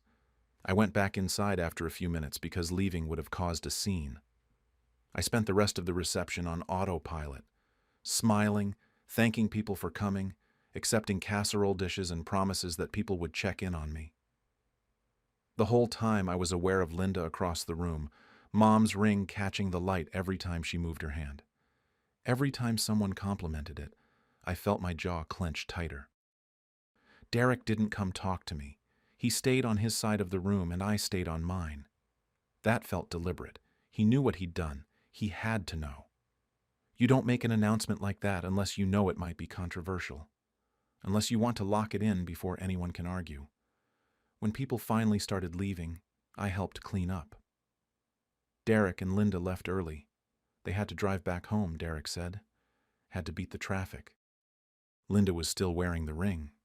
Of course she was. It was hers now, apparently. Settled and decided without any input from me whatsoever. I drove home with Frank and Emma in silence. When we got to the house, I went straight to the bedroom and closed the door. I didn't cry. I was too angry to cry. I just lay there in the dark, replaying the whole thing over and over in my head. Derek's face when he pulled out the ring, the applause, Aunt Carol calling him sweet. Linda's surprised expression, Emma's hurt face, Mom's voice in my kitchen 2 years ago saying, "I think Emma should have this." My phone buzzed around 10 that night. A text in the family group chat. It was from Linda. She'd posted a photo of her hand wearing the ring with a caption about how honored she was to carry on Mom's memory. 3 of my cousins had already replied with heart emojis. Derek had replied, "Mom would be happy." I stared at my phone for a long time, trying to figure out what to say. Eventually, I just turned it off and went to sleep. I didn't sleep much that night. Every time I closed my eyes, I saw Derek standing there with the ring, heard the applause, felt that sick feeling in my stomach all over again. By morning, I'd decided I had to talk to him. I couldn't just let this go. Frank thought I should wait a few days, let things settle, but I knew if I waited, I'd lose my nerve completely. I texted Derek around 9 asking if we could talk. He didn't respond for 3 hours. When he finally did, it was just, "Sure, when?" No acknowledgement of what had happened. No, "Hey, I know yesterday was intense," or anything like that. Just acting like everything was normal. That made me even angrier. We agreed to meet at a coffee shop halfway between our houses that afternoon. I got there first and ordered a coffee I didn't drink. Just sat there stirring it and rehearsing what I was going to say. I wanted to stay calm. I didn't want to yell or cry or make a scene. I just wanted answers. Derek showed up 20 minutes late. He ordered a coffee and sat down across from me like we were just having a casual catch-up. He looked tired, but not upset. Not guilty, just tired. I didn't waste time with small talk. I asked him straight out when Mom had told him she wanted Linda to have the ring. He looked confused for a second, like he didn't understand the question. Then he said Mom had mentioned it a while ago, maybe last year. He was vague about it. Didn't give me details or a specific conversation. Just, she mentioned it. I told him about what Mom had said to me, about Emma, about keeping the ring with the women in the family. He took a sip of his coffee and shrugged.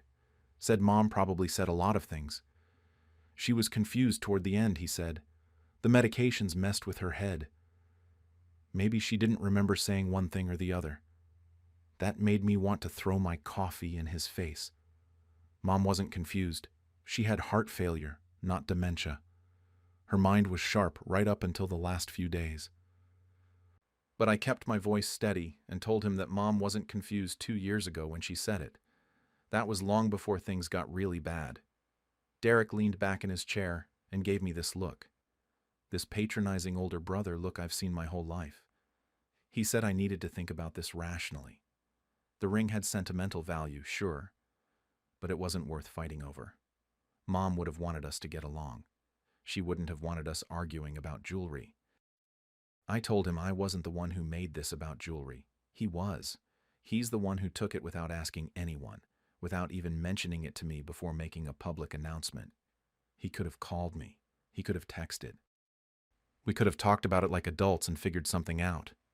But instead, he ambushed me in front of the entire family so I couldn't say anything. That's when his expression changed. He put his coffee down and leaned forward. He said I was being ridiculous. He didn't ambush me. He made a nice gesture at Mom's funeral and I was trying to turn it into some kind of conspiracy. I said it wasn't a nice gesture if it went against what Mom wanted. He said I didn't know what Mom wanted any better than he did. Just because I was there more often didn't mean I was the only one who understood her. Then he said it, the thing that's been stuck in my head ever since. He said, "You got to be the caregiver. You got to spend all that time with her, be there for all those moments. You got her last words, her last days, everything. Now it's my turn to have something of hers." I just stared at him. I couldn't believe what I was hearing. He was resentful. Actually resentful that I'd been the one taking care of Mom. Like it had been some kind of privilege. Like I'd been hoarding her or something.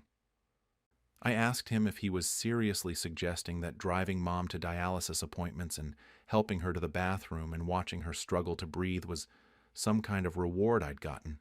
If he thought that was fair trade for a ring, he got defensive then. Said that wasn't what he meant. He just meant that I'd had time with her that he didn't get, that he'd lived too far away to be there as much, and he felt guilty about it. The ring was important to him because he didn't have all those other memories. He needed something tangible. I told him that was his choice. He chose to live 2 hours away. He chose to visit 4 times a year. I never complained about being the one to handle everything because that's what you do for family. But now he was acting like I owed him something because I'd been there and he hadn't. He said I was twisting his words, making him sound terrible when all he'd done was accept a gift from his mother. I said it wasn't a gift if she'd told someone else it was theirs. He said maybe she changed her mind. Maybe she told him one thing and me another. We were going in circles. I brought up Emma, told him that even if we couldn't agree on what Mom wanted, couldn't he see how this affected his niece? She'd been expecting that ring. She'd been close to her grandmother. Didn't that matter to him at all? Derek said Emma was young and would get over it. There would be other heirlooms. Mom had other jewelry. Emma could have something else. That's when I realized he'd already given the ring to Linda, and he wasn't going to take it back. This whole conversation was pointless.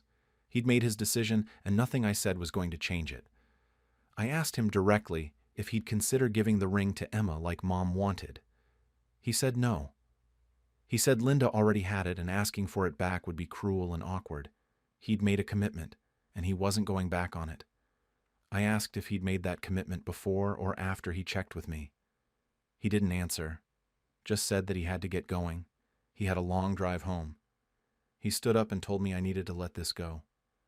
That we'd just lost our mother, and fighting about her belongings wasn't going to bring her back. Then he walked out. I sat there for another hour just trying to process what had happened.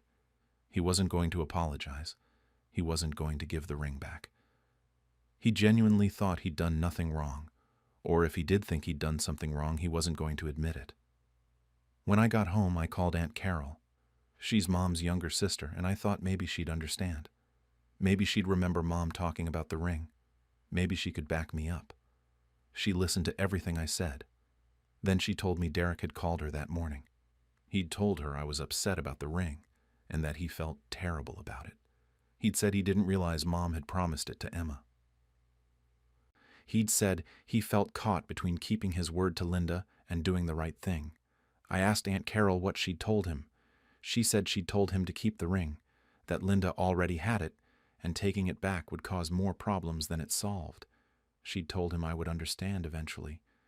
Then she told me that Derek had gotten the short end of the stick living so far away, that he'd missed out on a lot with Mom, and maybe this was his way of grieving. She said the ring was just a thing, a symbol. It wasn't worth tearing the family apart over. I tried to explain that it wasn't about the ring itself.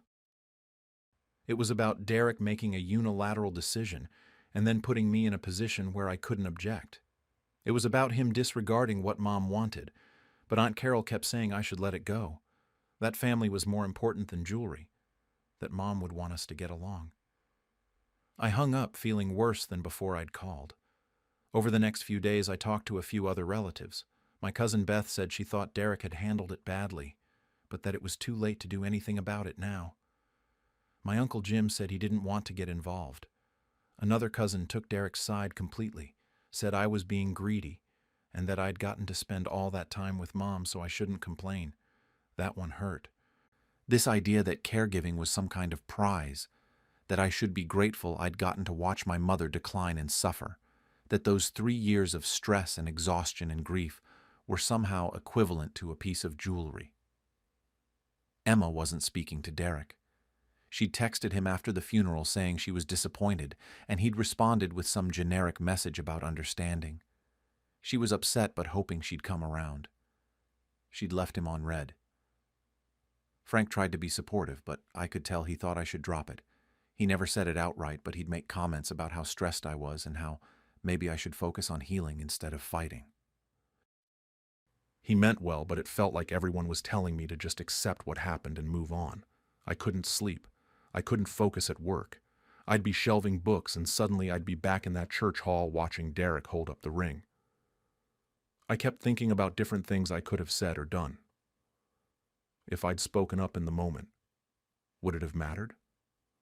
Would people have listened, or would they have thought I was terrible for making a scene? The worst part was lying awake at night wondering if I was crazy, if I was wrong. Everyone seemed to think Derek's gesture was sweet. Everyone except Emma. Was I making too big a deal out of this? Was I being selfish? But then I'd remember Mom's face when she talked about Emma having the ring someday. The way she'd smiled and said it would mean a lot to her. And I'd know I wasn't wrong. Maybe I was handling it badly.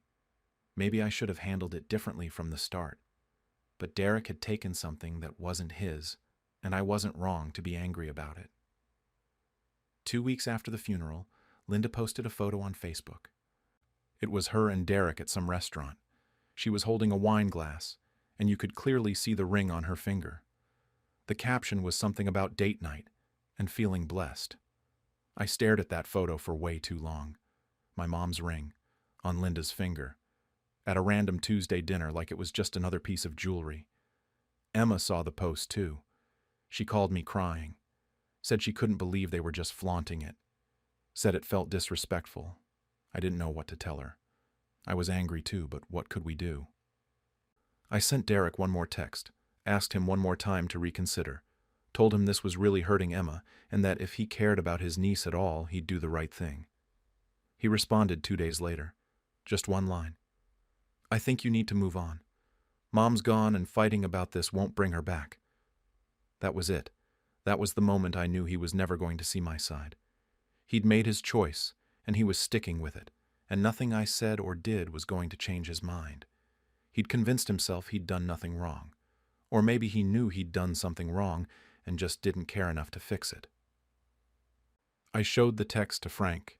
He read it and shook his head, said he'd been trying to give Derek the benefit of the doubt, but that response was cold. He finally admitted that what Derek had done was wrong, that I had a right to be upset. It helped to hear him say it, but it didn't change anything. The family group chat kept going like nothing had happened. People sharing recipes and funny memes. Derek posting photos of his kids. Nobody mentioned the ring or the tension. It was like everyone had just agreed to pretend everything was fine. I stopped checking the chat, stopped responding to messages. What was the point? October turned into November, and I still couldn't let it go. I kept replaying everything in my head. The funeral, the confrontation at the coffee shop, Derek's dismissive text. Frank said I was obsessing, and maybe he was right, but I couldn't help it. Every time I thought I was getting past it, something would remind me, and I'd be angry all over again. Work became my escape. I'd lose myself in organizing shelves and helping patrons find books and processing new acquisitions.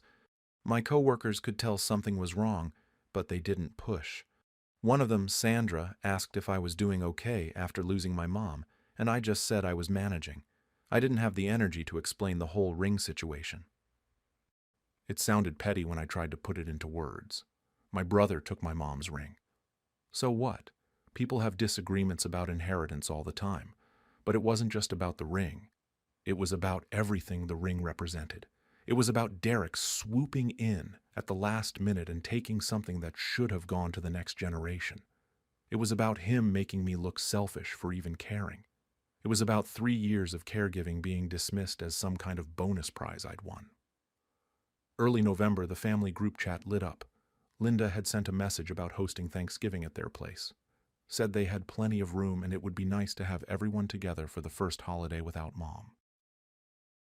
Hearts and thumbs up started appearing immediately. Aunt Carol said what a lovely idea. My cousin Beth said she'd bring her famous sweet potato casserole. I stared at my phone feeling sick. Thanksgiving at Derek and Linda's house. Sitting across from Linda wearing Mom's ring. Making small talk and passing the turkey and pretending everything was fine. I couldn't do it. I physically could not do it. Emma texted me separately, asking if I was going. I told her I didn't think so.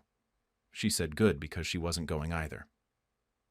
Frank asked what I wanted to do, and I said maybe we could do something just the 3 of us this year. He seemed relieved, honestly. I think he'd been dreading the awkwardness, too. I didn't respond to Linda's message in the group chat, just left it on read. 2 days later, Aunt Carol called me.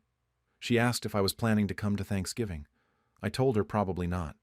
She sighed this long, disappointed sigh and asked if I was really going to boycott a family holiday over a ring. I tried to explain again that it wasn't about the ring. It was about Derek's behavior and the fact that he'd never apologized or acknowledged that what he did was wrong. She said Derek felt terrible about the whole situation, that he'd told her he wished things had gone differently, but he didn't know how to fix it now. I said he could start by giving the ring to Emma like Mom wanted. Aunt Carol got quiet for a minute. Then she said that wasn't realistic, and I knew it. Linda had been wearing the ring for over a month. Taking it back at this point would humiliate her and cause a huge scene. She said I was asking Derek to choose between his wife and his sister, and that wasn't fair. I hadn't thought about it like that. From Linda's perspective, her husband had given her a meaningful gift from his late mother. Now his sister was demanding it back. It would be humiliating for her. But Derek had put her in that position, not me. He'd given her something that wasn't his to give. Aunt Carol kept talking. Said that Mom would be heartbroken to see the family divided like this. That the holidays were about coming together, especially after a loss. She said I needed to be the bigger person and let this go. I asked why I had to be the bigger person. Why couldn't Derek be the bigger person and admit what he did was wrong? She didn't have an answer for that. I told her I'd think about it and got off the phone. I didn't think about it. I'd already made up my mind. I sent a polite text to the group chat saying that Frank, Emma, and I had other plans for Thanksgiving, but we hoped everyone had a nice time. I didn't explain further. Derek didn't respond to that message. Neither did Linda. Aunt Carol sent back a sad face emoji. A few other relatives said they'd miss us. Then the conversation moved on to what time dinner would be and who was bringing what. Life went on without us. Frank found a nice restaurant that was doing a Thanksgiving prix-fixe menu and made a reservation for the three of us. Emma seemed okay with it. Better than okay, actually. She said she was relieved not to have to face Derek and Linda. We didn't talk about the ring that day, but it was there between us. The reason we were at a restaurant instead of with family. The day after Thanksgiving, Aunt Carol called again.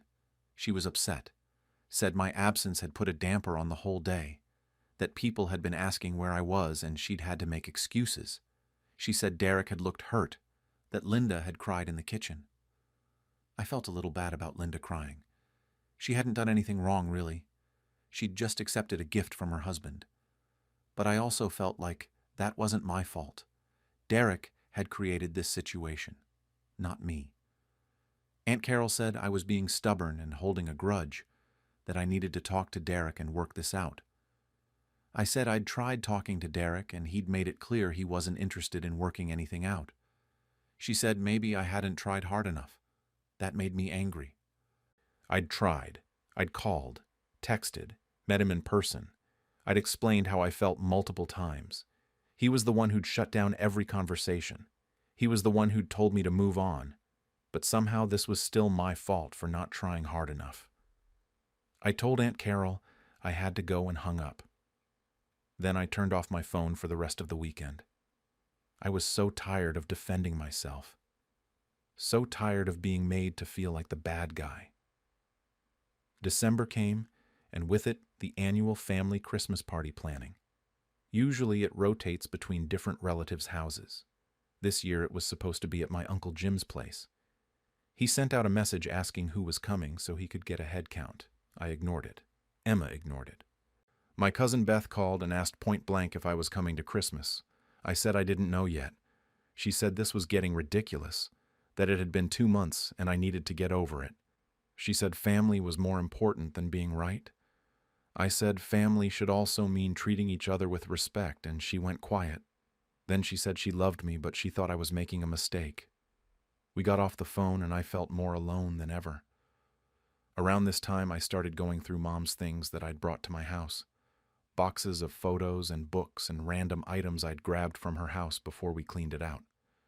Derek had taken some stuff too. We'd divided it up pretty amicably, actually, which made the ring thing even more confusing. We'd managed to split up furniture and dishes and Dad's old tools without any issues. But the ring had been different somehow. I found a photo album I'd forgotten about. old pictures from Mom's wedding, her honeymoon, my and Derek's childhoods.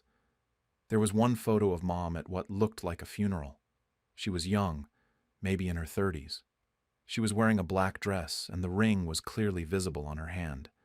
I looked at the back of the photo. It said, Mom's funeral, 1982, in Mom's handwriting. My grandmother's funeral. Mom had worn her wedding ring to her own mother's funeral. I stared at that photo for a long time. The ring had been through generations. My grandmother had probably seen Mom wear it at important moments. And Mom had wanted it to continue on to Emma. Another generation. Another woman in the family. Derek had broken that chain. He'd given it to Linda, who was wonderful but wasn't blood family, wasn't part of that generational line, and in doing so, he'd ended something that had probably gone back further than I even knew. That's what hurt most, I realized. Not that I didn't get the ring. Not even that Emma didn't get it. But that Derek had taken something that was meant to be passed down through generations and just stopped it. Redirected it. Made it about his marriage instead of about the family line. I showed the photo to Frank. He looked at it for a while and then said that maybe I should try one more time with Derek. Write him a letter or an email explaining everything. Not asking for the ring back, but just asking him to understand why I was hurt.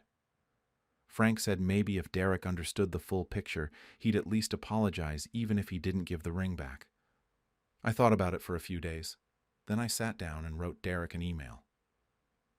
I kept it as calm and rational as I could.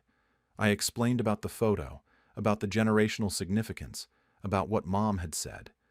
I told him I understood that taking the ring back from Linda now would be complicated. I wasn't even asking him to do that anymore. I just wanted him to acknowledge that the way he'd handled it was wrong. That making that announcement at the funeral without talking to me first was unfair.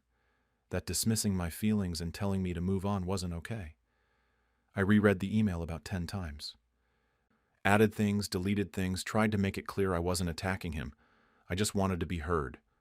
Finally, I sent it. 3 days went by. Nothing. On the 4th day, Derek responded. One line. I think you need to move on. Mom's gone and fighting about this won't bring her back. The same thing he'd texted me before. Word for word. He'd either copied and pasted his previous message, or he'd typed out the exact same sentence again. I couldn't tell which was worse. I showed Frank.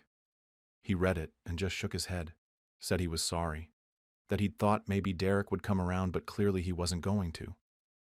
Frank said I needed to decide if I wanted Derek in my life or not because this middle ground wasn't healthy for me. That's when I realized Frank was right.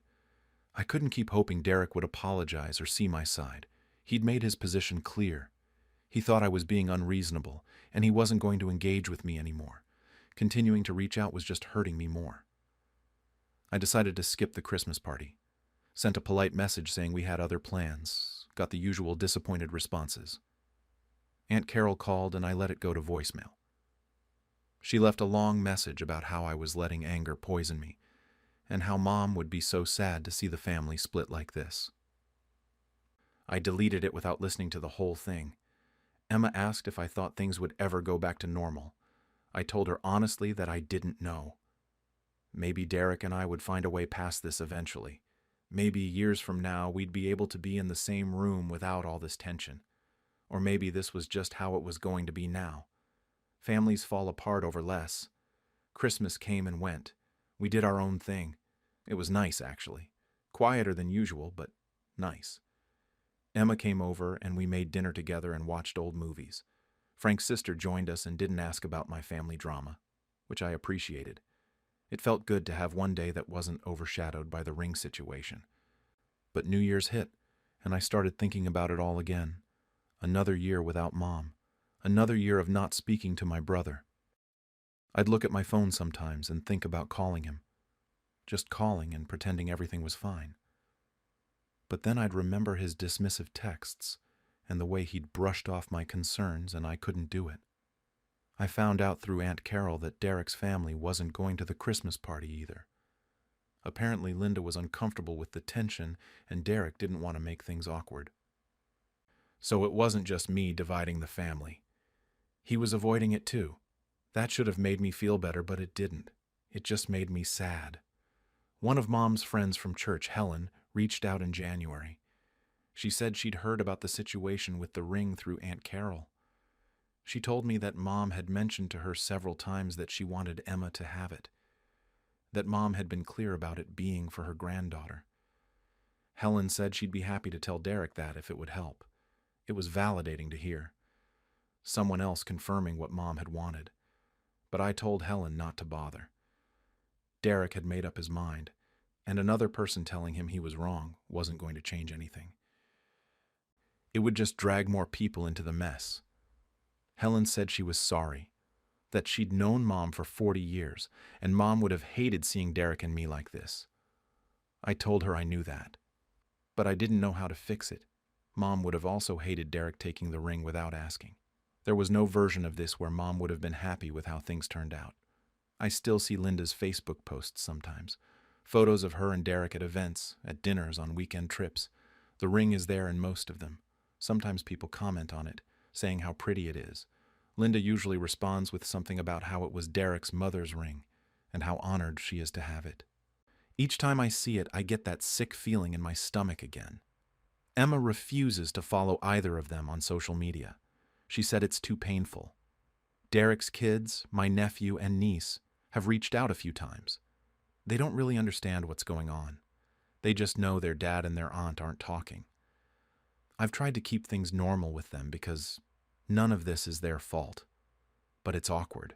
Everything's awkward now. Some days I regret not speaking up at the funeral. I replay that moment over and over. If I'd just said something right then, in front of everyone, would it have made a difference? Would Derek have been forced to back down? Or would it have just made everything worse? Other days I think I should have just let it go from the beginning, accepted Derek's announcement and swallowed my anger and kept the peace. Maybe everyone else was right. Maybe the ring isn't worth all this. Maybe family harmony is more important than being right. But then I think about Mom, about that conversation in her kitchen, about the photo of her at her own mother's funeral wearing that ring, about what she wanted and how Derek just disregarded it without a second thought, and I can't convince myself I'm wrong for being angry about that. So here I am. Several months later, not speaking to my brother, skipping family events, fielding disappointed phone calls from relatives who think I'm being stubborn. Emma's still hurt and angry. Frank tries to be supportive, but I know he wishes I'd just let it go. And I lie awake some nights wondering if I made the right choice. Was I wrong for feeling furious that Derek claimed the ring without asking? Should I have just accepted his announcement and saved everyone the drama? I still don't know. Some days I think I'm completely justified. Other days I think I've destroyed my family over a piece of jewelry. The ring is gone. Derek's never giving it back. That's settled. But I can't seem to settle the anger. Can't seem to move past the feeling that something was stolen from me. Not the ring itself, but the choice. The chance to have a say. The respect I should have been given as Mom's other child and primary caregiver. Sometimes I wonder what Mom would say if she could see all this. If she'd tell me to forgive Derek and move on. If she'd be disappointed in both of us. If she'd understand why I can't let it go. Then I realize I'm looking for her approval and her guidance, and she's not here to give it. She's gone, and all I have left is this mess Derek created and my own stubborn inability to get past it. For my 60th birthday, my children surprised me by selling my car and calling it a gift. I, 60, work part-time at a bakery. I have 3 kids, Daniel, 35, Lisa, 32, and Marcus, 28. And they've always been the type to think they know what's best for me. Ever since their father died 7 years ago, they've had this habit of treating me like I'm fragile, like I can't make my own decisions anymore. It drives me crazy sometimes, but I've learned to pick my battles. The whole mess started on my 60th birthday, which was a Saturday in late September. I had worked the morning shift at the bakery, which meant I was up at 4 a.m., and on my feet until about 1 p.m. By the time I got home, I was exhausted and covered in flour dust. All I wanted was to take a shower, maybe heat up some leftover pasta and watch a movie. I definitely wasn't expecting what I found when I pulled into my driveway. My backyard was full of people. And I mean full. There were balloons tied to my fence, tables set up with catering trays, a whole bar station that somebody had rented, and at least 40 or 50 people milling around. I recognized neighbors, cousins I hadn't seen in months, some of my co-workers from the bakery, even a few of Tom's old friends from when he was alive. I sat in my car for a minute just staring, trying to figure out what was happening. Daniel came running up to my window before I could even turn off the engine. He was grinning like crazy and practically yanked my door open. He told me happy birthday and that they'd been planning this surprise for weeks. I asked him why he didn't tell me because I looked like a mess and smelled like bread, but he just laughed and said I looked fine. Lisa and Marcus came over too, both of them with their phones out taking pictures and videos.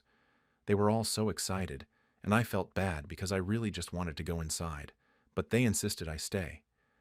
Daniel said they had something special planned, and I couldn't miss it. I asked if I could at least change clothes, but Lisa said no. Everything was timed perfectly. So I let them lead me into my own backyard, while everyone shouted surprise and happy birthday. People kept hugging me, and I had to pretend I wasn't annoyed about the flower in my hair. The party itself was nice, I guess. The food was good. People were friendly. My sister was there with her husband, and we got to catch up a little bit.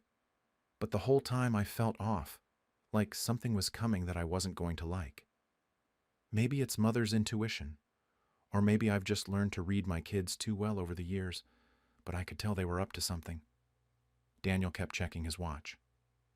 Every 10 minutes or so, he'd glance at it and then look at Lisa, and she'd shake her head like it wasn't time yet.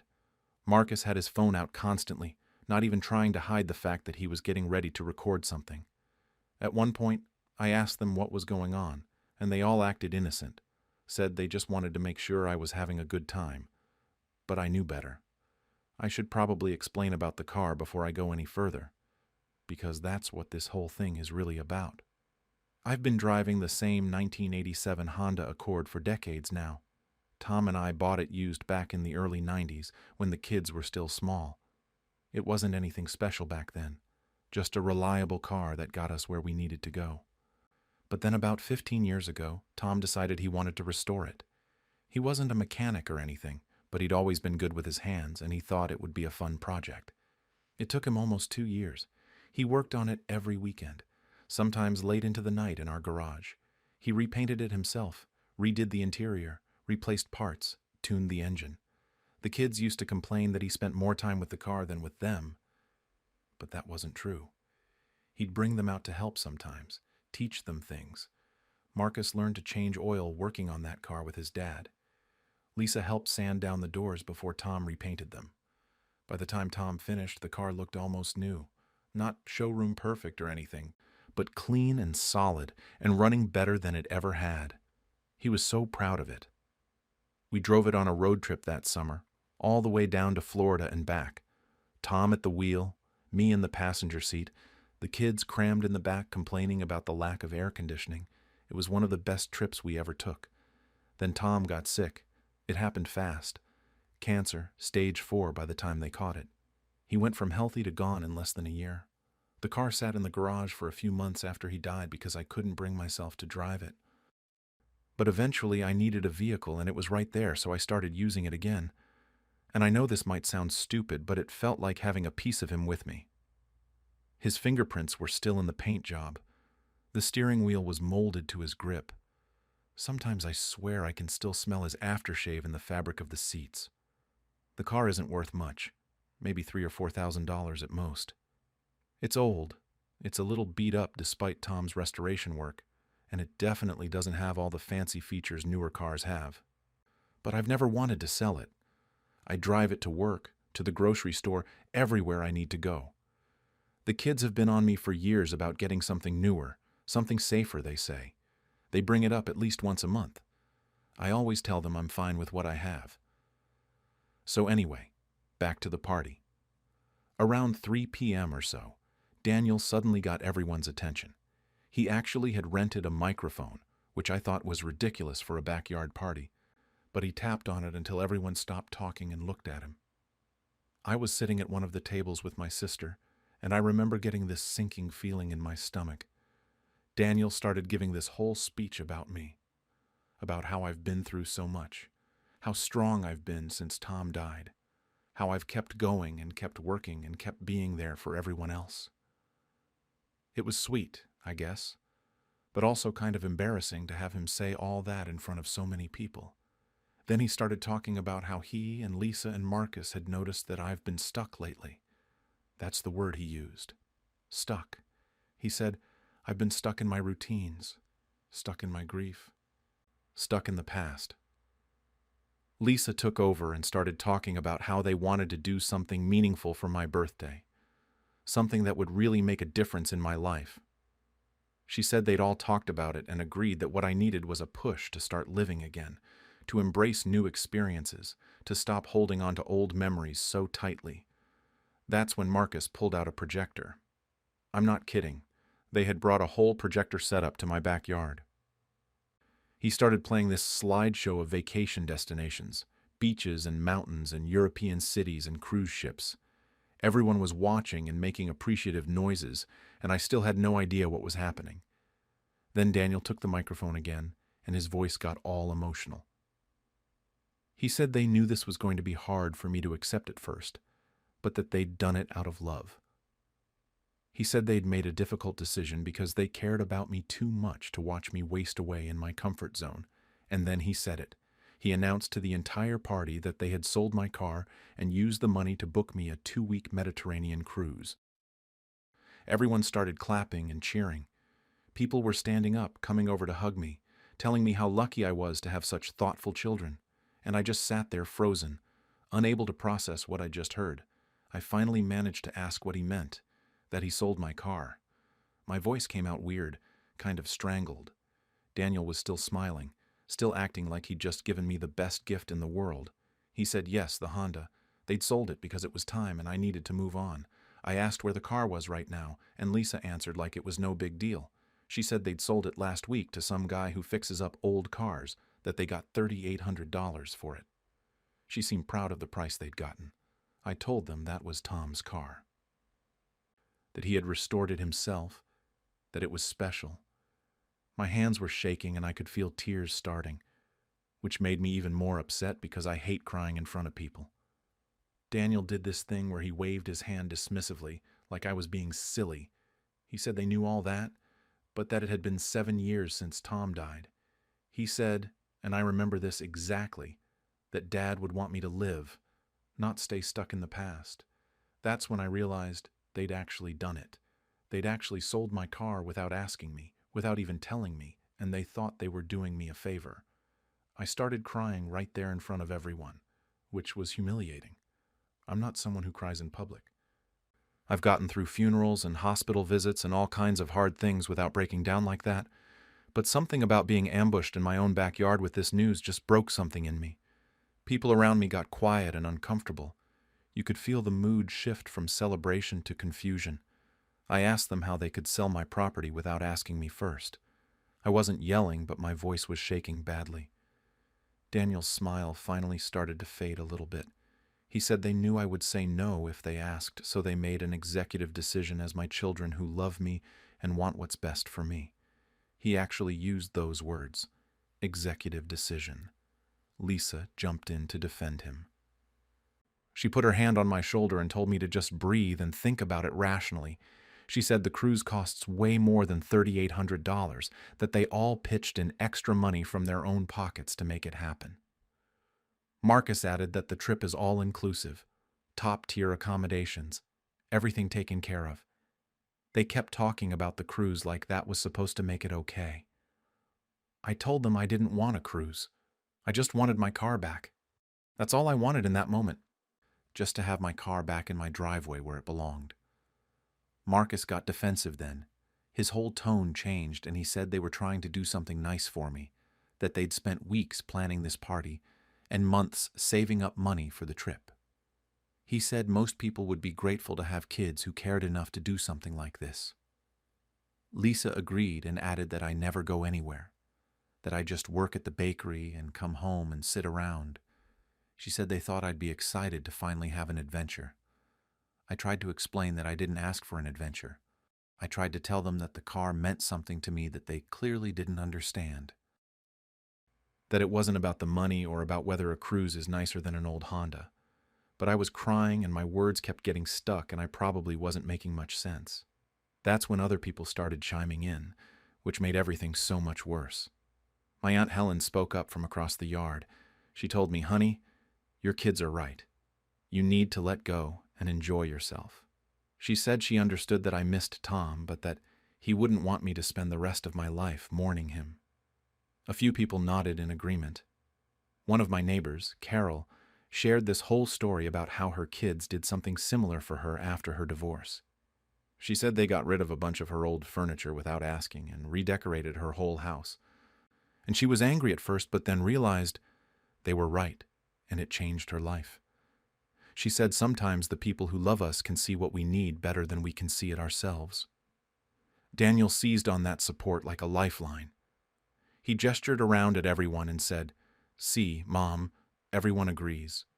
Then he said I was being ungrateful, and that hurt more than anything else he'd said so far. I've never been an ungrateful person. I've always appreciated what my kids do for me. Always thanked them for every birthday card and phone call and visit. But apparently not wanting them to sell my car without permission makes me ungrateful. I was still trying to explain through tears.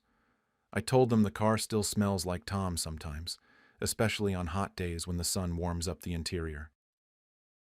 I said his fingerprints are literally in the paint, in every coat he brushed on during that restoration. I told them I wasn't ready to let go of it, that maybe I'd never be ready, and that should be my choice to make. Lisa cut me off. She said, "Mom, that's not healthy," in this voice like she was talking to a child. She said I was clinging to a rusty car instead of making new memories. She said the car was becoming a crutch, a way for me to avoid moving forward with my life. Daniel nodded along and added that this was an intervention as much as it was a gift. An intervention. They'd staged an intervention about my car at my birthday party. I asked if we could get the car back. I was willing to beg at that point, willing to say whatever they needed to hear if it meant I could undo this. Daniel shook his head and said no. The sale was final. He said the guy who bought it had already picked it up, had already driven it away. I asked when, and he said 3 days ago. 3 days. The car had been gone for 3 days, and I didn't even know. I asked where it was now, who bought it, if they had contact information. Daniel said he wasn't going to tell me because he knew I'd try to get it back, and that would defeat the whole purpose of what they were trying to do. Marcus said I needed to trust them, that in a few months when I was on the cruise ship, I'd understand and thank them. That's when I remembered something that made my stomach drop even further. I kept one of Tom's old work badges in the glove compartment. It was from the manufacturing plant where he worked for 20 years, just a laminated ID card with his picture on it. I'd put it in there years ago and never taken it out. I asked them if they cleaned out the car before selling it, and they looked at each other with these blank expressions. Lisa said she thought Marcus did it. Marcus said he thought Daniel did it. Daniel said he assumed I'd already taken anything important out of it since I drove it every day. None of them had checked. So that badge was just gone now, in a car with some stranger, and it was one of the only photos I had of Tom from his younger years. I couldn't be there anymore. I stood up and told them I needed to go inside. Lisa tried to stop me and said I was making a scene, that I was ruining my own party and embarrassing them in front of everyone they'd invited. I told her they should have thought about that before selling my car, and I went into the house. I could hear them outside trying to smooth things over with the guests. Daniel's voice carried through the window, saying I was just emotional, that this was a big change and I needed time to process it.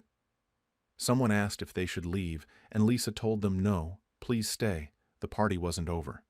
So everyone just stayed out there and continued eating and drinking while I sat on my bed trying to stop crying. The worst part was hearing little snippets of conversation floating in through the window. People were talking about me like I wasn't there, like I couldn't hear them. Someone said I'd always been too sentimental. Someone else said grief makes people irrational. Carol told some long story about her sister who kept her dead husband's clothes in the closet for 10 years until her kids finally donated them, and how much better her sister felt afterward. Nobody was saying maybe the kids shouldn't have sold someone else's property without permission. Nobody was saying maybe this was a massive overstep. They were all agreeing that I was the problem, that I was stuck, that I needed this push whether I wanted it or not. Lisa came inside after maybe 20 minutes. She didn't knock, just walked into my bedroom and stood there with her arms crossed. She told me I was embarrassing them. Not that she was sorry, not that maybe they'd made a mistake, just that I was embarrassing them by being upset. I didn't say anything. I couldn't trust myself to speak without either crying more or saying something I'd regret. She stood there for another minute waiting for me to respond, and when I didn't, she sighed really loudly and said, "Fine, be that way."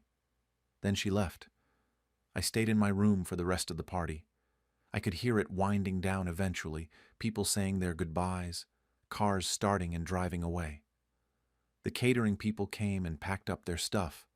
I heard my kids talking in low voices in the kitchen, the clink of bottles going into recycling, the scrape of chairs being folded up. Around 6 p.m., there was a soft knock on my door.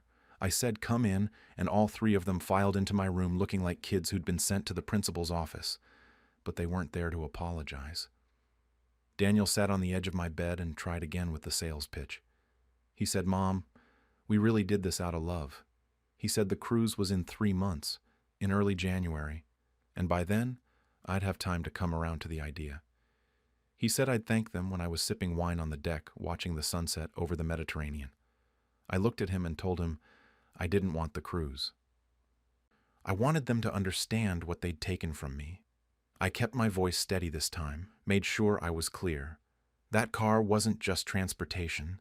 It was the last thing I had that Tom made with his own hands. It was proof that he existed, that our life together was real, that all those years meant something. Marcus said it was just a car. Those 4 words. It was just a car. I told him it wasn't just a car to me, and he should know that because he was there when his father built it. He used to hand Tom tools in the garage, used to sit on the workbench and watch. I asked him how he could forget that. He looked uncomfortable but didn't back down. He said that was a long time ago and we all needed to move forward. Lisa sighed and said this was exactly why they didn't ask permission first. She said they knew I'd say no and stay stuck, so they made the hard choice for me. She said sometimes being a good child means doing things your parents don't want you to do. I asked them if they'd like it if I sold their houses while they were at work and used the money to buy them something I thought was better. Daniel said that was completely different and I was being dramatic. I said it wasn't different at all. They sold my property, something I owned, without my consent. That's not a gift. That's theft. The word hung in the air for a second. Lisa's face went red, and she said, "We were family." And I couldn't call it theft. She said they had my best interests at heart, and I was being deliberately cruel by twisting it into something ugly. We went in circles like that for a while. They kept insisting they'd done me a favor. I kept trying to make them understand they'd crossed a line. Eventually they left, each of them hugging me on the way out like nothing had happened, telling me they loved me and would call me tomorrow. After they were gone, I went out to the garage. I stood in the empty spot where the car used to be, and I felt so stupid for not noticing it was missing earlier. But I'd gotten a ride home from work with a coworker that day because my shift ended early and she was headed my direction anyway. If it had been a normal day, I would have driven myself and seen immediately that the car was gone. I called Daniel and asked him one more time for the buyer's contact information. He said no. He said he loved me, but he wasn't going to enable me to undo the best thing that had happened to me in years. Then he hung up. It's been 2 weeks since the party, and I still don't know how to feel about any of it. The kids have been texting me like nothing happened. Daniel sent me links to excursions I can book on the cruise. Lisa forwarded me some article about what to pack for a Mediterranean trip. Marcus sent a gif of a cartoon character on a beach with a drink. Like we didn't have a massive fight at my birthday party, like they didn't sell my car without asking. I've responded to their texts but kept it brief. Just okay, or thanks, or I'll look at it later. I can't bring myself to have a real conversation with any of them yet. Every time I think about calling one of them to talk it through, I get angry all over again, and I know I'll say something I regret. The first few days after the party were the worst. I kept forgetting the car was gone. I'd get ready for work in the morning and grab my keys off the hook by the door, walk out to the garage, and then remember. It happened 3 times before I finally adjusted. Now I've been getting rides from my coworker Jennifer, or sometimes I take the bus, which adds 40 minutes to my commute each way. I tried to track down the car myself. I went to the DMV to see if I could get information about the title transfer, but they said without a police report or legal reason they couldn't give me details about the new owner. I thought about filing a police report, but I wasn't sure if what my kids did was actually illegal.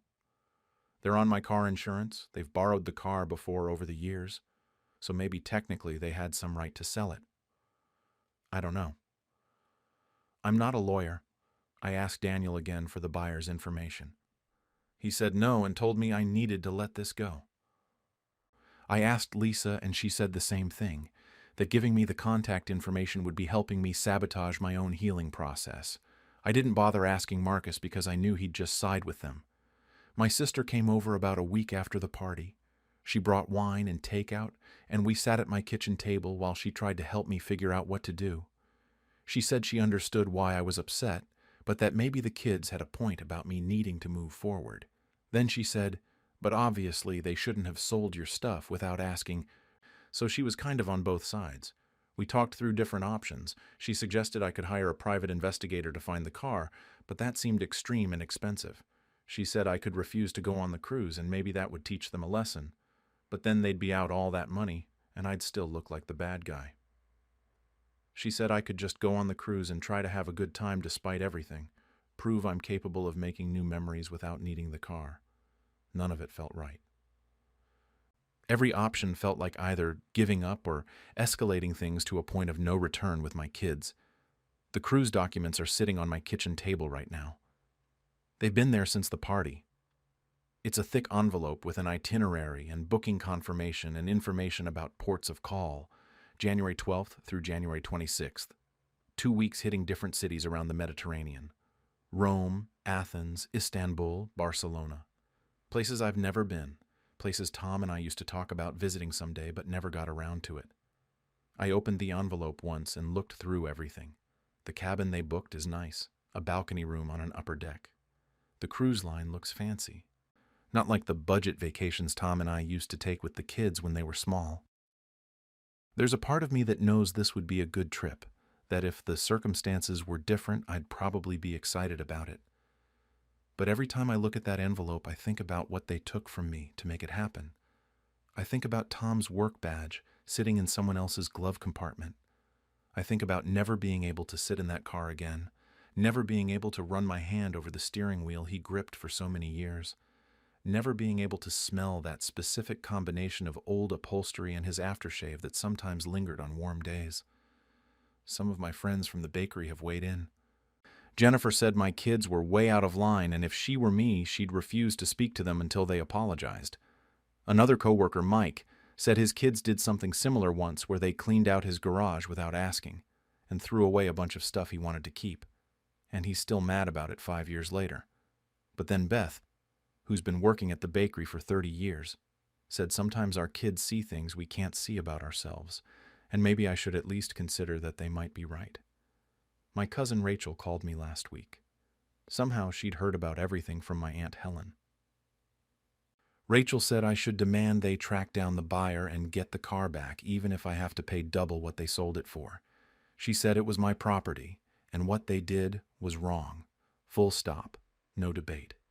She offered to go with me to confront them if I wanted backup. But I don't know if that's what I want. Part of me does want to fight for the car, wants to find it and buy it back and park it in my garage where it belongs. But another part of me wonders if that's just proving their point, that I'm too attached to the past, that I'm letting sentiment control my life in unhealthy ways. I've been thinking a lot about what healthy grief looks like.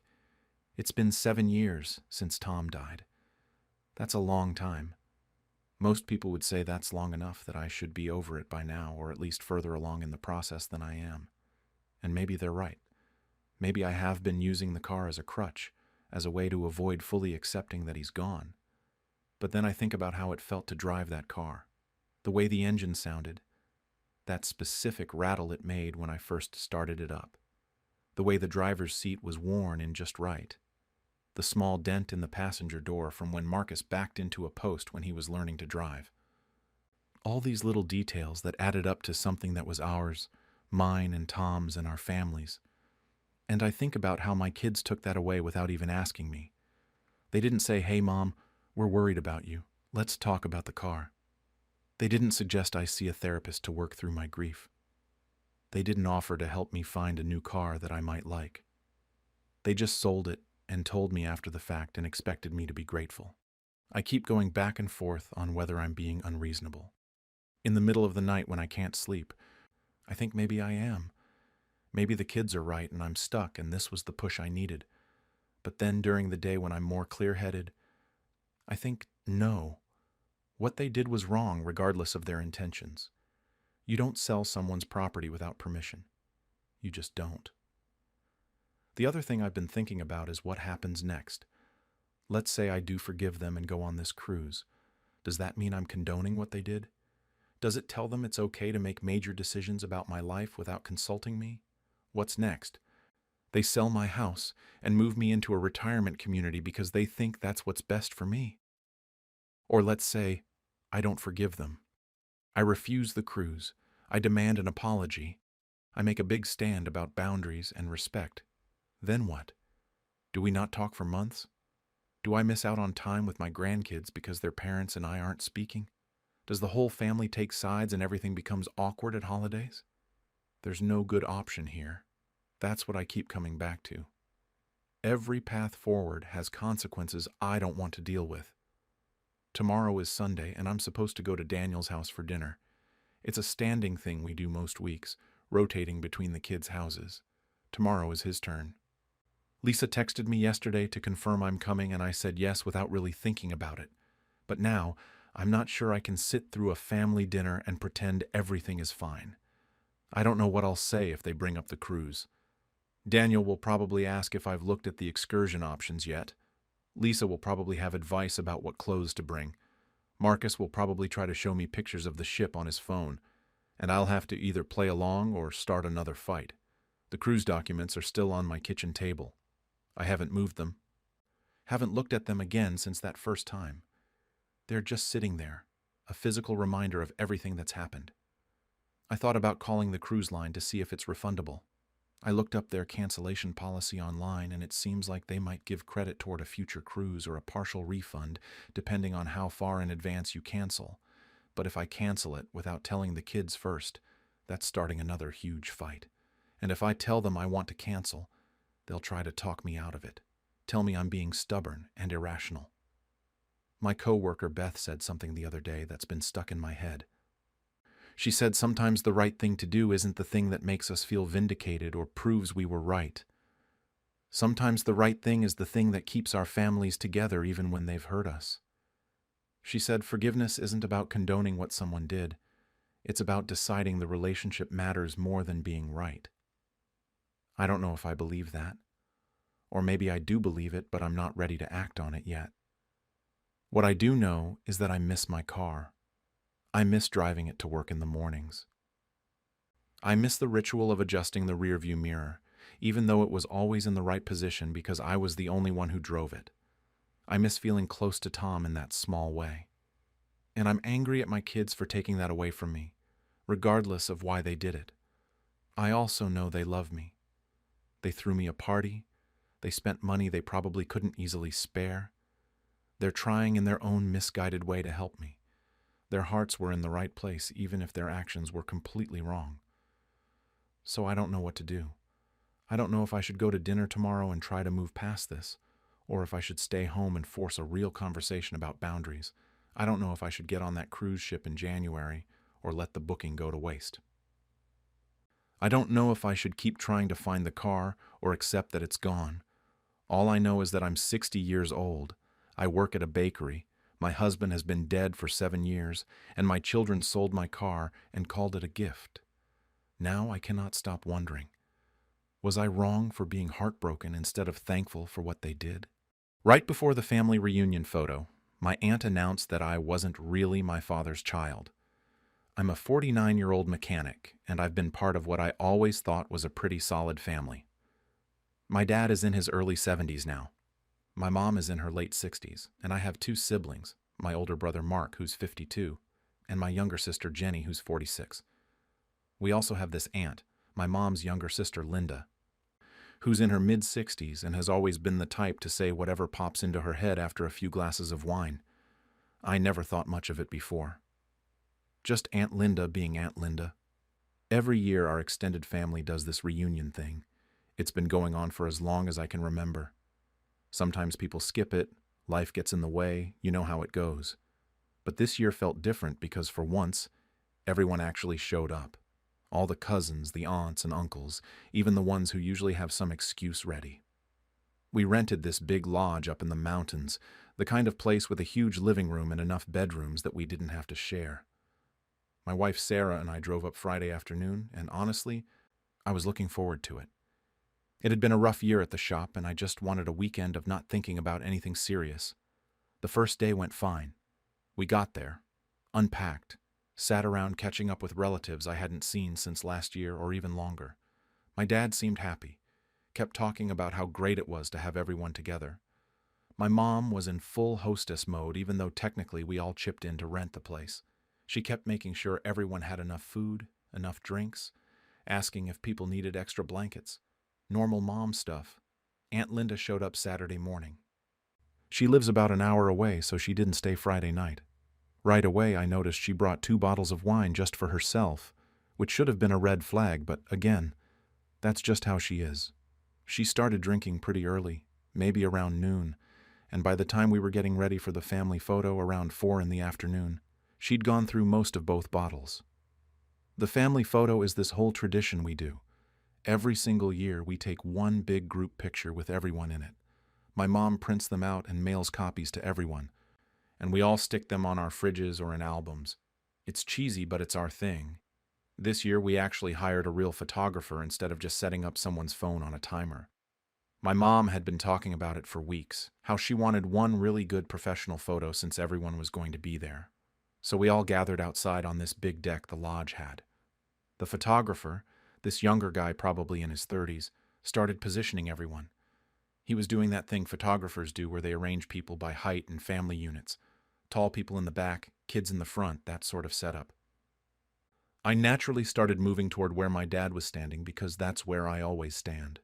Right next to my father, with my mom on his other side and my siblings nearby. That's how it's always been. I was literally mid-step, about to take my place next to my dad, when Aunt Linda's voice cut through all the chatter. "Oh, what's the point?" Everyone kind of stopped moving. The photographer paused with his hands still up in the air like he was conducting an orchestra. I looked over at Aunt Linda and she was staring right at me with this weird expression on her face. Not quite a smile, but not quite serious either. That look drunk people get when they think they're being profound. "What?" someone asked. I think it was my cousin David. "I mean, everyone knows he isn't really his." Aunt Linda gestured at me and then at my dad with her wine glass. Some of it sloshed over the rim. Why are we still pretending? The entire deck went silent, and I mean completely silent. Even the kids stopped fidgeting. I just stood there because my brain couldn't process what she'd just said. I honestly thought I'd misheard her. The words didn't make sense strung together like that. Then she kept going. "Come on, we all know about the affair. It was 49 years ago, but it happened. Why are we doing this whole charade?" That's when the whispers started. Low at first, then getting louder. Cousins turning to each other with these shocked expressions. My Uncle Tom actually said "Linda" in this warning tone, but she just waved him off. My brother Mark was staring at our parents with his mouth literally hanging open. Jenny grabbed her husband's arm.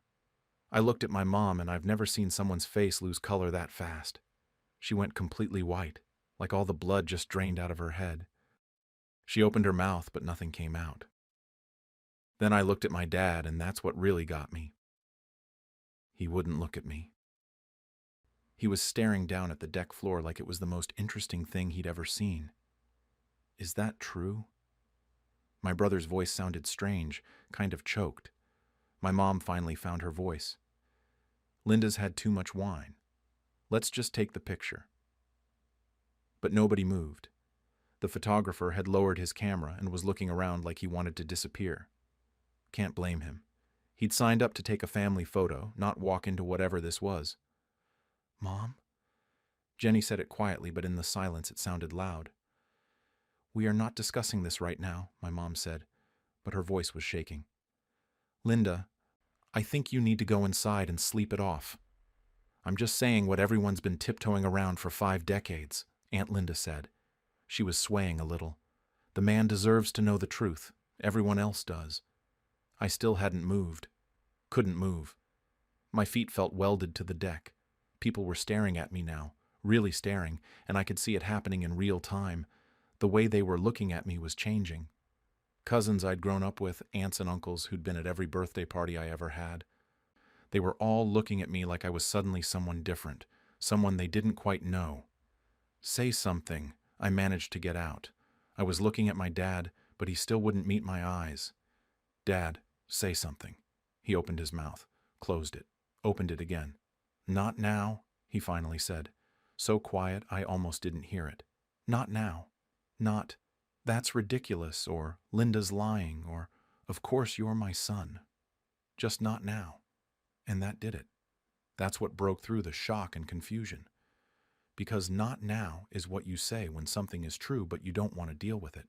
It's not a denial. It's a confirmation wrapped in avoidance. My chest felt tight.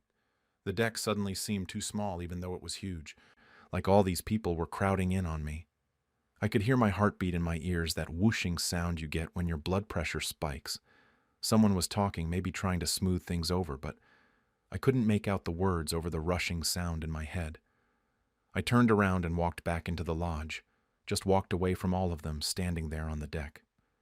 My mom called after me, "Honey, wait." But I kept going. Through the living room, up the stairs, down the hallway to the room Sarah and I were staying in. I heard footsteps behind me, but I didn't turn around until I was inside with the door closed. Sarah came in a few seconds later. Her face was pale too. She'd been standing off to the side during the photo setup, not technically in the picture since she married into the family, but she'd heard everything. "What just happened?" she asked. "I don't know." My hands were shaking. I sat down on the edge of the bed because my legs felt unsteady. "I have no idea what just happened." Sarah sat next to me and put her hand on my back, but didn't say anything else. What could she say? We'd been married for 23 years. She'd known my family almost as long as I'd known her. She'd been to every single one of these reunions, and apparently there was this massive secret that everyone knew except me. And her. From downstairs I could hear voices. Loud at first, people arguing, then gradually getting quieter. I couldn't make out individual words, but the tone was clear. The reunion had just imploded. I sat there trying to rewind through my entire life, looking for clues I'd missed. Had people treated me differently? Had there been signs? My dad's side of the family had always been a little distant, but I'd chalked that up to them just being reserved people. My dad had always been good to me, taught me how to work on cars, came to my school events, walked me through how to file my taxes when I turned 18. He'd been there. He'd been my father in every way that mattered, except apparently he wasn't, not biologically. And somehow everyone knew this except me. The worst part wasn't even the secret itself. It was that Aunt Linda had announced it in front of 30 people right before a family photo. The humiliation of it was crushing. Standing there while everyone stared, while my parents couldn't even deny it, while my siblings found out the same time I did that we weren't full siblings. The look on my brother's face kept replaying in my head. About an hour passed. Sarah had gone downstairs at some point to get us some water. She came back and said most people had scattered to different parts of the lodge, that the photo obviously didn't happen, that my parents were sitting in the kitchen with the door closed. Aunt Linda had passed out on one of the couches. Then someone knocked on our door. 3 soft taps. "It's us," my mom's voice said from the other side. I looked at Sarah. She squeezed my hand and then got up to let them in. My parents came into the room and closed the door behind them. My mom's eyes were red and puffy. My dad still wouldn't quite look directly at me. They stood there near the door like they weren't sure if they were allowed to come further into the room. Nobody said anything for a minute. Then my mom started crying again, and my dad put his arm around her shoulders. That seemed to give her the strength to start talking. "There was an affair," she said, "when I was pregnant with you. It happened, and I'm so sorry you found out this way." I just stared at her. My mom had just confirmed it out loud in actual words. And somehow, that made it worse than Aunt Linda's drunk announcement, because now it wasn't just speculation or a scene caused by too much wine. It was real. "You're sorry I found out this way," I repeated. "Not that it happened. Not that you lied to me for 49 years. Just that I found out this way." My mom flinched. "That's not what I meant." "Then what did you mean?" I was surprised by how calm my voice sounded, because inside I felt like I was falling apart. Because it sounds like the problem isn't the lie. "It's that Aunt Linda said it out loud." My dad finally spoke up. "We were trying to protect you." "From what? From knowing the truth about my own life?" I stood up because sitting there while they hovered near the door felt wrong. "How is that protection? That's just lying." "You were happy," my mom said. Her voice cracked. "You had a good childhood. You had a father who loved you. Why would we ruin that?" "He does love you," my dad added quickly. Too quickly. Like he was trying to convince himself as much as me. "I raised you. I was there for everything. That matters more than biology." I looked at him and felt something twist in my chest. Because he wasn't wrong exactly. He had been there. He'd taught me how to change a tire when I was 12. He'd co-signed my first car loan. He'd given a speech at my wedding that made half the guests cry. But right now, standing in this room with the truth hanging in the air between us, none of that seemed to matter as much as the fact that he couldn't look me in the eye. "Then why didn't you say that downstairs?" My voice came out harder than I intended. "When Aunt Linda said that stuff, why didn't you tell her she was wrong? Why didn't you defend me?" He opened his mouth and closed it again. My mom jumped in. "He was caught off guard. We both were. Linda promised us years ago she'd never say anything. So other people knew. It wasn't a question." "How many?" My mom looked at my dad. He looked at the floor. She sighed. "Some of the older relatives. My mother knew before she passed. Your father's brother suspected, but we never confirmed it. Linda knew because she was there when everything fell apart between me and—" She stopped herself. "Between you and who?" I asked. "Who is he? Who's my biological father?" "That doesn't matter." "How does that not matter?" "Because he's not in the picture," my mom said firmly. "He never was. He doesn't know about you, and he's never going to." "There's no point dredging all of this up." I laughed, but there was no humor in it. "No point?" "Mom, it's already dredged up. Everyone downstairs just heard Aunt Linda announce it like she was commenting on the weather. My siblings are down there right now processing the fact that we're half siblings. My cousins are probably texting each other about it, but sure, there's no point talking about it." "Don't be cruel," my dad said quietly. "I'm being cruel?" I couldn't believe what I was hearing. I'm not the one who kept a secret for 5 decades. I'm not the one who just stood there silent while I got humiliated in front of the entire family. What did you want me to do?" His voice rose a little, the first real emotion I'd heard from him since this whole thing started. "Stand there and argue with Linda in front of everyone, make an even bigger scene? I wanted you to say I was your son." The words came out before I could stop them. That's what I wanted. Just that. Just some indication that this didn't change anything for you. The room went quiet. My dad's face crumpled a little, and for a second, I thought he might cry. Which would have been new because I'd never seen my father cry in my entire life. But he pulled himself together. "You are my son," he said, but I didn't know what to say in that moment. Everything happened so fast. "It's been an hour," I pointed out. "You've had an hour to figure out what to say, and you came up here to tell me it doesn't matter. and we should all just move on. That's not fair, my mom said. None of this is fair. I was pacing now, back and forth across the small room. Sarah was still sitting on the bed, quiet, letting me handle this. You know what's not fair? Finding out your entire identity is a lie in front of 30 people. That's not fair. Having your aunt announce it like it's common knowledge while everyone nods along because apparently they all knew. That's not fair. We never meant for it to happen like this, my mom said. She was crying harder now. We thought we'd take it to our graves. Linda swore she wouldn't say anything. She was drinking, and she's always had a mean streak when she drinks, but I never thought she'd do this. Well, she did.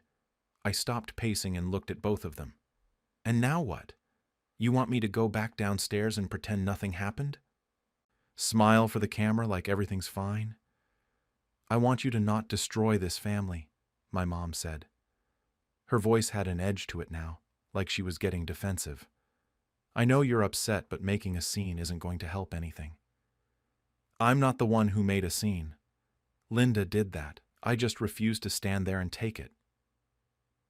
By walking away from the photo, my dad said, which made everyone even more uncomfortable. I stared at him. You're actually criticizing me right now? For walking away? What was I supposed to do? Stand there and cheese for the camera while processing the fact that my entire life is built on a lie? It's not a lie, he said, but there was no conviction in it. Yes, it is. It's literally a lie. A lie by omission is still a lie. I sat back down on the bed because the anger was exhausting, and underneath it was just hurt. Deep, aching hurt that I didn't know what to do with. Did Mark and Jenny know? No, my mom said quickly. They're finding out the same time you are, I swear. Do they know now? Did you talk to them? She shook her head. Not yet. We came to you first. Because you want me to fix this. You want me to go downstairs and act normal so they can pretend Aunt Linda was just drunk and talking nonsense. I want you to not make this worse than it already is, my mom said. Please, this is our family reunion. Everyone's here. Can we please just get through the weekend and then we can talk about this more at home? Get through the weekend, I repeated, like this is something we just need to get through and then it'll be fine. I'm not saying it'll be fine. I'm saying we don't need to blow up the entire family right now. Mom, the family's already blown up. That happened the second Aunt Linda opened her mouth. My dad cleared his throat. Will you at least come down for dinner? Everyone's expecting us to eat together. I looked at Sarah. She gave me this tiny shrug that said it was up to me. I looked back at my parents standing there, looking exhausted and sad and scared, and I felt angry all over again because how dare they be scared right now? They weren't the ones who just found out their whole life was different than they thought. I need to know who he is, I said. My biological father. I have a right to know that. No, my mom said. I'm not telling you that. It won't help anything. How do you know what will help me? You don't get to make that decision. I'm your mother, and I'm telling you, there's no point. He doesn't know about you. He moved away decades ago. Opening that door will only cause more pain. More pain than this? I gestured around the room at the situation we were in. Hard to imagine. We went back and forth like that for another 20 minutes. Me asking who my biological father was, my mom refusing to tell me. My dad trying to mediate, but mostly just making things worse by suggesting we all needed time to cool down. At some point, my mom started begging me not to dig into the past, saying it would destroy her marriage, destroy the family, ruin everything. She actually used the word destroy 3 or 4 times, like I was the one holding a bomb, when really I felt like I was the one who'd had a bomb dropped on me. Eventually they left. My mom was still crying, and my dad looked about 10 years older than he had that morning. Sarah closed the door behind them and came to sit next to me. That was awful, she said. Yeah. What are you going to do? I have no idea. I leaned back against the headboard and closed my eyes. I can't go down there. I can't sit at a table with all of them and make small talk like nothing happened. You don't have to. They want me to. I know. but you don't have to do what they want. I opened my eyes and looked at her. Did you ever suspect anything? In all the years you've known my family, did you ever think something was off? She thought about it. No, your dad's side of the family was always a little distant, but I figured that was just their personalities. I never would have guessed this. Me neither. We sat there for a while in silence. From downstairs I could hear the sounds of the family starting to gather for dinner. Voices and footsteps and the clatter of dishes. Life going on like normal, even though nothing felt normal anymore. My phone buzzed. A text from Jenny. Are you okay? What's going on? Then another one from Mark. We need to talk. This is insane. Then one from my cousin David. Dude, I had no idea. I'm so sorry.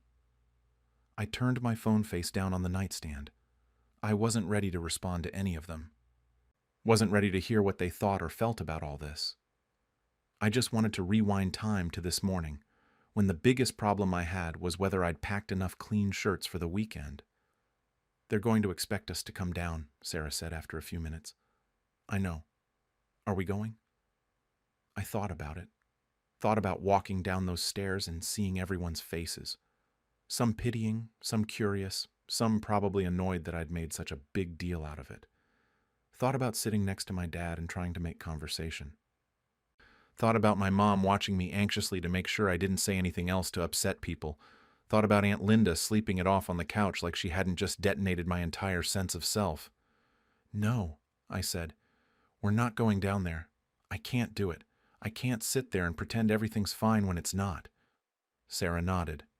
Okay, I'll go grab us some food in a bit so we don't starve.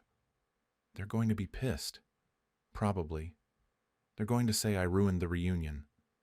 You didn't ruin anything. Linda did. But even as she said it, I knew that wasn't how people would see it. They'd see me as the one who couldn't handle the truth, who walked out, who refused to come back. They'd see me as the problem, not the victim. And that made me feel even worse.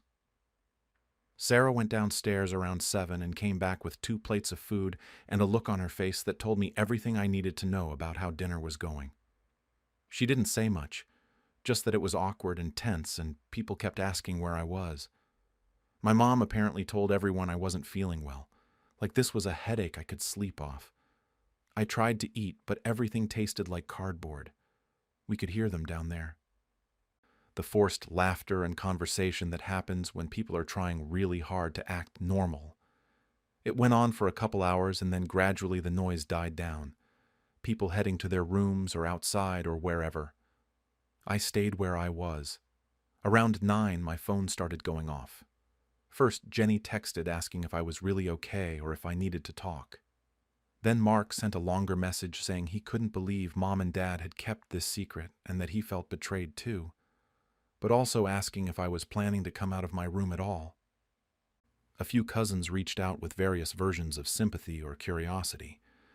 Then Aunt Linda sent a text at 9:30. I'm sorry. I know I shouldn't have said anything. I just thought you knew. Everyone else did. It seemed cruel that you didn't, but I shouldn't have done it that way. I'm sorry. I read it 3 times. She thought I knew. She thought I'd been in on the secret this whole time and that she was just stating the obvious. That somehow made it worse. It meant this was such common knowledge in the family that she assumed even I must have figured it out by now. 49 years of my life, and apparently I was the only one who didn't know the truth about myself. I didn't respond to any of the texts, just put my phone on silent and tried to sleep. Sarah crashed around 11, but I stayed up most of the night staring at the ceiling and thinking about every interaction I'd ever had with my dad, trying to figure out if he'd loved me less because I wasn't really his. Trying to remember if he'd treated Mark differently, better maybe, because Mark was actually his biological son. I couldn't tell. My memories were all mixed up now, tainted by this new information. The next morning I heard people moving around early, doors closing, car engines starting. I looked out the window and saw my Uncle Tom loading up his car. It wasn't even 7 in the morning. The reunion was supposed to go until Monday, but people were clearly bailing early. Sarah woke up around 8 and went down to assess the situation. She came back 20 minutes later and told me about half the family had already left. My parents were in the kitchen. Mark and Jenny were still there with their families, but they were packing. The whole reunion had basically collapsed. "Your mom wants to talk to you before we leave," Sarah said. "We're leaving?"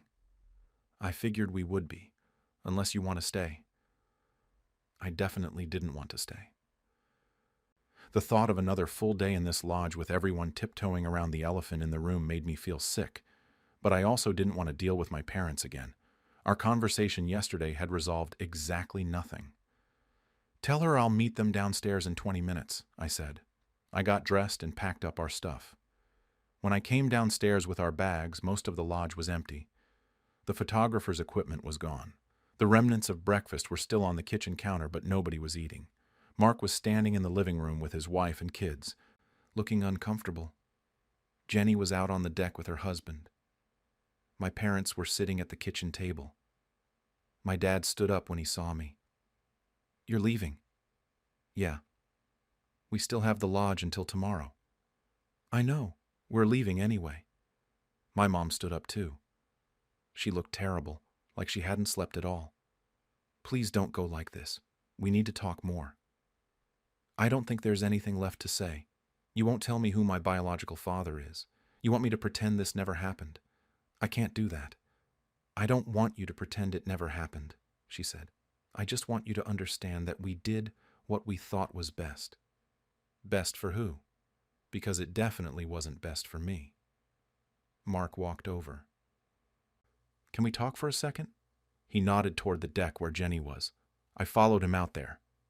Jenny turned around when she heard the door and her eyes were red. She'd been crying. She came over and hugged me without saying anything. Mark stood there with his hands in his pockets. "This is so messed up," Jenny said when she finally let go. "Yeah. I keep thinking about everything differently now," Mark said. "Like, were we even a real family? Were you always on the outside and we just didn't know it? I don't know.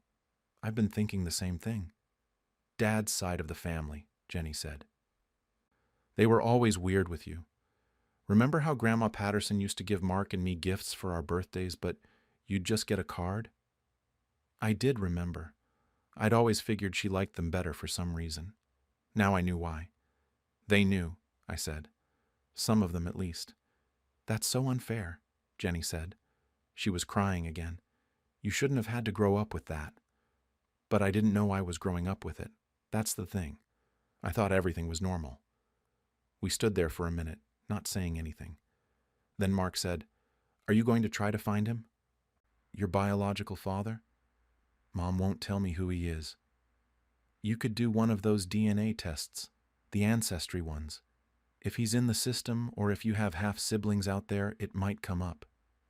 The thought hadn't occurred to me, but as soon as Mark said it, I knew I was going to do it. Not to hurt my parents or blow up the family more than it already was, but because I deserved to know. I had a right to know where I came from. "Maybe," I said, not wanting to commit to anything in front of them. "Whatever you decide, we're still your brother and sister," Jenny said. "Half or full, doesn't matter. You're still family." "Thanks," Mark nodded. "Yeah, this doesn't change anything between us." But it did change things. Maybe not for them, but for me it changed everything. They got to go home knowing who their parents were. They got to look in the mirror and know where their features came from, why they were tall or had curly hair or whatever. I didn't have that anymore. Half my genetic makeup was a mystery my mom refused to solve. We went back inside. My parents were still in the kitchen. I told them we were heading out. My mom tried one more time to get me to stay, to talk things through, but I was done talking. My dad just stood there looking defeated. He said he loved me as we were walking toward the door. I said it back because what else was I supposed to say? But the words felt hollow. The drive home was quiet. Sarah tried to make conversation a few times, but gave up when I barely responded. I wasn't trying to be rude. I just didn't have anything to say. My brain was stuck in this loop of replaying the moment on the deck when Aunt Linda spoke up, the look on my dad's face, the silence that followed. When we got home Sunday evening, I went straight to my laptop and ordered one of those DNA ancestry kits, 2-day shipping. Sarah saw me do it but didn't comment. I think she understood that I needed answers even if they came from a stranger's database instead of my parents'. Work on Monday was a relief. I could focus on fixing cars instead of thinking about my broken family. Nobody at the shop knew what had happened over the weekend, so they treated me normally. It was the first time I'd felt normal in days. But then I'd get home and my phone would be full of messages. My mom called 4 times on Monday alone. I let every call go to voicemail. She left long, rambling messages begging me to call her back, saying we needed to talk, saying she was sorry, saying she loved me. My dad texted once on Tuesday. Just, "I love you. I'm sorry this happened this way." Short and to the point, which was more his style. The extended family group chat that was usually full of people sharing memes and photos was completely dead. Nobody was posting anything. The silence was deafening. Then on Wednesday, my cousin Rachel broke the silence with a message clearly meant for everyone. "I know this weekend was rough, but family is family. We shouldn't let one bad moment ruin everything we have together." A few people liked the message. Then my Uncle Tom replied saying he agreed, and that we all needed to move forward. Then my Aunt Patricia, who'd barely said 2 words to me at the reunion, wrote this long thing about forgiveness and family bonds and not letting the past destroy the present. I wanted to throw my phone across the room. They were acting like I was the problem, like I was holding on to anger when I should be forgiving and moving on. Never mind that my entire identity had been upended. Never mind that I'd been lied to for almost 50 years. Never mind that I'd been humiliated in front of everyone. I just needed to get over it for the sake of family unity. Then Thursday, Mark texted me privately. "Some of the family is saying you overreacted by walking out. Just giving you a heads up." I asked him who. He sent back a list of names. My Uncle Tom and Aunt Patricia were leading the charge, apparently. They thought I should have stayed for the photo and dealt with everything privately later. They were saying I made it a bigger deal than it needed to be, and that I ruined the reunion for everyone by refusing to come back. The thing is, part of me wondered if they were right. If I had just sucked it up, stood there for the stupid photo, smiled like nothing was wrong, would everything be better now? Would my family still be intact instead of fractured? Could I have confronted my parents later in private and avoided all this drama?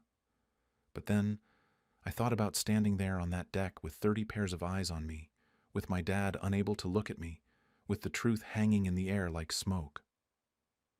And I couldn't imagine just smiling and posing like everything was fine. I couldn't imagine swallowing that humiliation and anger and betrayal just to make everyone else comfortable. Jenny called Friday night. We talked for over an hour. She admitted she'd been going through her own crisis about all this, wondering if Dad loved her and Mark more than me, if I'd been treated differently and she just hadn't noticed. She felt guilty for not noticing, for not protecting me somehow, even though there was no way she could have known. I told her it wasn't her fault. None of this was her fault or Mark's fault.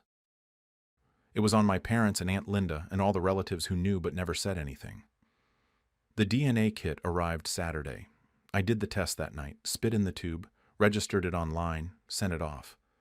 The website said results would take 6 to 8 weeks. 6 to 8 weeks of wondering if I'd find matches.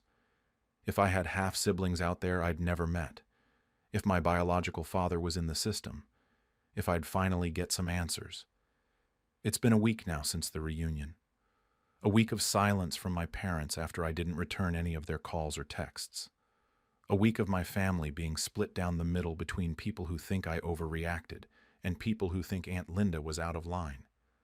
A week of me going to work and coming home and trying to figure out who I am if I'm not who I thought I was. Some of my cousins reached out to say they supported me. Others unfollowed me on social media, which felt petty, but also kind of said everything about where they stood. The family group chat is still mostly dead except for occasional messages about moving forward and healing. But nobody's actually talking about what happened. They're just trying to sweep it under the rug and act like we can all go back to normal. And maybe they can. Maybe for them this is just uncomfortable family drama that they can ignore until it blows over. For me, it's different. For me, it's every time I look in the mirror and wonder who I look like. It's lying awake at night thinking about some man out there who has no idea I exist. It's knowing that the people I trusted most in the world lied to me for my entire life. It's being angry at everyone and also angry at myself for being angry. It's wondering if walking out of that photo was the right choice, or if I just made everything worse for no reason. At Thanksgiving dinner, my daughter told everyone I wouldn't be spending Christmas with them because I'm too difficult. I'm 58 years old and I work as a receptionist at a dental office. I have a daughter, Sarah, who's 32, and she has 2 kids, Emma, who's 8, and Noah, who's 5. I've always tried to be there for them. I babysit at least twice a week, sometimes more if Sarah needs me. Last year, I helped pay for Emma's dental work because Sarah and her husband, Mark, were having money trouble. I'm not saying this to brag or anything. I'm just saying I've always been involved in their lives because I want to be. They're my family. Sarah and I argue sometimes, I'll admit that. We butt heads over stupid things like how she lets the kids have too much screen time or how she never calls me back when she says she will, but I thought that was just normal mother-daughter stuff. Everyone argues with their mom, right? I never thought it was anything serious. I never thought she actually resented me or anything like that. The week before Thanksgiving, Sarah called me to confirm I was coming to dinner at her house. She sounded stressed on the phone, kind of short with me, but I figured it was just because she was busy planning everything. She was hosting Mark's parents and her brother Jason and his wife too, so it was going to be a full house. I asked if she needed me to bring anything, and she said no, just bring myself. Then she kind of rushed me off the phone saying she had to go. I remember feeling a little hurt that she didn't want to talk longer, but I told myself I was being silly. The morning of Thanksgiving, I woke up already feeling anxious. I don't know why. I just had this feeling in my stomach that something was off. I spent way too long picking out what to wear, which is ridiculous because it's just family. I settled on a nice sweater and slacks and drove over to Sarah's house around 2 in the afternoon. When I got there, Mark answered the door. He gave me a hug and said, "Happy Thanksgiving," but it felt stiff, like he was going through the motions. I walked into the living room and everyone was already there. Jason and his wife were sitting on the couch with Mark's parents, and the kids were playing with some toys on the floor. Sarah was in the kitchen and barely looked up when I walked in. She just said, "Hey, Mom," and went back to stirring something on the stove. I said hello to everyone and sat down in the armchair. Mark's mother asked me how work was going, and I told her it was fine, same as always. She nodded, but didn't really seem interested in my answer. The conversation kept going around me, and I started to feel like I was intruding, which is stupid because I'm Sarah's mother. I got up and went to the kitchen to see if Sarah needed help with anything. She had her back to me and was checking the turkey.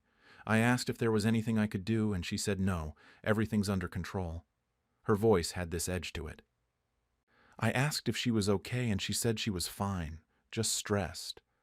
I told her the turkey smelled great, and she just shrugged. I stood there for a second not knowing what to say, then went back to the living room. Emma came over and climbed into my lap, which made me feel better. She started telling me about something that happened at school, and I was listening to her when Sarah called everyone to the table. We all moved into the dining room, and I helped Emma and Noah get settled in their seats. Sarah had set a really nice table with a tablecloth and candles and everything. I complimented her on it, and she muttered thanks without looking at me. Dinner started off okay. Mark carved the turkey, and everyone passed around the dishes. The food was good, and people were talking about normal stuff. Jason was telling some story about a guy at his work, and everyone was laughing. I tried to contribute to the conversation here and there, but I still felt weird, like I wasn't really part of things. Then Mark's mother asked what everyone was doing for Christmas. She said she and Mark's dad were thinking about going on a cruise this year instead of hosting like they usually do. Jason said he and his wife were probably going to spend it with her family. Everyone was nodding and talking about their plans. Mark's mother turned to me and Sarah and said, "So are we all doing Christmas here again this year?" She was smiling, probably assuming we'd all get together at Sarah's house like we did last year. I was about to say something about how that sounded nice when Sarah spoke up. She didn't even hesitate. She just said, "Actually, Mom won't be joining us this year. She's just too difficult to deal with during the holidays." The entire table went silent, like completely silent. I could hear the clock ticking on the wall. I felt like someone had punched me in the stomach. I just sat there with my fork in my hand, staring at Sarah. She wasn't looking at me. She was looking down at her plate, cutting her turkey like she'd just commented on the weather. Then Mark's parents kind of chuckled. Not like a real laugh, but that awkward sound people make when they don't know what else to do. Mark's dad said something like, "Oh boy," and his mother smiled at me with this pitying look. Like she felt sorry for me. Like what Sarah said was obviously true and everyone knew it. Jason looked uncomfortable. His wife was staring at her plate. Mark cleared his throat and took a sip of wine. Emma looked up at Sarah and asked why I wasn't coming for Christmas. Sarah told her they'd talk about it later and to eat her dinner. I couldn't move. My face felt like it was on fire. I could feel everyone glancing at me, then quickly looking away. I wanted to say something. I wanted to ask Sarah what the hell she was talking about. I wanted to defend myself and tell everyone how much I do for her and the kids, but I couldn't get any words out. My throat felt tight, and I was afraid if I tried to speak, I'd start crying right there at the table. So I just sat there. I put my fork down because my hands were shaking and I didn't want anyone to see. I took a sip of water and tried to act normal, like Sarah hadn't just humiliated me in front of her entire family, like she hadn't just announced that I was too difficult to deal with right there over Thanksgiving dinner. Mark tried to change the subject. He started asking Jason about his new car or something. People started talking again, but the conversation felt forced. I could barely hear what anyone was saying. All I could think about was what Sarah had said. Too difficult to deal with. That's what she thinks of me. That's what she told everyone. I pushed food around on my plate for the rest of dinner. I couldn't eat. My stomach was in knots. Emma kept looking at me with a confused expression, and I tried to smile at her so she wouldn't worry, but I don't think I did a very good job. Noah was oblivious, just eating his mashed potatoes and kicking his feet under the table. When dinner was finally over, everyone started clearing plates. I stood up to help, but Mark's mother put her hand on my arm and told me to sit down. They had it. The way she said it made me feel even worse, like I was some kind of problem that needed to be managed, like everyone had already decided that Sarah was right about me. I couldn't sit there anymore. I excused myself and went to the bathroom. I locked the door and sat on the edge of the tub trying to breathe. I looked at myself in the mirror and my eyes were red. I splashed cold water on my face and told myself to pull it together. I couldn't leave yet because it would make things worse. I couldn't cause a scene in front of the kids. I just had to get through the rest of the evening and then I could go home. When I came out of the bathroom, I could hear everyone in the living room. They were probably having dessert. I stood in the hallway for a second, trying to decide what to do. Part of me wanted to just grab my coat and leave. But part of me thought maybe if I acted normal, if I didn't make a big deal out of it, maybe everyone would forget what Sarah said. I went back to the living room and sat down. Mark's mother offered me pie and I said no thank you. She didn't push it. Sarah was sitting on the other side of the room talking to Jason's wife. She still wouldn't look at me. The kids were watching a movie on the TV and I tried to focus on that instead of the knot in my chest. I stayed for maybe another hour. It felt like the longest hour of my life. Finally, I said I should probably get going. I had to work early the next day, which wasn't true, but I needed an excuse. I got up and got my coat from the closet. I wanted to say goodbye to Emma and Noah, but Sarah was already ushering them upstairs for their bath. I called out goodbye to them and Emma yelled, "Bye, Grandma," from the stairs. Mark walked me to the door. He said thanks for coming and to drive safe. He wouldn't quite meet my eyes. I knew he felt bad about what happened. But he wasn't going to say anything. He wasn't going to contradict his wife or make waves. I said goodbye and walked to my car. I didn't cry until I was out of the driveway. Then I completely fell apart. I had to pull over on a side street because I couldn't see through my tears. I sat there in my car for I don't know how long, just crying and trying to understand what had just happened. My own daughter had humiliated me in front of everyone. She'd called me difficult. She'd uninvited me from Christmas. And everyone had just sat there and let it happen. Some of them even seemed to agree with her. I drove home eventually. My house felt empty and cold. I didn't even take off my coat. I just sat on the couch in the dark. I kept replaying the dinner in my head, Sarah's voice saying I was too difficult to deal with, the awkward laughs, the pitying looks. I felt so ashamed and I didn't even know what I'd done wrong. I sat on my couch for maybe 20 minutes before I realized I couldn't just let this go. I couldn't go home and pretend nothing happened. Sarah had embarrassed me in front of everyone and then acted like it was nothing. Like I didn't deserve an explanation or even an apology. The more I thought about it, the angrier I got. I grabbed my keys and drove back to Sarah's house. I don't know what I was planning to say exactly, but I knew I needed to talk to her. I needed to understand why she would do that to me. When I pulled up, most of the other cars were gone. Jason and his wife must have left, and Mark's parents too. Good. I didn't want an audience for this. Mark answered the door again. He looked surprised to see me. I asked if Sarah was still up, and he said, "Yeah, she was cleaning up in the kitchen." He started to say something else, but I was already walking past him. I heard him sigh behind me, but he didn't try to stop me. Sarah was at the sink washing dishes. She glanced over her shoulder when I came in and her whole body tensed up. She turned back to the sink and kept washing. I stood there for a second watching her, waiting for her to acknowledge me. She didn't.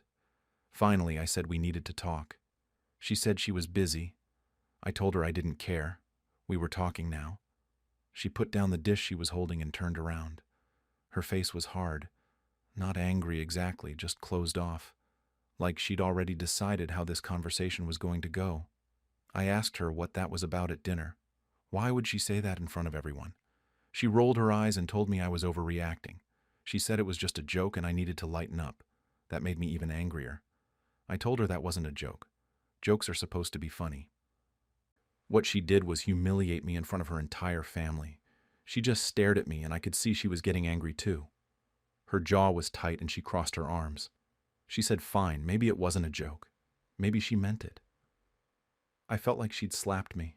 I asked her what she was talking about. What did I do that was so difficult? And then she just let it all out. She said I was always criticizing how she parented, that I made passive-aggressive comments about Mark, that I complained every time she asked me to babysit, even though I always said yes. She said I was judgmental and overbearing, and she was tired of walking on eggshells around me. I couldn't believe what I was hearing. I told her I didn't complain about babysitting. I loved spending time with Emma and Noah, and if I made comments about her parenting, it was only because I was trying to help. I'm her mother. I have experience. She acted like I was attacking her when all I ever did was try to be supportive. She laughed at that. Actually laughed. She said supportive would be respecting her choices as a parent. Supportive would be not making her feel guilty every time I did something nice for her. She said, I always brought up the dental work I paid for, like she owed me something, like I was keeping score. That hurt. I told her I brought it up because it was a lot of money and I wanted her to understand that I would do anything for her and the kids. I wasn't trying to make her feel guilty. I was trying to show her that I cared. Sarah shook her head. She said that's exactly the problem, that I do things for her and then hold them over her head, that I make everything about me and my sacrifices. She said she never asked me to sacrifice anything. She never asked me to help with the dental work. I offered, and now she has to hear about it every time we disagree about something. I felt tears starting and I hated that. I didn't want to cry in front of her. I asked her when I brought up the dental work. She said just last month when we were arguing about Emma's bedtime. I had apparently said something about how I helped pay for her teeth, so the least Sarah could do was make sure she brushed them properly, which meant getting her to bed at a reasonable hour. I didn't remember saying that exactly. Maybe I did. But even if I did, was that so wrong? I was just trying to help.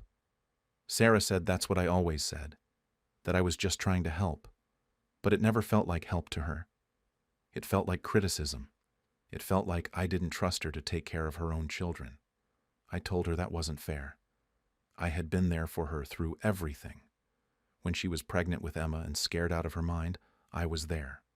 When Mark lost his job 2 years ago, and they were struggling to pay rent, I was there. I watched the kids whenever she needed me. I showed up to every school play and soccer game. I did all of that because I loved her and I love my grandchildren. She said she knew that.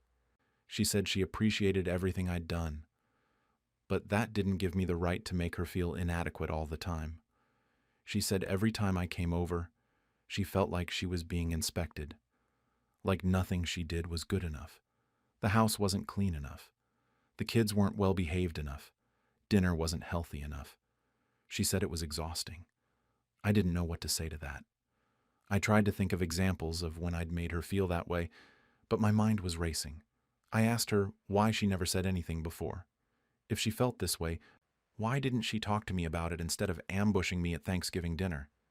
She said she had tried to talk to me about it multiple times, but I always got defensive or turned it around on her. She said it was easier to just deal with it than to have the same fight over and over. But then her therapist asked her what she was doing for the holidays and who was stressing her out, and she realized she didn't want to spend Christmas feeling like she had to defend every choice she made. The therapist thing caught me off guard. I didn't know Sarah was seeing a therapist. I asked her when that started, and she said a few months ago. I asked if she was talking about me in therapy, and she said yes, sometimes, because I was a source of stress in her life. That hurt more than anything else she'd said. The idea that my own daughter was sitting in some stranger's office complaining about me, talking about how difficult I was. It made me feel sick.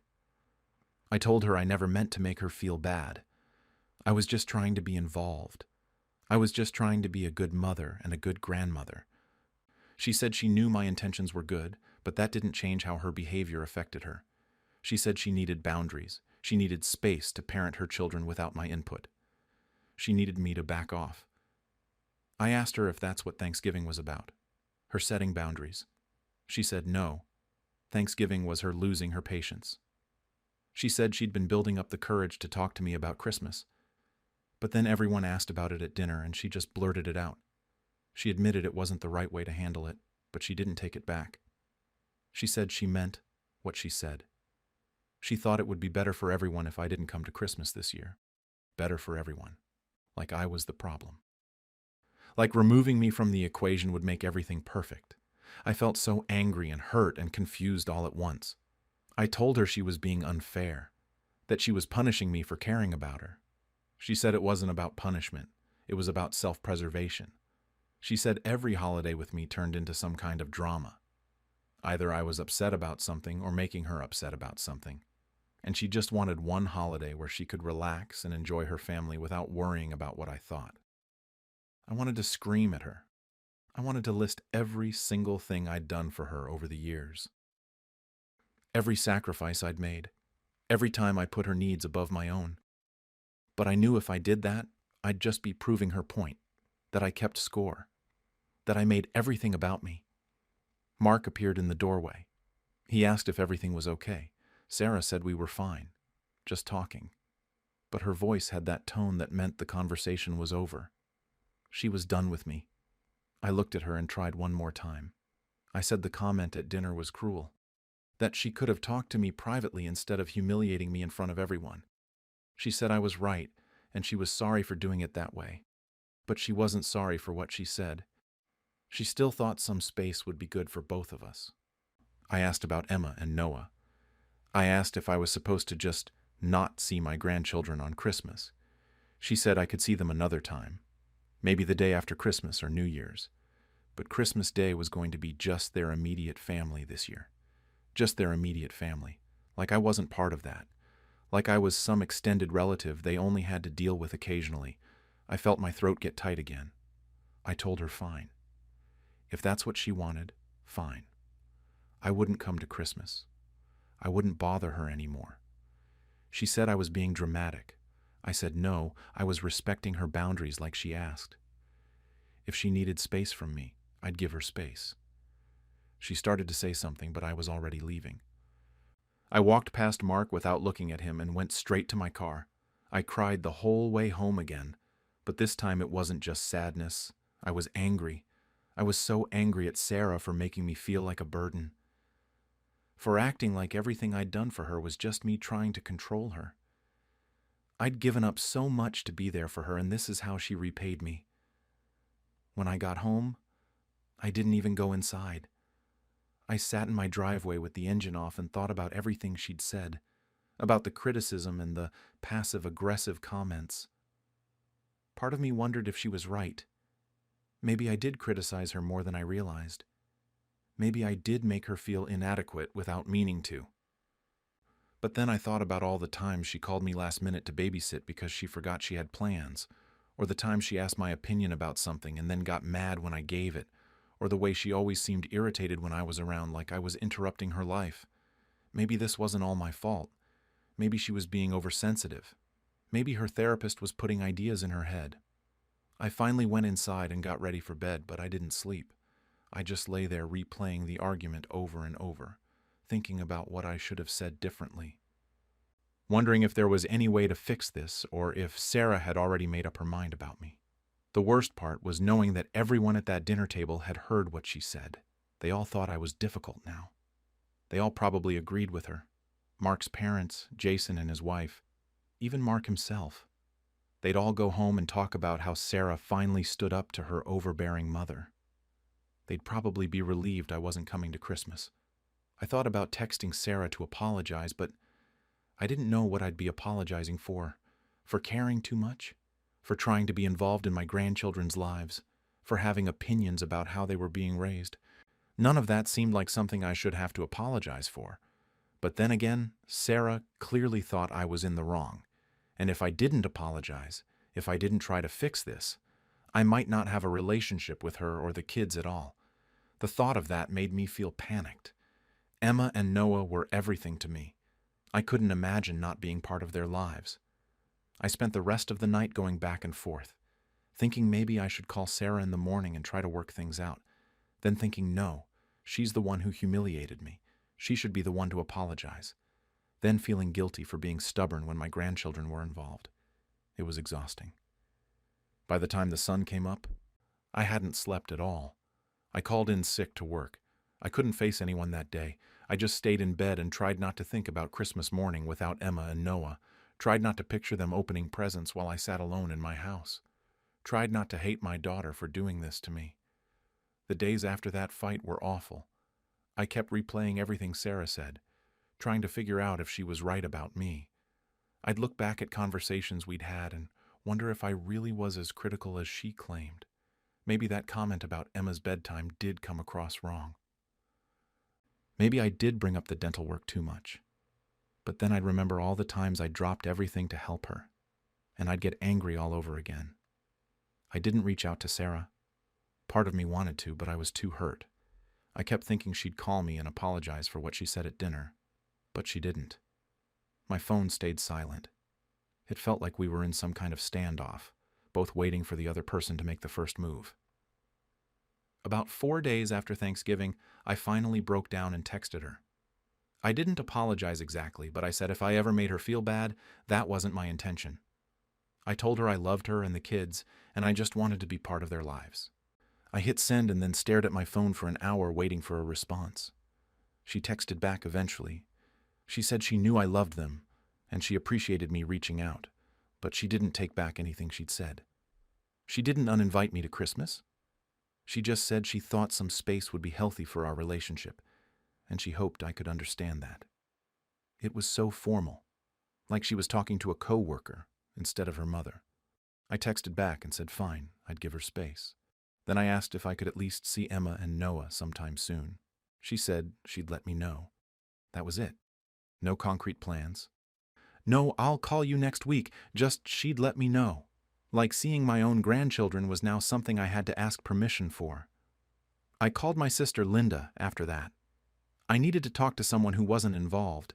Linda lives 2 states away, so we don't see each other much, but we talk on the phone pretty regularly. I told her everything that happened, and I could tell she didn't know whose side to take. She said Sarah shouldn't have said that at dinner, but maybe there was some truth to what she was saying about boundaries. Linda reminded me of a few times over the years when I'd given unsolicited advice about Sarah's life, and how Sarah had seemed annoyed. I got defensive and said I was just trying to help, and Linda said that's what Sarah was complaining about. That I saw it as helping, but Sarah saw it as interference. I asked Linda if she thought I was difficult. There was this long pause before she answered. She said I could be set in my ways sometimes, and I didn't always realize how I came across. But she also said Sarah handled it badly, and that family should be able to work through disagreements. She told me to give Sarah some space like she asked, and maybe things would calm down. But things didn't calm down. A week went by, then two. I didn't hear anything from Sarah. I saw on Facebook that she was posting pictures of the kids at some Christmas tree farm. Emma and Noah were smiling in their winter coats, holding hot chocolate. I wasn't there. Sarah hadn't invited me. She was just continuing on with her life like I didn't exist. I thought about commenting on the photos, but decided against it. I didn't want to start anything. I didn't want to give Sarah more ammunition to call me difficult or overbearing. So I just liked the photos and went back to scrolling, feeling sorry for myself. Work was hard. I couldn't focus on anything. My coworkers asked if I was okay, and I just said I was tired. One of them asked what I was doing for Christmas, and I said I wasn't sure yet.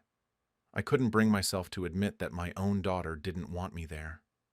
About 3 weeks after Thanksgiving, my phone rang with a video call. It was from Sarah's phone. I answered it fast, thinking maybe it was Sarah finally reaching out. But it was Emma. She was holding the phone up to her face, so close I could barely see her. She asked where I'd been. She said she missed me and wanted to know if I was coming over soon. My heart broke. I told her I missed her too. So much. She asked if I was coming for Christmas, and I didn't know what to say. I didn't want to lie to her, but I also didn't want to tell her the truth. I said I wasn't sure yet, and that she should ask her mom about it. Emma said okay, and then she started telling me about school and this project she was doing about penguins. I just listened to her talk, trying not to cry. She was so innocent. She had no idea what was going on between me and Sarah. After a few minutes, Sarah's voice came from somewhere off camera, asking who Emma was talking to. Emma said it was Grandma. Sarah came into view and took the phone. She looked surprised to see me. She told Emma it was time for dinner and to go wash her hands. Emma said bye to me and ran off. Sarah and I just looked at each other through the screen for a second. She asked how I was doing, and I said fine, even though I wasn't. She said Emma had grabbed her phone without asking. I said it was nice to hear from her. Sarah nodded but didn't say anything else. The silence was uncomfortable. I asked if there was any chance I could see the kids before Christmas. She said she'd been meaning to call me about that. She said maybe I could take them for a few hours next weekend if I wanted. Just me and them, not a family dinner or anything, just something low-key. I said yes immediately. I would have agreed to anything at that point. She said she'd text me the details, and then she had to go because dinner was ready. We hung up and I sat there feeling both relieved and sad. Relieved that I'd get to see Emma and Noah, but sad that it had come to this. That I needed my daughter's permission to spend time with my grandchildren. That we were negotiating visits like I was some kind of divorced parent with custody arrangements. The next weekend, I picked up Emma and Noah and took them to the movies and then to get pizza. They were so happy to see me. Noah kept hugging me and Emma held my hand the whole time. They didn't ask why they hadn't seen me in a while. Kids that age don't really track time the same way adults do. To them, it probably felt like a normal amount of time between visits. We had a good afternoon. I tried not to think about the fact that Sarah had clearly told them not to mention Christmas around me, because neither of them brought it up once. They talked about school and their friends and the movie we saw, but nothing about the holidays. It felt deliberate. When I dropped them off, Sarah came out to the car to get them. She thanked me for taking them and asked if they behaved. I said they were perfect, like always. She smiled, but it didn't reach her eyes. Emma hugged me goodbye and asked when she'd see me again. I looked at Sarah and she said maybe in a couple weeks. Emma seemed satisfied with that answer.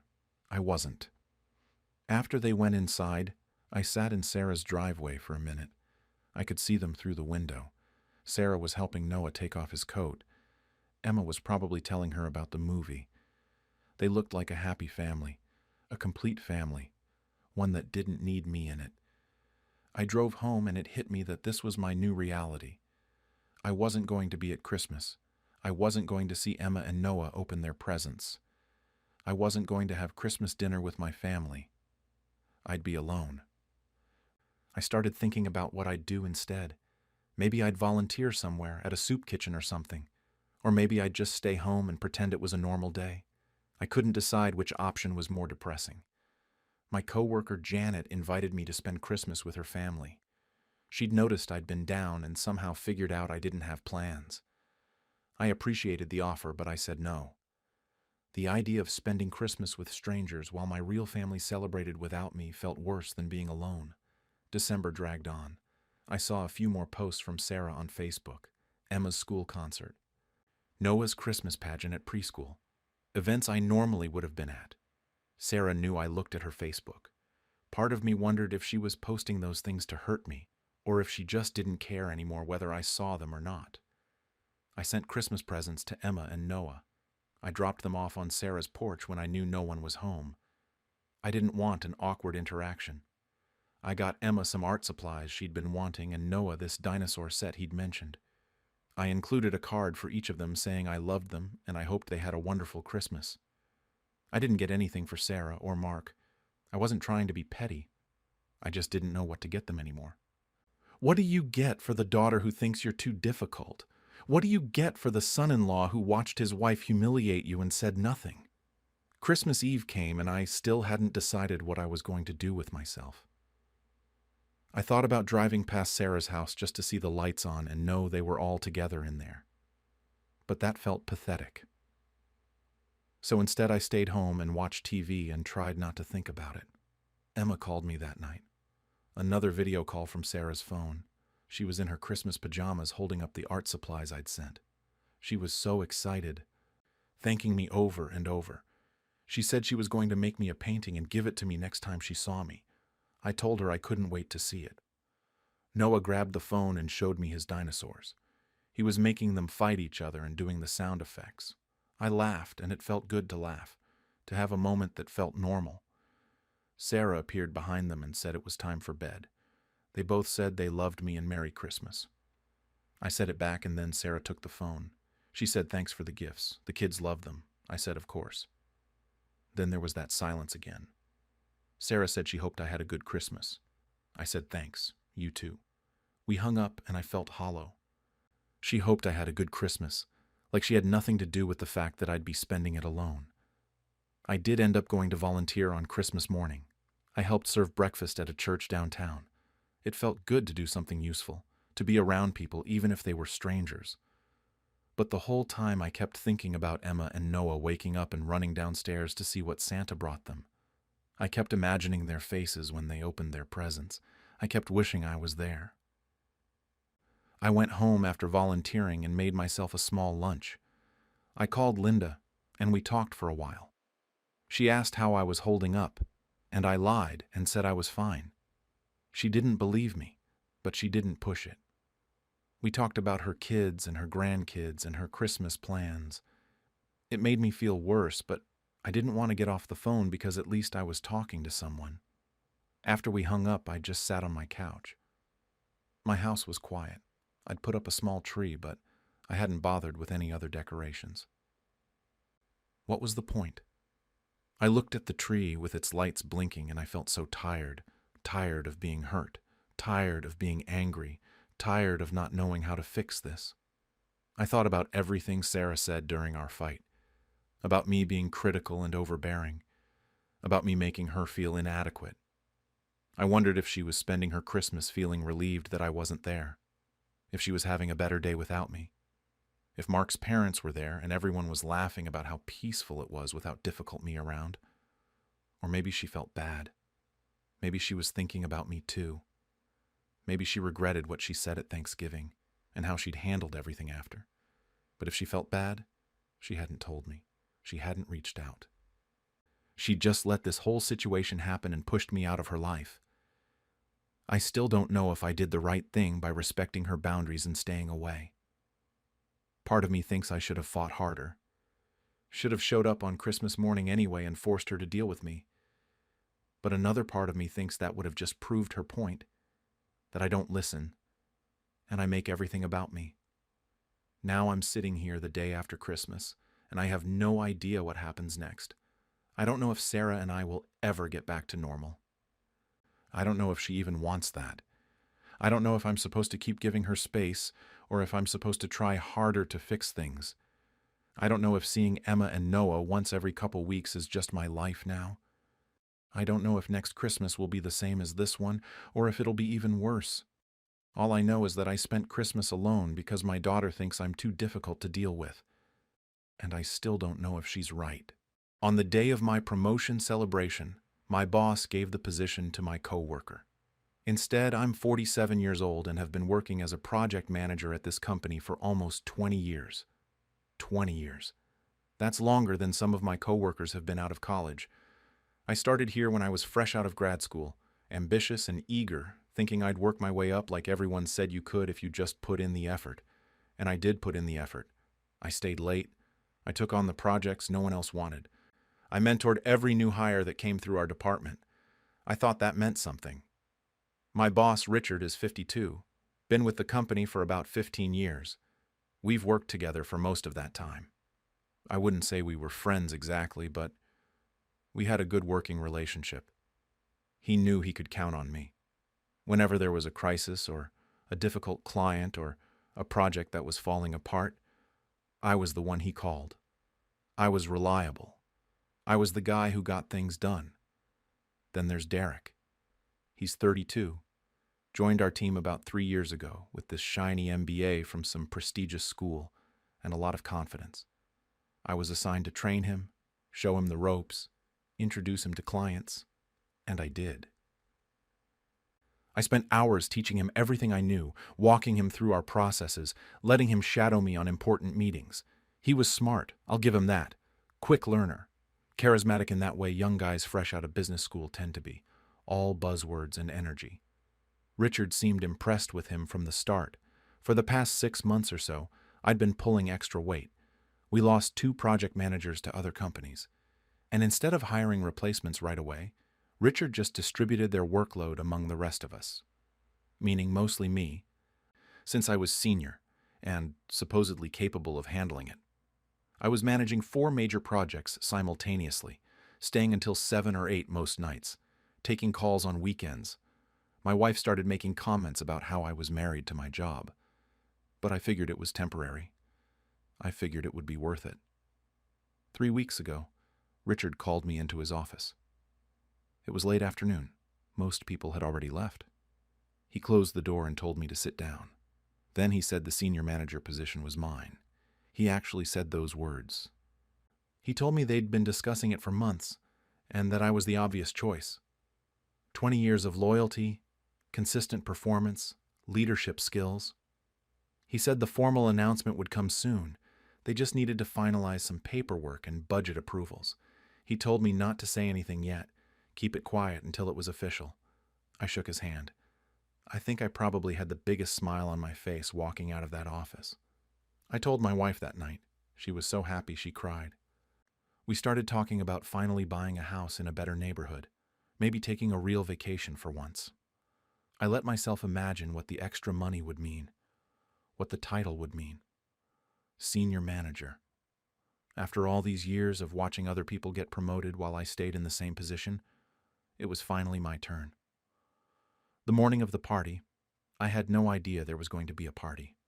I showed up to work like normal, maybe a little more anxious than usual because I figured the announcement would be coming any day.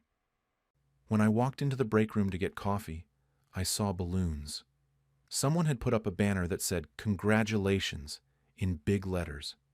There was a table set up with food, those grocery store sandwich platters, and a cake. Maria from accounting was there arranging napkins. She smiled at me with this knowing look, and I felt my stomach flip. They knew. Somehow, everyone knew. I tried to play it cool, act surprised, but inside I was panicking a little. Richard had told me to keep it quiet.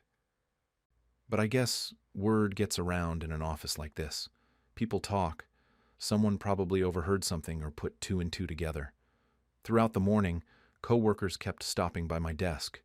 Some of them patted me on the back, made comments about how I deserved it, how it was about time. I tried to stay humble, kept saying I didn't know what they were talking about, but it was pretty obvious.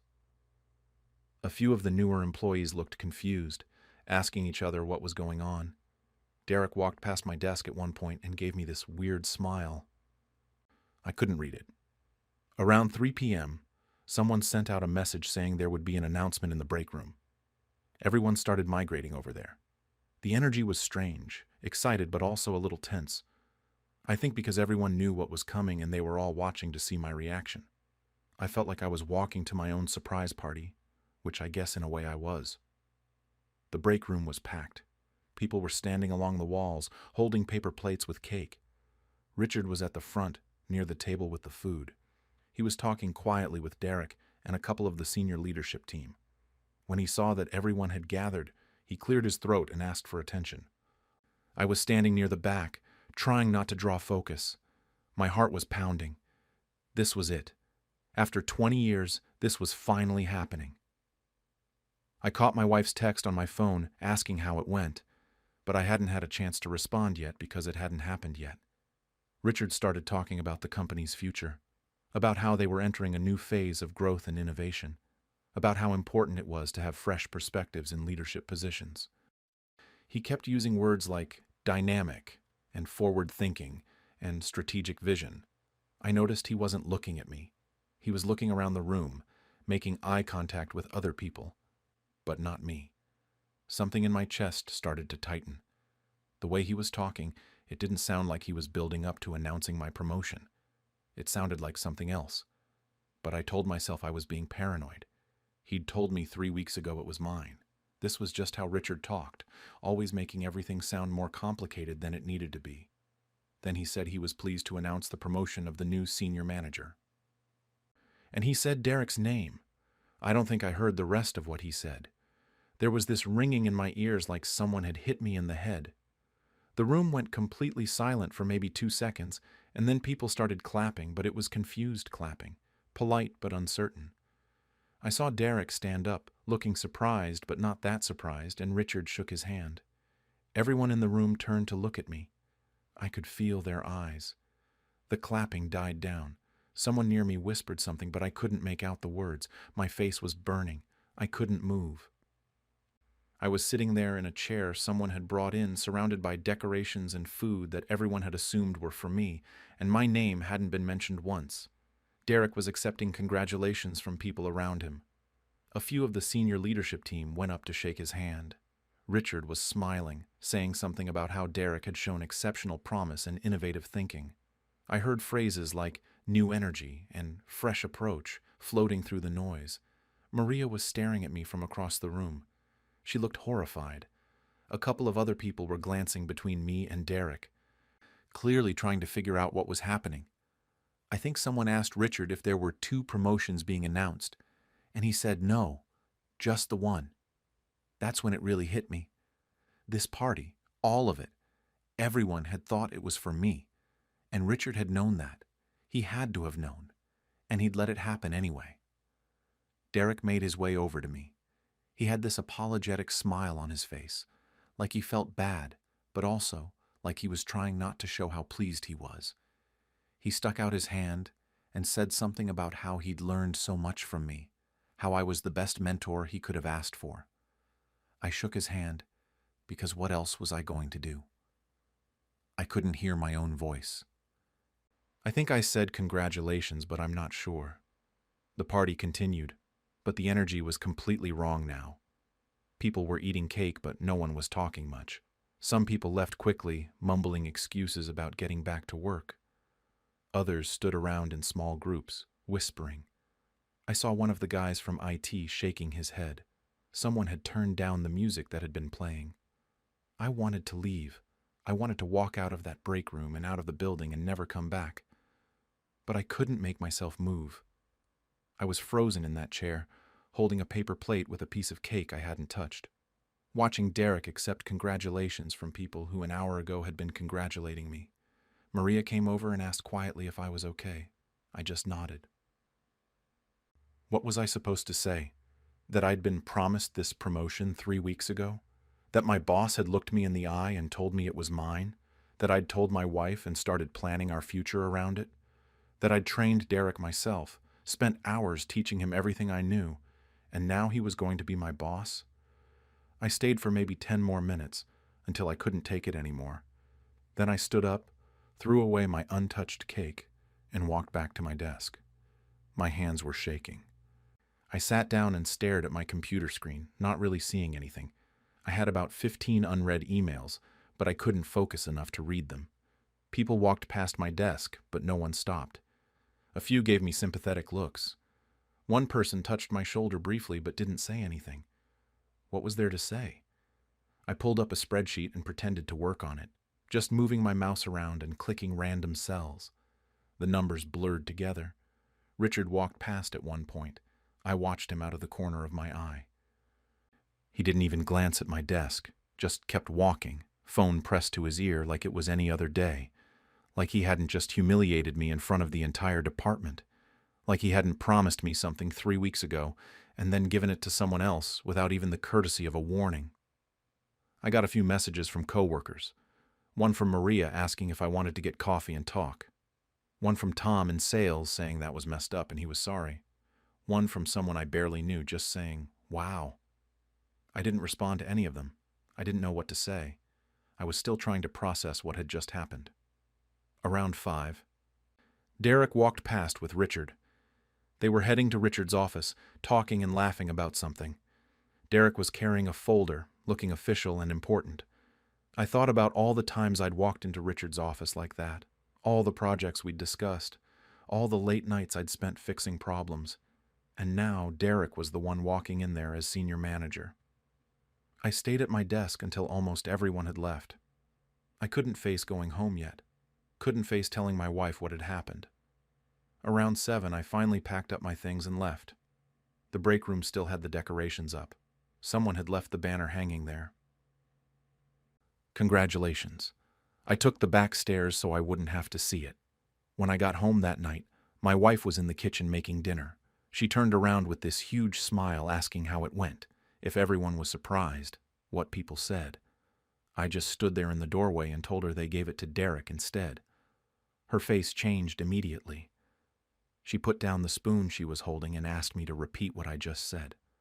So I told her everything, the party, the announcement, sitting there while everyone stared at me. She was furious.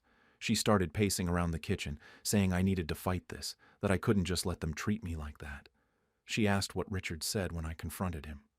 I had to admit I hadn't confronted him yet. I'd just gone back to my desk and sat there like an idiot.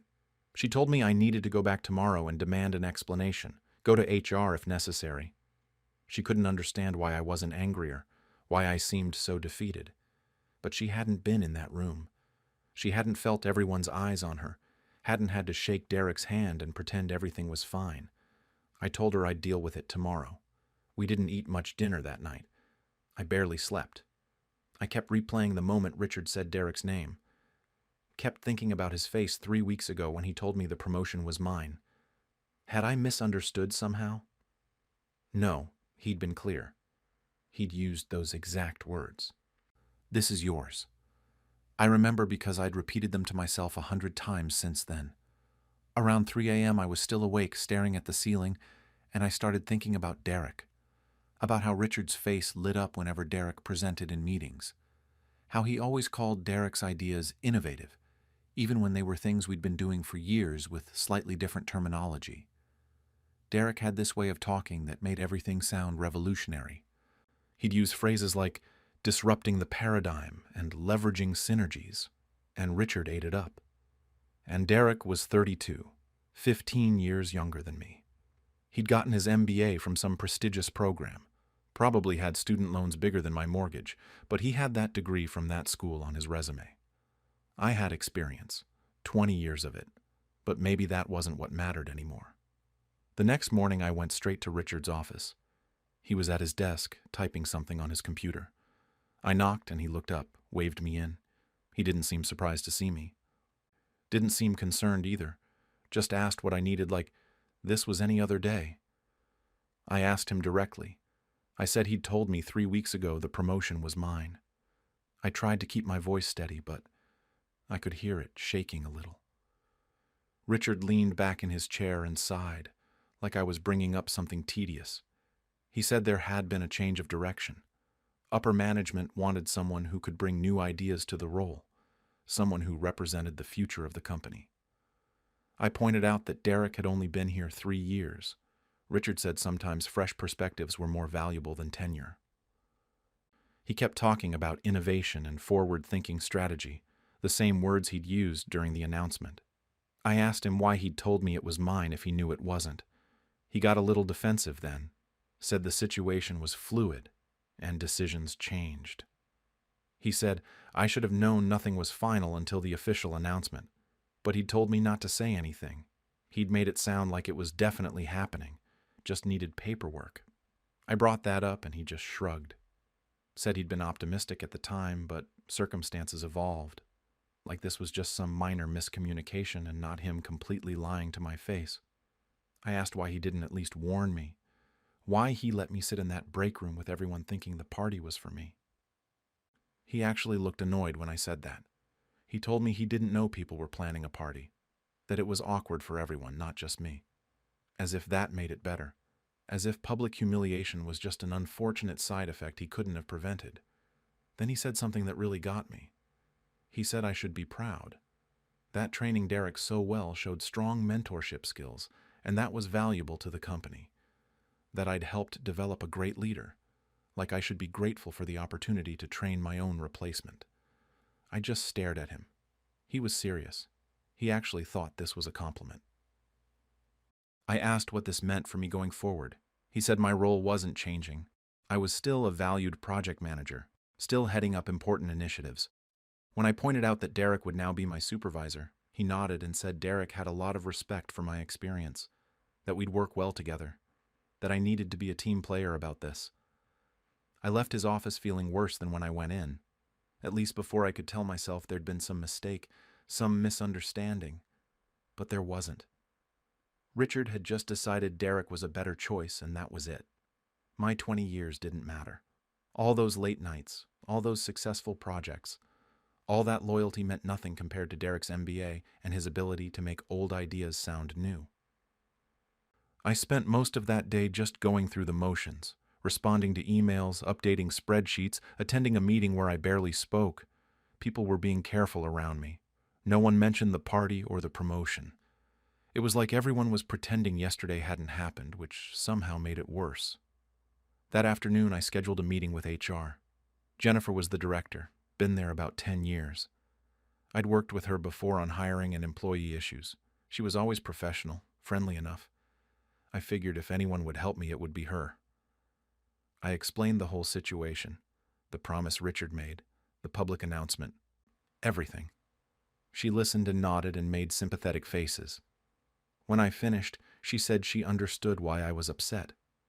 But then she said management decisions were final, that promotions weren't guaranteed until officially announced, that there was no written offer, no contract, so technically no promise had been broken. I couldn't believe what I was hearing. I told her Richard had explicitly said it was mine. She said verbal conversations were hard to verify and often subject to interpretation. That maybe Richard had expressed interest in me for the role, but circumstances changed. She kept using these careful HR phrases that basically meant nothing. I asked what I was supposed to do now. Work under someone I'd trained? Someone who'd been here 3 years while I'd been here 20? She suggested I try to be supportive of Derek in his new role, that being a team player would reflect well on me, that there would be other opportunities down the line. Other opportunities. I was 47. How many more opportunities was I going to get? I didn't say that out loud, but I think she could tell what I was thinking. She added that she hoped I'd continue to be a valuable member of the team, that the company appreciated my contributions. It was basically a script. I realized HR wasn't there to help me. They were there to protect the company from liability, and since there was nothing in writing, there was no liability. I walked out of that meeting, understanding exactly where I stood. I was expendable. I'd been useful as long as I was producing results and training younger employees, but once I'd done that, they didn't need me in a leadership position. They had Derek now.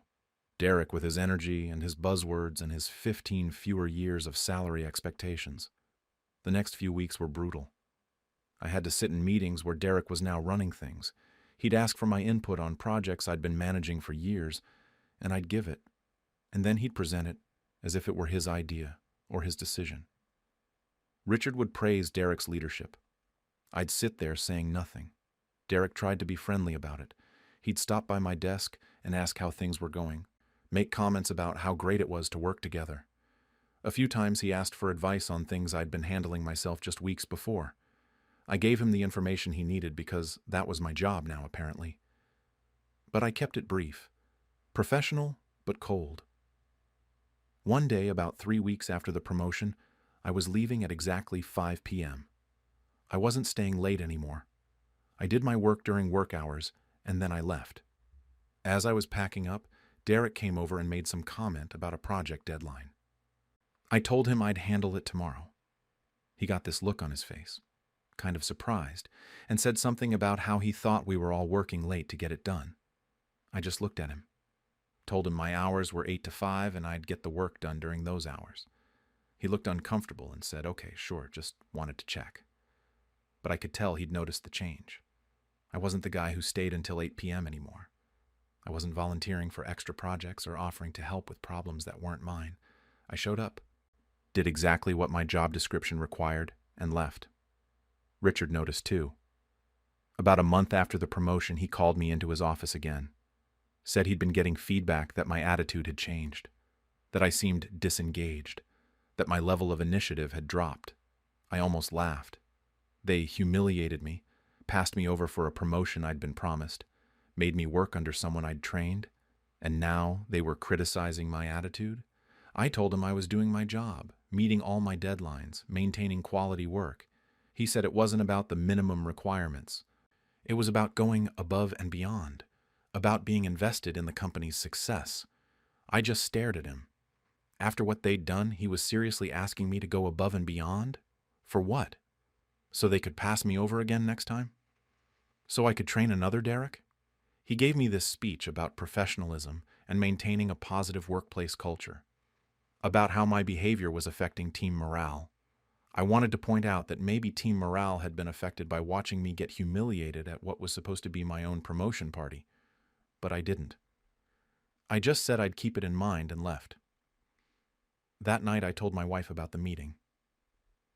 She was furious again, said I should quit, just walk out and find something else. But it wasn't that simple. We had a mortgage. The kids were in college. My retirement fund was tied up in company stock. I couldn't just quit without another job lined up, and finding another job at 47 with 20 years at one company wasn't going to be easy. I started looking, though, updated my resume for the first time in years, started browsing job boards, reaching out to old contacts. But the market wasn't great, and most positions wanted someone younger or someone with more recent experience at different companies. 20 years of loyalty suddenly looked like 20 years of stagnation. Meanwhile, at work, I watched Derek settle into the role that should have been mine. He moved into the office I'd thought would be mine. He started attending the senior leadership meetings I'd thought I'd be attending.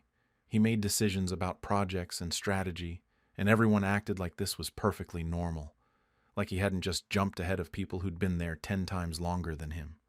About 2 months in, I was in a meeting where Derek was presenting a new strategy for client management. As he talked, I realized I'd written almost the exact same proposal 2 years ago. I still had the document. I'd presented it to Richard and he'd said it was interesting but not the right time. Now Derek was presenting it with slightly different wording and Richard was calling it visionary. I didn't say anything, just sat there taking notes, but something inside me broke in that moment. I realized I couldn't stay there. Not long term. The company had shown me exactly what they thought I was worth, and it wasn't much, but I also couldn't leave yet. I needed time to find something else, to figure out my next move. So I was stuck, going to work every day at a place that had betrayed me, working under someone I'd trained, pretending everything was fine. My wife didn't understand why I didn't just quit. She saw it as a dignity issue, but I saw it as a survival issue. We had bills. We had responsibilities. I couldn't just walk away on principle. The worst part was how much I'd cared about this company, how much I'd invested in it, not just time, but emotionally. I'd thought I was building a career. I'd thought loyalty meant something. I'd thought if you worked hard and did the right things, you'd be rewarded eventually. And I'd been wrong about all of it. The weeks turned into months, and I was still there, still showing up every day to the same desk, the same meetings, the same people who'd watched me get humiliated. I kept telling myself I was looking for other jobs, but the truth was I wasn't looking that hard. Every time I opened a job board, I felt exhausted. The idea of starting over somewhere new at 47, having to prove myself all over again, it felt impossible. My wife and I were fighting more. Not screaming matches, but these tense conversations where she'd ask if I'd applied to anything and I'd say I was working on it. She couldn't understand why I wasn't more angry, why I wasn't doing something. But what was I supposed to do? I'd gone to Richard. I'd gone to HR. I'd done everything you're supposed to do, and it hadn't mattered. The company had made its decision, and I was just supposed to live with it. I started doing exactly what my job required, and nothing more. No staying late, no volunteering for extra projects, no mentoring new employees. I showed up at 8, left at 5, took my full lunch break. It felt like a small act of rebellion, even though I knew it probably just made me look bad. But I didn't care anymore. They wanted initiative and investment? They should have thought about that before they gave my promotion away. Derek kept trying to have these friendly chats with me. He'd stop by my desk and ask how things were going, make small talk about projects. I think he felt guilty, or maybe he just wanted me to like him. I was always polite, but distant, professional. I answered his questions about work, but I wasn't going to be his friend. I wasn't going to pretend this was all fine. A few times he tried to get my input on bigger strategic things, decisions that were above my pay grade now. I'd give him basic information, but I wasn't going to do his job for him. He'd been promoted because he was supposedly so innovative and visionary, so he could figure it out himself. I caught him looking frustrated a couple times when I didn't offer more help, but he never said anything directly. Richard called me in again about 3 months after the promotion, said my performance reviews were suffering, that my engagement scores were down, that multiple people had commented on my change in attitude. I just sat there listening. He asked if there was something going on, if there were personal issues affecting my work, like the reason I was disengaged was some mystery. I almost told him the truth right then, that, yeah, there were issues affecting my work, that watching someone I'd trained get the position I'd been promised had affected my work, that being humiliated in front of the entire department had affected my work, but I didn't. I just said I was dealing with some things and I'd work on the engagement scores. He seemed satisfied with that, like as long as I acknowledged the problem, everything was fine. After that meeting, I seriously considered quitting, just walking out. But I went home and looked at our bank account and our mortgage statements and the tuition bills, and I knew I couldn't. We weren't in a position for me to be unemployed, not at my age, not with our expenses. So I was trapped. Things at home got worse. My wife would make comments about how I'd changed, how I used to be more driven. She was right, but it wasn't something I could explain to her. She hadn't spent 20 years building something only to have it taken away. She hadn't sat in that break room. She kept pushing me to fight harder, to make more noise, to do something. But I was tired.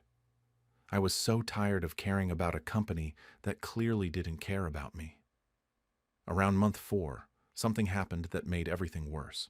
We had this big client presentation and Derek was leading it.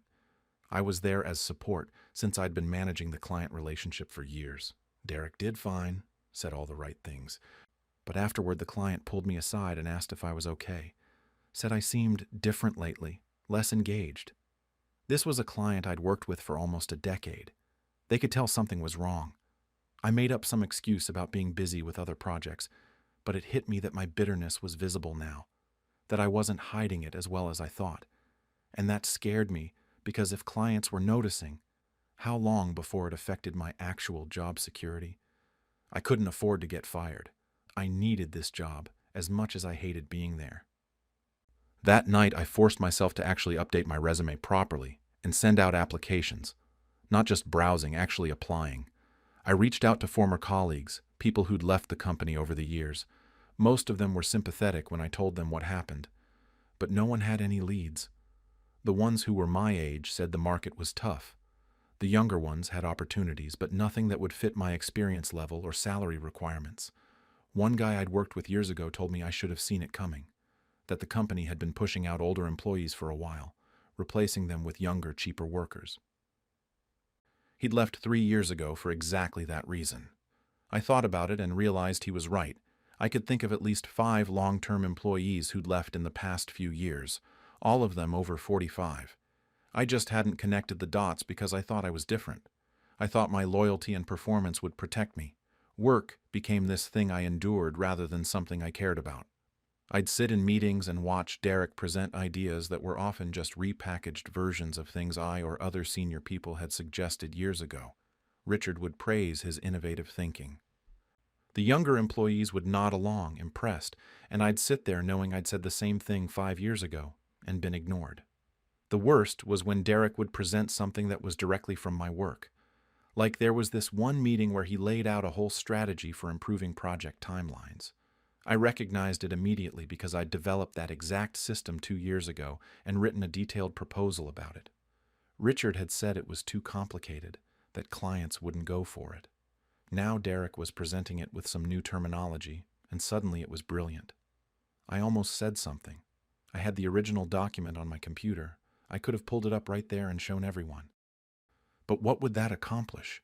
It would make me look bitter and jealous. It wouldn't change anything. Derek would still have the position, and I'd still be sitting there powerless.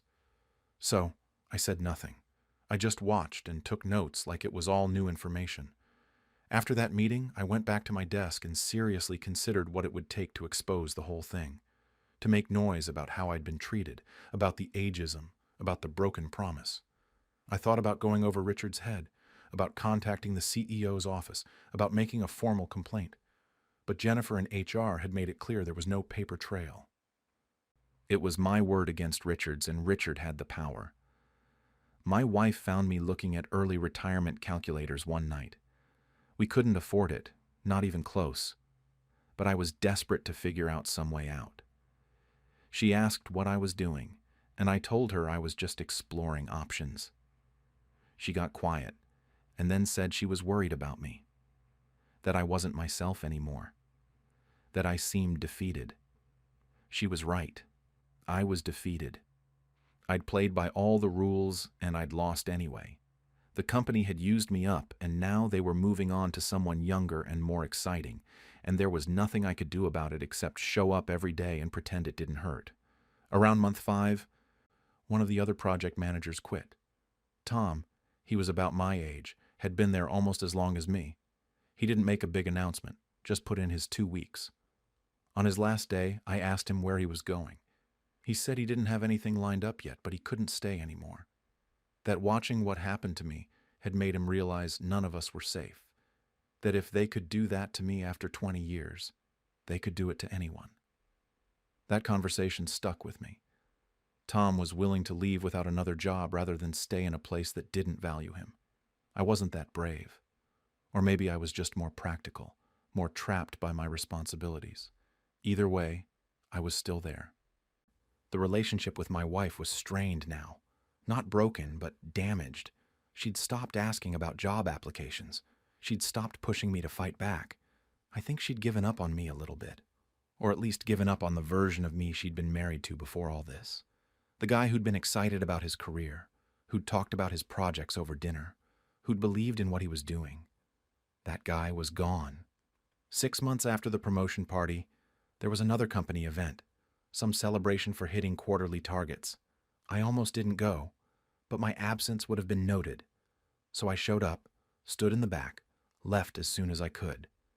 Derek gave a speech about the team's success, about innovation and collaboration. Richard stood next to him, beaming like a proud father. I watched them and felt nothing. Not anger, not hurt, just this empty feeling. I'd cared so much about this company and this job, and now I felt completely disconnected from it. It was just a paycheck, a way to pay my mortgage and my bills. Nothing more. But that realization also clarified something for me. I started networking more seriously, not desperately, but consistently. I reached out to recruiters. I scheduled informational interviews with people in my field. I wasn't going to quit without a plan, but I was going to get out eventually. It might take a year, might take two. But I wasn't going to spend the rest of my career at a company that had shown me exactly what I was worth to them. In the meantime, I kept showing up, kept doing my job. Derek still asked for my input sometimes, and I still gave it, though less freely than before. Richard still gave me the same bland, positive feedback in our one-on-ones, pretending everything was normal. My coworkers had mostly stopped giving me those pitying looks, probably assumed I'd gotten over it, but I hadn't gotten over it. I don't think I ever will completely. It changed how I see work, how I see loyalty, how I see my own worth. I spent 20 years thinking if I just worked hard enough, if I was reliable enough, if I proved my value enough, I'd be rewarded. And I learned that none of that matters if you're not the right age or don't have the right degree or don't say things in the right way. It's been almost 8 months now. I'm still at the company, still in the same position I was in before. Derek is still my boss. Richard still acts like nothing happened. And I still sit at my desk every day, doing work I no longer care about for a company I no longer believe in, waiting for the day I can finally leave. My wife asked me recently if I regretted not quitting back when it first happened. If I wished I'd walked out that day, dignity intact instead of staying, I told her I didn't know. Maybe I should have. Maybe that would have felt better. But I'm not sure I could have afforded to, and I'm still not sure I can. So, here I am. 47 years old, 20 years at a company that used me up and moved on, working for someone I trained, wondering if I wasted the best years of my career being loyal to people who were never loyal to me, wondering if I should have seen it coming, wondering what I'm going to do when I finally have the courage or the opportunity to leave, wondering if it even matters anymore. Now I cannot stop wondering. Was I wrong for feeling betrayed and considering quitting after being humiliated in front of everyone? Should I have just accepted that this is how business works, or was I right to feel like I deserved better after 20 years? At my wedding anniversary party, my husband toasted his true soulmate, and it wasn't me. I, 55, a retired nurse, thought I was celebrating 30 years of marriage with my husband, David, 57, last Saturday night. I spent 3 months planning this party at the Riverside Banquet Hall. 3 whole months picking out centerpieces, coordinating with the caterer about dietary restrictions, creating seating charts, sending invitations to about 80 people. Family, friends, neighbors, some of David's co-workers from the accounting firm. I wanted everything to be perfect because 30 years felt like something worth celebrating, like we'd actually made it through something meaningful together. My son Michael, 28, and my daughter Lisa, 26, helped me set up the decorations that afternoon. Silver and white balloons, photos of us from over the years displayed on tables around the room. There was this one picture from our wedding day, where we both looked so young and stupid and happy. I remember looking at it while I was taping it down and thinking about how much we'd been through since then. The job changes, the moves, raising 2 kids, my father's death, David's health scare 5 years ago. Normal marriage stuff, hard stuff, but we got through it. Or at least I thought we did. My best friend Carol, 54, was there early helping me make sure everything was ready. I've known Carol since nursing school over 30 years. She was supposed to give a toast earlier in the evening, and she did. It was sweet and normal, talking about how she'd watched David and me grow together, how she admired our commitment. Everyone clapped. It was nice. I hugged her afterward and told her thank you for always being there for me. Looking back now, I feel like an idiot for not seeing it. But at the time, everything felt fine. Better than fine, actually. The marriage wasn't perfect. David had been kind of distant the past few years, but I figured that was just what happened when you got older. He worked long hours at the firm. Came home tired, didn't talk as much as he used to. I thought it was stress, midlife stuff. The kind of thing everyone goes through. Carol had been around a lot lately, too. She helped me plan the party, obviously, but she was also just around more in general. Coming over for coffee on weekday mornings, joining us for dinners on Friday nights, texting me funny memes throughout the day. I thought it was nice. I'd been retired for about 8 months, and sometimes the days felt long, so having her around made things feel less lonely. David seemed to enjoy having her around too. He'd actually laugh at dinner when she was there, which was more than I could say for when it was just the two of us lately. There were these small moments that I ignored because they didn't seem like anything at the time. David and Carol texted a lot. I'd see his phone light up with her name and think nothing of it because she was my friend, so why wouldn't they text? They had inside jokes sometimes that I didn't quite understand, but I just figured they'd spent enough time together that they'd developed their own rapport. Carol knew details about David's work that even I didn't know. She'd mention something about a client or a project, and I'd be confused because David never told me about that stuff. But he never told me about work stuff anyway, so it didn't register as strange. The party itself was going really well. The food was good, people were dancing, the music wasn't too loud. Our kids gave speeches that made me cry. Michael talked about how we taught him what commitment looked like.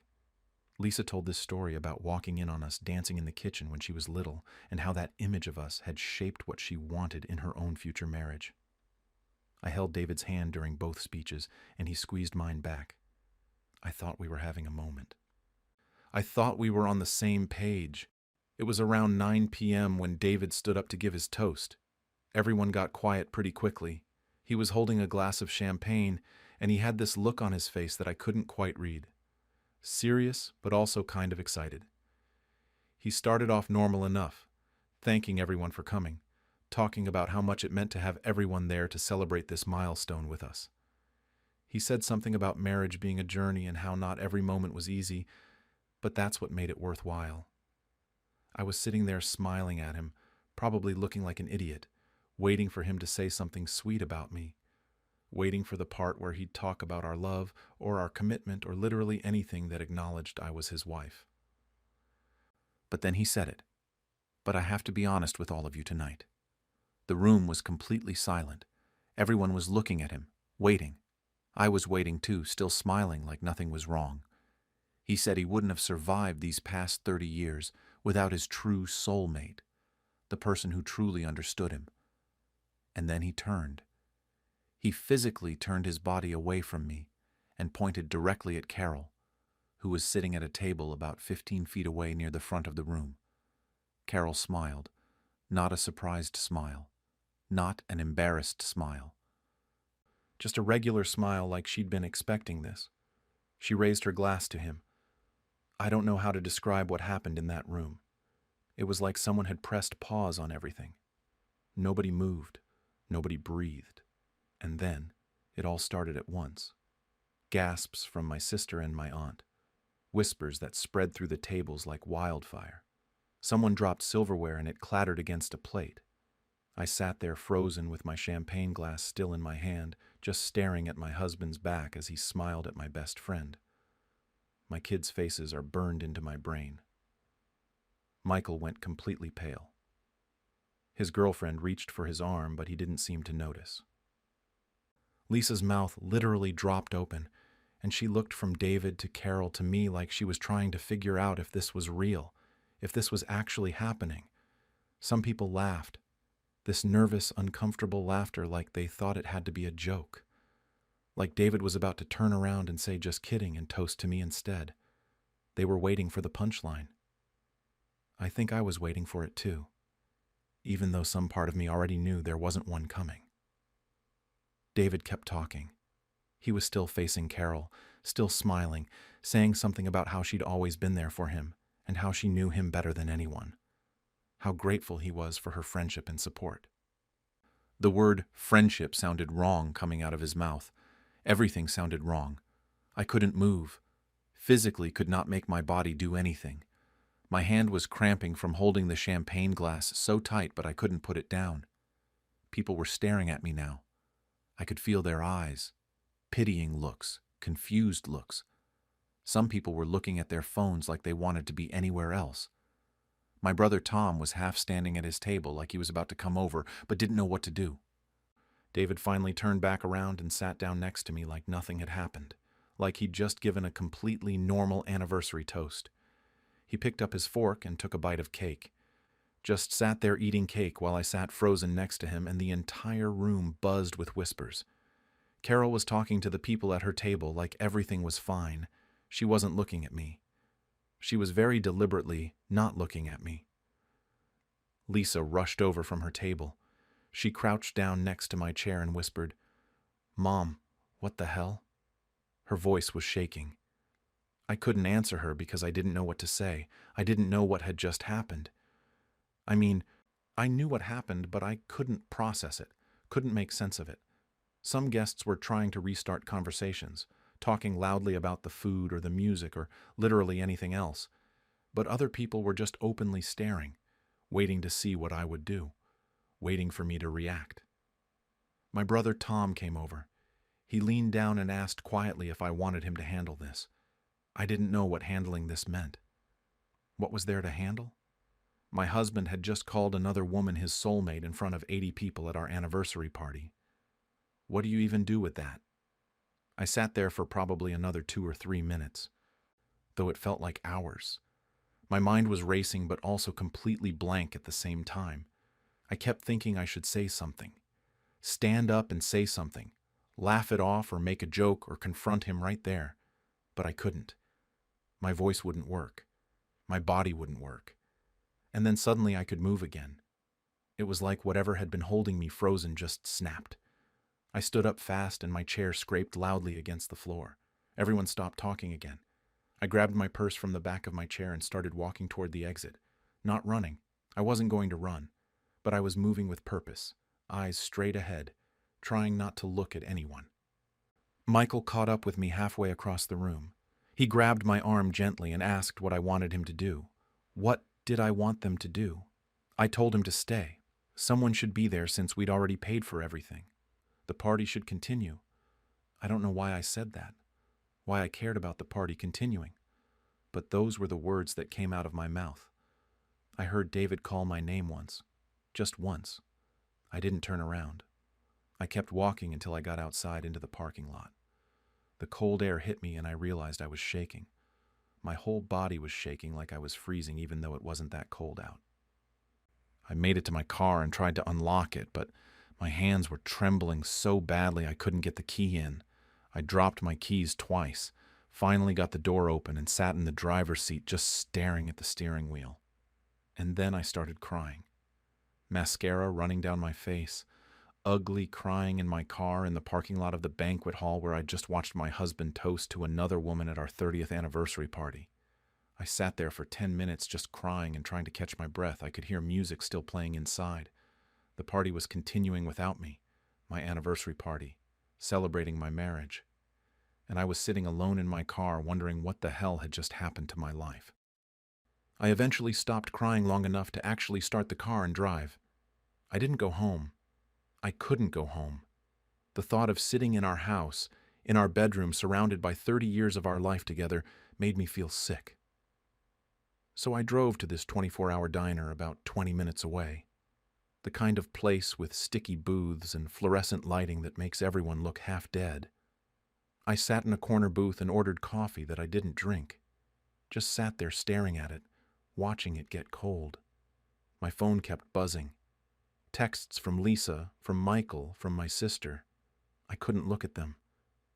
I turned my phone face down on the table and just sat there trying to figure out what I was supposed to do next. Do you go home? Do you get a hotel? Do you call a lawyer? How do you even begin to process something like this? I'd been sitting there for maybe an hour when David and Carol walked in. Both of them. Together. I saw them through the window before they came inside, and I thought about leaving. Just getting up and walking out the back exit. But I didn't. I just sat there and watched them come in. Watched them spot me. Watched them walk over to my booth like this was some kind of planned intervention. They slid into the seat across from me, Carol on the inside, David on the outside.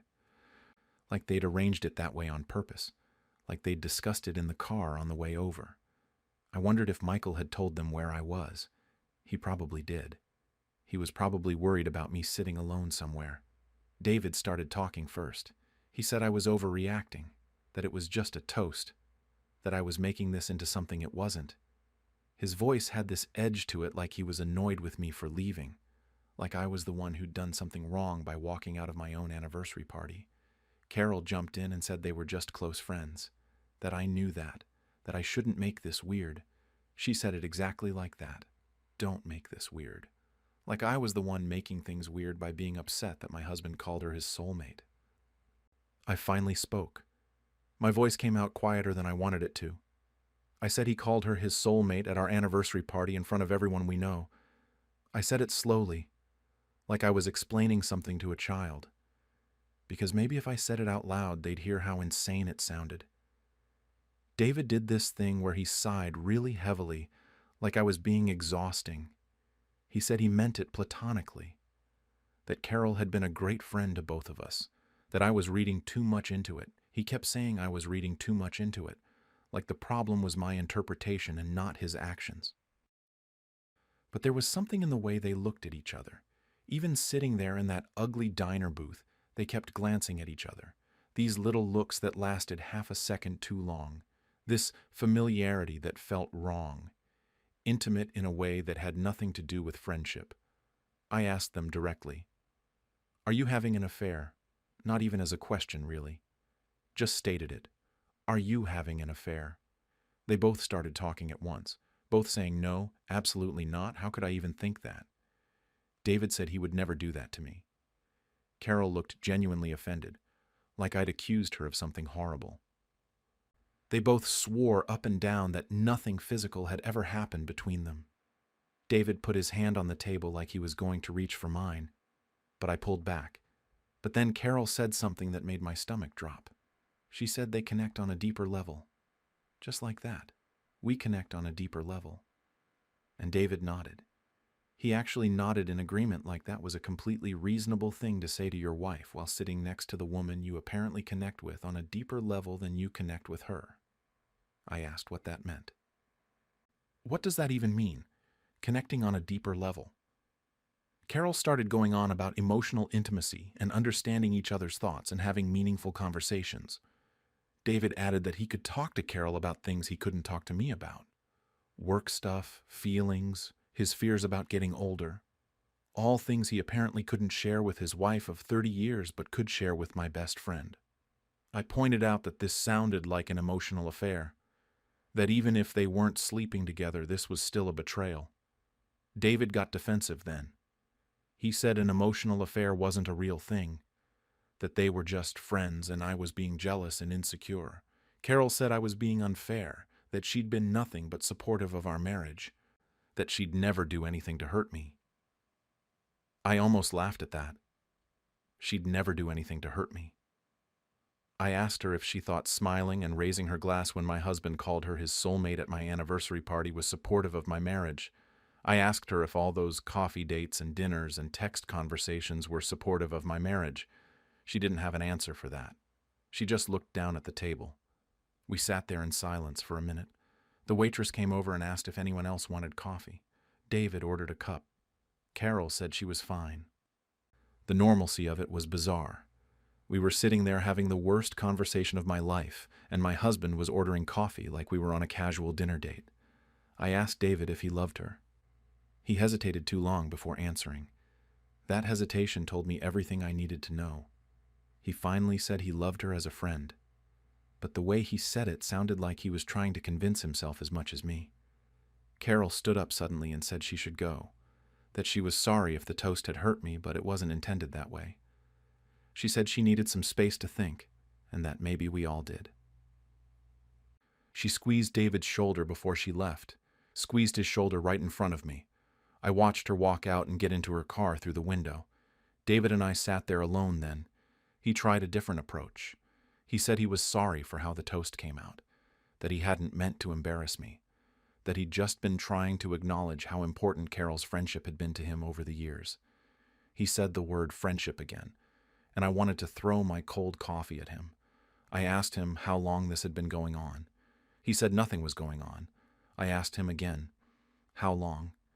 He admitted that he and Carol had gotten closer over the past 2 years, since around the time I retired, actually. He said Carol had been there for him during a difficult time at work and they'd just bonded, that it had started innocently enough. just lunch meetings to talk about life, and then it had grown into something more, something deeper. I asked if he was in love with her. He said he didn't know. He said he loved me, but he also had strong feelings for Carol, that he felt torn. He actually used that word, torn. Like this was some difficult situation that had happened to him instead of something he'd actively participated in creating. I told him I wanted to go home. Not home together, just home. I wanted him to leave so I could go to our house without him there. He asked where he was supposed to go, and I suggested Carol's place since they were so close. He said that wasn't fair. I said nothing about this was fair. He eventually agreed to stay somewhere else for the night. He said we'd talk tomorrow when we'd both calmed down.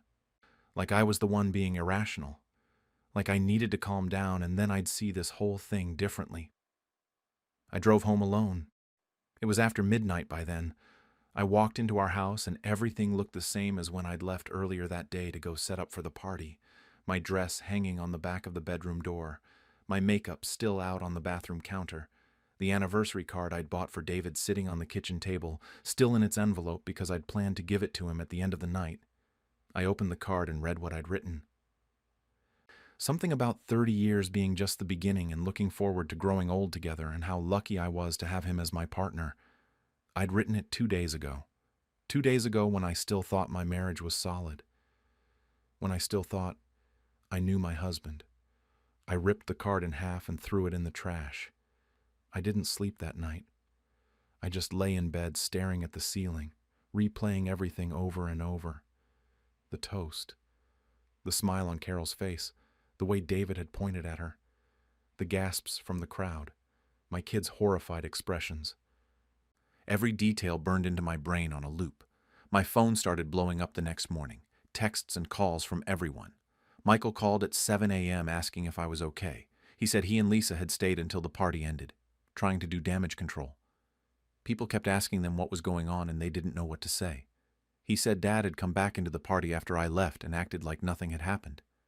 Just went back to socializing and thanking people for coming. Lisa texted asking if she should come over. She said she barely slept and couldn't stop thinking about what happened. She said her girlfriend was with her and they both wanted to check on me. My sister called. My brother called. My aunt called. Even my mother called, which meant someone had told her what happened.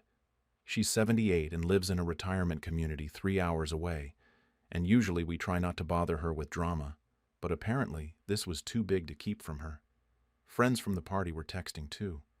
Some asking if I was okay. Some asking what was going on between David and Carol. Some saying they'd always thought those two were a little too friendly. That last category of messages made me feel stupid. Had everyone noticed except me? Had I been walking around completely blind while my husband fell for my best friend right in front of me? My sister-in-law, Tom's wife, texted saying she'd never liked Carol. That Carol always had boundary issues, that she'd tried to tell me a few times but didn't want to seem jealous or petty. Another person who'd apparently seen something I'd missed. Some people were more sympathetic to David. My friend Janet from the hospital where I used to work said that men sometimes make stupid mistakes and say stupid things without thinking. That it was probably just poor judgment and not necessarily indicative of an affair. That marriage was hard and required forgiveness. My cousin Amy said I should leave him immediately. That this level of disrespect and public humiliation was unforgivable. That if he could do this at our anniversary party in front of family and friends, imagine what he'd do when no one was watching. Everyone had an opinion. Everyone had advice. But none of them were living in my body, feeling what I was feeling. None of them had to figure out what to do next. David came home around noon. He'd stayed at a hotel, apparently. He looked tired. He said we needed to talk. I said I didn't want to talk to him. He said we couldn't just not talk about this. I told him there wasn't much to talk about. He'd made his feelings pretty clear. He apologized again, said he'd made a terrible mistake with the toast, that he hadn't thought about how it would sound, that he'd been drinking and wasn't thinking clearly. The drinking excuse felt weak. He'd had maybe 2 glasses of champagne by that point in the night. He knew exactly what he was saying. I asked him if he was going to stop talking to Carol. He hesitated again, said they had a friendship that was important to both of them. I asked him to hear how that sounded. His wife was asking him to cut contact with another woman, and he was hesitating. He said it wasn't that simple, that Carol was my friend too, and cutting her off would affect me as well. I told him Carol stopped being my friend the moment she smiled at him during that toast, that I didn't care about maintaining a friendship with someone who'd been having an emotional affair with my husband. He said I was being dramatic. That word again. Dramatic. Overreacting. Reading too much into things. We argued for over an hour, the same points going in circles. He insisted nothing physical happened. I said emotional betrayal was still betrayal. He said he shouldn't have to end a meaningful friendship because I was insecure. I said this wasn't about insecurity, this was about respect and boundaries. He said I was being controlling. I told him to get out. He's been staying in our guest room since then. We barely speak. When we do, it's about logistics. Who's using the car when? What time he'll be home from work. Surface level nothing, while this massive thing sits between us, taking up all the space in the house. It's been 2 weeks since the party, and I still feel like I'm living in some alternate reality. David is still in the guest room. We pass each other in the hallway sometimes, and he'll try to make small talk about the weather, or ask if we need milk from the store, like we're roommates. Like he didn't blow up our entire marriage in front of 80 people. He's apologized probably 15 times at this point. Sometimes he catches me in the kitchen and starts in on how sorry he is, how he never meant to hurt me, how he wishes he could take it back. But then in the same breath he'll say something like, he didn't mean it the way it sounded, or I'm taking it too personally. So the apologies feel empty, like he's sorry I'm upset, but not actually sorry for what he did. Carol has texted me 5 times. I've ignored every single one.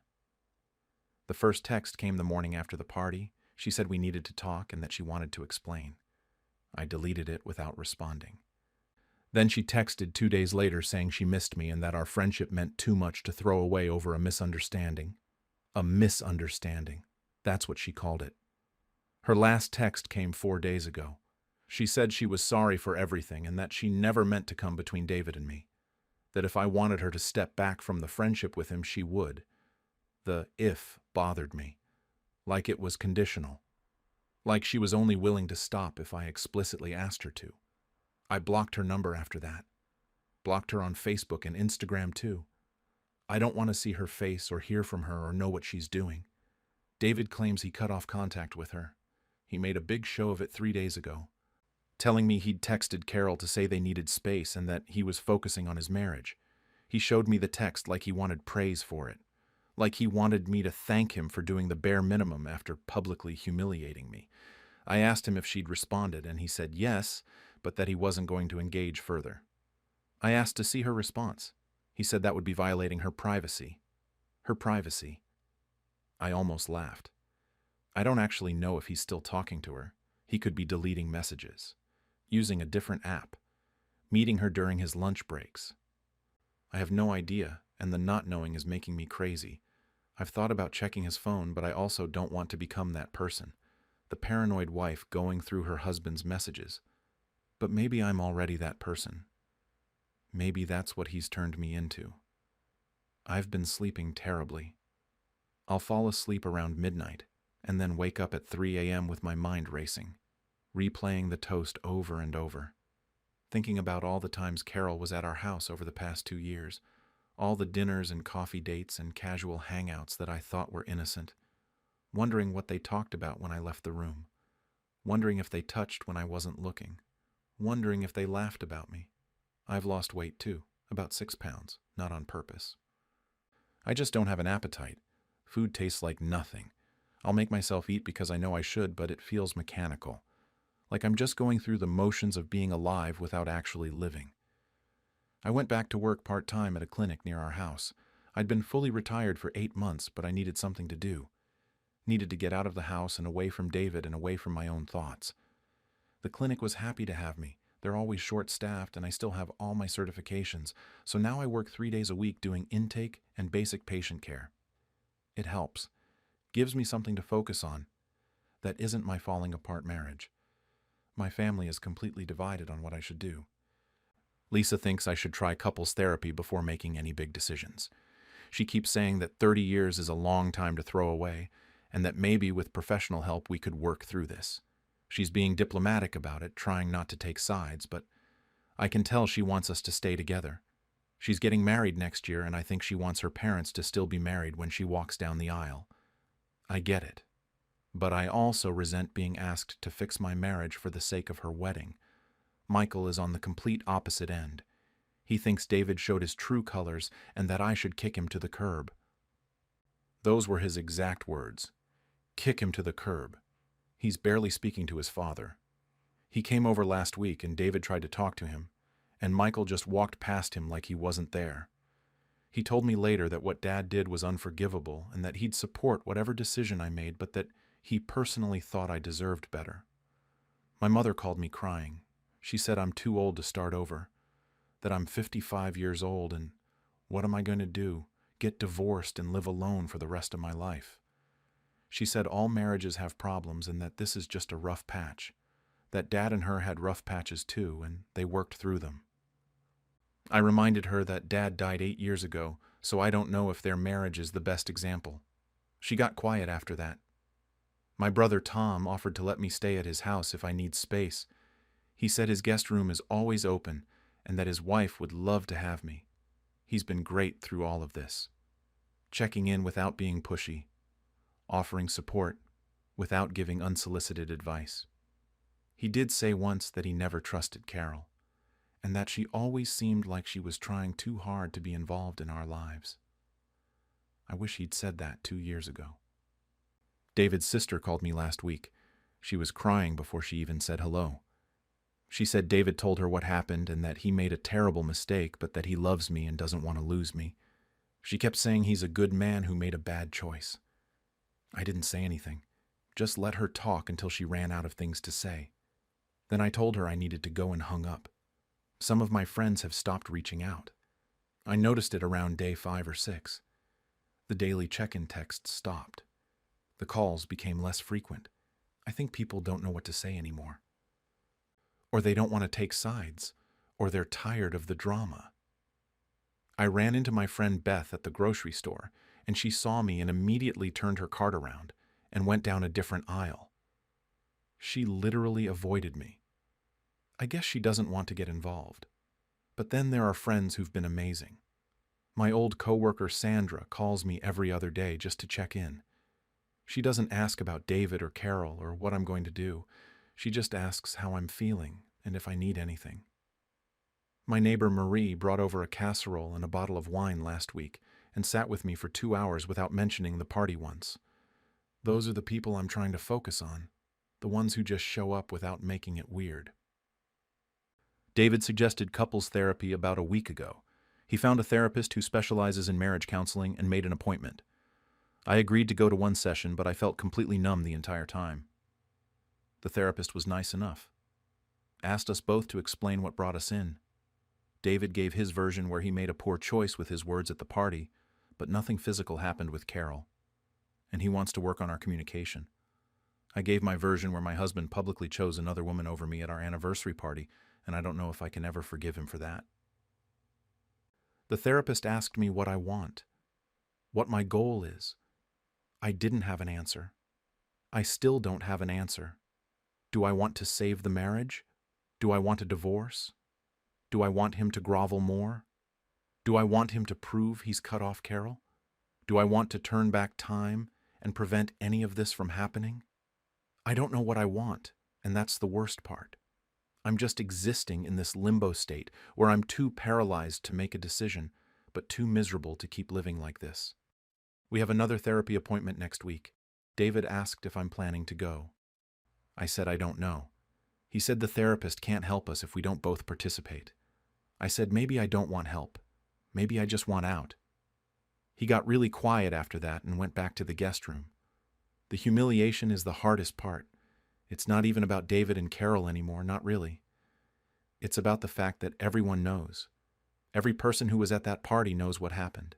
Every person they've told knows what happened. I ran into our neighbor Jim while I was getting the mail yesterday, and he gave me this pitying look and asked how I was holding up. holding up, like I'm a victim of some natural disaster instead of a woman whose husband embarrassed her in the worst way possible. Another neighbor, Susan, stopped me while I was getting into my car 3 days ago. She asked if David and I had worked things out, just like that. Like it was casual gossip.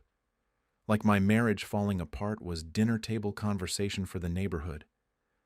I told her we were handling it privately and got in my car before she could ask anything else. I keep replaying that moment. His finger pointing at Carol, her smile, the gasps, my kids' faces. It plays on a loop in my head and I can't make it stop. I'll be at work taking someone's blood pressure and suddenly I'm back in that banquet hall watching my husband choose someone else. I'll be doing laundry and I'm back in that booth at the diner watching them sit across from me like a united front. I found myself going through old photos last week. Pictures from our wedding, from when the kids were little, from vacations and holidays and normal everyday moments. Trying to find signs that I missed. Trying to figure out when things went wrong. Was it 2 years ago when he and Carol got close? Was it before that? Has our entire marriage been a lie or just the last part of it? There's this one photo from our 10th anniversary. We went to a bed and breakfast in Vermont and someone took our picture by a lake. We're both smiling, and his arm is around me, and we look happy. Actually happy, not fake happy. I stared at that photo for probably 20 minutes trying to remember if we really were happy back then, or if I'm just projecting what I want to remember onto it. I also found the wedding card Carol gave us. It's in a box with other cards and letters from over the years. She wrote this long message about how lucky we were to find each other and how she hoped to find a love like ours someday, how she admired our relationship and knew we'd go the distance. I ripped it up and threw it away. Felt childish doing it, but also necessary. David asked me yesterday what he can do to fix this. He said he'll do anything. I told him I don't think anything can fix it. He asked if that means I want a divorce. I said I don't know what I want, except for him to stop asking me what I want. He said we can't move forward if I won't communicate. I said maybe I don't want to move forward. Maybe I just want to stay stuck right here in this awful moment because at least here I know what's happening. Moving forward means making decisions, and I'm not ready to make decisions. Lisa called this morning. She and Michael want to have dinner with both of us. Together, as a family, to talk things through. I said I don't want to have a family meeting about my marriage problems. She said they're worried about both of us and just want to help. I told her there's nothing to help with, that this is between me and their father. She started crying and said she just wants her parents to be okay. I felt terrible. This isn't her burden to carry, but here she is trying to fix things that she didn't break. My mother called again today with a new approach. She said that David made a mistake, but that I should forgive him because that's what you do in marriage. You forgive. I asked her if Dad had ever called another woman his soulmate in front of her, and she got quiet. Then she said that's different. I asked how it's different. She didn't have an answer. I don't know what I'm going to do. People keep asking me that like there's an obvious answer. Like there's a clear path forward, but there isn't. Every option feels wrong. Staying feels like accepting disrespect. Leaving feels like giving up on 30 years. Therapy feels like prolonging the inevitable. Divorce feels terrifying. I'm 55 years old. I've been with David since I was 25. I don't know how to be alone. I don't know how to start over. I don't even know if I want to start over. But I also don't know if I can look at him the same way again. Every time I see him, I see that moment. His back turned to me, his finger pointing at her. And I don't know if that image will ever fade enough for me to see him as my husband again, instead of as the man who publicly humiliated me. So for now, I'm just existing, going to work, coming home, sleeping in our bed while he sleeps in the guest room, ignoring Carol's attempts to contact me, dodging questions from well-meaning friends and family, sitting in therapy sessions where I say I don't know to every question, living in this house that feels like a museum of a life I used to have. People keep telling me time will give me clarity, that eventually I'll know what to do. But it's been 2 weeks, and I feel just as confused and angry and hurt as I did the night of the party. Maybe more so, because the shock has worn off, and now I'm just left with the reality of it. The reality that my husband has feelings for my best friend. The reality that everyone I know witnessed my humiliation. The reality that my marriage might be over and I have no idea what comes next. Was I wrong for leaving my own anniversary party and refusing to play along with his joke? Should I have just smiled through it and dealt with it later? Part of me thinks I should have confronted him right there in front of everyone, called him out publicly, the way he'd embarrassed me publicly. But another part of me is glad I left. Glad I didn't give him or Carol or anyone else the satisfaction of watching me fall apart. I walked out with whatever dignity I had left, and maybe that was the right choice. Or maybe it was the wrong choice, and I should have stayed and fought. I honestly don't know anymore. During the reading of the will, my sister claimed our mother promised her everything in secret. I, 51, have been dealing with my sister Karen, 48, for my entire life, but nothing prepared me for what happened at Mom's will reading. Karen lives in Arizona and has always considered herself Mom's golden child, even though she visited maybe twice a year if we were lucky. I'm a postal clerk, nothing fancy, but I live close to where Mom lived, and I was there for her when it mattered. The last 3 years of Mom's life were hard. Really hard. After Dad passed, Mom started declining faster than any of us expected. It started with little things like forgetting where she put her keys or calling me by Dad's name. Then it got worse. I started visiting every day after my shift at the post office. I'd stop by around 4:30, help her with dinner, make sure she took her medications on time. She had this pill organizer that I'd fill up every Sunday, color-coded by time of day because she kept mixing up the morning and evening ones. Some months when her pension didn't quite stretch far enough, I'd cover her electric bill or buy her groceries. Nothing major, just helping out. That's what you do for your mom, right? My wife Linda understood. She'd pack extra portions when she made dinner so I could bring them over to Mom.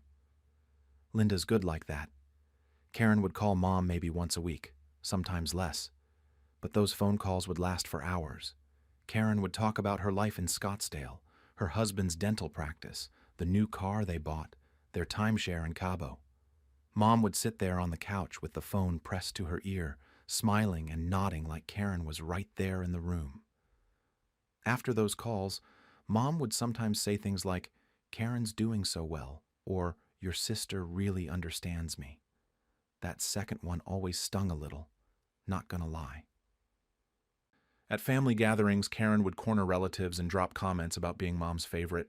She'd say things like, "Mom and I have such a special bond," or "Mom tells me everything, you know how we are."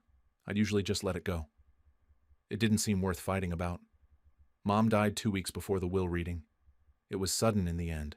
I'd been there that morning, made sure she had her medications, set up her breakfast. She seemed fine, a little tired maybe. My wife called me at work around 2. Mom's neighbor had found her on the living room floor. The doctors said it was a massive stroke, that she probably didn't suffer. I don't know if that's true or if they just say that to make you feel better. Karen flew in for the funeral, of course. She cried harder than anyone, made a big show of collapsing at the graveside. Some relatives had to hold her up. I cried too, but quieter. After the service, Karen hugged me and whispered, "At least Mom's at peace now." It seemed like a normal thing to say at the time. The lawyer, Mr. Henderson, called me 3 days after the funeral to schedule the will reading.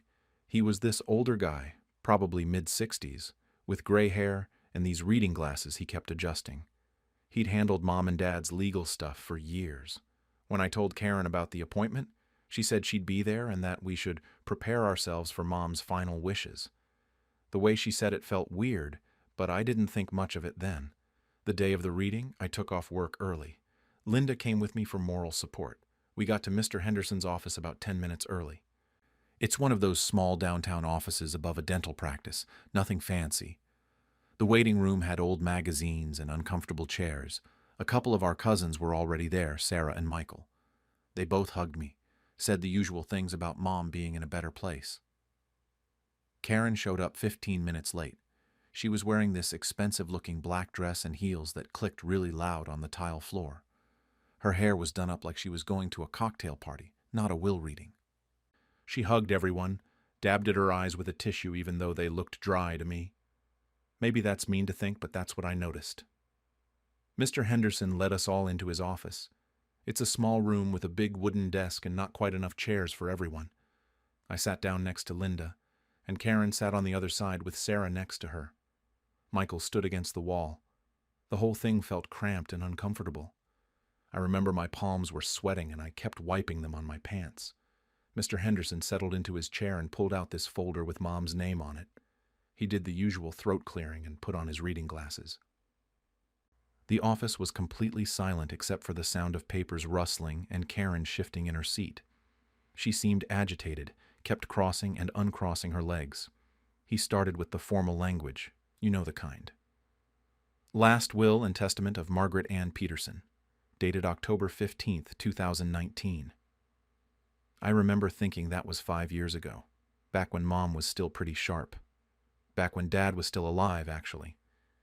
That gave me some comfort, knowing she'd made these decisions when she was still herself. Then Karen interrupted. Just cut right in while he was mid-sentence. She said, "Wait. Before you continue, everyone needs to know that Mom told me something different." The room went completely still. Mr. Henderson looked up from the papers, his reading glasses sliding down his nose a little. I felt Linda's hand tighten around mine. Karen reached into her purse and pulled out this piece of paper. It was folded in half, looked like regular notebook paper. She unfolded it and waved it around so everyone could see. From where I was sitting, I could see Mom's handwriting on it, those shaky letters she'd started writing in the last year or so. "Mom promised me everything in private," Karen said, her voice getting louder. "This note proves it. She said the official will was old and she wanted to change it but didn't have time." I just sat there. I couldn't process what was happening. My brain was trying to catch up with my ears. Everything? Mom had told me just a week before she died that the will was fair, that she'd made sure both of us were taken care of equally. We'd had that exact conversation while I was helping her sort her medications. Karen kept talking. "She told me I deserved it because I understood her better than anyone. She knew I'd respect her wishes and handle everything properly."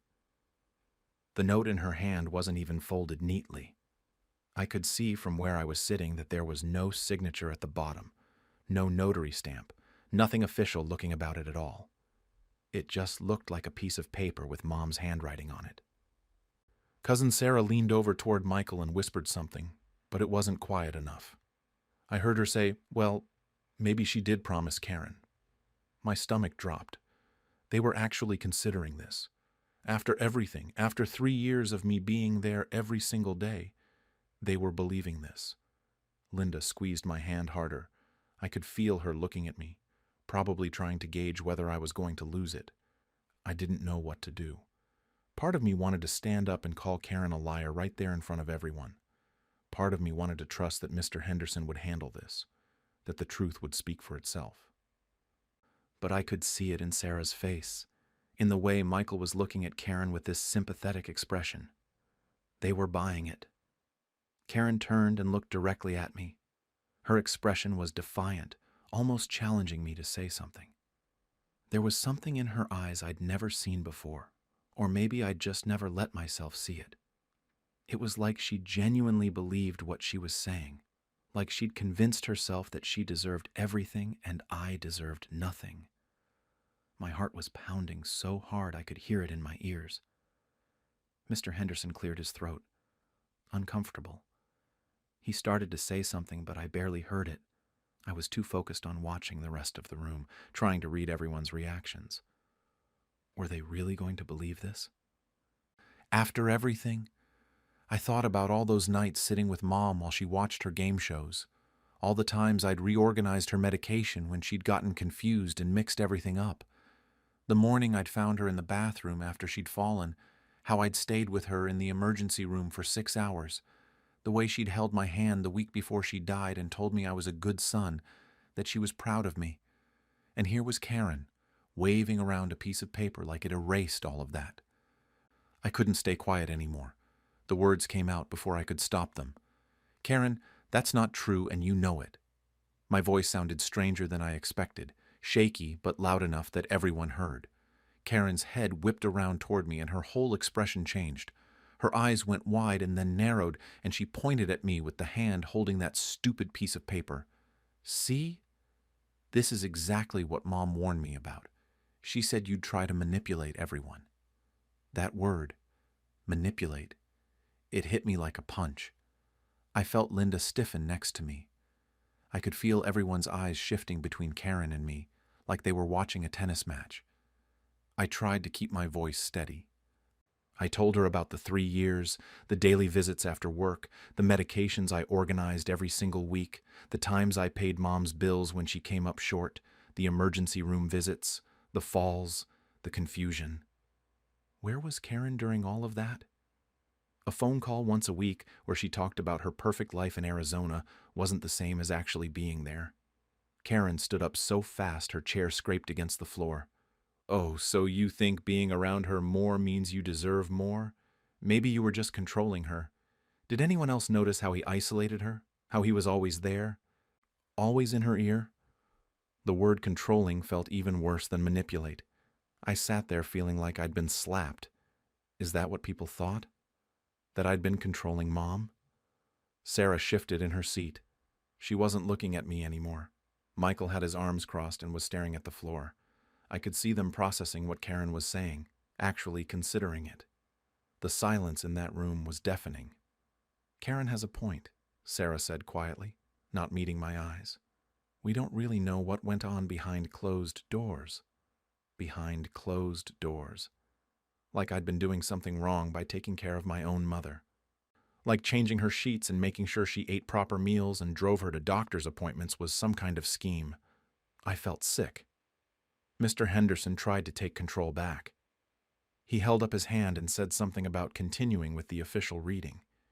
His voice had that lawyer tone, trying to sound authoritative, but you could tell he was uncomfortable. This wasn't normal for him.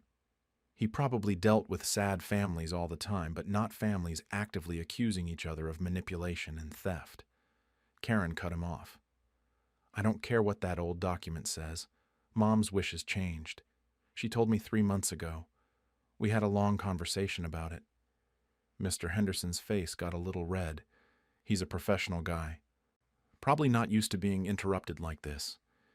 He said very firmly that without proper legal documentation, witnessed and notarized, Karen's note held no legal standing whatsoever. The word whatsoever hung in the air. Then he read from the will. The official will. Estate divided equally between both children. The house, which wasn't worth much, but it was paid off. Mom's savings account, maybe $20,000 total. Her car, a 12-year-old sedan. Personal belongings to be divided fairly between us. Equally. That's what Mom wanted. What she'd always wanted. What she'd told me she wanted. Karen was shaking her head the whole time he was reading. Before he even finished, she stood up again. Her face was completely red now, and she was almost yelling. This is theft. He manipulated her when she was weak and vulnerable. He was there every single day, poisoning her against me. Don't you all see what happened here? I stood up too. I don't even remember deciding to stand. I just did. My chair scraped back, and suddenly Karen and I were both standing in this tiny office, facing each other across Mr. Henderson's desk.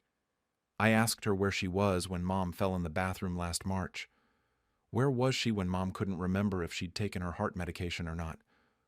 Where was she during any of it? I had a life. I couldn't just drop everything like you with your dead-end job. Dead-end job. She actually said that, in front of everyone. Like being a postal clerk meant I was less than her, meant my time was worthless. Like the only reason I could take care of Mom was because my life didn't matter as much as hers did. I heard Sarah gasp. Michael's eyes went wide. Even Mr. Henderson looked shocked. Linda started to stand up next to me. Karen turned on Linda immediately. Stay out of this. You probably encouraged him to steal from my mother. You probably helped him plan the whole thing.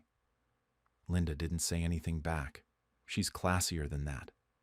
But I felt her hand on my arm, steadying me because I was about to completely lose it. My mother-in-law, Karen, called her. Like Linda hadn't been there too, helping, bringing food, sitting with Mom when I had to work late. Mr. Henderson stood up behind his desk. He's not a tall guy, but something about the way he stood made everyone pause. He said very clearly that Karen needed to maintain decorum in his office. This was a legal proceeding, and there were rules, but Karen was past rules. She turned back to the room, to Sarah and Michael specifically. He probably wrote that will himself and forced Mom to sign it. Think about it. He was alone with her all the time. He had access to everything. No one was watching. My mouth went dry. She was actually accusing me of forging Mom's will, of forcing a sick woman to sign legal documents. Michael was looking at me now with this expression I couldn't quite read. Not hostile exactly, but uncertain, like he was actually wondering if it was possible. "Is that possible?" Michael asked. He was asking Mr. Henderson, but he was looking at me when he said it. The lawyer explained that the will was created 5 years ago. October 2019, properly witnessed by his legal assistant and a notary public. Mom had been of sound mind, had come to his office herself, had understood completely what she was signing. He had his notes from that meeting. Everything was documented. Karen wasn't listening. 5 years ago. Exactly. Things changed after that. People changed their minds. She wanted me to have everything, she told me 3 months ago on the phone. We had a long conversation about how grateful she was that I'd been such a good daughter. My heart was racing. I could feel sweat on my back, under my arms. Everyone in that room was looking at me like I was on trial. Like I had to prove I wasn't a manipulative thief who'd stolen from his own dying mother. I told them what Mom had said to me a week before she died. We'd been sitting in her living room, afternoon sun coming through the windows. And she'd held my hand and told me she was proud of how I'd taken care of her. She said the will was fair and she wasn't going to change it. She said she loved both of us, but she knew she could count on me to do the right thing. "Liar!" Karen screamed it. Actually screamed. "You're such a liar. She called me her special girl. She told me I was the one who really understood her." Maybe she did call Karen that. Mom said a lot of things to a lot of people. She was good at making everyone feel special, but that didn't change what was in her will. That didn't change the legal document she'd signed 5 years ago when her mind was clear. Mr. Henderson tried again to restore order. He kept saying the will was final and legally binding, that nothing Karen was claiming had any legal merit, that the estate would be divided according to the properly executed document, and that was the end of it. Karen grabbed her purse. She looked at each person in the room, one by one, like she was memorizing their faces. When her eyes landed on me, there was pure hatred there. I'd never seen her look at me like that before. We'd fought as kids, sure, but this was different. This was real. "This isn't over," she said. Her voice was cold now, not yelling anymore. Somehow that was worse. "I'm getting my own lawyer, a real lawyer, and everyone's going to know what you did. Everyone's going to know what kind of person you really are." She walked to the door and yanked it open. Before she left, she turned back one more time. "I hope you can live with yourself.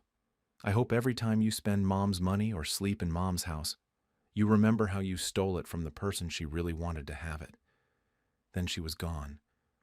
The door slammed so hard, one of Mr. Henderson's diplomas on the wall shifted sideways. The office was completely silent.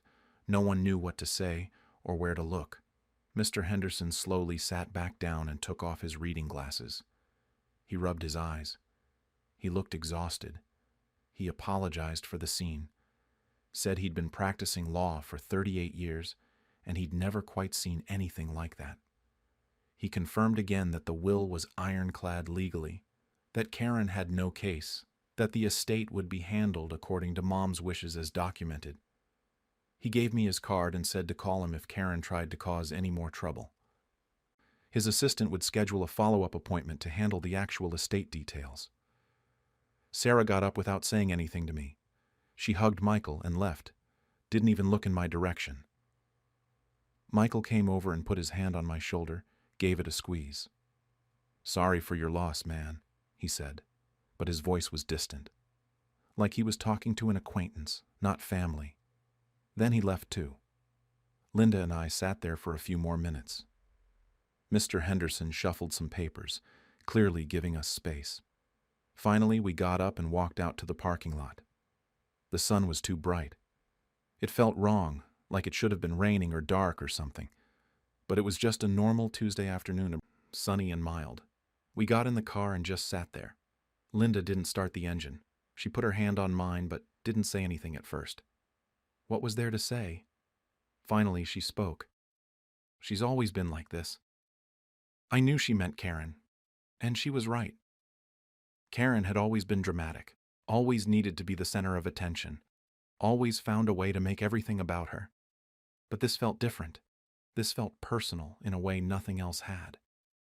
But some of them believed her, I said. Did you see their faces? Sarah wouldn't even look at me. Michael asked if it was possible. They actually think I might have done something. Linda started the car. We drove home in silence. The text from Karen started that night. The first one came around 9 p.m. It was long, all caps in some parts, accusing me of stealing her inheritance and manipulating Mom. She said she was consulting with an attorney and that I'd be hearing from them soon. Then another text an hour later saying I was a disgrace to the family. Then another one after midnight that just said thief over and over again. I didn't respond to any of them. Linda said that was the right move, that engaging would just make things worse.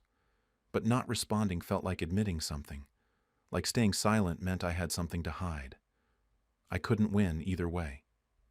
The next morning I woke up to a notification that Karen had posted something on Facebook.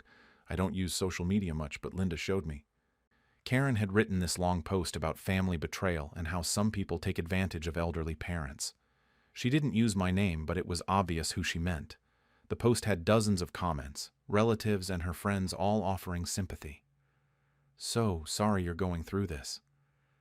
Family can be so cruel, praying for justice for you. I felt sick reading it. These people didn't know what actually happened. They were getting Karen's version, her twisted story where she was the victim and I was the villain, and they were believing her. Sarah unfriended me on Facebook that same day. I only noticed because Linda pointed it out. Sarah and I weren't super close, but we'd always gotten along fine at family gatherings. Now apparently she'd chosen a side and it wasn't mine. 2 days later, my Aunt Jean called. Aunt Jean is Mom's younger sister, lives about an hour away. She started the conversation by saying she wanted to hear my side of the story. The way she said my side made it clear she'd already heard Karen's version. I explained everything. The years of caregiving, the will reading, Karen's note that had no legal standing. Aunt Jean listened, but I could hear the doubt in her voice. She kept saying things like, "I'm sure you did what you thought was right," and "These situations are always complicated." She never once said she believed me. I couldn't sleep properly. I'd lie in bed replaying the scene in Mr. Henderson's office over and over. Karen's face when she called me a manipulator. The look in Sarah's eyes when she said I might have been controlling Mom. Michael asking if it was possible that I'd forged the will. That moment of doubt from people who were supposed to know me, supposed to trust me. Linda would wake up sometimes and find me sitting in the living room at 2 or 3 in the morning. She'd make tea and sit with me, but there wasn't much to say. What could she say? That everything would blow over? We both knew it wouldn't. Families don't recover from things like this. I kept wondering if I should have handled it differently. If I just sat there silently and let Mr. Henderson read the will without saying anything, would people still think I was guilty? Karen would have made her accusations regardless. But maybe if I hadn't defended myself, hadn't engaged with her, people wouldn't have seen it as a fight. Maybe they would have just seen a crazy woman making baseless claims and a calm son who knew the truth would speak for itself. But I couldn't have stayed silent. Not when she was lying right to everyone's faces. Not when she was accusing me of manipulating our dying mother. What kind of person sits there and takes that? And yet defending myself had somehow made me look worse.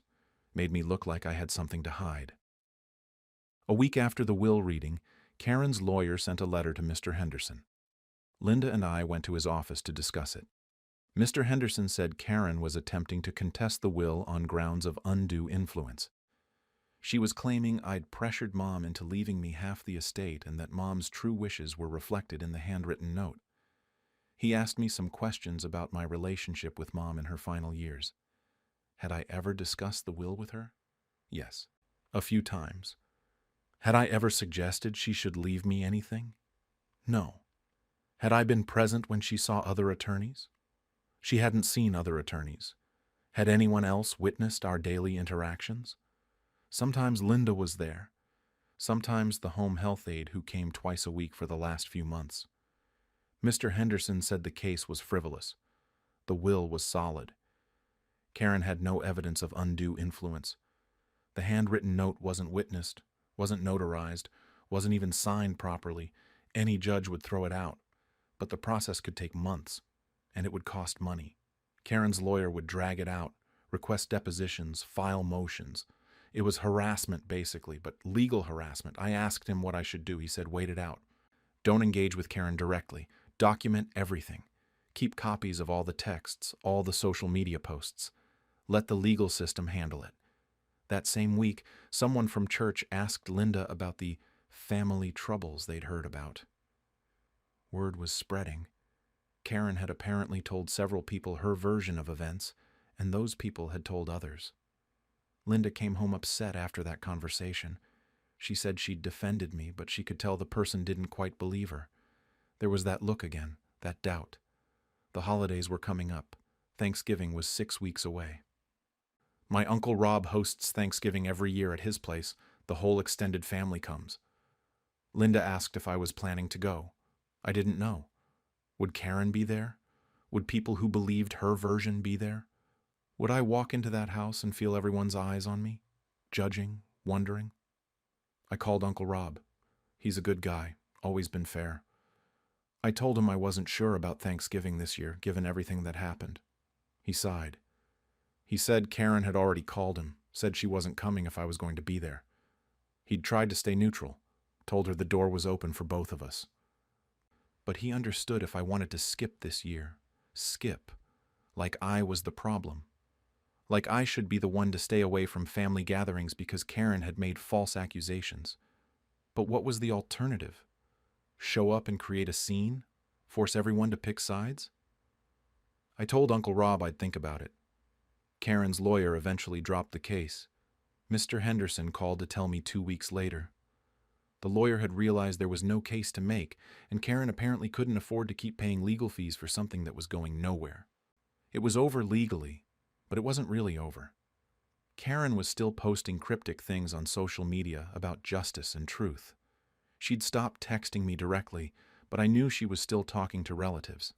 The damage was done. Some people believed her story, some believed mine. Most just wanted to avoid the whole mess and stay out of it. The estate had to be settled. Mr. Henderson needed both of us to sign documents, needed us to coordinate about Mom's belongings. Karen refused to communicate with me directly. Everything went through lawyers, which made the simplest things take forever. Did I want Mom's china? Did Karen want the photo albums? Who would take which pieces of furniture? Normal families probably sit down together and sort through this stuff. We couldn't even be in the same room. I went to Mom's house alone one Saturday. Linda offered to come, but I wanted to do it myself. The house still smelled like Mom, like her lavender lotion and old carpet, and that specific scent of home. I walked through the rooms looking at all her things.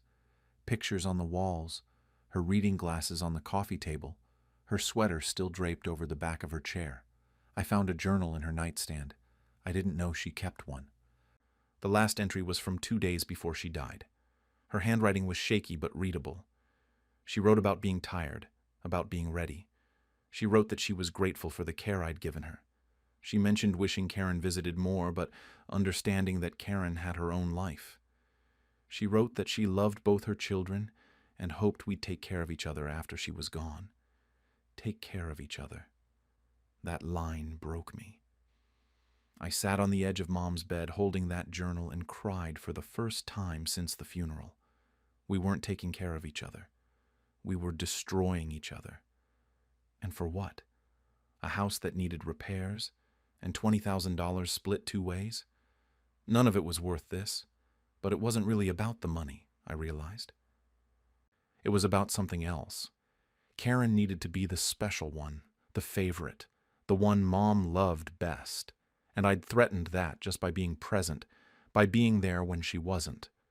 The will was just proof of what Karen couldn't accept, that loving someone from a distance isn't the same as showing up. I took some photos from Mom's dresser. Pictures of us as kids, back when things were simpler. Karen and I building sandcastles at the beach. Karen and I in matching Christmas pajamas.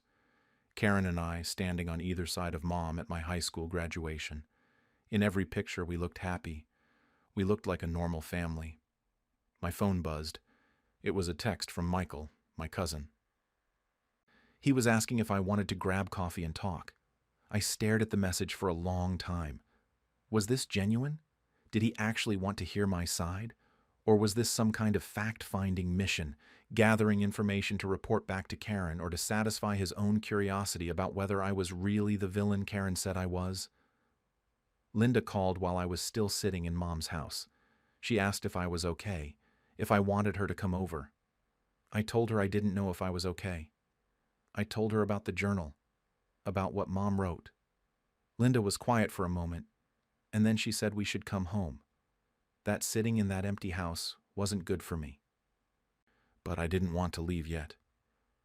I sat in Mom's living room, in the chair I'd sat in hundreds of times over the last 3 years. The TV remote was still where she always kept it. Her crossword puzzle book was on the side table, half finished.